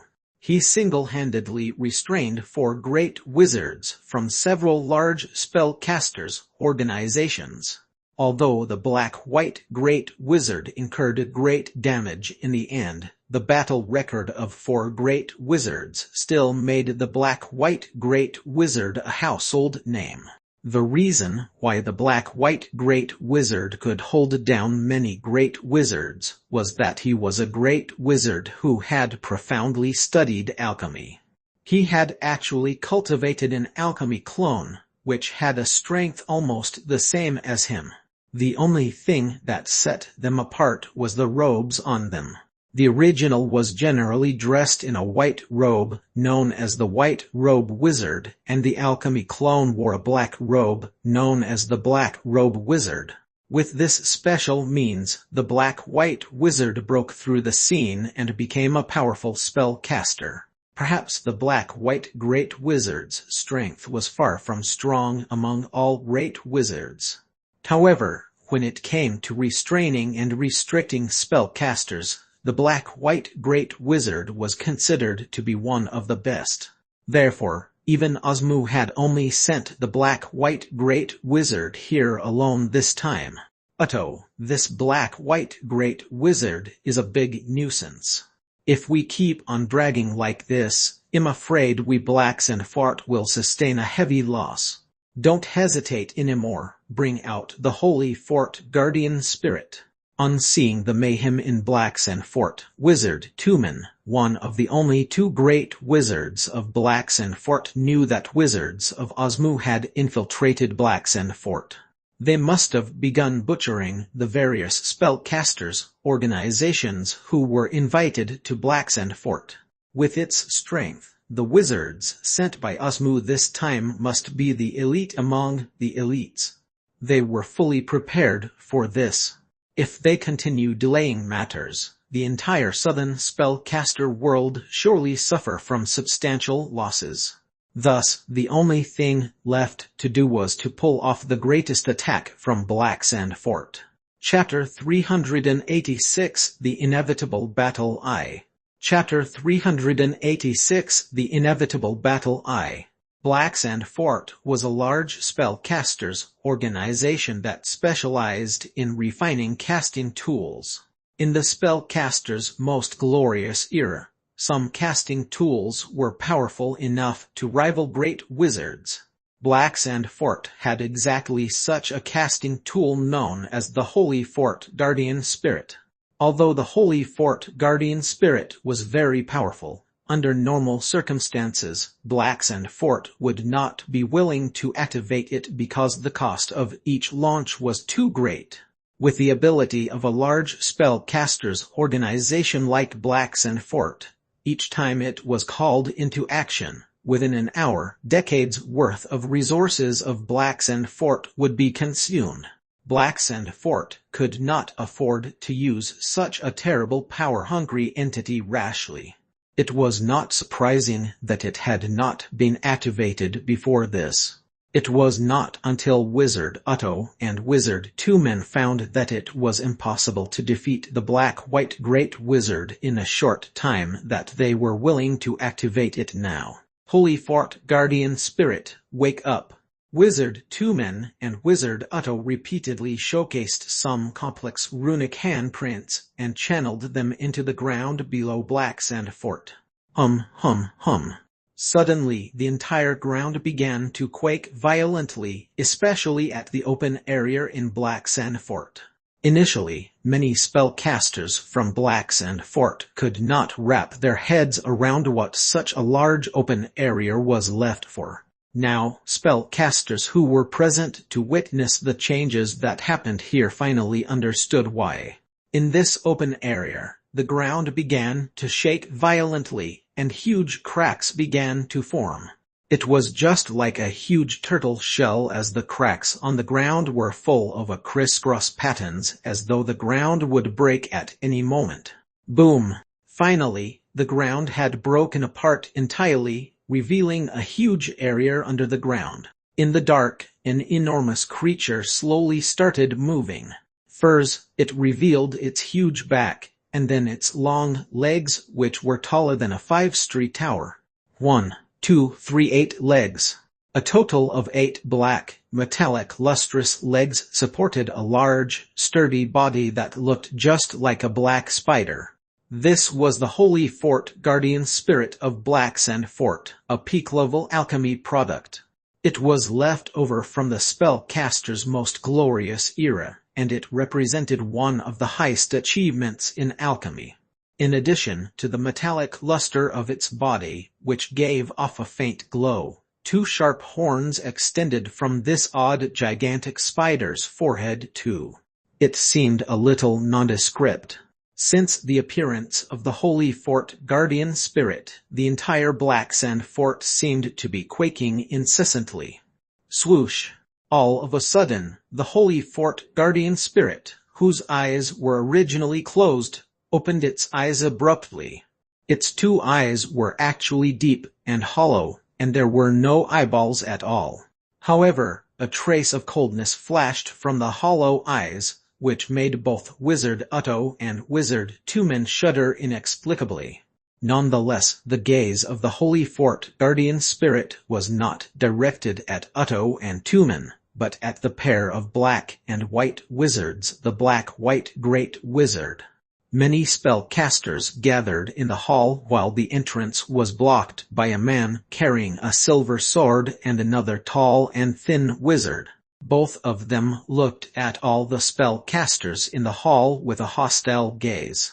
This time, they had only one purpose for following the powerful wizards of Osmu here, which was to kill. They would take however many they could kill.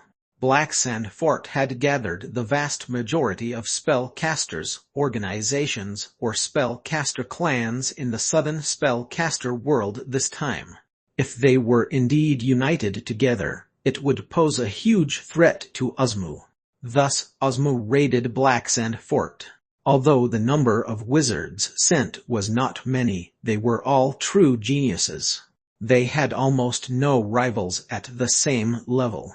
It was for a fact that every member of Osmu was tempted from spellcasters' organizations or spellcasters' clans through various methods. Each of them could be considered favored by God. Yet they were all now rallied in Osmu. With a mysterious and unimaginably vast heritage of Osmu, these geniuses would naturally grow to become even more terrifying.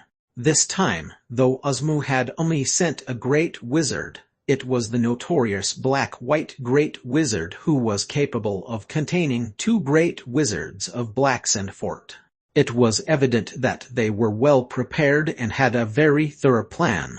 Apart from the Black-White Great Wizard, there were also high-level spellcasters, namely 9th level, 8th level, and 7th level spellcasters, all of which had entered Blacksand Fort the moment the Black-White Great Wizard tore apart the runic magic circle of Blacksand Fort. As for spellcasters below the 7th level, the weakest were 4th level spellcasters. Among the 4th level spellcasters, they had wizards like Clays, who was capable of defeating the Miracle Child.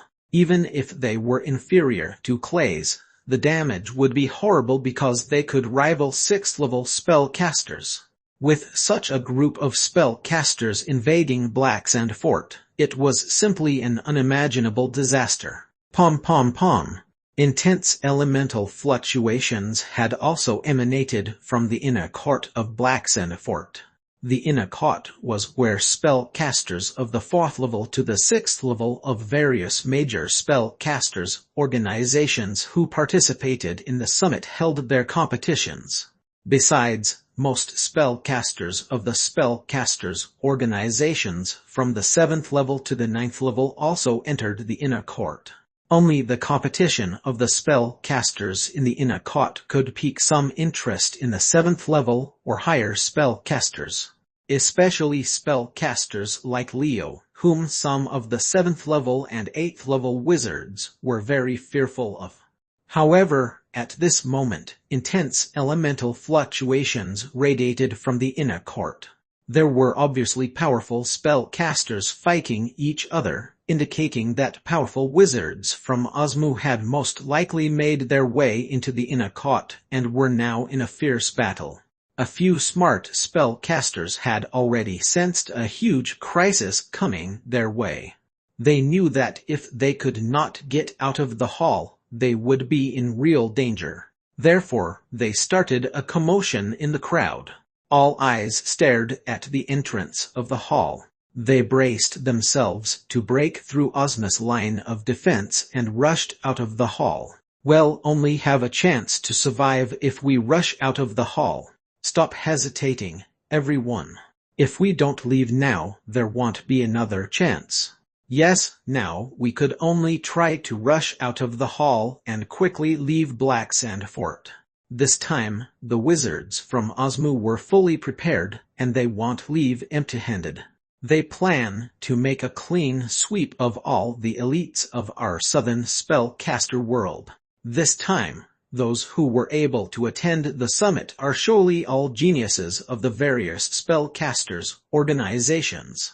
In addition, the spellcasters who led their team here were surely the absolute core of the respective organizations too.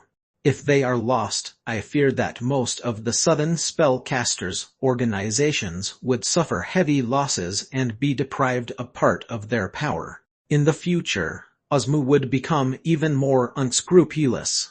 Therefore, we must get out of here. Being stared at by countless eyes, even Silver Sword Hulier and the thin, tall spellcaster felt their scalps numb. If solely depending on the two of them, they would surely not be able to hold them off.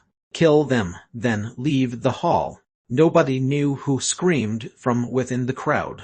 Thus, the fury of the numerous spellcasters was thoroughly set off. Countless spellcasters began to cast spells or runic magic circles, blasting toward Silver Sword Hulier and the skinny spellcaster overwhelmingly. Only by killing them could they break past the entrance of the hall and leave Black Sand Fort. Chaos. The abrupt voice sounded, and Clays, who had been expressionless all this while, spread out his 5 fingers. Invisible spatial strength started pouring out. Pom pom pom.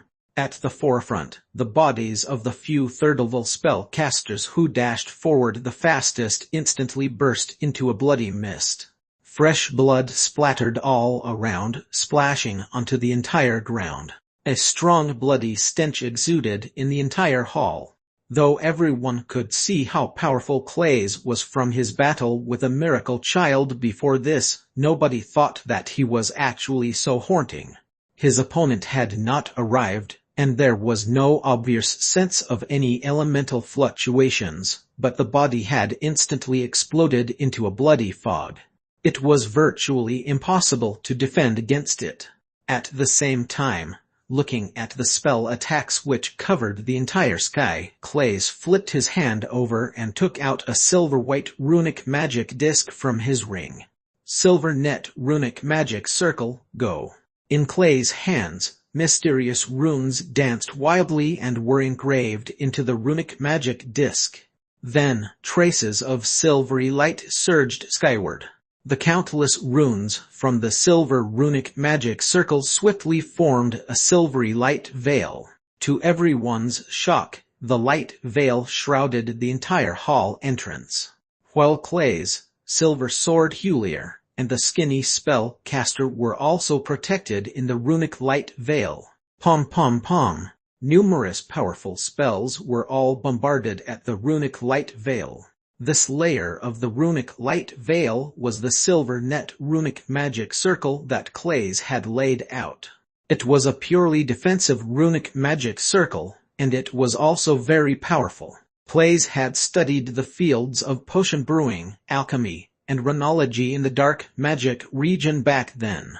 It was in runology, particularly, where Clays' accomplishments were considered on par. Even Wizard Leo, who had a strong command of runology, was full of praise for Clays' proficiency in runology. Clays was an all-rounded genius. The runic magic circle that he was currently exhibiting was also quite powerful. The spells thrown at him were not too strong, but with so many of them concentrated at him at once, it was very frightening too. Yet, his silver net runic magic circle was able to withstand all of them. Clearly, it was a very powerful runic magic circle. A spellcaster was required to have extensive knowledge of runology to be able to initiate the silver net runic magic circle. The numerous spellcasters' first wave of attack was over. Silver Sword Hulier and the skinny spellcaster also rushed out of the runic magic circle. They were geniuses of Osmu and did not want to merely hide in the runic magic circle. Silver Sword Hulier drew his long sword. Various elements flashed at the tip of his sword. A single aim of his long sword could instantly erupt a powerful force. This was the unique way of casting spells for Silver Sword Hulier. He actually utilized the sword in casting spells. Besides, before Silver Sword Hulier became a spellcaster, he was a relatively powerful elemental swordsman. The path that he chose was to combine the ways of an elemental swordsman and a spellcaster. This was rather difficult, but Silver Sword Hulier had done quite well so far, hence he obtained the name of Silver Sword. Silver Sword Hulier and the skinny spellcaster were both 4th-level spellcasters. At their first strike, they had displayed their great strength. They were almost comparable to Brartu, Belach, and the others, and were possibly even more powerful than them. They chased after the strength of 7th-level spellcasters. After all, they were already 4th-level spellcasters. Instead of launching another attack, Clays turned his gaze to the crowd. In the crowd, Merlin, who looked very inconspicuous, felt a slight movement in his heart. He then raised his head and immediately greeted Clay's gaze. Merlin knew that today's battle with Clays was inevitable. Unlike the indirect showdown in the runic tower earlier, it was different this time. He had to face an opponent who had become a 4th-level spellcaster, and had also cultivated a special Pandora demon ability, Spatial Blade, the incredibly powerful Clays. Chapter 387 The Inevitable Battle A. Chapter 387 The Inevitable Battle Roman 2. Merlin and Clays had never crossed paths. With regard to the dark magic region, Merlin did not actually have much sense of belonging there. Hence, even if Clays betrayed the dark magic region, it did not really have any effect on Merlin. However, it was just because of one woman, Bluebird. Out of nowhere, Bluebird found Merlin and intended to kill Merlin. Since then, Merlin vaguely guessed that a fight between him and Clays was unavoidable. Later, when Merlin's identity as a 6th elemental spellcaster was publicized, and when his reputation grew, almost everyone was comparing him with Clays, which had indirectly affected Merlin. Even someone like Wizard Leo had secretly compared Merlin and Clays. This was fate. The two of them were destined to cross paths. Step by step, Clays strode calmly toward Merlin. Some of the spellcasters threw a glance at each other, then charged toward Clays. However, Clays did not even lift his head. He reached out his hand and pointed at the spellcasters. The invisible spatial strength quivered. Pom pom pom. All the spellcasters who neared Clays were shattered. It was an invisible spatial strength which was virtually impossible to defend against. Even a typical 6th-level spellcaster could not resist it and would be killed by a blow. Slash. Clays raised his hand again and slammed his palm down fiercely. Suddenly, countless blades seemed to have appeared in the hall, and soon, many spellcasters screamed in pain. The defensive spells on these spellcasters, or defensive casting tools, were sliced off directly by spatial strength. Even the spellcasters themselves were cut into several pieces. After all, Not everyone was a miracle child, and Clay's spatial blade was absolutely invincible. A large number of opponents was no longer of any meaning to him because no one here could block any of his blow. Chichiche. Any place where Clays trudged past was like hell on earth. The bodies of spellcasters around him were all cut into several parts. Fresh blood spilled all over the place. It was an atrocious scene of brutality. Merlin's eyes glimpsed. A huge armor had already appeared on his body. Perfect armor had covered his body to cope with the attacks that could appear at any time. Merlin sensed a strong threat from Clays. Boom! Suddenly, billows of green mist filled in the hall. The mist had a pungent stench which seemed to be formed from the infinite discrete powder floating in the air. Moreover, there was a breeze which was faintly controlling the green mist. It drifted toward Silver Sword Hulier and the skinny spellcaster, but most of the mist drifted to Clays. When Silver Sword Hulier had just come into contact with the mist, the skin on his body immediately started corroding. It even brought with it traces of burning pain. It was clearly a poisonous mist. No way. What is this monstrosity? Stay away from me. Terror displayed on Silver Sword Hulier's face. It was all because of his carelessness. He normally used a sword to cast spells and was an elemental swordsman himself, so even in combat, he rarely cast defensive spells. Yet today, because of his inattention, he was shrouded by the green mist and his arm quickly ulcerated. There was nothing he could do to stop it. Silver Sword Hulier gritted his teeth. At this moment, no one could help him. When the toxins spread to his entire arm, he no longer hesitated. He waved his long sword and forcefully cut downward, chopping off his arm from the shoulder down. If a spellcaster did not have a special potion, even a spellcaster of the 7th level or above could not regenerate an arm unless the person was a great wizard. Great wizards had a different fundamental from the average spellcasters, where they could not even be considered human anymore. There was a faint sense of elementality with them. As long as their mind power was not scattered and his spell models were stable, even if their bodies were reduced to powder, they could still be revived again. However, spellcasters below the level of great wizards could not pull this off, just like in the case of Wizard Leo.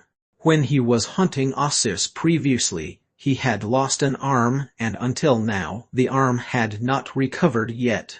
Therefore, now that Silver Sword Hulier had lost an arm, he would be without the arm forever. Damn, who the heck is it? Silver Sword Hulier had lost an arm forever, so he was fuming with rage. He never thought that these spellcasters who were feeble like lambs could actually hurt him. Clay's footsteps came to a pause. He recognized the green mist in front of him at first glance. This was a poisonous mist formed by the potion powder. Huo! Clays cast a wind-type spell and directly blew the mist into the crowd. Some of the spellcasters who had not cast their defense were immediately brushed by the poisonous mist. Immediately, their bodies started corroding. Clays, do you still remember me? A man in a black robe gradually came out from the crowd. Then, he fiercely flipped over his hood and revealed an aging face. Nevertheless, his facial expression was extremely scary and menacing. His face seemed to be distorted too. Seeing this mysterious black-robed man, a hint of surprise flashed in Merlin's eyes. This black-robed man was actually the wizard who had vanished without a trace at the time Merlin left the dark magic region back then. Back at the time, Wizard Hall gave Merlin Makra potion with only one purpose, that was for Merlin to kill Clays when he had ample strength. Merlin also learned Wizard Hall's issue from Wizard Leo, where Hall's daughter was tortured to death by Clays. Thus, it was not surprising that Wizard Hall hated Clays to the core. Now, with the mere strength of a forcible spellcaster, Wizard Hall had actually used a poisonous mist made out of potion powder and even hurt Silver Sword Julia. It seemed that he was also well prepared with a detailed plan. Clays frowned slightly, then shook his head and glanced at Silver Sword Julia behind him. His gaze suddenly turned sharp. No matter who you are, you've hurt Julia. Die. Then Clays reached out his hand and grasped. Invisible spatial strength instantly tore Hall from all directions. With Wizard Hall's mere forcible spellcaster strength, there was no way he was able to resist it. Clays, of course you don't remember me, but you still remember Gear, right? My poor daughter. You've used alchemy and tortured her to death. I waited for this day for far too long. Wizard Hall laughed, his demeanor becoming more and more frenzied. When Clays heard the name mentioned by Wizard Hall, his expression changed slightly. He seemed to have recalled that vengeful look from the beautiful woman who, in the dark magic region, was tortured to death by him while he was studying alchemy. You want revenge too, Chaos? Clays' expression only changed slightly, which then returned to its initial calmness. He extended the 5 fingers on his hand and spatial strength suddenly burst out. Boom! Wizard Hall's laughter came to an abrupt end as his body exploded. Blood splattered, giving off a strong, bloody smell. Merlin did not manage to act. Clays' movement was too fast. He did not even have time to counterattack as Wizard Hall was turned into a bloody fog. Watching Wizard Hall turn into a bloody fog and instantly perish, Merlin's heart sank. However, soon after Wizard Hall exploded into a bloody fog, it splashed toward all directions. Even with defensive spells, any spellcaster who came into contact with the bloody fog was instantly corroded too and shrieked painfully. The same was true for Clays. The blood splashed onto his defensive spells, and they quickly eroded too. However, his face looked dignified. It's actually dark blood potion. This was one of the most deadly potions. It needed to use fresh blood as a base to erupt its unparalleled toxicity. Imbuing dark blood potion with his own blood is an impressive trick, and a terrific idea, but it may be in vain.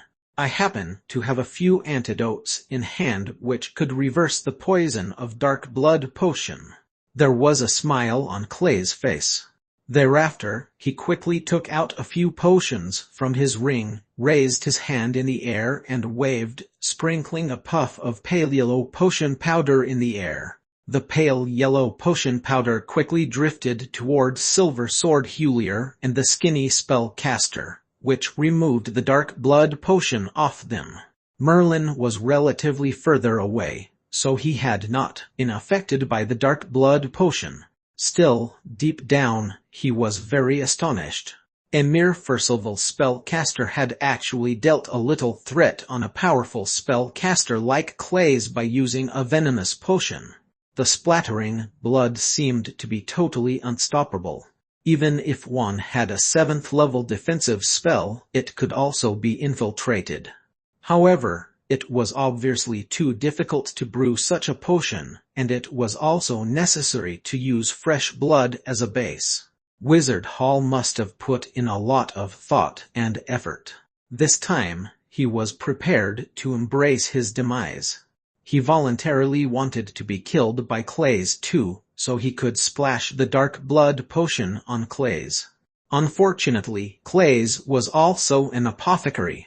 Incidentally, he used to brew a potion powder which could remedy the dark blood potion, so he was not harmed. The one-hit attack that Wizard Hall had carefully masterminded did not work. Looking at the drops of blood scattered on the ground, A feeling of indescribable sadness echoed in Merlin's heart. Wizard Hall ended his life in such a tragic way. It was an act of ultimate despair, the final strike of revenge. "Come on, Clays." Merlin let out a low growl from his throat. It was impossible to escape from the hall now. Facing Clays, he had no choice but to fight. This was an inevitable battle. Swoosh! Remnants of silhouettes were shaped out of Merlin's figure. This was the quickest speed which had reached its extreme limit. Merlin had cast Flash Wind.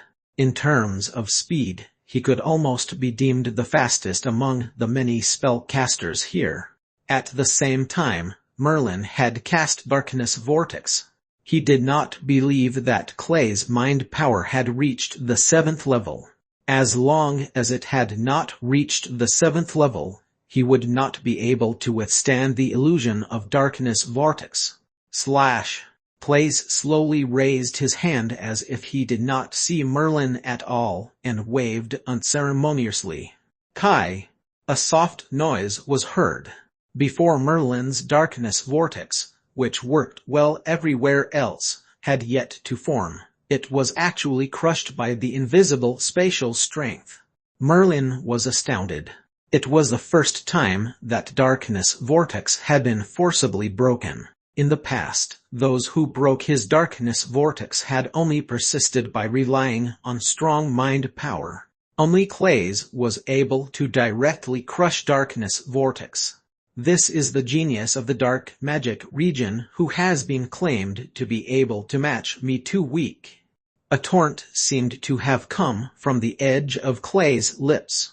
He casually raised his hand and grabbed toward Merlin's direction from the distance. Chapter 388 The Inevitable Battle AI. Chapter 388 The Inevitable Battle Roman 3. Chaos. The invisible spatial strength began tearing Merlin from all directions.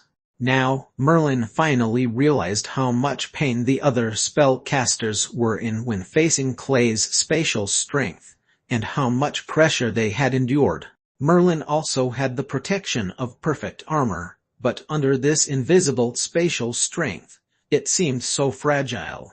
Even if it had the enhancement of Pandora Demon ability, Fuse Earth, it was still very fragile. Kachak. Instantly, perfect armor was broken as if it had no resistance at all.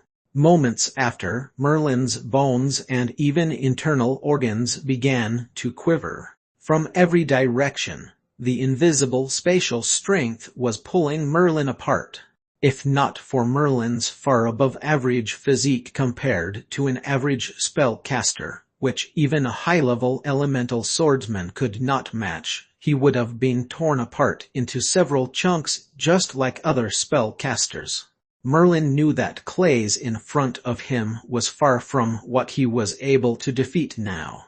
From the very beginning, Merlin had already lost the battle between them. Not dead yet, quite a strong physique, but useless. Slash. Seeing that Merlin had not succumbed after his defensive spell was broken, Merlin looked like he was able to persist for a little while longer. Hence, Clays let out a sneer and then waved again.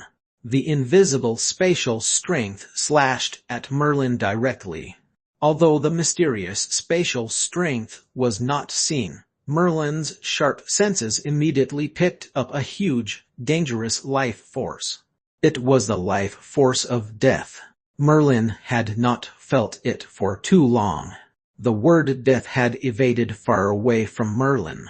Ever since Merlin built a 6-elemental spell and had all types of Pandora Demon abilities, he had never encountered such a precarious moment since. It was the first time that Merlin had felt the life force of death. It was his first time feeling so close to death. Clay's power was way too strong. It was so strong that it was not even at the same level as Merlin. Even a miracle child was not Clay's opponent.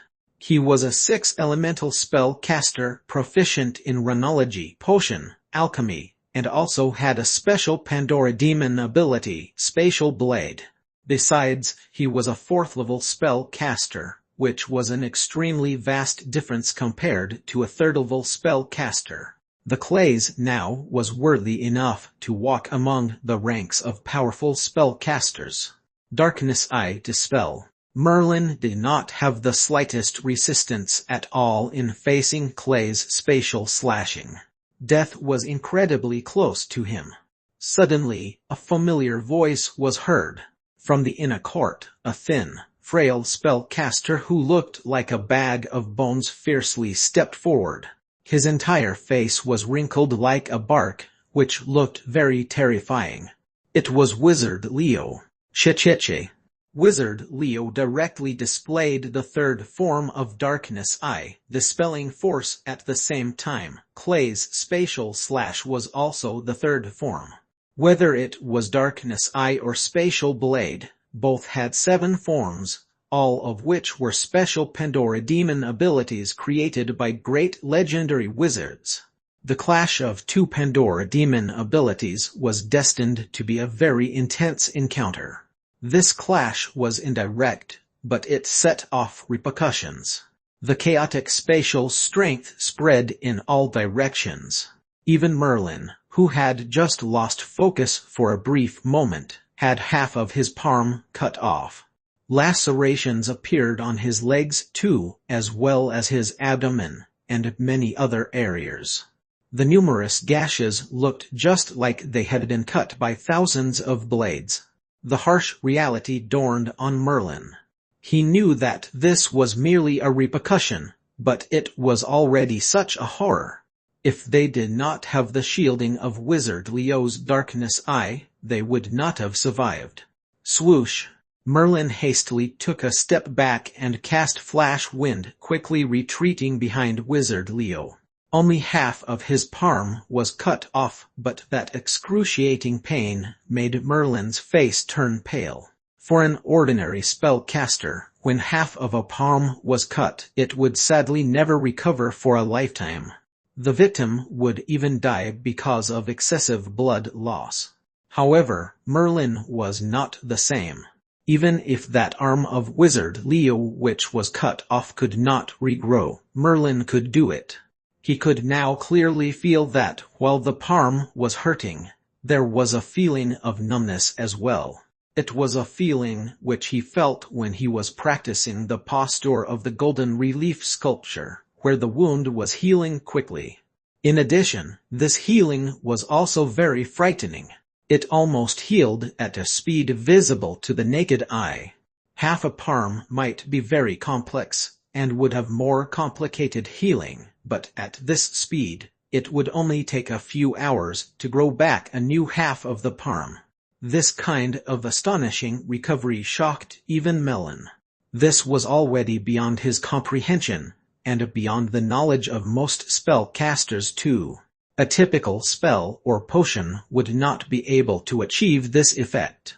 Merlin even had a bold guess that as long as he was not killed by a single blow, otherwise, even if he was seriously injured, he could still slowly recover by relying on the terrifying recovery power of the posture of the golden relief sculpture.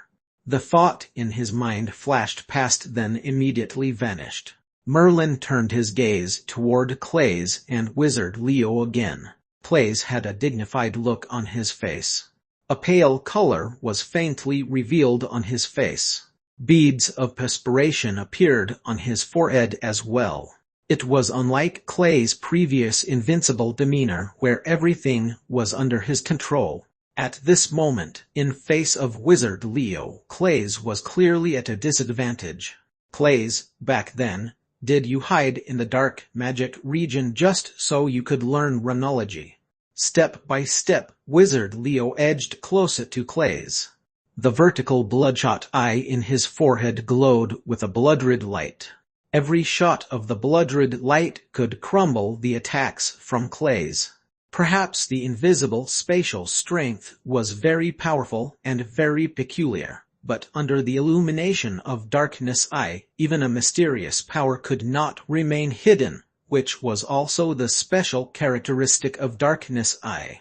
Therefore, Wizard Leo was not worried that Clays would launch a secret attack. If they were to clash head-on, the outcome now would be considered very normal still. As a 6th-level spellcaster, Wizard Leo still had the strongest 4th form of Darkness Eye that he had not shown yet. He was stronger than Clays, so it was not too surprising that he was able to suppress Clays. Hearing Wizard Leo's words, there was a glimmer of surprise in Clay's eyes. Well played, Wizard Leo. With only one glance, you're able to figure out my motive for joining the dark magic region. Yes, back then, I secretly constructed spatial-type spells, but they weren't perfect. Spatial-type spells have special demands from the spell-caster's body. If I constructed it forcibly, the spatial spell model would eventually collapse. So, I found a way to completely resolve this hidden danger with some special and powerful runic magic circles. For this reason, I've stayed in the dark magic region for decades and studied runology. Finally, I've obtained the runic magic circle of the dark magic region. Clays finally revealed some of his secrets of joining the dark magic region. It turned out that he had been targeting the precious runic magic circles in the dark magic region all along, just so he could make up for his defects in building spatial-type spells. As a spellcaster's organization specializing in runology, the dark magic region naturally contained some very special and powerful runic magic circles. They were the deepest secrets of the dark magic region, but in the end, they were unearthed by Clays anyway, who had remained hidden there for decades. It was not surprising that the dark magic region was so mad at Clay's betrayal. It seemed that there was a deeper reason. The most precious runic magic circle of the dark magic region was lost, and it was taken away by Clays. This was also a major blow to the dark magic region.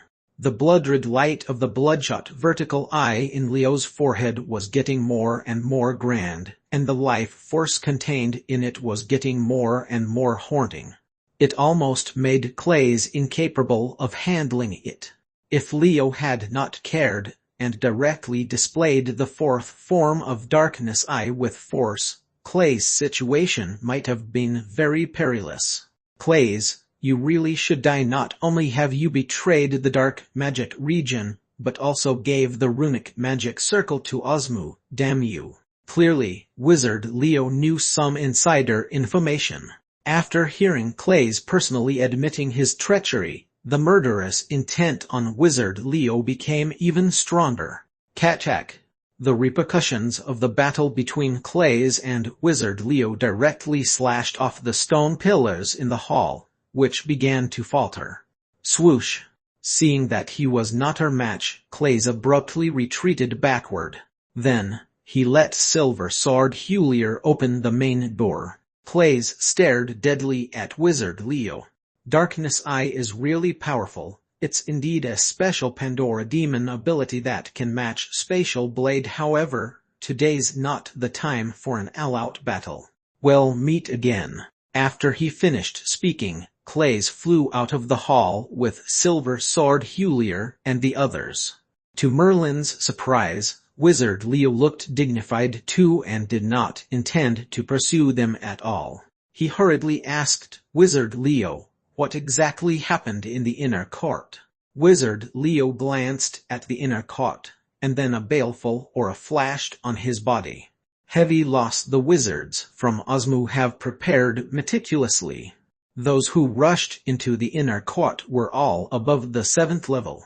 There were even a few 9th-level spellcasters. Husius, Wizard Nater, and Wizard Mills are all dead. What, they're all dead? Merlin was in utter disbelief. The 3 of them were all core 7th-level spellcasters. Normally, they held high positions in the organization, so even the death of one of them would cause a huge shock in the dark magic region, let alone the death of all 3 at once.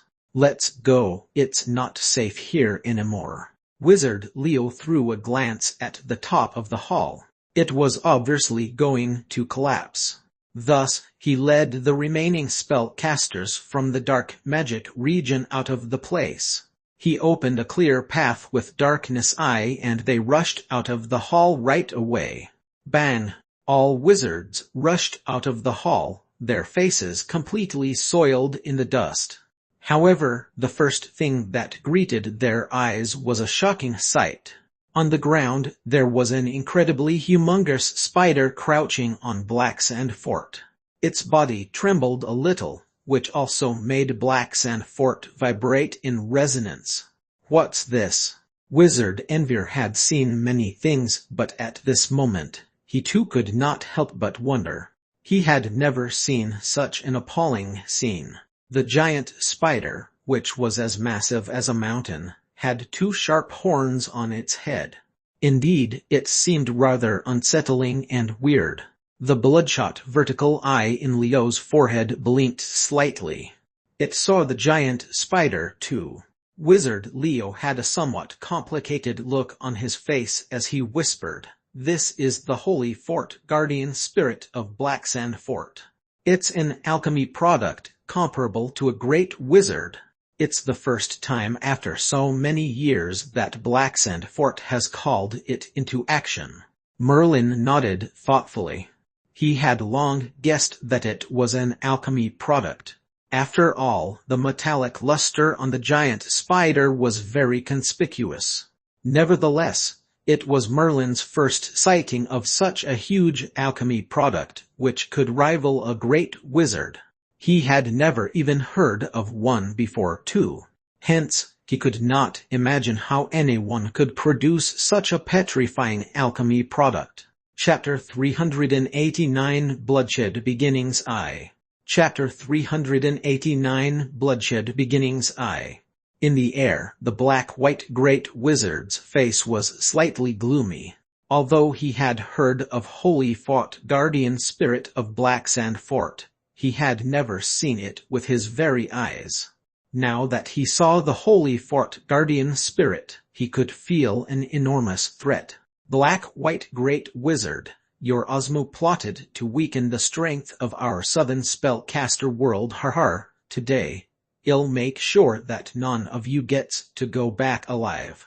Go, Holy Fort Guardian Spirit, kill. Wizard Otto of Black Sand Fort sneered. Then, he whispered to the Holy Fort Guardian Spirit. The humongous Holy Fort Guardian Spirit seemed to be able to understand Otto's words as its giant body started moving. Swoosh! The Holy Fort Guardian Spirit extended a leg and directly kicked it toward the black-white great wizard in midair forcefully. The leg was the size of a huge pillar. The whistling sound of the leg rushing through the air alone was scary enough that even the black-white great wizard was also stunned. Boom! The Holy Fort Guardian Spirit's attack landed directly on the defensive spells set up by the black-white great wizard. This defensive spell was also quite resilient, and it was released by the black-white great wizard. However, in face of the Holy Fort Guardian Spirit's attack, it only withstood briefly before it completely burst open. The black-white great wizard was shocked and hurriedly summoned the black-robed great wizard to him.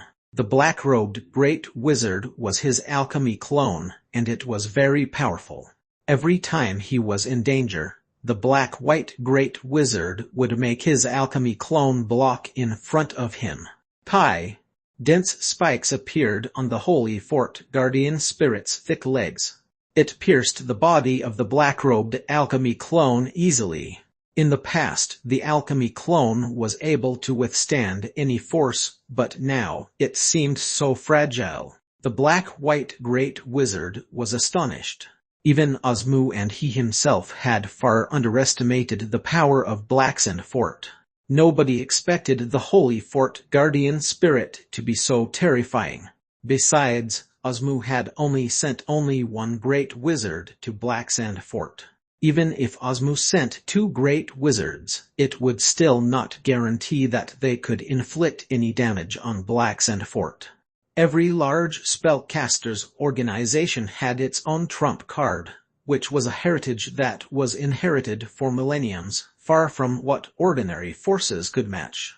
The Holy Fort Guardian Spirit was the trump card of Blacksand Fort. As long as the Holy Fort Guardian Spirit existed, Blacksand Fort was safe. Zai zai zai. At the same time, the 2 sharp horns on the Holy Fort Guardian Spirit's head actually began buzzing with electric flashes. The silky electric lights contained terrorizing power, and even the sky had turned dark all of a sudden. Go, we can't stay here anymore. All Osmu spellcasters, retreat. The black-white great wizard yelled. Thereafter he grabbed the heavily damaged black-robed alchemy clone with one hand and quickly retreated out of Blacksand Fort. The black-robed alchemy clone sustained heavy damage, and it had lost its fighting power. Nevertheless, it was only an alchemy clone after all. Therefore, as long as it was carefully repaired upon returning to Osmu, there was a possibility for it to recover. The black-white great wizard would naturally not give up an alchemy clone that could rival a great wizard. At the same time, the black-white great wizard's voice spread throughout the entire Blacksand Fort. For a time, many unfamiliar spellcasters flew out from all over the place, all of whom were spellcasters of Osmu. Some of them were spellcasters of the 4th, 5th, and 6th level. Of course, some were even scarier as they were the 7th level and above. Each of their attacks carried dreadful power. Osmu had raided Blacksand Fort for so long, and so far, there were some injuries on their side, but not more than 3 of them had died. With such amazing strength, it was not surprising that Osmu could go against almost all spellcasters' organizations. They were never in a disadvantageous position either. The reason was that their nest was extremely difficult to find, or in other words, could not be located at all. Hence, no one was able to launch a devastating assault on them. Another reason was that Osmu's strength was way too strong. Each of their members was a genius, almost invincible even on the same level. They were even capable of cross-level challenges. When such a group of geniuses gathered in Osmu, every dispatch of a part of their spellcaster base could almost subvert a powerful spellcaster's organization. Yet, they picked the wrong target this time. The Holy Fort Guardian Spirit was far too strong. Even the black-white great wizard's alchemy clone was hit hard and fled in helter-skelter, not to mention the other spellcasters of Osmu. Swooze, swooze, swooze. Finally, the 2 sharp horns on the Holy Fort Guardian Spirit's head had accumulated enough electric power. Thus, with a strange growl from the Holy Fort Guardian Spirit, bolts of thunder descended from the sky and locked target on every spellcaster of Osmu. Pom pom pom. It was almost impossible for spellcasters of Osmu under the 7th level to resist the strike. It would be very difficult to escape the Holy Fort Guardian Spirit once they were targeted. Therefore, the spellcasters of Osmu started screaming one by one. They were dead before they could escape from Blacksand Fort. Har, great, just great Osmu, since you guys have dropped by, leave us something to remember you then. Wizard Otto laughed aloud because this time, Osmu launched a surprise attack where Blacksand Fort was completely unprepared. It could be considered a heavy loss on their side. If they had only sustained losses, it would be nothing really. Yet this time, Osmu entered their place like there was no one guarding, and rushed into Blacksand Fort effortlessly without any resistance. This had greatly tarnished the honor of Blacksand Fort. After all, Blacksand Fort was a large spellcasters' organization, and it was they who proposed to deal with Osmu. Yet now, Blacks and Fort themselves had been ambushed by spell-casters of Osmu, so it was a huge slap on their reputation. For this matter, Blacks and Fort would be ridiculed by other large spell-casters' organizations for a long time. Thinking of this, the great wizards Utto and Tumen were rather infuriated. Hence, even if they had to pay a big price in summoning the Holy Fort Guardian Spirit, they must still make Osmu pay an equally heavy price this time. Merlin was awestruck as he looked at the Holy Fort Guardian Spirit's slaughter. It was indeed a massacre. Under the Holy Fort Guardian Spirit's lightning strike, there was simply no power that could defend against it. These geniuses of Osmu originally had the opportunity to promote to the 7th, 8th, or 9th level, and even had the chance to become great wizards. These wizards, each of whom was a true genius, was God's favored child in the groups which they previously stayed in. They carried the hopes of their respective spellcasters' organizations. Nonetheless, under the Holy Fort Guardian Spirit's slaughter now, one by one, they were bombarded to death by the lightning. The immense power of the Holy Fort Guardian Spirit was undoubtedly revealed to the fullest. This was the trump card of Blacks and Fort. Merlin suddenly thought of the Dark Magic region. The Dark Magic region was once a powerful organization that can rival large spell-casters' organizations. He wondered if there was a powerful trump card in the Dark Magic region. Maybe there was, maybe there was not. Such a card must be in the hands of the very core of the Dark Magic region, the only 9th level wizard. It must be something that even Wizard Leo was not aware of. Merlin scanned around. There was still a majority spellcasters of Osmu who had fled successfully. However, most of them were 7th level spellcasters or above.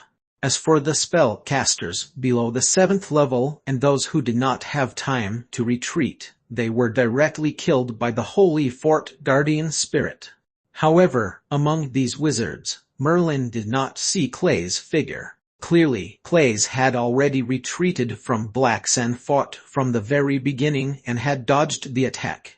Facing the Holy Fort Guardian Spirit, not to mention the third form of spatial blade, even if it was cultivated to the 4th form or even the 5th form, he would still never match the Holy Fort Guardian Spirit.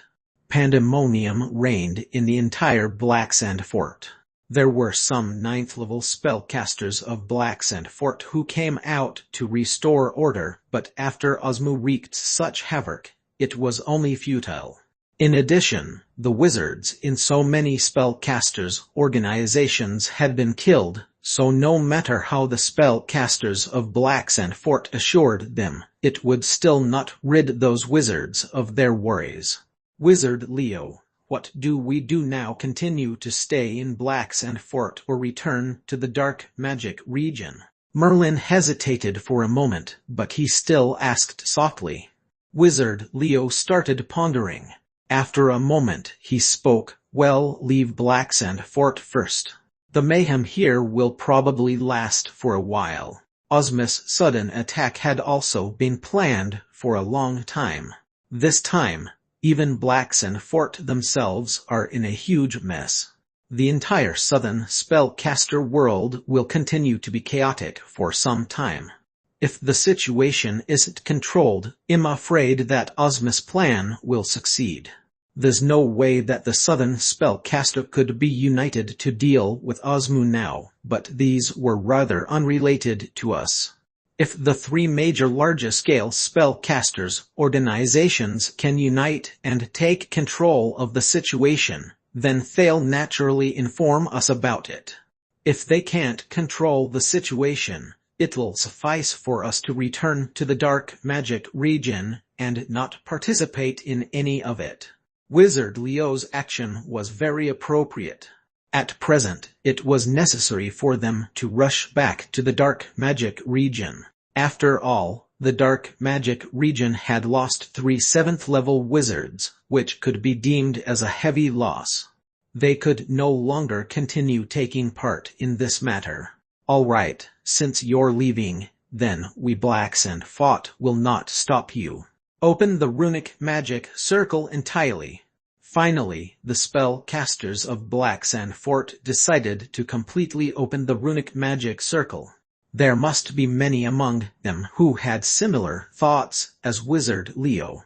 All of them wanted to leave Blacks and Fort as soon as possible and did not wish to remain here to participate in this matter.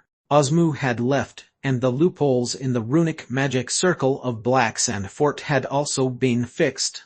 In order to leave, the runic magic circle must be opened.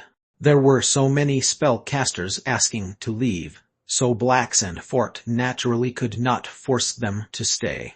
Hence, they could only open the runic magic circle. However, after this disaster, the prestige of Blacks and Fort would plummet to the lowest. There was no guarantee of safety even inside Blacks and Fort itself, so who would dare to go to Blacks and Fort in the future? As a large spellcasters organization, the intangible damage to reputation was more substantial a loss than the deaths of spellcasters in Blacks and Fort. Great Wizard Utto and Great Wizard Tumen also looked coldly at the spellcasters leaving Blacks and Fort. On the contrary, Wizard Utto was interested to continue pursuing Osmu. However, there was not much power left of the Holy Fort Guardian Spirit currently, so it needed to continue its slumber. Besides, did Osmu only send these people Blacks and Fort was not really clear. If there were still spellcasters of Osmu inside Blacks and Fort, they might still be in danger. Hence, Wizard Utto and Wizard Tumen decided to stand guard in Blacks and Fort just in case. Seeing that many spellcasters had left, Wizard Leo also sighed. Okay, let's go. Thus, Wizard Leo led the way and left Blacks and Fort with Merlin and whoever was left of the dark magic region. Chapter 390 Bloodshed Beginnings AI. Chapter 390 Bloodshed Beginnings Roman 2. On the deserted mountain road, occasional rustling sounds could be heard intermittently. Stop! Wizard Leo's voice was slightly hoarse, so it sounded a little strange. He held up a hand and stopped everyone in their tracks. As he looked around them, the blood-red vertical eye in his forehead began to blink slowly. Merlin was following behind Wizard Leo, together with Wizard Envir and the others. There were only 5 of them left from the dark magic region. The loss of 3 7th-level spellcasters was enough to cause a huge shock in the dark magic region. They were yet to arrive in the dark magic region. They had just left the vast desert and had entered a dense forest. Normally, they would prepare to fly across the forest, but Wizard Envir, Wizard Sarah, and Wizard Ilman were not yet 4th-level spellcasters and could not fly, so they had to rely on Wizard Leo to carry them. If it was just 1 or 2 persons, Wizard Leo could probably carry them, but 3 was simply too strenuous for him. Thus, they decided not to fly and headed into the dense forest on foot, hurrying toward the dark magic region. Right now, however, there was a stench of death hanging in the air in front of them. That was why Wizard Leo stopped all of them in their tracks. Looking carefully ahead, they could see some mutilated bodies lying among the thick bushes. Wizard Leo recognized their identities from the outfits on the dead bodies. In a low voice, he said, "These are wizards from Fire City." Fire City. Merlin took a careful look at the clothing on the dead bodies. True enough, they were dressed in long, furred wizard robes with the insignia of Fire City. They had probably just departed from Blacks and Fort and were rushing back to Fire City when they ran into misfortune at this spot. "Who is it? Show yourself." Wizard Leo snarled deeply, and a crimson light shot out of Darkness Eye toward the dense forest in front of them. Thud. True enough, there was a spellcaster looking at Wizard Leo with a stunned expression. Then, his expression turned into disgruntlement as his body fell lifelessly onto the ground. Darkness Eye wielded by Wizard Leo was not a power that could be easily withstood by an average spellcaster. Looking at the dead body on the ground, Merlin and the others paled slightly. Osmu, they are from Osmu. Did they set up an ambush outside as well? They are really trying to cripple the entire force of the southern spellcaster world. Inside Merlin's head, many thoughts began to swirl around as he pondered the various possibilities. He could vaguely guess Osmu's plans. First, they invaded Blacksand Fort under the guidance of the Black-White Great Wizard. However, that was merely the first group. The second group hid outside Blacksand Fort at every exit route so that almost every spellcaster would be discovered and subsequently slaughtered by them. Such crazy behavior from Osmu was akin to a declaration of war toward the entire southern spellcaster world. Nevertheless, it was understandable since Blacksand Fort had discovered the old nest of Osmu. If Blacksand Fort managed to combine the major forces of the southern spellcaster world and attacked their base, then Osmu would not be able to withstand the attack. Thus, Osmu's objective was to weaken or intimidate the mighty forces of the southern spellcaster world, and this was the best opportunity for them. Since everyone was in one location, they did not have to expend too much effort to annihilate a large number of spellcasters. What should we do, Wizard Leo, besides this route? Is there any other way to return to the dark magic region? Merlin knew that the dense forest before them certainly hid more spellcasters from Osmu. Even if they used flying spells, they might end up becoming live targets and be killed by Osmu's spellcasters. Wizard Leo shook his head. Even if there's another way, there will just be another ambush team from Osmu waiting for us. Let's proceed and kill every ambush on the way. A murderous air began to stir around Wizard Leo. Therefore, Merlin and the remaining wizards from the dark magic region followed behind Wizard Leo as he navigated through the dense forest. At all times, Darkness Eye in his forehead looked around vigilantly. Thud, thud. Wizard Leo's forehead flashed a crimson light, and another 2 hidden spellcasters of Osmu fell to the ground. They were about to sneak an attack on Wizard Leo but were discovered by Darkness Eye, so they were killed. With Darkness Eye as a lookout, all the hidden spellcasters were unearthed without any resistance. This was the power of Darkness Eye. Relying on Wizard Leo to lead the way, Merlin and the others managed to pick up speed and moved through the dense forest. In front of them, they could almost see the edge of the forest.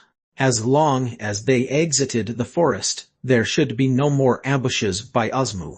Leo, I see that you indeed have Darkness Eye and the complete version at that now. I'm very interested in your Darkness Eye. Even though I can't cultivate a cursed power like this, I'd like to study it for myself. From the dark shadows under a tree, a purply-haired old man dressed in a black robe slowly appeared. The purply-haired old man's expression was exceedingly calm as he blocked their way. Wizard Leo slowly came to a halt. For the first time, Darkness Eye in his head did not move to attack immediately. After a long pause, he opened his mouth. Wizard Ghostfire, how unexpected of you to be waiting here. Merlin had never heard of Wizard Ghostfire, but Wizard Envir's expression changed vastly. In a whisper, he explained to Merlin, Wizard Ghostfire was a truly fearsome spellcaster more than 300 years ago. Back then, he was already a 9th-level spellcaster, but because he offended a large spellcasters organization, he was under pursuit for many years until Osmu stepped in to save him. Many years have passed since then, So I don't know how much more powerful Wizard Ghostfire might have become. Although he's still not a great wizard, I'm sure his powers have improved greatly. We're definitely in trouble. A 9th level spellcaster. This purply-haired old man was a 9th level spellcaster. It was not surprising that Wizard Leo was behaving cautiously. Previously, just facing against two 8th level spellcasters, Wizard Leo already had to bear the danger and pay a huge price to wield the 4th form of Darkness Eye in order to kill them. Right now, Wizard Leo was again forced to face against 9th level Wizard Ghostfire. Merlin and the others had found themselves in a dire situation. Osmu had truly planned it well, because even if someone managed to clear the entire path, there was a powerful spellcaster waiting at the end. Wizard Ghostfire smirked. Hee. Wizard Leo, you're a very important person to Osmu. We at Osmu are very interested in your Darkness Eye, so I'm not the only one waiting here for you. As he was speaking, Wizard Ghostfire shook his hand and cleared a path as if he was welcoming someone. Soon, from within the shadowy trees, another spellcaster emerged. When they saw his unique appearance, everyone including Merlin was shocked. The Black-White Great Wizard. Wizard Leo could not help but shout. This mysterious spellcaster had a head full of half-white half-black hair. It was not surprising that even a 9th level spellcaster like Wizard Ghostfire showed respect to him. It was the Black-White Great Wizard who had just escaped from the Holy Fort Guardian Spirit in Blacksand Fort. Inside Blacksand Fort, the Great Wizards Utto and 2 men were directing the cleanup of the entire place. This time, Osmu did not only disrupt the summit, but also ripped Blacksand Fort's reputation to shreds. Both the Great Wizards Utto and 2 men were put to shame, so their hearts were naturally seething. Whiz whiz. Suddenly, 2 spellcasters flew into Blacksand Fort. These 2 were 7th level spellcasters from a medium-sized spellcasters organization from the Southern Spellcaster world. The 2 7th level spellcasters looked horribly exhausted. Upon spotting the Great Wizards Utto and 2 men, they yelled, "Great Wizard Utto! Great Wizard 2 men, please save us." Osmu set up ambushes outside Blacksand Fort to trap all the spellcasters organizations who are leaving from here. We're suffering a massive loss as we speak. What that damned Osmu? They're declaring war against the entire Southern Spellcaster world. They're crazy. Great Wizard Utto could hardly believe his ears. Osmu's actions were simply too irrational. In the past, the most they had done was ignite a spark and fanned the fire or enticed a few prodigies from spellcasters' organizations. Although their actions back then were loathing, to say the least, it was not the same as this time. They had publicly massacred wizards from the entire Southern Spellcaster world, which was as good as declaring war against the entire Southern Spellcaster world. It was beyond crazy, even worse than invading Blacksand Fort. In any case, this summit was organized by Blacksand Fort. We cannot sit back and allow Osmus bloodshed to continue. 2 men, you hold up Blacksand Fort. I'll go out and save all the wizards. Following that, Wizard Utto transformed into a colorful light and shot out from Blacksand Fort. The Black-White Great Wizard's expression was extremely composed. His alchemy clone was nowhere in sight. Merlin had guessed that the Black-White Great Wizard must have hidden the alchemy clone somewhere to allow it to recover. Even without his alchemy clone, the Black-White Great Wizard was still an impressive Great Wizard. Regardless of how powerful Wizard Leo's Darkness Eye was, it was still not quite comparable to him. Surrender the cultivation technique of Darkness Eye. The Black-White Great Wizard's cruel gaze was transfixed on Wizard Leo. As for Merlin and the others, he could not be bothered to spare them a look. An ugly grimace carved out on Wizard Leo's face. He knew that this time, it would be difficult for him to escape. Since the black-white Great Wizard had come in person, it was obvious that he coveted Darkness Eye. Despite being a cursed power, Darkness Eye was still a special Pandora demon ability. Naturally, Osmu was very interested in obtaining it. Even if they could not cultivate it, they would use it to study Darkness-type Pandora demon abilities. Darkness Eye Control. Without wasting another breath, Darkness Eye in Wizard Leo's forehead swelled in size and glowed crimson red like it was bleeding. This was the fourth form of Darkness Eye. Every single time Wizard Leo activated it, it came with a huge price to pay. Humph! The black-white Great Wizard snorted and stretched out a white palm into the sky. Boom! A huge glacial palm began to condense rapidly in the sky, stretching almost tens of meters wide above their heads.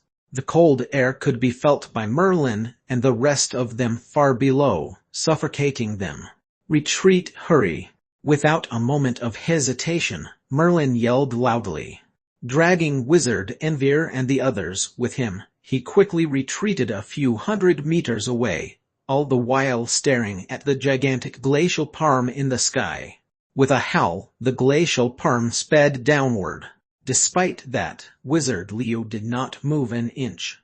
His already emaciated body was only skin and bones, a repercussion from forcefully activating the fourth form of Darkness Eye the previous time. This time, he still had to activate the fourth form of Darkness Eye. Darkness Eye in Wizard Leo's forehead glowed darker and darker, emitting an eerie sensation accompanied by strange childlike laughter. Whiz! Darkness Eye shot a crimson light including a huge ghostly face, which soared into the sky to meet the huge glacial palm. Hiss! The glacial palm sustained one hit after another, but that was all. The difference in power level was too great. Even the fourth form of Darkness Eye was unable to block the attack from the black-white Great Wizard.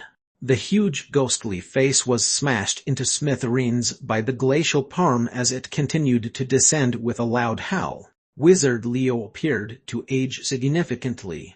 At the same time, his entire body trembled violently, and fresh red blood began to trickle out of his ears, nose, and empty eye sockets. He looked terrible. Darkness Eye in his head exuded a brighter glow with faint screams in the background. It was as if Darkness Eye knew its predicament of being crushed by the glacial palm and came to life. However, there was no use. Wizard Leo was no longer able to resist this huge glacial palm. The black-white Great Wizard, you're digging your own grave. Suddenly, from deep within the mountains, an angry roar sounded. Simultaneously, an equally large fiery palm flew toward them and slammed into the glacial palm violently. Boom!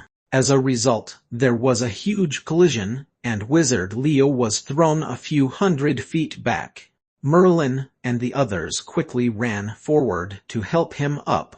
Otto, the black-white Great Wizard, frowned. Since Otto had arrived, it was meaningless to continue this bloodshed. It would only incur more losses for Osmu.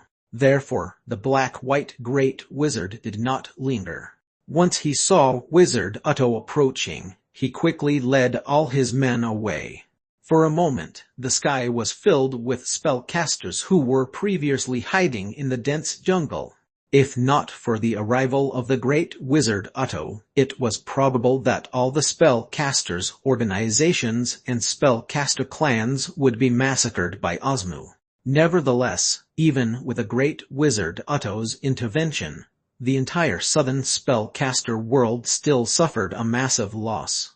Circling high in the air, the Great Wizard Otto merely cast a sweeping gaze at Merlin and the others. After all, he was a highly respected Great Wizard and was not overly concerned about a small, unremarkable spellcaster's organization like the Dark Magic region. Instead, he quickly flew back toward Black Sand Fort. The forest gradually quieted down again. Merlin gently helped Wizard Leo up, and a troubled expression appeared on his face. He could clearly feel that Wizard Leo's life force was fading away as if it was being sucked by the blood-red vertical eye in his forehead. The blood-red vertical eye was also behaving strangely, like it just came back to life. Merlin took another look at Darkness Eye and was almost entrapped by the blood-red vertical eye. "Merlin, Teacher Leo, I'm right here. What is it?" Merlin's tone was very calm. He knew that Wizard Leo's current outlook was not promising, but there was nothing else he could do right now. As for Darkness Eye, not many people in the spellcaster world understood it, let alone Merlin. A grim smile appeared on Wizard Leo's face.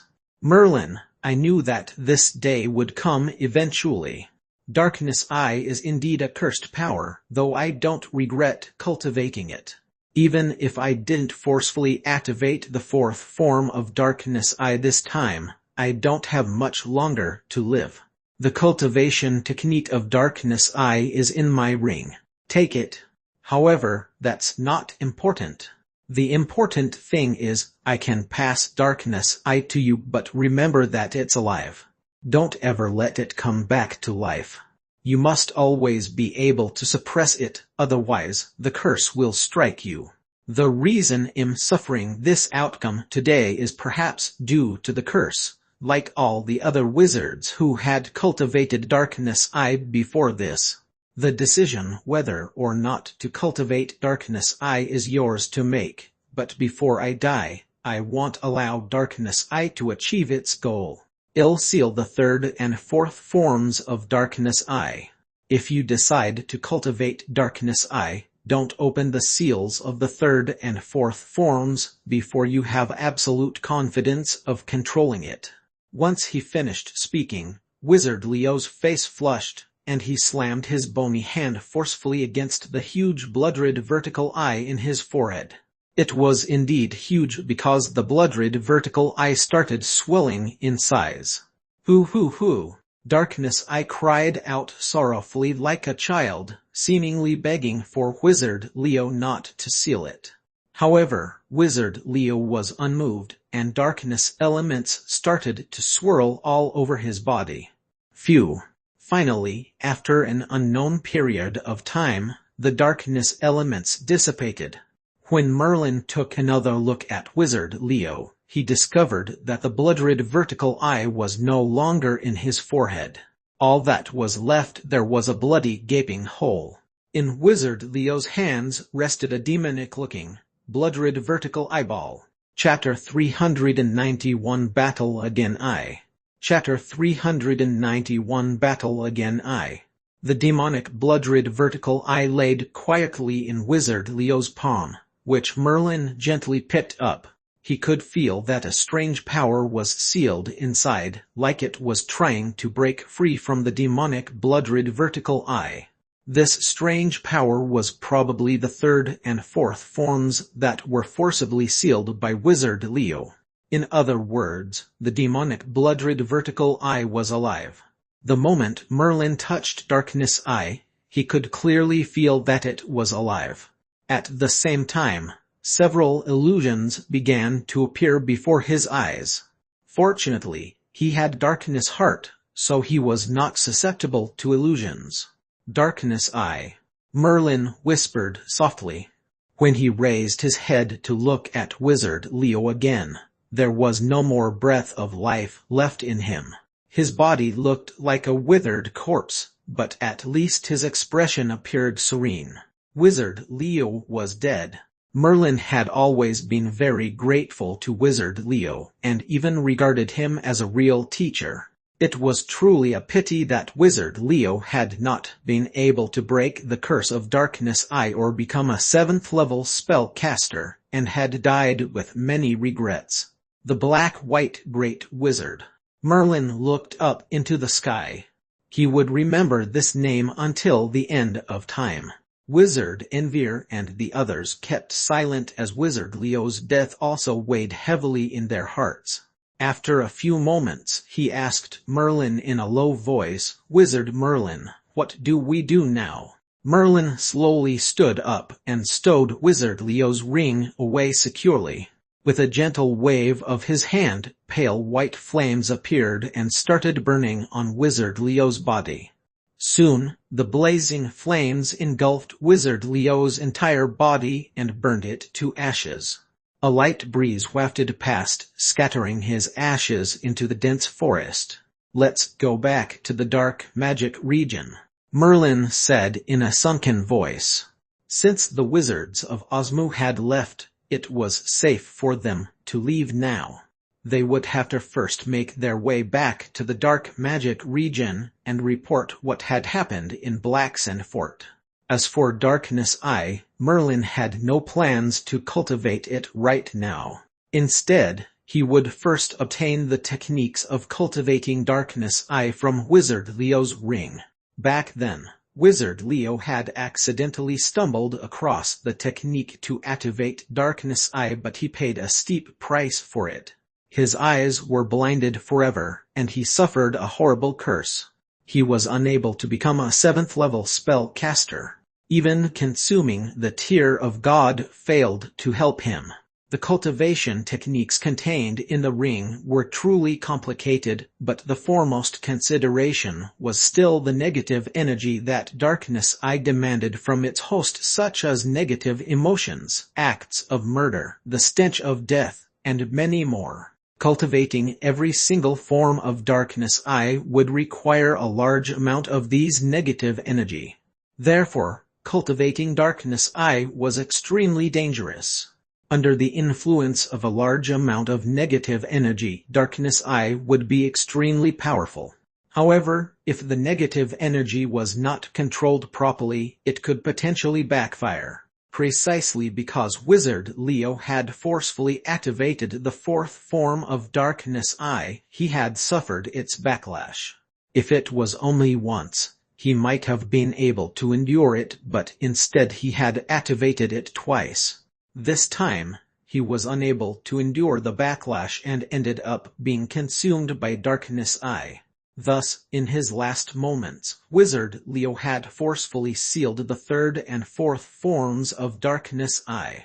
If Darkness Eye were to be cultivated all over again from the beginning, it would of course be a very complicated and dangerous process. However, there was one major benefit that could be derived from Darkness Eye being alive and sentient, which was the ability to continue the cultivation of Darkness Eye from where its predecessor had left off. Basically, merging Darkness Eye was quite simple. As long as Darkness Eye was infused with fresh blood, it would take root and firmly penetrate into the spellcaster's body. With dark magic power for sustenance and negative energy as power, it would grow stronger day by day. On the other hand, if the host failed to suppress the power of Darkness Eye, then he would be consumed instead. Once Merlin had thoroughly understood the special characteristics of Darkness Eye, his heart hesitated even further. Even Wizard Leo had warned him not to cultivate Darkness Eye unless and until he had no other choice. After all, Merlin had witnessed Wizard Leo's aftermath from the legendary curse. Ever since the spellcaster's most glorious era, countless spellcasters had tried to cultivate Darkness Eye, and some had even cultivated it to the 5th and 6th forms. However, without exception, all these spellcasters had died from a variety of inexplicable reasons. According to legend, the power bestowed by Darkness Eye was cursed, and its fierce reputation was earned from the amount of bloodshed associated with it. Curses were often illusory in the sense that those who believed tended to see its manifestation, whereas those who did not believe tended to remain doubtful. Deep in Merlin's heart, he did not quite believe in cursed powers. On the contrary, he believed that the spellcasters failed to control Darkness Eye. Even the respected wizard Leo was unable to control Darkness Eye, especially after the cultivation of the fourth form. Perhaps even right from the start, Wizard Leo had been suppressing Darkness Eye with all his strength, and that was why he would not leave the wizard tower. Hurry, once we get out of the forest, there's a runic magic circle of the dark magic region nearby.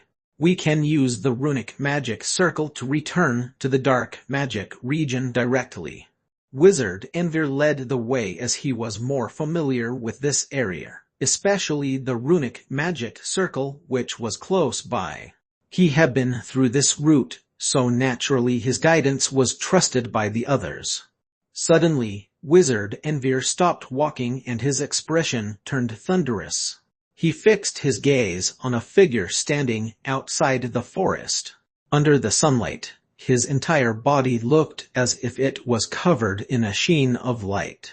Clays! Wizard Enver gnashed his teeth, anger spilling from his voice. Unexpectedly, even though the rest of the wizards of Osmu had retreated, Clays was still waiting for them. Merlin's head jerked up violently, a look of hatred flashed across his eyes. Indeed, the figure standing before them was Clays. This time, however, there was only Clays and Silver Sword Hulier. There's a runic magic circle not far ahead, so I knew you would be passing through this route and deliberately waited here for you, Merlin. I've told you that we'll meet again. Last time, you were saved by Wizard Leo, but who's left to save you now? Clays said to him mockingly. As a former spellcaster from the dark magic region, he was naturally very familiar with a runic magic circle scattered outside the region, so he had deliberately waited here for Merlin and the others. Clays. Suddenly, Merlin took one step forward and raised his head to meet Clay's gaze. Clays, when Wizard Howl was in the dark magic region, I made him a promise, which was to kill you. Oh! A fierce look flashed across Clay's eyes. He abruptly felt that the sky turned dark. The sky did not, in fact, turn dark. It was just a feeling within Clay's mind. He could sense that Merlin seemed somewhat different compared to when he was in Blacksand Fort. Back then, Merlin could easily be vanquished by him, but the situation felt slightly different this time around. Without hesitation, Merlin unearthed a dagger and drew a long gash in the middle of his palm. Crimson-red blood began to gush out of the massive wound, covering his entire palm. However, there was a smile on Merlin's face. In his other hand, he held a demonic blood-red vertical eye. Upon contact with the fresh blood on Merlin's hand, the blood-red vertical eye immediately squirmed like a gigantic worm, trying to burrow itself into Merlin's palm. Darkness Eye. Clays was shaken to the core. This time, he came to kill Merlin not only to take revenge for Bluebird, but more importantly, to obtain the cultivation technique of Darkness Eye. Right now, however, he could clearly see that the demonic blood-red vertical eye resting in Merlin's palm was Wizard Leo's Darkness Eye. Seeing Merlin's actions, Clays immediately understood what he was trying to achieve. His face paled and he spread his 5 fingers. In an instant, the invisible spatial power expanded. However, it was too late. In Merlin's right palm, under the nourishment of his fresh blood, Darkness Eye had securely planted itself there, sucking greedily on Merlin's blood. Merlin could clearly feel that there was tremendous power in Darkness Eye, and strange laughter was resonating faintly in his ears. It sounded dark and malicious. He knew that these were the manifestations of the power of Darkness Eye. If he failed to suppress Darkness Eye, he would not be able to control it properly, and would end up with a fate even worse than Wizard Leo. However, he did not have a choice. All his powers and abilities were powerless against Clays. He had no choice but to merge with Darkness Eye. Darkness Eye, exterminate. Merlin could acutely sense the invisible spatial power from clays which surrounded him. Back in Black Sand Fort, he had almost zero resistance to Clay's power, but now, even though it was the same special Pandora demon ability and the same second form, Merlin felt completely fearless. Boom! The invisible collision between the power of Darkness Eye and Spatial Blade caused a strong ripple effect in every direction. The tall trees in their vicinity were snapped in half, and trees closer to the chaotic power were even shredded into pieces. The space around Merlin and Clays had turned into a huge open space, and neither Silver Sword Hulier nor Wizard Envir dared to go close to them. Darkness Eye can be directly passed on to someone else. When Clays saw that Merlin was able to wield the powers of Darkness Eye, a glimmer of interest sparked in his eyes. Now he was even more interested in Darkness Eye. Although Clays was not a darkness wizard and would not be able to cultivate Darkness Eye, such a special Pandora demon ability could be studied in detail and might give him an edge in cultivating Spatial Blade further. Therefore, Clays was staring at Darkness Eye in Merlin's hand with a look of pure greed. The second form of Darkness Eye is probably the strongest power you can wield right now. Am I right? You've yet to become a 4th level spellcaster, so you can't control the third form of Darkness Eye. This means that you're still not fit to be my opponent, Merlin. Clays knew very well about the special Pandora demon ability because it was the same as his Spatial Blade. It was impossible to control its third form before becoming a 4th level spellcaster. Since Merlin was not yet a 4th level spellcaster, if he forcefully wielded the third form of Darkness Eye, he might be killed by the backlash instead of Clays. Spatial Blade, / Clays sneered as he swung his palm downward mercilessly. Invisible spatial power immediately began to fluctuate and flew toward Merlin. Backlash. Even if it backlashed, it'll kill you. A hint of madness appeared on Merlin's face, and he began injecting a crazy amount of dark magic power into Darkness Eye. The seal left behind by Wizard Leo was inherently fragile in nature. Under the impact of Merlin's large amount dark magic power, the seal on the third form of the Darkness Eye collapsed immediately. Crack! Once the seal on the third form of Darkness Eye was broken, Merlin's mind was filled with a cold, dark aura. Vaguely in his mind, there was also a gigantic blood-red vertical eye which appeared to be emitting a demonic crimson light, trapping Merlin within its glow. There was also creepy childlike laughter which raised goosebumps. As soon as the third seal had collapsed, the backlash from Darkness Eye began. Chapter 392 Battle Again AI. Chapter 392 Battle Again Roman 2. Hoo. A creepy, bone-chilling weep began to sound. The blood-red vertical eye in Merlin's palm was swelling faintly like it was dripping blood. At the same time, horrible illusions began to appear in Merlin's mind one after another. His mind collapsed instantly as his 5th level mind power was not enough to resist the backlash from Darkness Eye. The backlash from Darkness Eye contained strong negative emotions which made Merlin lose almost all conscious thoughts in his mind. The power was so impressive that even Merlin's ironclad willpower was unable to resist it. It was at this very moment that Merlin remembered Wizard Leo's advice to him, which was not to open the seal unless it was necessary. Otherwise, he would suffer the backlash from Darkness Eye. Now, Merlin was about to be consumed by the backlash from Darkness Eye. Merlin let out a low growl and his entire body became cocooned in a dark aura. His gaze was twisted and his expression was distorted, which looked extremely scary. However, the backlash from Darkness Eye was not something that could be resisted by mere willpower. Merlin's consciousness sank further, and even his spirit was about to be extinguished. Once his spirit was completely extinguished, Merlin would become a walking corpse. His body would become mere feed for Darkness Eye and would eventually be consumed by the backlash.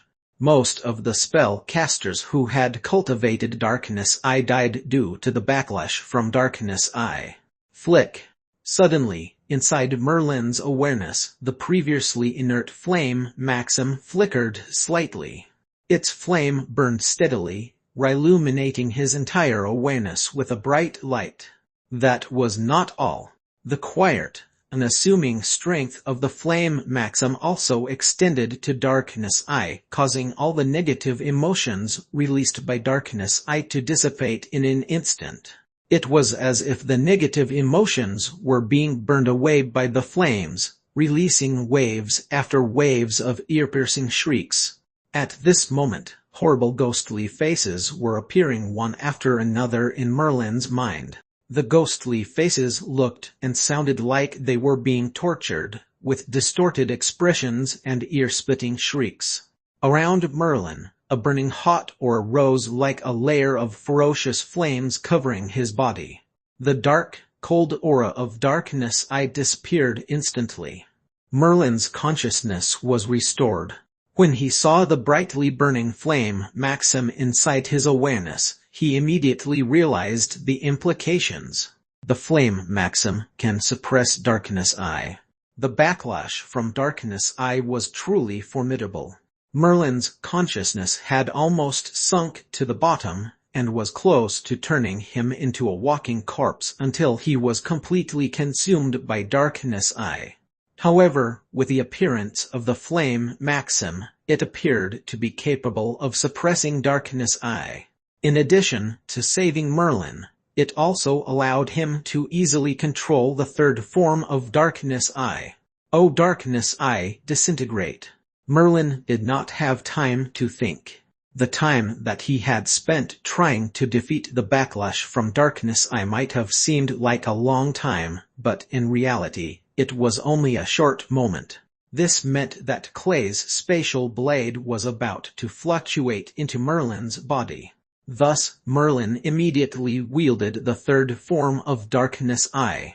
In an instant, a crimson light shot out from Darkness Eye, covering the front of Merlin's body. Once again, the two mysterious forces of power collided. Boom! The disintegrating power of Darkness Eye was comparable to the slashing power of Spatial Blade. Both powers were the third forms of special Pandora demon abilities, so neither was stronger than the other. How you can actually wield the third form of Darkness Eye? Clay's expression changed rapidly with a look of astonishment on his face. Since Clay's had cultivated a special Pandora demon ability like Spatial Blade, he was naturally aware of how powerful it was. It was downright impossible for a spellcaster to cultivate a special Pandora demon ability to its third form before becoming a fourth-level spellcaster. If its third form was wielded forcefully, then the spellcaster would face a terrifying backlash force. However, Merlin seemed to be even braver than before, and did not seem to suffer any effects. Is it because Darkness Eye was passed directly from Wizard Leo to Merlin? Clay's heart hesitated for the first time. When Wizard Leo wielded the third form of Darkness Eye previously, it had already shaken him to the core. He was well aware that Wizard Leo was also capable of wielding the fourth form of Darkness Eye. Clay's was extremely averse to Wizard Leo, as Wizard Leo was one of a small handful of wizards who had been able to stand against his Spatial Blade.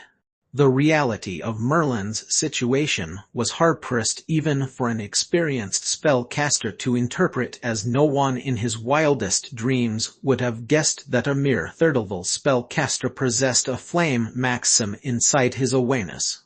The powers of maxims were only ever possessed by the great legendary wizards. Although Merlin was unable to directly utilize the power of the flame maxim, it was possible that the flame maxim was also sentient. Thus, when Merlin's consciousness was about to sink completely, it reacted to suppress Darkness Eye and stopped its backlash. It was precisely this combination of coincidences and strange occurrences that allowed Merlin to wield the third form of Darkness Eye and to fend off Clay's attacks. Merlin raised his hand to examine Darkness Eye lodged in his palm. He could still faintly see the strange ghostly faces changing inside Darkness Eye. Among the ghostly faces, Merlin was astonished to spot Wizard Leo's face as well. Merlin knew in his heart that these ghostly faces belonged to victims who were vanquished by Wizard Leo using Darkness Eye. Somehow, they were absorbed into Darkness Eye via a special method and became part of the negative emotions that were used to affect and control whichever spellcaster who tried to cultivate Darkness Eye. The more people who were killed, the stronger the negative energy of Darkness Eye, hence more forms of Darkness Eye could be wielded. However, the spellcasters would have to resist a stronger attacking force, and could potentially be consumed by the backlash from Darkness Eye in a moment's notice. This was the foremost difficulty in cultivating Darkness Eye. With just a momentary lapse in concentration, the spellcaster risked being consumed by the backlash. Therefore, no one dared to regard it lightly. Back then, Wizard Leo was able to wield the third form freely, but once the fourth form appeared, he did not even dare use it. At last, he had only managed to use it twice before he was killed by its backlash. Regardless, at this point, Merlin was already at the brink of insanity. His entire body glowed with wind element fluctuations, and he glared steadfastly at Clay's. "Clay's, it's your turn to die," he said in an icy tone. Following that, Merlin raised his palm, and from Darkness Eye appeared a huge ghostly face that hung in the air. It was heart-stopping to watch. Merlin truly was on the brink of insanity.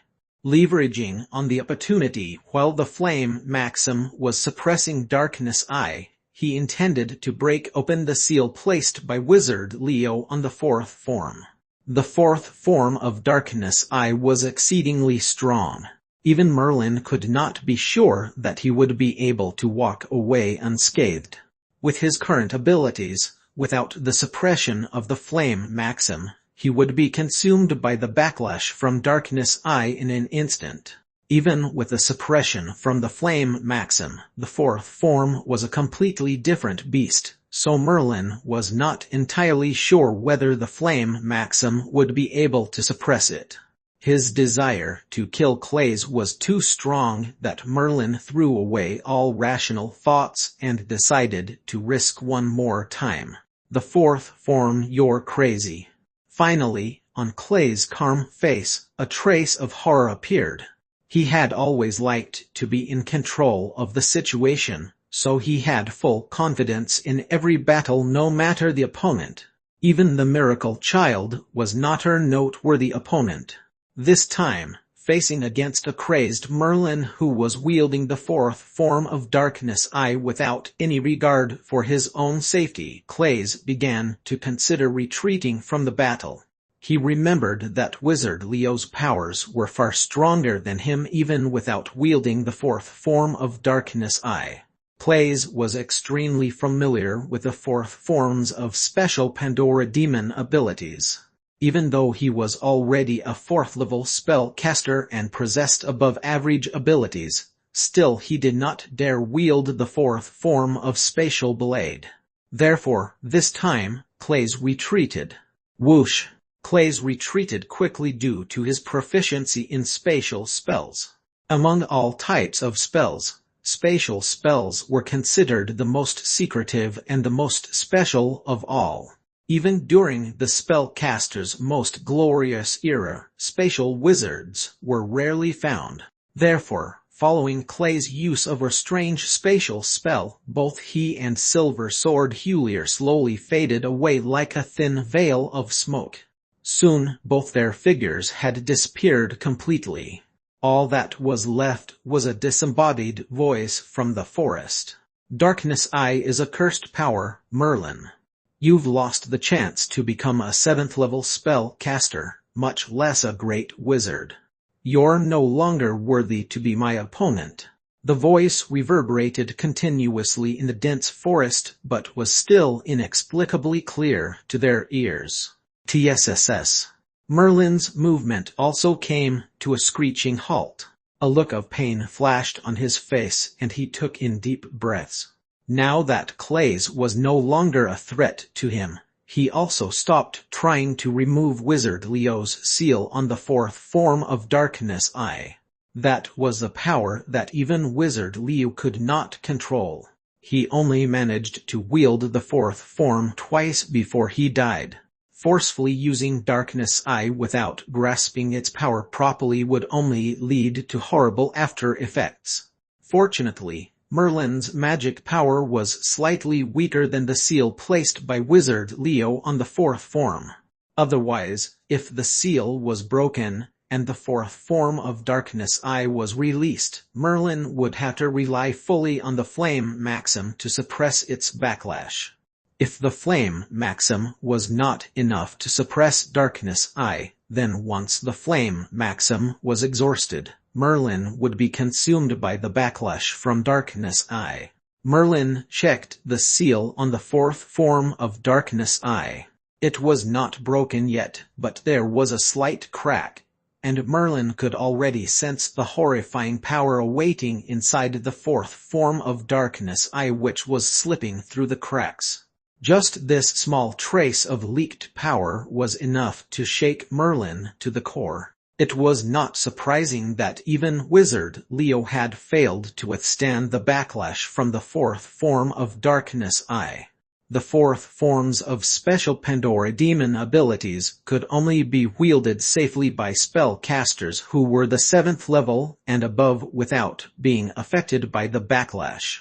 On the other hand, if the 4th form was wielded forcefully, the spellcaster would end up with a similar fate as Wizard Leo. Merlin had hoped that with the suppression from the Flame Maxim, he could try to break the seal on the 4th form of Darkness Eye. However, after removing the seal on the 3rd form, the Flame Maxim was still continuously suppressing Darkness Eye. Merlin was shocked to discover that the Flame Maxim was diminishing little by little. Even though the process was extremely slow, it was definitely diminishing.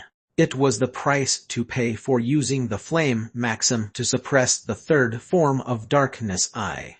Judging by the condition of the Flame Maxim, Merlin feared that it would only be able to sustain for another few years. If the Flame Maxim was completely diminished in a few years' time, and Merlin had not yet become a 4th level spellcaster, then Merlin would be facing mortal danger. Wizard Merlin, are you all right? Seeing that Clays had left, Wizard Envier and the others hurriedly came to check on Merlin's condition. They had seen Merlin used the power of Darkness Eye. The power of Darkness Eye was so powerful that even Clays had been scared into retreating. Therefore, Wizard Envier and the others held a trace of envy on their faces. Although they knew that Darkness Eye was a cursed power, they also desired for a stronger power. Perhaps that was why in every generation, there were spellcasters who were still eager to cultivate Darkness Eye. With control over Darkness Eye, the spellcaster would possess formidable power. Chapter 393 Attempting the Runic Tower Again I. Chapter 393 Attempting the Runic Tower Again I. On a quiet beach, a white light appeared, and a few solemn-faced spellcasters emerged from the light. We've finally returned to the dark magic region, Wizard Merlin. The situation at hand is too grave. Let's report back together. These 4 were Wizard Envier and the rest of their delegation. The trip to Blacksand Fort had brought about a disastrous situation. The sudden attack from Osmu had caused Blacksand Fort to be in chaos, and numerous spellcasters' organizations suffered irreconcilable losses. Although most of the delegations were only a small part of their respective spellcasters' organizations, they consisted of young prodigies from these organizations. Now that they were killed by the surprise attack from Osmu, the entire southern spellcaster world would experience a massive upheaval. This matter was too grave, hence it would have to be reported to the higher-ups of the dark magic region immediately for them to start making preparations. In addition, the dark magic region had lost 3 7th-level spellcasters, including Husius, as well as the powerful wizard Leo, who possessed Darkness Eye. Thus, the total loss of the dark magic region could be considered massive. "Yes, let's go together," Merlin agreed and quickly rushed into the dark magic region along with Wizard Envir and the others. Once they stepped through the light veil, several tall towers that stretched into the clouds appeared before Merlin's eyes. The familiar dark magic region materialized before them once again. "Wizard Merlin, you're back." Upon returning to the dark magic region, Merlin was greeted by a 4th-level spellcaster. He had been waiting there to welcome them. "We're back. Bring me to the wizard tower of the 7th-level wizards. I have an important report to bring to them," Merlin said in a deep voice. Wizard Husius and the others aren't back yet." When the 4th-level spellcaster who was waiting for them saw that Wizard Husius and the others did not follow behind them, his face turned anxious. There had been some interference, so they'll not be back for a while. "We really need to report to the 7th-level wizards."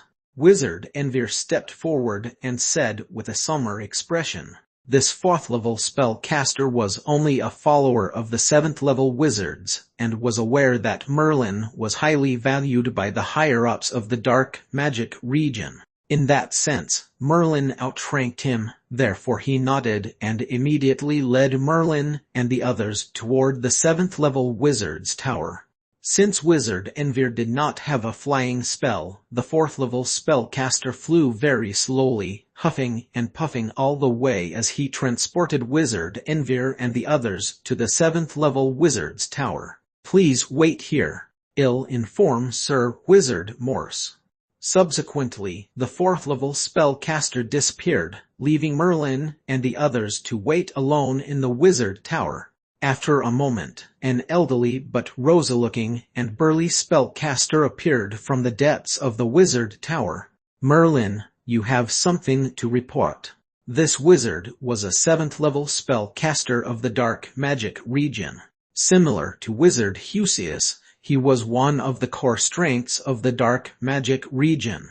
"Wizard Morse, it's truly something important. It's about our trip to Blacksand Fort." Merlin stood up and glanced at Wizard Morse's follower who was standing behind him. Seeing Merlin's gaze, Wizard Morse naturally understood. If Merlin was being cautious, it must truly be a dire situation. In addition, the fact that Wizard Husius and the others did not come back also raised some questions. Therefore, Wizard Morse waved the follower away, leaving only the 4 wizards and himself. "Tell me, what happened? Why isn't Husius and the others back yet?" Wizard Morse's expression was serious as he gazed at them intently. "Wizard Husius and the others are gone. They won't be back anymore. Even Wizard Leo died on the way back trying to protect us." Wizard Envir was the one who spoke. He gripped his fist tightly, reliving the scene in his head when Wizard Leo had faced off against the black-white Great Wizard. They would never forget it, as without Wizard Leo, none of them would have made it back alive. "What died? What on earth happened? Tell me clearly." Wizard Morse's expression changed violently, like he dared not believe his ears. Faint elemental fluctuations began to appear around his body as it was apparent that his emotions were very anxious. The black-white Great Wizard from Osmu led a team of highly skilled members of Osmu and invaded Blacksand Fort. Their sudden attack disrupted the summit and caused massive losses to all the large spellcasters' organizations. Although Blacksand Fort managed to force Osmu into retreating in the end, many large spellcasters' organizations were attacked once again by the ambush set up by Osmu on their way back. Besides a few lucky survivors, almost all delegates from every spellcaster's organization are dead. Despite Merlin's calm demeanor, which expressed no emotional turmoil in his tone, everyone could still feel the heaviness in their hearts. The loss of Wizard Leo, Wizard Husius, and the others were all the absolute core strengths of the Dark Magic region. The Dark Magic region was a small spellcasters organization, far from its glorious days under the Great Wizard Fidel. Even the loss of one 7th-level spellcaster was bad enough. What more to lose 3 7th-level spellcasters all at once in addition to Wizard Leo, who was almost on par with a 7th-level spellcaster. The Dark Magic region could not afford a loss like this. Subsequently, Wizard Morse carefully inquired further, which Merlin and the others reported to him in full details according to their knowledge. Merlin, did you really cultivate Darkness Eye? When Wizard Morse heard that Wizard Leo had given Darkness Eye to Merlin, he looked at Merlin with an astonished gaze. Merlin did not answer. He raised his hand and showed a blinking blood-red vertical eye in his palm. It looked extremely eerie. Seeing this blood-red vertical eye, Morse's gaze grew even more astonished. He looked like he wanted to say something, but in the end, he just shook his head. All right, why don't you go back first? I'll inform the other 7th-level wizards about what happened. If there are any more questions, we'll inform you immediately. Wizard Morse waved his hand, and Merlin and the others left the wizard tower. Phew. Once they had left the wizard tower, Wizard Envir exhaled heavily. He took a few steps toward Merlin and whispered, Wizard Merlin, how do you think the higher-ups will manage this? That's for the higher-ups to worry about. Now that the entire southern spellcaster world is going to descend into chaos, you should hurry back and construct more 4th-level spells. Merlin had a premonition that this was just the tip of the iceberg. Osmu had not only invaded a large spellcasters organization like Blacksand Fort, but also slaughtered a large number of spellcasters. Such crazy behavior was, in a way, in line with Osmu's reputation. They had always acted outrageously irrational. However, this time, Osmu had gone too far. Their actions might unite the entire southern spellcaster world. If the 3 largest spellcasters organizations decided to work together, they would form a formidable alliance. If and when that happened, then a real confrontation with Osmu would be unavoidable. As part of the southern spellcaster world, the Dark Magic region would most certainly be involved. Wizard Envir and the rest nodded in understanding. This trip to Blacksand Fort had made them painfully aware of the inadequacies of their own abilities, even though they had previously been considered as prodigies and placed on a pedestal in the Dark Magic region. Once they arrived in Blacksand Fort, however, they were not even able to clear the first and second rounds. The gap in their abilities was too jarring. Therefore, at a time when the southern spellcaster was on the brink of descending into chaos, their foremost priority would be to hone their abilities. Wizard Merlin, although Darkness Eye is indeed powerful, it's a cursed power. If the situation is not dire, I think you should not use its power lightly. Wizard Envir took a long look at Merlin and reminded him gently. A cursed power. Merlin tilted his head to look at Darkness Eye in his palm. He could feel the darkness and stench of death which were oozing from it. He was perfectly aware of the danger posed by Darkness Eye. Right now, his only protection was the flame maxim, which was suppressing its power. However, Merlin knew that he could not rely solely on the flame maxim to solve this problem, as Darkness Eye would slowly diminish the powers of the flame maxim. He had to learn to control the third form of Darkness Eye as soon as possible. That was his utmost priority. Since Merlin owned Darkness Heart and had constructed Darkness-type spells, he was quite familiar with the powers of Darkness-type magic. He was more suited to cultivate Darkness Eye compared to Wizard Leo. To control the third form of Darkness Eye, the most straightforward method was still to construct a fourth-level Darkness-type spell. Merlin was lacking mind power, but fortunately, he had the ingredients for more than 1,000 portions of Makra potion that were gifted to him from the 8th prince in the imperial city. He had such an abundant amount of ingredients that even with a 30% success rate, he would be able to produce at least 300 portions of Makra potion. If he consumed all that, Merlin himself was not sure how much further his mind power would be enhanced. Once his mind power was enhanced, it would be easy to construct spells. Now Merlin had to deliberate whether to construct the fourth-level spells using derivation from the consumption of maxims in the matrix, or to just construct existing fourth-level spells. This decision was very important as it would affect Merlin's future paths, so he had to consider both options carefully. Both options had their merits. If the fourth-level spells were derived by the matrix, they would be more suitable for Merlin and surpass existing spells in every aspect. However, it would need to consume the power of maxims. Perhaps the flame maxim would be temporarily enough for Merlin to derive all fourth-level spells, but in the future, he would need to derive the 5th, 6th, and even 7th-level spells independently. When it was time, the amount of power of maxim which it would consume would also be colossal, so Merlin had to consider the long-term consequences as well. Merlin could not make up his mind on either option.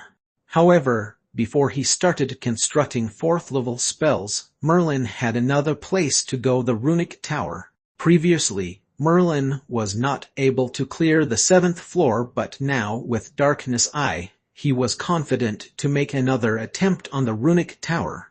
After all, once he had successfully constructed a fourth-level spell and became a fourth-level spell caster, he would not be able to attempt the Runic Tower anymore. On the 7th floor of the Runic Tower, the treasure left behind by the great wizard Fidel still remained. Naturally, Merlin did not want to miss this opportunity. Thinking along these lines, Merlin decided not to return to the Wizard Tower and flew toward the Runic Tower instead. Chapter 394: Attempting the Runic Tower Again.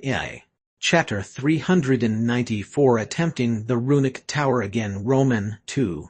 There was a large number of spellcasters on the front lawn of the Runic Tower. Ever since Merlin's last attempt on the Runic Tower, more and more spellcasters in the dark magic region were willing to try their luck. After all, there was no loss even if they failed. Nevertheless, most of them were truly simply trying their luck because only a precious few managed to break through to the 4th floor, not to mention the 5th or 6th floor. Whoosh! A dark figure slowly descended from the sky, drawing speculation from the spellcasters around the Runic Tower. The Runic Tower only allowed spellcasters below the 4th level to enter, so if a 4th level or above spellcasters tried to enter, they would immediately be ejected out violently by the runic magic circles. However, only 4th level spellcasters could fly. Who's that wizard? Oh, it's not our 4th level or above spellcaster. I think it's Wizard Merlin. Wizard Merlin, I see. Although he's not our 4th level spellcaster, he has a flying type casting tool. I wonder why he came to the runic tower. Is he going to attempt it again? Merlin was considered a well-known figure in the dark magic region. Therefore, his arrival stirred up lots of debate among the spellcasters around the runic tower. Merlin did not pay any attention to them. He raised his gaze toward the soaring runic tower. The last time, he was defeated on the final floor and could not clear it. This time, with Darkness Eye and the ability to wield its third form, Merlin was much more confident attempting the runic tower. Thus, he did not dither and walked into the runic tower. Coincidentally this time, there were a few other spellcasters on the first floor. Upon seeing Merlin, a look of astonishment appeared on their faces, and they bowed respectfully at him.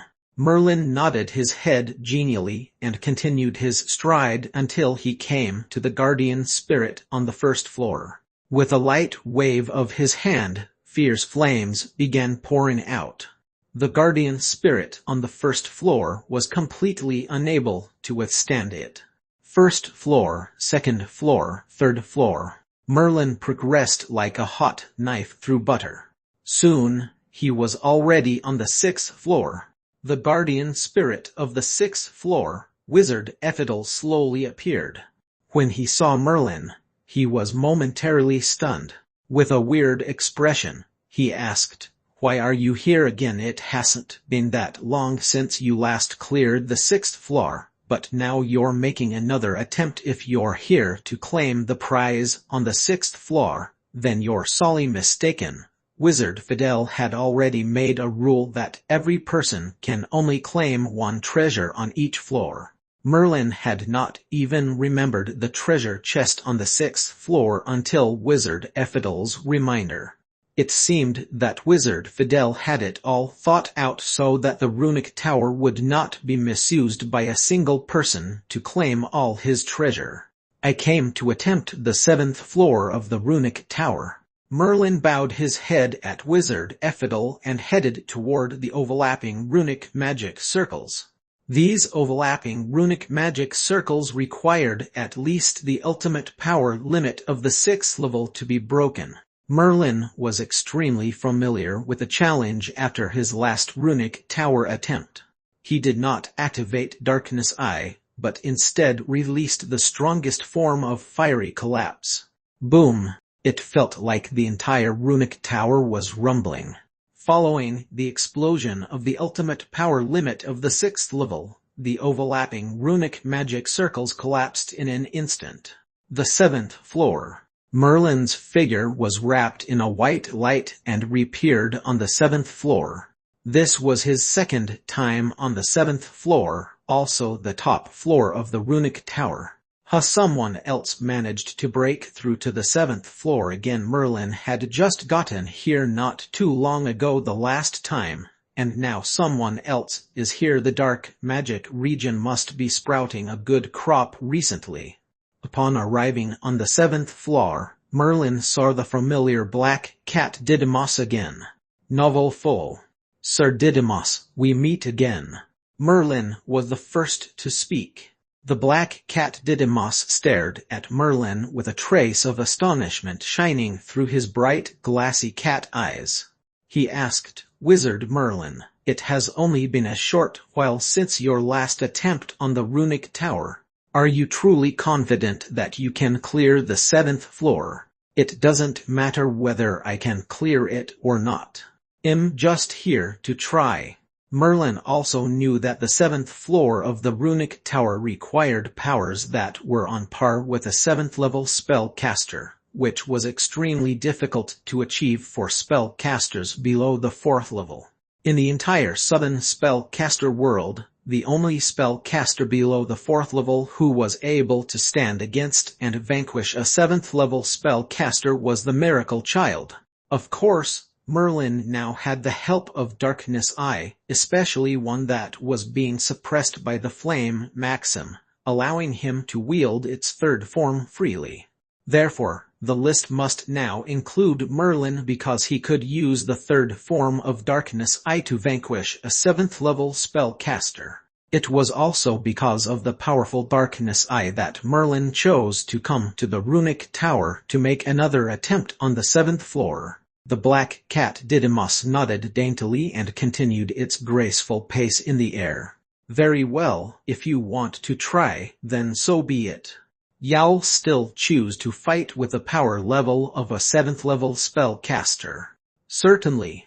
I'm not at all familiar with runology.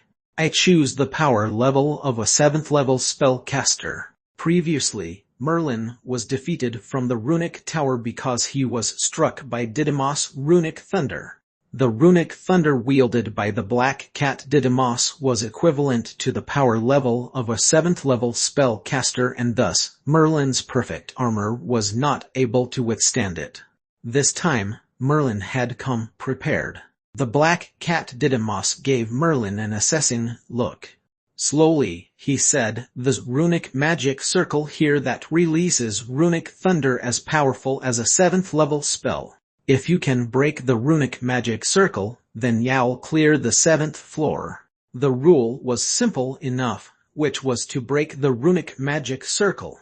However, for spellcasters below the 4th level, it was a challenging feat. Similarly, perhaps only someone like the miracle child would be able to clear the 7th floor. Even with Darkness Eye, Merlin did not have full confidence that he would succeed. He could only try. Runic thunder. Human words suddenly spilled from the black cat Didymos, who was still strolling in the air.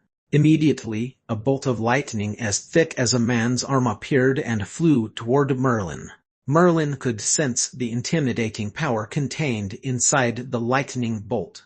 His perfect armor did not stand a chance against it, not to mention any 3rd level spells, even with the addition of Pandora demon abilities.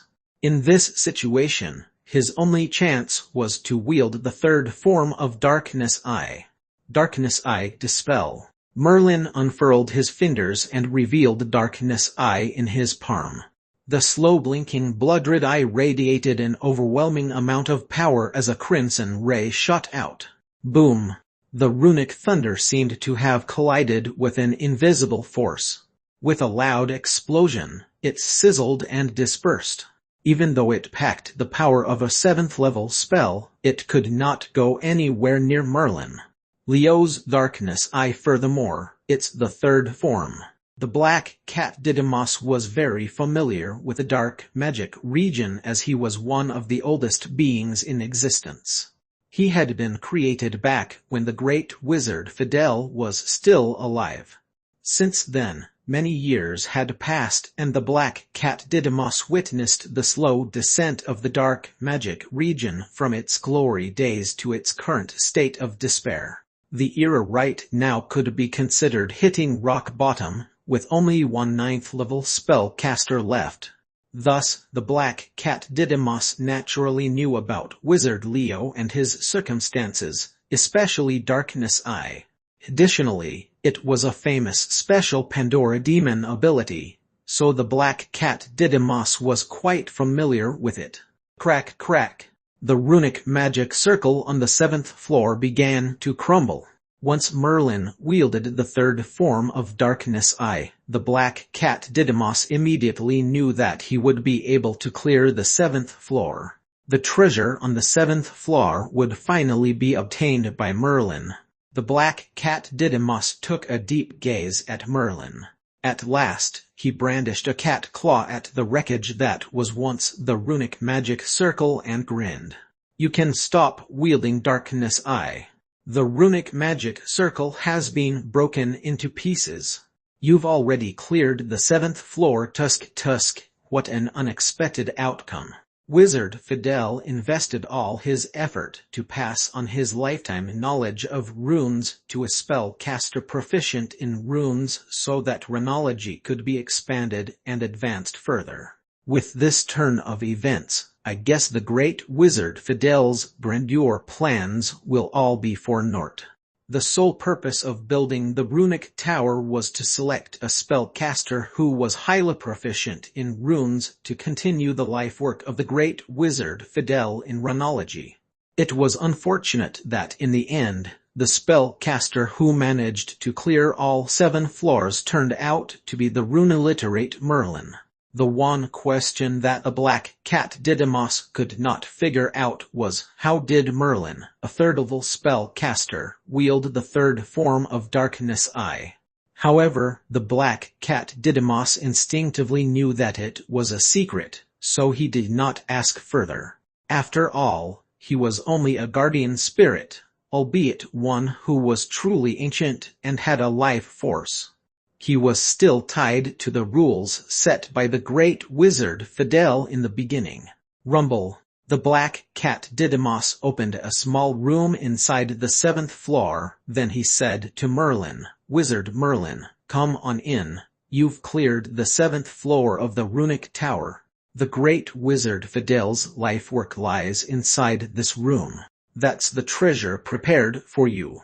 Merlin used his mind power to lightly scan the room, but it was almost completely shrouded with runic magic circles, so his mind power could not see anything.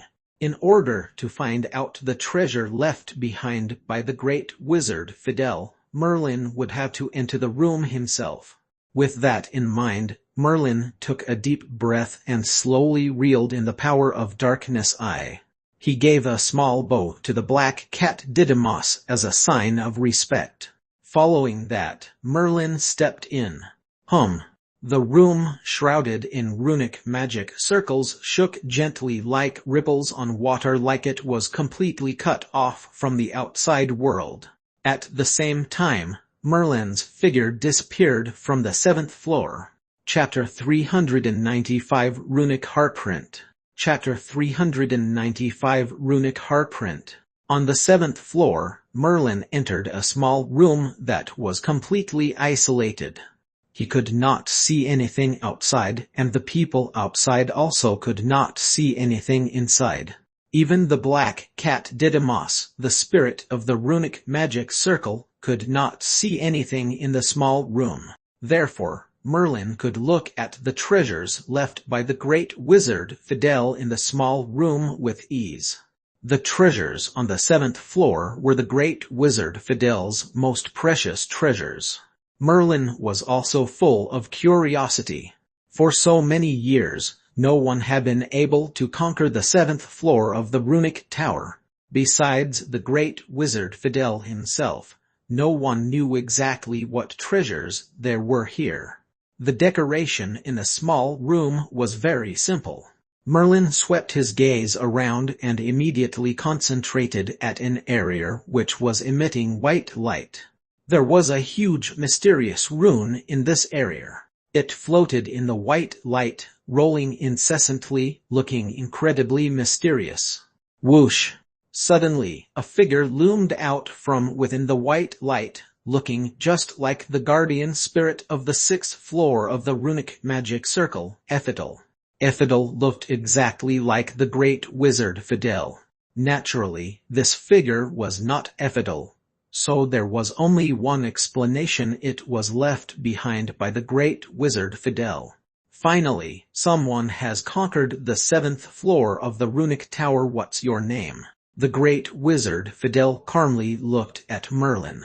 Merlin's heart was slightly shocked. The fact that this apparition could communicate with him greatly surprised him. However, he was a figure left behind by the great wizard Fidel, so he must be related to the treasure here. Thus, Merlin respectfully answered, "My name is Wilson Merlin." Wizard Merlin, don't be afraid. This figure is merely a projection of me, and it can't support itself for too long. When you obtain the treasure, the projection will disappear. There's not much time left, so let me introduce to you the treasure I left behind, a runic heartprint. Runic heartprint. Merlin looked at the huge runes in midair that were presumably the runic heartprint left behind by the great wizard Fidel, but he could not detect anything special. Indeed, the runic heartprint. This heartprint contains my lifetime's understanding and comprehension of runic magic circles. With this heartprint, Even those who don't know runes can rely on it to activate a runic magic circle. It's a special treasure that I've created. Although it's different from a casting tool, it's stronger than some powerful casting tool. Of course, the most important thing about the runic heartprint is still my understanding of runes. You can slowly digest the runes in the heartprint and become a great rune wizard. This world is full of mysteries. I've seen all kinds of prodigies, even some third-level spellcasters who could kill 7th-level casters. Such talents are few and far in between, but it doesn't rule out the chance that there would be such wizard in the dark magic region in the future. If you're really such a prodigy but aren't interested in runology, then I hope you'll find a spellcaster in the dark magic region proficient in runology and pass on the runic heartprint to him in the future, so as not to waste my entire life's efforts. Merlin already understood that the great wizard Fidel's projection did not have any consciousness. When it asked for Merlin's name earlier, it was only set by the great wizard Fidel. The projection only spoke according to what the great wizard Fidel had set in the beginning. Soon after, the great wizard Fidel's projection gradually faded, and before long, it completely dispersed, leaving only the huge rune in the room. The runes in the white light were the runic heartprint that the great wizard Fidel had mentioned. It was the painstaking effort of the great wizard Fidel's life that he originally wanted to pass on to the true runology prodigy of the dark magic region, who would conquer the 7th floor using his understanding of runes, and finally obtain the runic heartprint. A prodigious spellcaster like that could better inherit the great wizard Fidel's lifelong understanding of runology, but now it was Merlin who had conquered the 7th floor. Even if one isn't a runology spellcaster, once one possesses the runic heartprint, one would be able to use the runic heartprint to activate runic magic circles and become a formidable rune wizard. Merlin looked at the runic heartprint in midair and gradually became interested. He was not proficient in runology, so he could not even set up runic magic circles, much less understand what runes were. His energy had limits. Apart from spells and Pandora demon abilities, Merlin did not have much energy to study the boundless and profound field of runology. However, since there was such a mysterious treasure like the runic heartprint, he naturally wanted to give it a try. Perhaps he would not get the genuine and precious knowledge on runology even after obtaining the runic heartprint, but the mysteries of the runic heartprint was enough to satisfy Merlin. If in the future a genius in runology appeared in the dark magic region, it would not be too late to pass on the runic heartprint to him then. Earlier, the great wizard Fidel's projection didn't seem to have mentioned how to obtain the runic heartprint. Suddenly, a thought struck Merlin. The runic heartprint was indeed mysterious, but he did not know how to obtain it. Even the great wizard Fidel's projection seemed to have forgotten to mention this point. Merlin frowned and took a few steps forward. He walked to the area which was bathed in the white light, wanting to look at the runic heartprint and figure out how to obtain it. While he was still at a distance from the runic heartprint, it seemed to have sensed something and was fiercely shaken. The white light rolled like a cloud, enveloping Merlin in it. At the same time, the huge and mysterious runic heartprint instantly turned into a ray of light and engraved itself into Merlin's mind. Boom! A large amount of information suddenly appeared in Merlin's mind. Merlin's mind went blank as if it was fried. This state only lasted for a moment before Merlin quickly recovered. He could feel a sudden increase in knowledge in his mind. Moreover, in his awareness, there was a huge rune faintly emitting white light. It was the runic heartprint. This runic heartprint was very mysterious. It floated in the awareness and did not interfere in Merlin's spell model and the flame maxim. Furthermore, upon closer inspection, he could see that there were numerous mysterious runes on the surface of the runic heartprint, faintly arranging into countless runic magic circles to protect the runic heartprint. These runic magic circles must have been the great wizard Fidel's painstaking effort. Its purpose was to protect the runic heartprint, so even if any accident happened, the runic heartprint would still be intact, and the great wizard Fidel's lifetime of effort would not be wasted. In addition to the protection of the runic magic circle, Merlin could not destroy the runic heartprint either. However, Merlin was very satisfied with everything else. The runic heartprint was different from the flame maxim and could be easily controlled by Merlin. If he used the runic heartprint, he could see a white imprint gradually appear on his forehead, which seemed to make Merlin appear full of mystery.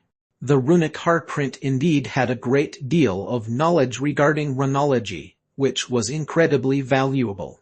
To spellcasters who wholeheartedly studied runology, this was a priceless treasure. All this knowledge was the great wizard Fidel's comprehension and understanding of runology, and the spellcasters who liked runology would be able to advance by leaps and bounds, greatly enhancing their comprehension of runology.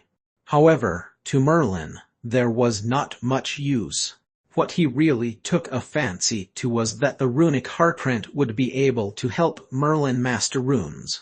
Regardless if he did not know anything about runes, with this runic heartprint, he could even arrange powerful runic magic circles. Let's see if this runic heartprint really is as wondrous as it seemed. Merlin took out the runic magic disc he received at the beginning from his ring. It was just an ordinary runic magic disc, but since Merlin did not know about runes and did not do any research about runes, this runic magic disc had become a mere decoration. Merlin also had no way to activate the runic magic circle in the runic magic disc. Runic heartprint. Merlin chanted in a low voice and activated the runic heartprint. Immediately, the runic heartprint became more distinct in the middle of Merlin's forehead, and runes began to enter the runic magic disc one by one. Hum, hum, hum. Instantly, the runic magic disc in Merlin's hands began to activate, and the runic magic circle in the runic magic disc rapidly began its arrangement. Even though Merlin did not know runology, he knew that this runic heartprint was incredibly powerful. The runic heartprint enabled a spellcaster who did not know anything about runology to become a master in runology in an instant. All sorts of runic magic circles could be easily arranged. Good, good. I've never thought that it was actually true. With this runic heartprint, you'll be able to activate any runic magic circle no matter how complicated it is. Merlin was overjoyed. He did not understand runology, so he had to forcefully break any runic magic circles he encountered, which was extremely troublesome. Moreover, some incredibly complicated and powerful runic magic circles were not inferior to other powerful magic abilities and were extremely tough to forcefully break. Now that he had the mysterious runic heartprint, he had nothing to fear regarding runic magic circles anymore. After all, the great wizard Fidel had reached the peak in the comprehension of runology. The great wizard Fidel would even be able to reach the peak of the great wizards by relying on runes and become second only to those great legends. It's time to leave. Merlin was very satisfied after obtaining the runic heartprint. He did not return to the 7th floor but instead drew a picture in the air inside the small room itself, fiercely activating the runic heartprint. Instantly, mysterious runes from the runic heartprint shot out and formed a runic magic circle. This was a simple transport magic circle that Merlin could easily arrange by using the runic heartprint. Then, Merlin walked into the runic magic circle. White light wrapped around Merlin, and he instantly disappeared from the runic magic circle. Chapter 396 Runology. Chapter 396 Runology. Outside the runic tower, several spellcasters saw the light on the 7th floor, which showed that Merlin had entered the 7th floor again and was starting to attempt to conquer the 7th floor of the runic tower. As expected of Wizard Merlin, he can even enter the 7th floor of the runic tower at will. I thought that Wizard Merlin entered by fluke the previous time. Who would have thought that he would be able to enter the 7th floor again? Looks like Merlin's strength enabled him to easily enter the 7th floor. Wizard Merlin didn't manage to conquer the 7th floor previously. I wonder what the result is this time. The spellcasters outside the runic tower came to try their luck in conquering the runic tower.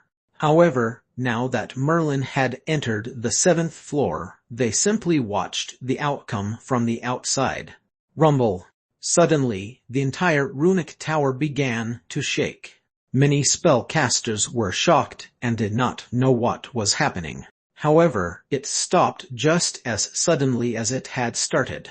Before some spellcasters were even able to react, the shaking had stopped. What's going on? What just happened? What happened to the runic tower? The shaking of the runic tower had just stopped, and several spellcasters had not returned to their senses yet. However, they were astonished to find that the gate to the 1st floor of the runic tower was completely sealed. Whoosh whoosh whoosh. At the same time, several spellcasters who were attempting the runic tower were transported out one by one. Even they did not know what was going on, and they all expressed confusion on their faces. Some spellcasters even tried to enter the runic tower again, but as they approached it, they were blocked by a thin layer of light.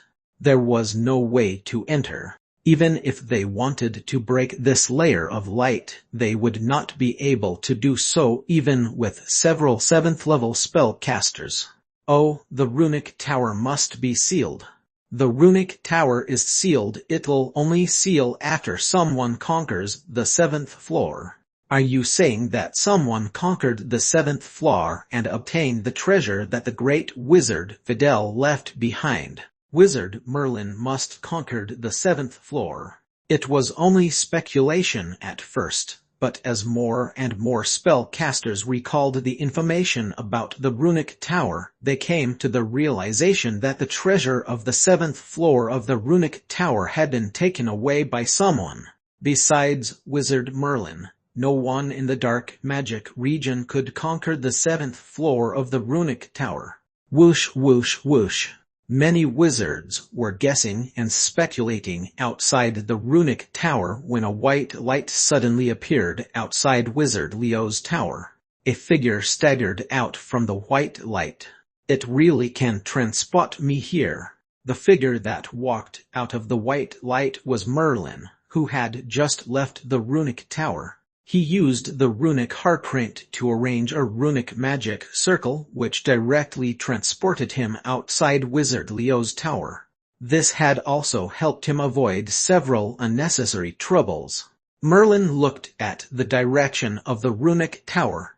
He knew that after conquering the 7th floor and obtaining the runic heartprint, the entire runic tower would be sealed. This was a major event, and he was worried that the entire dark magic region would be strongly affected. Thus, he directly used the runic heartprint and arranged a runic magic circle to return to Wizard Leo's tower. Merlin hurried back to the wizard tower. Although Wizard Leo had died, his wizard tower was still around. According to the rules of the dark magic region, once it was determined that a spellcaster above the 4th level was dead, his wizard tower would be removed. However, the dark magic region was still under investigation, so the wizard tower could still exist for a year. If Merlin still had not become a 4th level spellcaster after a year, Then the dark magic region would arrange other tutors for him. With Merlin's current potential, if other tutors were to be arranged to him, most of them would be spellcasters above the 7th level from the dark magic region. Merlin did not think about those matters. He went directly to the room and began to check some content regarding runes in the runic hardprint. Runology, alchemy, and potions were all said to have the same status as spells construction, especially runology, which was vast and profound.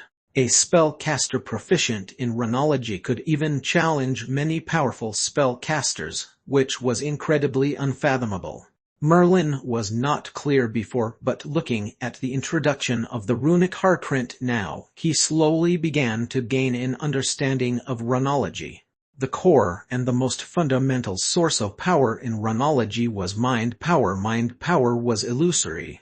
A general spellcaster would use mind power to imitate spell model and stabilize spell models, but besides that, it did not seem to have any other function.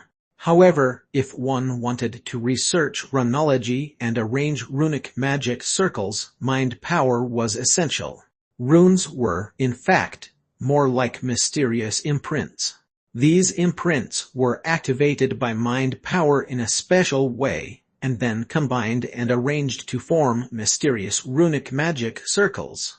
This was a rather complicated process.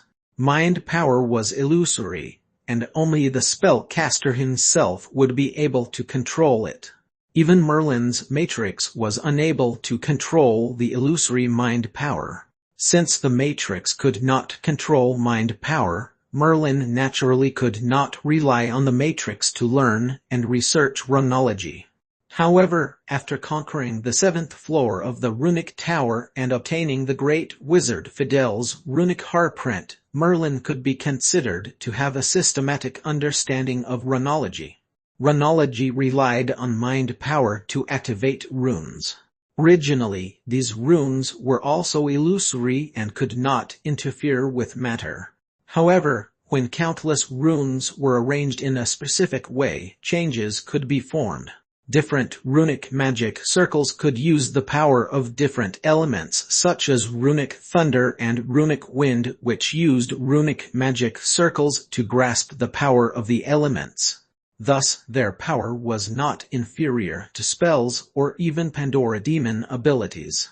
This was runology if wizards used spell models to absorb elements and transform that into magic power, then releasing spells was all about using the power in their own spell models. The stronger the spell model, the stronger the magic power. However, runology was completely different. It used runic magic circles to control the power of elements. The more refined the runic magic circle, the more perfect and stronger the arrangement, the more powerful it would be. There was no need to be a powerful spellcaster. In the spellcaster's most glorious era, the strongest first-level and second-level spellcasters who were proficient in runology would even be able to kill 7th-level spellcasters by using runic magic circles. Of course, such wizards were rare. If the runic magic circle was too complicated, it would require a terrifying amount of mind power. Furthermore, runes were much more complicated than spells. It really is hard to research runology. Thankfully, I have the runic hardprint now, so I don't have to spend my energy learning runes. Merlin had some knowledge of runology, and even more understanding of the runic hardprint. This was the result of the great wizard Fidel's painstaking effort. It contained numerous runic magic circles which could be activated at any time using the runic hardprint. To Merlin, this was an extremely powerful casting tool. With the runic hardprint, Merlin no longer had to be afraid of being attacked or trapped by others who used runic magic circles. Merlin looked at the runic hardprint repeatedly and was relieved when he confirmed that he could indeed freely control the runic hardprint. However, even with the runic hardprint, it was not enough. Merlin did not have any advantage in the chaos that would follow. Furthermore, darkness ice still consumed the power of the flame maxim unceasingly. Therefore, the most important thing now was to construct fourth-level spells as soon as possible. To construct a fourth-level spell, he must first increase his mind power. Only when his mind power was strong enough would he be able to construct fourth-level spells. Merlin's ring contained thousands of portions of macro potions, but he lacked the time to brew them. Now was a perfect opportunity to brew potions. Thinking about this, Merlin took out the macro potion materials from the ring and began to brew the potions in the peaceful wizard tower. Whoosh! In the silent forest, the falling maple leaves painted the entire forest red. A black-robed figure slowly appeared from the maple forest. He looked around and walked to a thick maple tree and clapped it skillfully. Bang! The maple tree shook violently. At the same time, the thick layer of maple leaves on the ground was blown away by the strong wind, revealing a mysterious runic magic circle. No one knew how long it had remained unused. I've finally found it. The dark magic region really is hard to find. Fortunately, 3 7th-level spellcasters from the dark magic region died at Black Sand Fort this time, and I've obtained their dark magic rings. Otherwise, even if I found the runic magic circle, I still wouldn't be able to enter dark magic region. This mysterious black-robed figure then took out a dark magic ring and used mind power to activate the runic magic circle. The dark magic ring in his hands and the mysterious runes that flew out one by one corresponded to the runic magic circle on the ground. Swoosh! A white light quickly enveloped the black-robed wizard, and he disappeared in the blink of an eye. Chapter 397 Troubled Times. Chapter 397 Troubled Times. Merlin returned to his senses from the haze. He had been brewing potions for a long time, and after brewing a few portions, he started to use them. Every time he consumed the potion, he would have to sleep for a period of time. Therefore, Merlin was currently in a dreamy state of being half asleep and half awake. However, his mind power did grow at a rapid pace. The macro potion effects also began to weaken a little but could still support Merlin's mind power growth. If he finished taking all the macro potions, there would be no problem for his mind power to grow to the 6th level. The macro potions have finished. I'll have to brew them again. Merlin looked at the macro potion materials in the ring and found that there was still a large amount left, as if they were uncountable. In this period, he could only vaguely remember that he took around 13 portions of macro potions. As there were too many potions, Merlin did not check on the growth of his mind power and simply repeated the same actions of brewing the potions, consuming the potions, and sleeping throughout a period of time. Rumble. Just as Merlin was about to continue brewing the potions, he found that the entire wizard tower started shaking. He focused his eyes slightly and saw that there seemed to be some drastic changes outside the wizard tower. Whoosh! The runic heart rate appeared on Merlin's forehead. Merlin quickly arranged the runic magic circle and left the wizard tower directly. The dark magic region had always been peaceful with not many changes. It was impossible for the outside world to disturb them. If one wanted to enter the mysterious dark magic region, one would need to go through the runic magic circle by using the precious dark magic ring.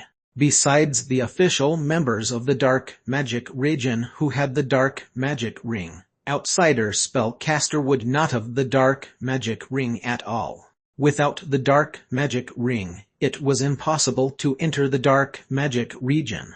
As such, the peace and calmness of the dark magic region had been maintained for hundreds of years. Now, the peace of the dark magic region had been broken. The entire sky seemed to be shrouded in a faint light where numerous mysterious runes flashed by. This was the activation of the runic magic circle which protected the dark magic region. This huge runic magic circle was personally arranged by the great wizard Fidel, and rumor had it that it could even block attacks from great wizards. At this time, in the sky shrouded by the runic magic circle, a huge black cat slowly walked in the air and spoke. Its voice reached the ears of every spellcaster in the dark magic region. "There's a foreign invasion." This huge black cat was the spirit of the runic magic circle in the dark magic region stone tablet, Didymos. As the spirit of the runic magic circle in the dark magic region, the black cat Didymos was clear about anyone trying to enter the dark magic region. Foreign invasion, how could that be? How long has it been since the dark magic region has been discovered and invaded by foreign enemies? Even the runic magic circle has been activated. Besides Sir Didymos, only Wizard Delmer, the only 9th level spellcaster in our dark magic region, can activate the runic magic circle. However, Wizard Delmer hasn't shown himself for a long time. Would he simply activate the runic magic circle like that? Many spellcasters were shocked to see the black cat Didymos in the air. These spellcasters were no strangers to Didymos, the spirit of the runic magic circle that the great wizard Fidel had personally created. It could be the oldest existence in the dark magic region. At the same time, the black cat Didymos controlled the big runic circle, silently guarding the entire dark magic region. Damn it, it's another damn runic magic circle. The dark magic region really is a spellcaster's organization that's most proficient in runology. It could trap me and make things so difficult for me.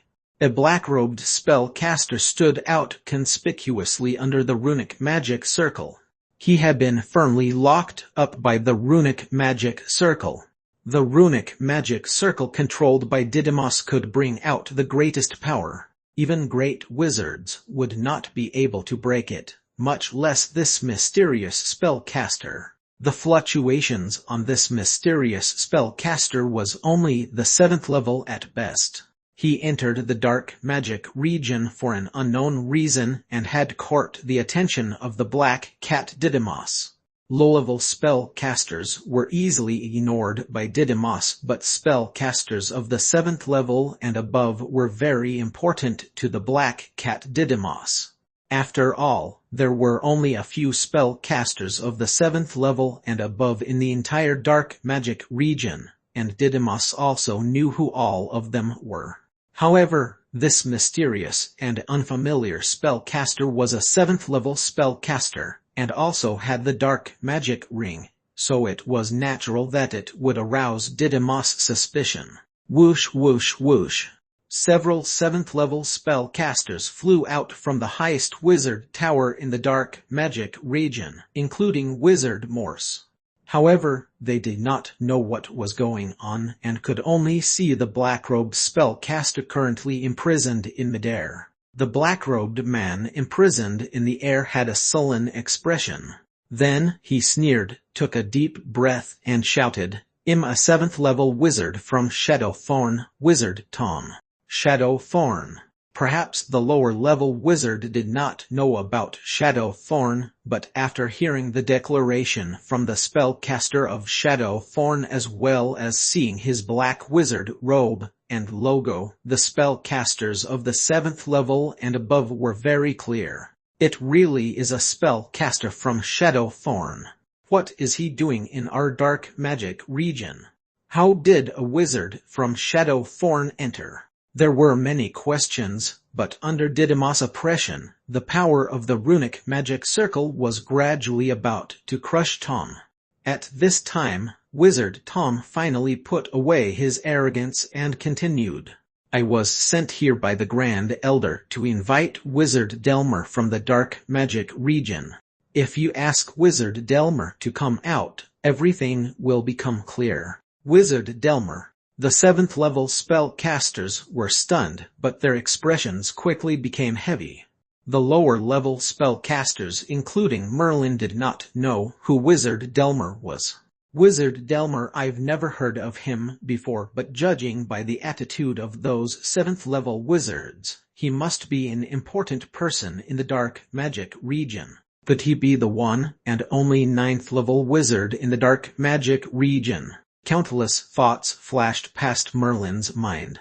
He had gone to Blacksand Fort before and naturally knew that the spellcaster trapped by Didymos was a wizard from Shadowthon. All right, Didymos put Wizard Tom down. Without anyone's notice, an energetic aged spellcaster with a ruddy face appeared in the air. His eyes, especially, were as deep as the stars, leaving a profound impression on the others. Wizard Delmer. The 7th level spellcasters greeted immediately. Now, even the dullest spellcasters knew that it was Wizard Delmer standing before them, the strongest wizard in the entire dark magic region, the 9th level spellcaster Wizard Delmer. Heeding Wizard Delmer's words, the black cat Didymos nodded and gradually disappeared. The ever-present runic magic circle shrouding the entire dark magic region also slowly faded away. Wizard Tom broke out of his restraints, but his face was gloomy, and his eyes held some fear. As a 7th level spellcaster from Shadowthon, how would he value a mere small-sized spellcasters organization like the dark magic region? However, he never expected that the runic magic circle of the dark magic region would be so formidable. It was much more powerful than the runic magic circle in Blacksand Fort and Shadowthon. He suspected that even the great wizards would be unable to easily break the runic magic circle in the dark magic region. Therefore, Wizard Tom put aside his contempt and went up to Wizard Delmer before saying lowly, "Wizard Delmer, I believe you've already gotten information regarding Blacksand Fort." Osmu was too unbridled and led spellcasters to attack Blacksand Fort and even killed the spellcasters in our southern spellcaster world on the way. The dark magic region also lost 3 7th level spellcasters. Thus Shadowthon, Miracle City, and Blacksand Fort have sent spellcasters to various spellcasters organization to invite their strongest spellcasters to discuss this major event in Miracle City. This is the image of Miracle City, Blacksand Fort, and Shadowthon signing a contract of an alliance. Please have a look, Wizard Delmer. After speaking, Wizard Tom carved out a few simple runes, in which there were indeed 3 extremely large spellcaster life forces that had jointly signed the agreement. Wizard Delmer's eyes flickered slightly. He recognized the 3 wizards who had signed the agreement. They were all great wizards from Shadowthorn, Miracle City, and Blacksand Fort. The 3 largest-sized spellcasters organizations had really joined hands. Wizard Delmer could not refuse such an invitation. Otherwise, he would have to face the 3 largest-sized spellcasters organizations. It was an invitation on the surface, but the fact was he had no choice but to go. In the southern spellcaster world, no one could go against the 3 largest-sized spellcasters organizations. All right, please wait a moment, Wizard Tom. I'll make some arrangements and follow you. Wizard Delmer remained silent for a moment before responding slowly. Of course, as you wish, Wizard Delmer. Wizard Tom smiled. As he expected, the dark magic region did not dare to refuse the invitation of the 3 largest-sized spellcasters organizations. This time, Miracle City, Shadowthorn, and Blacksand Fort had suffered a huge loss. They naturally would not be willing to just let it go. Originally, the 3 largest-sized spellcasters organizations had been ready to go against Osmu, but now that this had happened, there were indeed some losses. However, It gave them a more appropriate reason to unite the entire southern spellcaster world to deal with Osmu together. Below, Merlin also saw the images that Wizard Tom recorded in runes. Among the three wizards, Merlin could only recognize one. That was the great wizard Utto, whom he saw in Blacksand Fort. As he was a great wizard, Merlin had a very deep impression of great wizard Utto. Now, seeing that the great wizard Utto personally appeared to sign the agreement, the two other spellcasters were obviously not simple either. There was a large possibility that they were also great wizards. These are troubled times. The three largest-sized spellcasters' organizations must be starting to act. Merlin secretly speculated that since Osmus' previous move was too large, it was impossible for the three largest-sized spellcasters' organizations, the strongest in the southern spellcaster world, to remain indifferent. Perhaps Osmus' sudden action had disrupted their previous plans and delayed their own attack on Osmu, but with this, they were able to unite the factions in the southern spellcaster world closely. Let's go, Wizard Tom. After Wizard Delmer had finished his arrangements, he and Wizard Tom spared no time and quickly disappeared from sight. Chapter 398 4th Level Spell. Chapter 398 4th Level Spell. Keys returned to the dark magic region, but the departure of their 9th level spellcaster still caused a lot of discussions. Perhaps others did not know what this meant, but Merlin, who personally experienced Blacksand Fort, knew exactly how serious this matter was.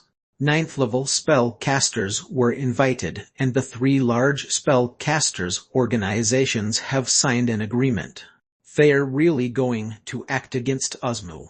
They've gathered almost all the forces in the southern spellcaster world. Merlin was very clear that if even a small spellcaster's organization like the Dark Magic region was invited, it obviously meant that those three largest-sized spellcasters' organizations were ready to act. Osmu could fight against almost all large spellcasters' organizations.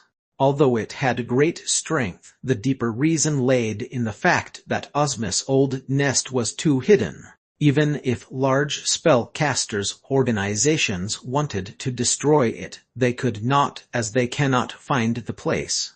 This was somewhat different from the Dark Magic region, where one could kill a member of the Dark Magic region and seize the Dark Magic ring to forcefully enter the Dark Magic region.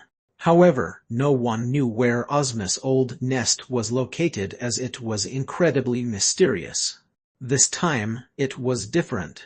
Blacksand Fort knew where Osmus' old nest was.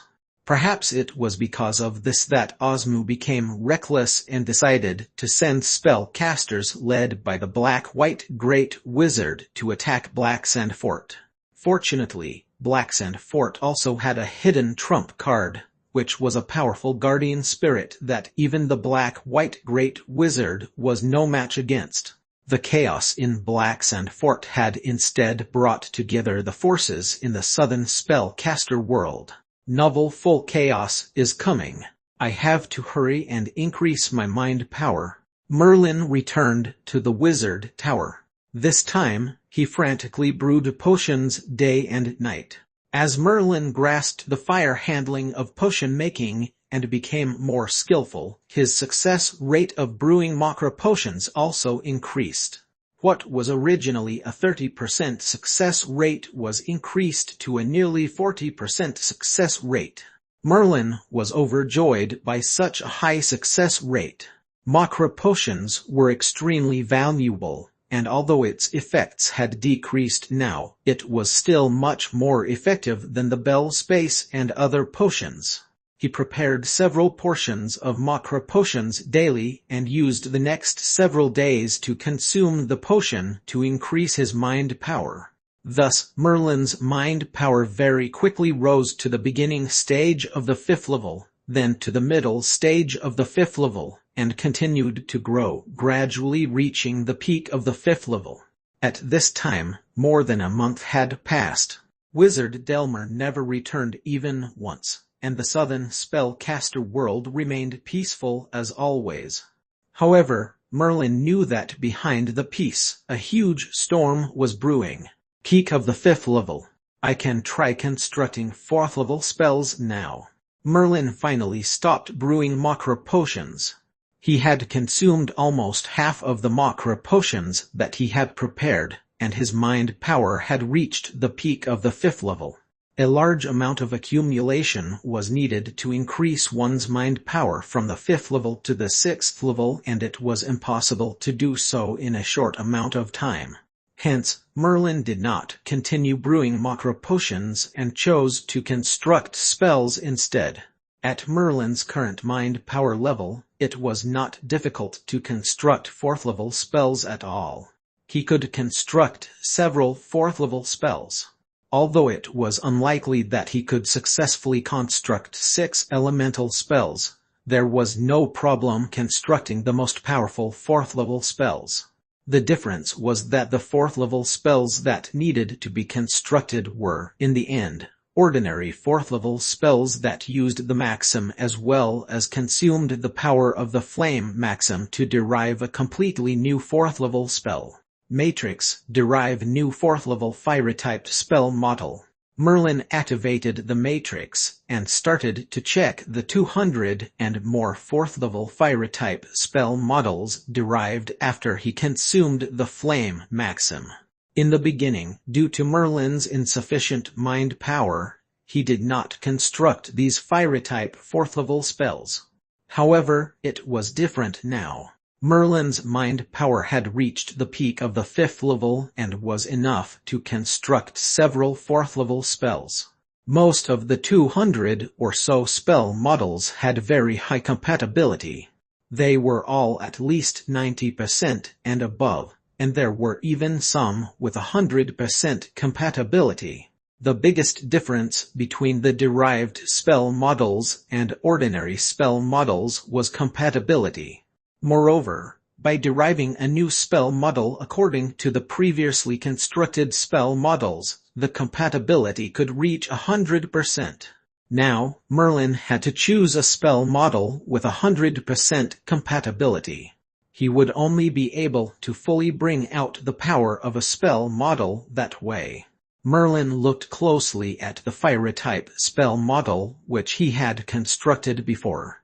The 0th spell Fireball, 1st spell Furious Flame, 2nd Sea of Purgatory Fire, and 3rd spell Condensed Fire. Apart from the ordinary Fireball, all the other spells were extremely complicated and were offensive spells. Their offensive power was outstanding among other spells. In this way, Merlin's choice of his 4th level spells had to be extremely violent, have very strong offensive power, and possess high compatibility. Among the 200 or so spell models, Merlin only found 2 such spells which fit his criteria. After careful screening, Merlin finally picked a spell model that was derived by the Matrix. It had 100% compatibility with a spell model constructed by Merlin previously, and was frighteningly powerful. Such a powerful spell model should be very complicated and extremely difficult to construct, but newly derived spells were not like that. Spells that were derived by the spellcasters themselves according to the situation were very convenient to construct, and the difficulty would be greatly reduced as well. Basically, as long as one could derive new spells by themselves and had sufficient mind power, then one would basically be able to simulate the success of a spell in the awareness. It was very simple and was also one of the benefits of deriving a spell. Since he chose the spell, Merlin began to maneuver all his mind power and concentrated in simulating the first derived spell model. Time passed bit by bit. Although the derived spell model was a good simulation, and was not too complicated, it still required a long period of time. Boom! An unknown amount of time passed before Merlin's awareness shook fiercely. A huge spell model appeared in his awareness, and countless fire elements frantically entered the new spell model, quickly converting into magic power. It finally succeeded my first 4th level spell. Merlin could feel that his awareness was currently full of raging flames. Compared to the 4th level and below spells constructed before, a 4th level spell really was quite different. It was just a single 4th level spell model, but its power was almost equal to all the previous spell models. Of course, that did not include the Pandora Demon ability. 4th level spells were a qualitative improvement. Merlin could clearly feel that the spell model of newly constructed 4th level fire type spell greatly suppressed the other spell models in his awareness. Let's see how powerful it is. Merlin sucked in a breath and felt that some magic power had accumulated in the spell model, so he used his mind power to simulate it, and immediately released the spell. Boom! Flames covered the sky, faintly descending and enveloping the entire room. Everything that was touched by the flames was reduced to ashes. How powerful! The power of the spell itself can rival the power of ordinary 6th level spells. Merlin was pleasantly surprised to see that the derived spell power was so terrifying. He also noticed that the ability to release a strengthened version of the spell after releasing 3 ordinary spells had disappeared. Merlin rarely cast the strengthened version spells after he cultivated a powerful Pandora Demon ability. Merlin did not know what caused the strengthened version spells and why there were strengthened version spells. However, now Merlin slowly understood. It was because the previous spells did not have 100% compatibility and could never reach the point where it was most compatible with a spellcaster. Therefore, the power of the spell could not be maximized.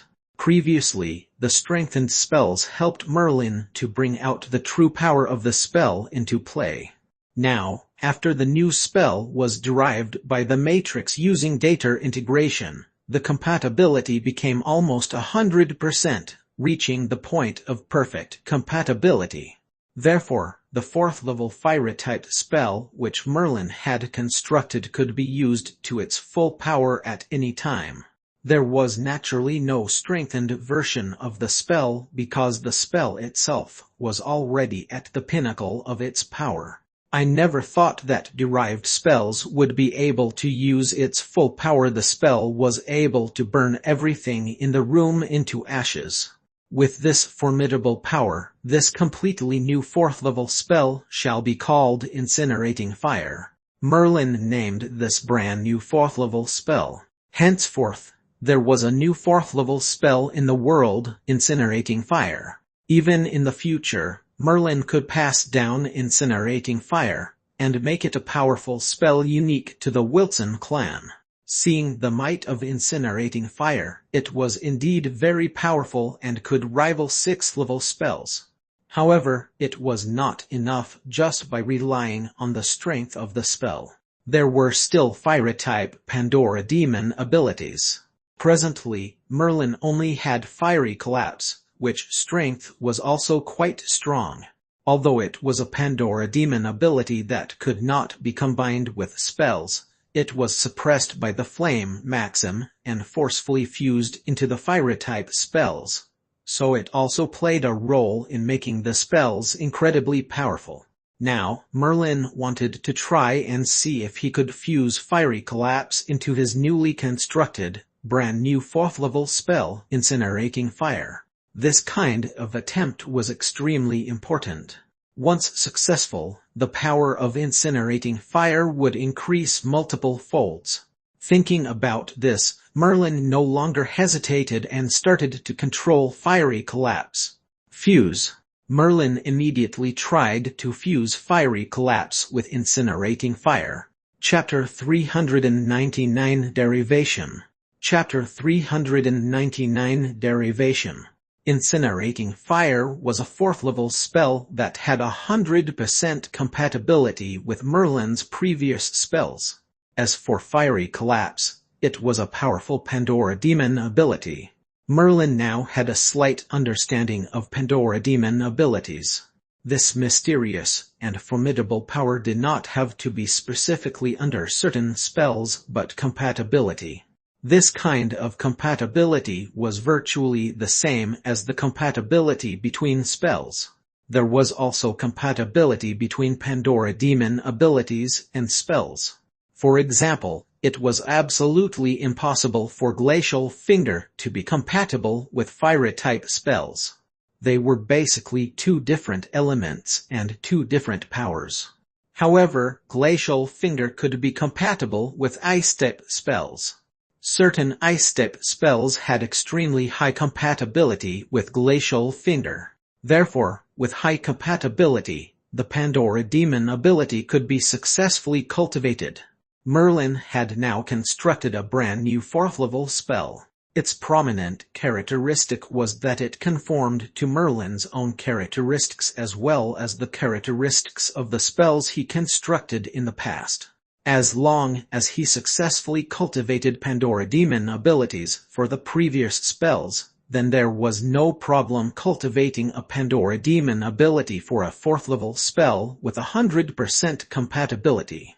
Novel full that included the merging of Fiery Collapse under the suppression of the flame maxim as well as the long amount of time it fused with Fire-type spells. The fusion between Fiery Collapse and Incinerating Fire was quite smooth. Phew! After a long moment, Merlin breathed out a sigh of relief. He held out his hand gently, and a flame-emitting white light rose from his hand. It was Incinerating Fire. The fusion was a success. Incinerating Fire and Fiery Collapse merged, and its power was instantly raised to a level that's comparable to a regular 7th-level spell. However, this is merely the first form of Fiery Collapse. Just by relying on Incinerating Fire, the strength was comparable to a 6th-level spell, much less by adding Fiery Collapse. The power instantly increased to the point of a 7th-level spell. Furthermore, it was just the first form of Fiery Collapse. There were still 2nd and 3rd forms of Fiery Collapse. Now that Merlin had constructed a 4th-level spell, he could cultivate the 2nd form of Fiery Collapse. Merlin still required the treasure from the ancient monument to cultivate the 2nd form of Fiery Collapse, which was pale white. After all, the treasures needed to cultivate the 2nd form of Fiery Collapse were quite special. The 3rd form of Darkness Eye can kill a regular 7th-level spellcaster if Fiery Collapse is cultivated to its 2nd form as well. Its power would be terrifying. It might even be able to kill a regular 7th-level spellcaster. Merlin carefully thought in his heart that between Darkness Eye and Fiery Collapse, there was no comparison between the two types of Pandora demon abilities. The power of Fiery Collapse might not be as powerful as Darkness Eye. However, if it was fused into a spell and coupled with the strength of the spell itself, its power would be quite considerable. Moreover, the new 4th-level spell was derived by Merlin. From then on, Merlin would no longer be a traditional spellcaster. In the future, the 5th, 6th, and even 7th level and above spellcasters would have no practical reference significance to Merlin. That was because Merlin had already embarked on another path, a way to derive spells and understand the essence of elements alone. It was a path to becoming a great legend. In the spellcaster's most glorious era, the number of spellcasters who started deriving from 4th-level spells were quite rare. However, those spellcasters were terrifying. Generally, spellcasters who started deriving from 4th-level spells did not simply aim to be great wizards, but the position above the great wizard, a great legend. Only great legends could condense a maxim and explore the essence and true meaning of spells. Deriving spells by oneself was the beginning of exploring the essence and true meaning of spells. They were better than spellcasters who started deriving spells from the 7th level onward.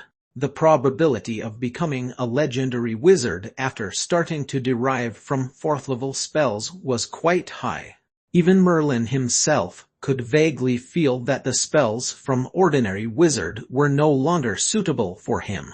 After all, the spellcasters who just merely constructed spells were simply too weak.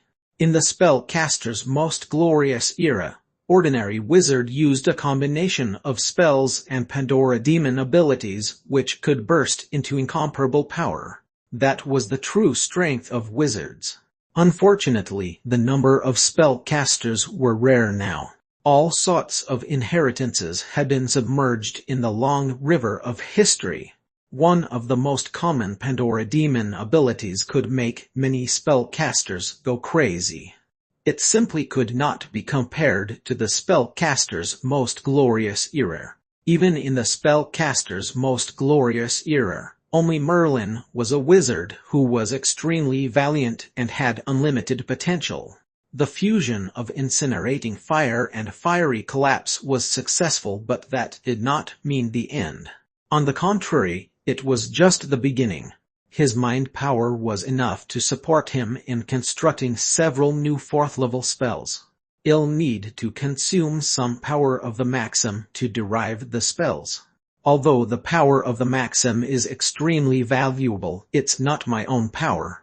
Only by deriving spells and constructing them in the awareness would I be able to control this unique power. Next, I'll derive a 4th level darkness type spell. Merlin took a deep breath.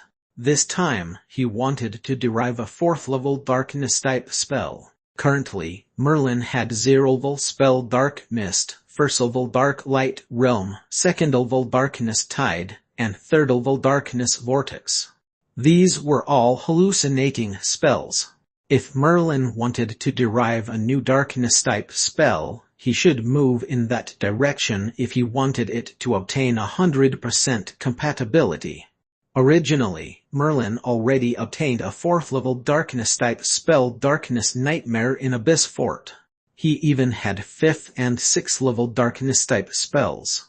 They were all extremely complicated and powerful spells. Among them was a 4th level spell called Darkness Nightmare, which seemed to have reached the pinnacle of illusions. Thus, the 5th level and above darkness-type spells began to develop in the direction of illusions and reality interfering with matter. Merlin also considered ahead of time that the 4th level darkness-type spell he wanted to derive should also be developed in this direction. Not only were hallucinating spells strong, but it could also influence a 7th level spellcaster's mind power. Even if a 7th level spellcaster could not be dragged into an illusion, he still had to be affected. Besides influencing, it also had to possess strong offensive power. This was the 4th level darkness type spell that Merlin needed. Matrix, start the analysis. Derive all 4th level darkness type spells. Beep, commence derivation. Deriving an entirely new spell required a large amount of time. Especially this time, deriving a darkness-type spell seemed to be even more complicated, so the time required was even longer. Merlin simply waited quietly. After waiting for more than 10 hours, the sky outside the wizard tower gradually darkened, and the Matrix finally finished deriving a new darkness spell. Beep, a total of 343 4th level darkness type spell models have been derived. The Matrix had derived more than 300 darkness type spells. Merlin did not look at them immediately, but instead rushed to check on the flame maxim in his awareness. The change in the flame maxim was obvious. Merlin could clearly feel that it seemed to have become smaller. Deriving darkness-type spells really did consume the flame maxim a little. Currently, Merlin only had one maxim. Therefore, this soul flame maxim was especially crucial.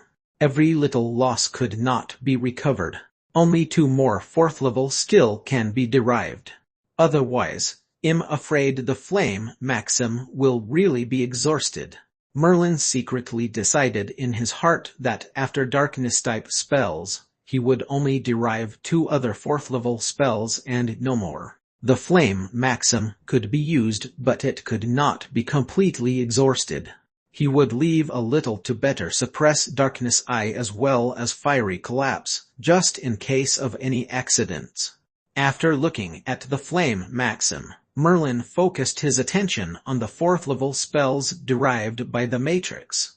These 300 or so 4th-level spells mostly had high compatibility, and there were several dozen with 100% compatibility. However, Merlin only selected a few spells that had 100% compatibility. All these spells had powerful hallucination effects, and none was inferior to Darkness Nightmare. In the end, Merlin chose a spell that could not only influence the mind of a spellcaster but could also stimulate a slight strangling power, which could strangle a spellcaster trapped in an illusion. For this spell, Merlin named it Darkness Illusory Death. Now that a brand new spell was derived, the next step was to simulate it in his awareness. Merlin had done this step countless times, so he was already very familiar with it. Soon, he simulated spell model of Darkness Illusory Death in his awareness and merged it with Darkness Heart. It also smoothly raised to the 2nd stage as well. For Darkness Heart, as long as a 4th-level darkness spell was constructed, it could reach the 2nd stage directly. It was also the strongest form of Darkness Heart, and could improve the strength of a spell by 5 to 10 times. This was quite frightening. Merlin's darkness spells were already powerful to begin with.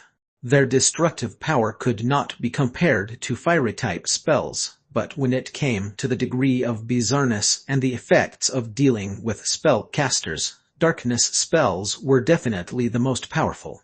However, once a spellcaster had reached the 7th level, his mind power would evolve, and the advantages of darkness-type spells would be less obvious. As they were simply pure illusions, the advantages would turn into disadvantages as well. However, Darkness Illusory Death was not purely an illusion, as it also had the power of strangulation. Coupled with the amplification from Darkness Heart, it could also easily kill a regular 7th-level spellcaster. The 2 most important spells have been derived. The next choice would be much easier. A smile appeared on Merlin's face. He had decided the next spell he would derive to be a wind-type spell. Chapter 400 Returning to the Ancient Monument Eye. Chapter 400 Returning to the Ancient Monument Eye. In comparison, deriving a wind-type spell was much simpler. In Merlin's awareness, he had constructed 0th-level spell Gale, 1st-level spell Wind of Freedom, 2nd-level spell Light Breeze, and 3rd-level spell Shadow Gust. These spells were speed enhancers and had distinctive features. If Merlin wanted to derive a new 4th-level spell, it would need to have sufficient speed. Moreover, a 4th-level wind-type spell had another feature, which was to enable flight. Currently, Merlin could only rely on the flying casting tool to fly, but he was no match for spellcasters above the 4th level in terms of speed. The exception was if Merlin could merge with Flash Wind. However, this would consume too much energy. Flash Wind was not meant for speeding up journeys, but for battle. It was able to increase one's speed countless times in an instant. Therefore, if Merlin were to construct a new 4th-level flying spell now, there was no doubt that his speed would increase. Furthermore, if it was combined with Flash Wind, Merlin would be even more elusive during battle. If his opponent did not have binding spells, then no matter how strong they were, they would be of no threat to Merlin. Thus, the 3rd spell that Merlin derived was a 4th-level wind-type spell. Following that, he activated the Matrix and began deriving a new 4th-level wind-type spell. This time, Merlin monitored the changes of the flame maxim at all times. When the Matrix began to derive a new spell, Merlin clearly felt a change in the flame maxim. It really was diminishing bit by bit as it was consumed by the Matrix.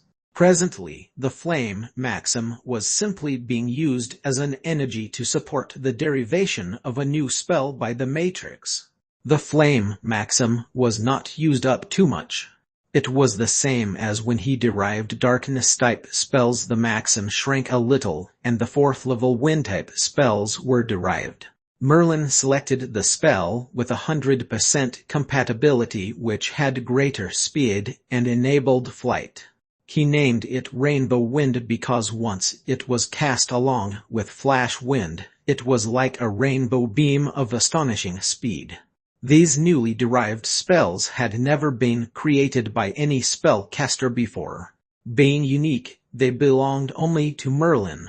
In the future, Merlin could pass these on as spells unique to the Wilson clan. Once the wind-type spell was derived, Merlin continued with deriving an earth-type spell. This would be a defensive spell and was crucial as well. Based on the current state of the flame maxim, it could only further support the derivation of one or two spells at most. If Merlin went all out, he could even use up the flame maxim entirely and construct all types of fourth-level spells. However, if the flame maxim disappeared, it would cause more harm than good, and was not worth it at all. Therefore, Merlin could only derive this last earth-type spell. The features of an earth-type spell were obvious. It possessed great defensive strength. The derived spells would also have high compatibility. In general, most earth-type spells that were derived could achieve 100% compatibility rate. As it turned out, it was as Merlin had predicted. A majority of the earth-type spells that the Matrix had derived had compatibility that was near 100%. This time, his choice was not so easy. Most of the spells were almost the same, having only subtle differences in certain aspects. Previously, Merlin's earth-type spells Earth Guard, Guardian Monument, Earth Veil, and Perfect Armor all shared a similar feature. They provided all-around protection. Among the spells derived by the Matrix, the defense emphasis of the spells varied. Some were customized to defend from the front with terrifying capabilities, whereas others were particularly effective in defending against a certain type of spell. For spells that defended on all sides, their defensive capability on any one side certainly could not compare to those spells. Nevertheless, in terms of overall strength, they were the most powerful. Naturally, Merlin chose a spell with all-around defenses.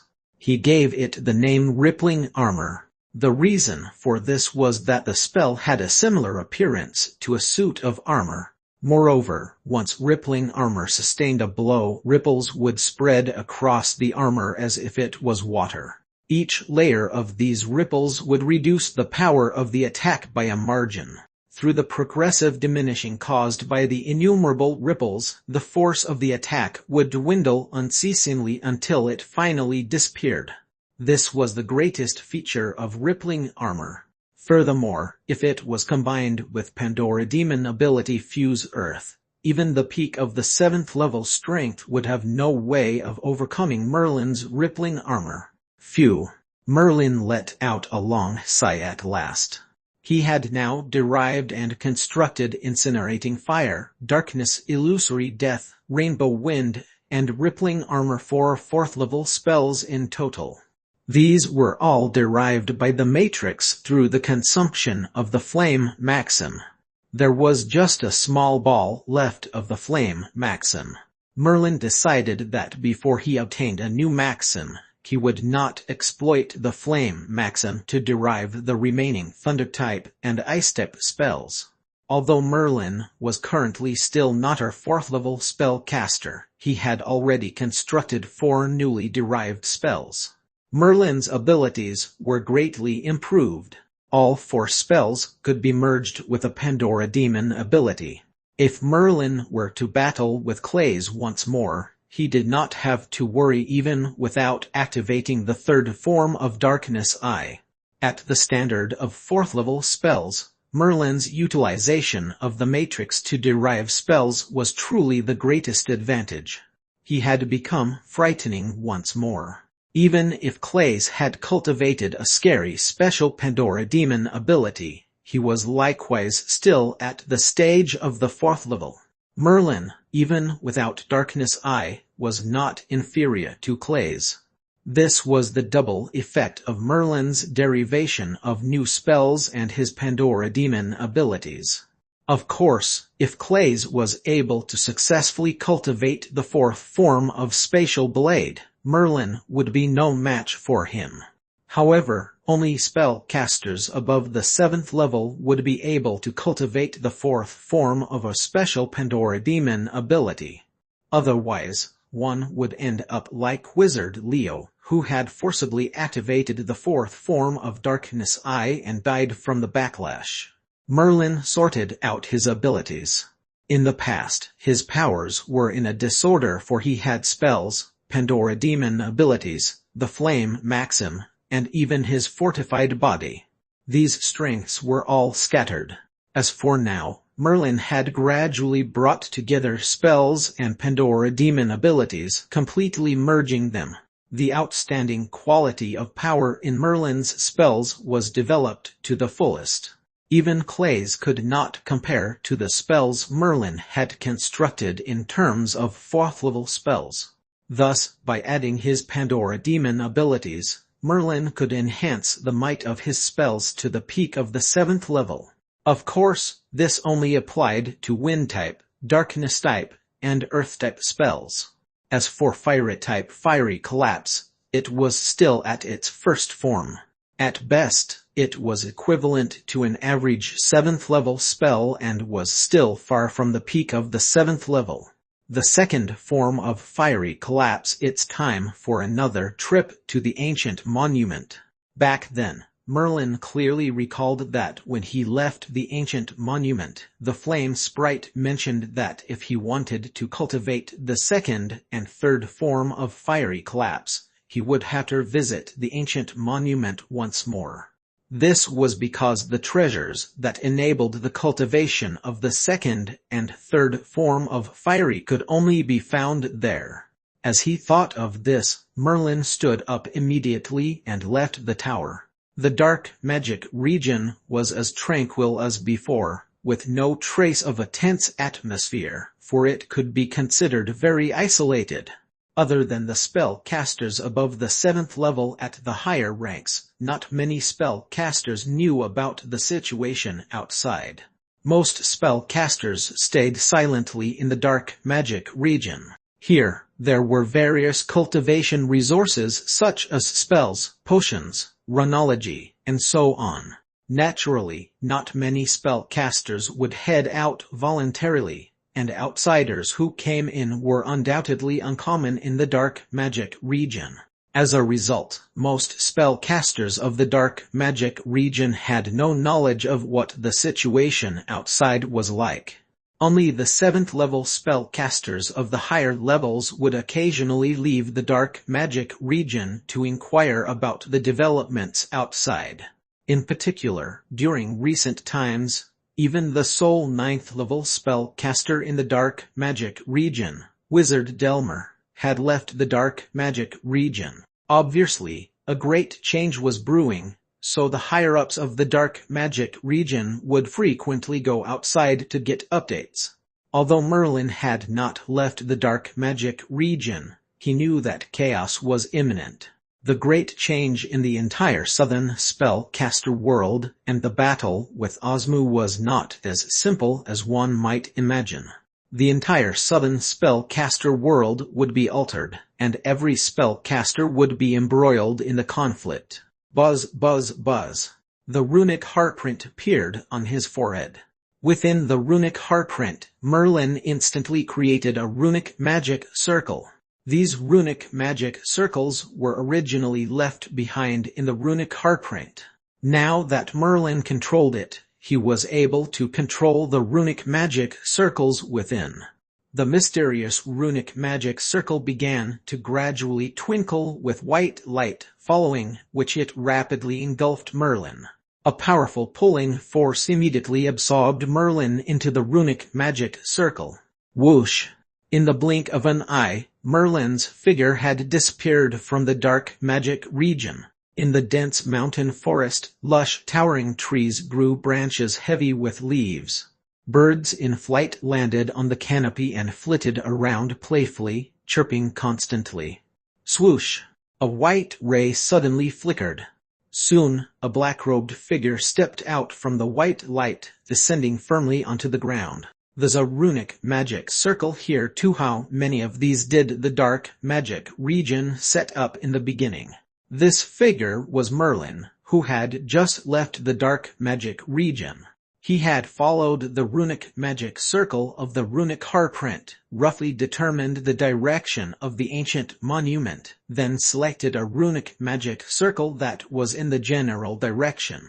He did not think that he would be transported so far, immediately reaching the jungle where the ancient monument was. Merlin turned back and glanced at the ground. Underneath the thick carpet of fallen leaves, there was a buried runic magic circle. It was through this runic magic circle that Merlin had arrived here. It was obvious that this runic magic circle had not been used for many years. If Merlin had not utilized the runic magic circle in the runic heartprint, he would not have known about this runic magic circle. Back when the great wizard Fidel had founded the dark magic region, the main way of entering and exiting was through runic magic circles. Furthermore, in the countless years to come, the dark magic region had set up an unknown number of runic magic circles outside. Now, no one knew how many runic magic circles were arranged in the beginning. This was also due to the considerations of that time. If the dark magic region was under attack where the attackers had successfully broken through the protection of the runic magic circle, the spellcasters of the dark magic region could escape in an instant through the runic magic circles by transporting to all sorts of different locations. These points were all considered by the great wizard Fidel. By relying on the runic magic circles, the dark magic region had held on to its mystery for so many years and had not been under much threat since. It must be said that when the great wizard Fidel founded the dark magic region, he had thought of everything. Thus, even if the influence of the dark magic region had declined by much, it did not receive many threats. The ancient monument should be somewhere nearby up ahead. Merlin examined his surroundings. Just as he was looking for the ancient monument, he suddenly felt the presence of the flame sprite. Only those who had cultivated fiery collapse would have such a reaction when they were near the flame sprite. It was clear that the ancient monument was not far from where Merlin stood. As he thought of this, Merlin shut his eyes lightly, carefully sensing the fluctuations of the flame sprite. Thereafter, he determined the direction and walked forward. End of Vol 4 Part 2.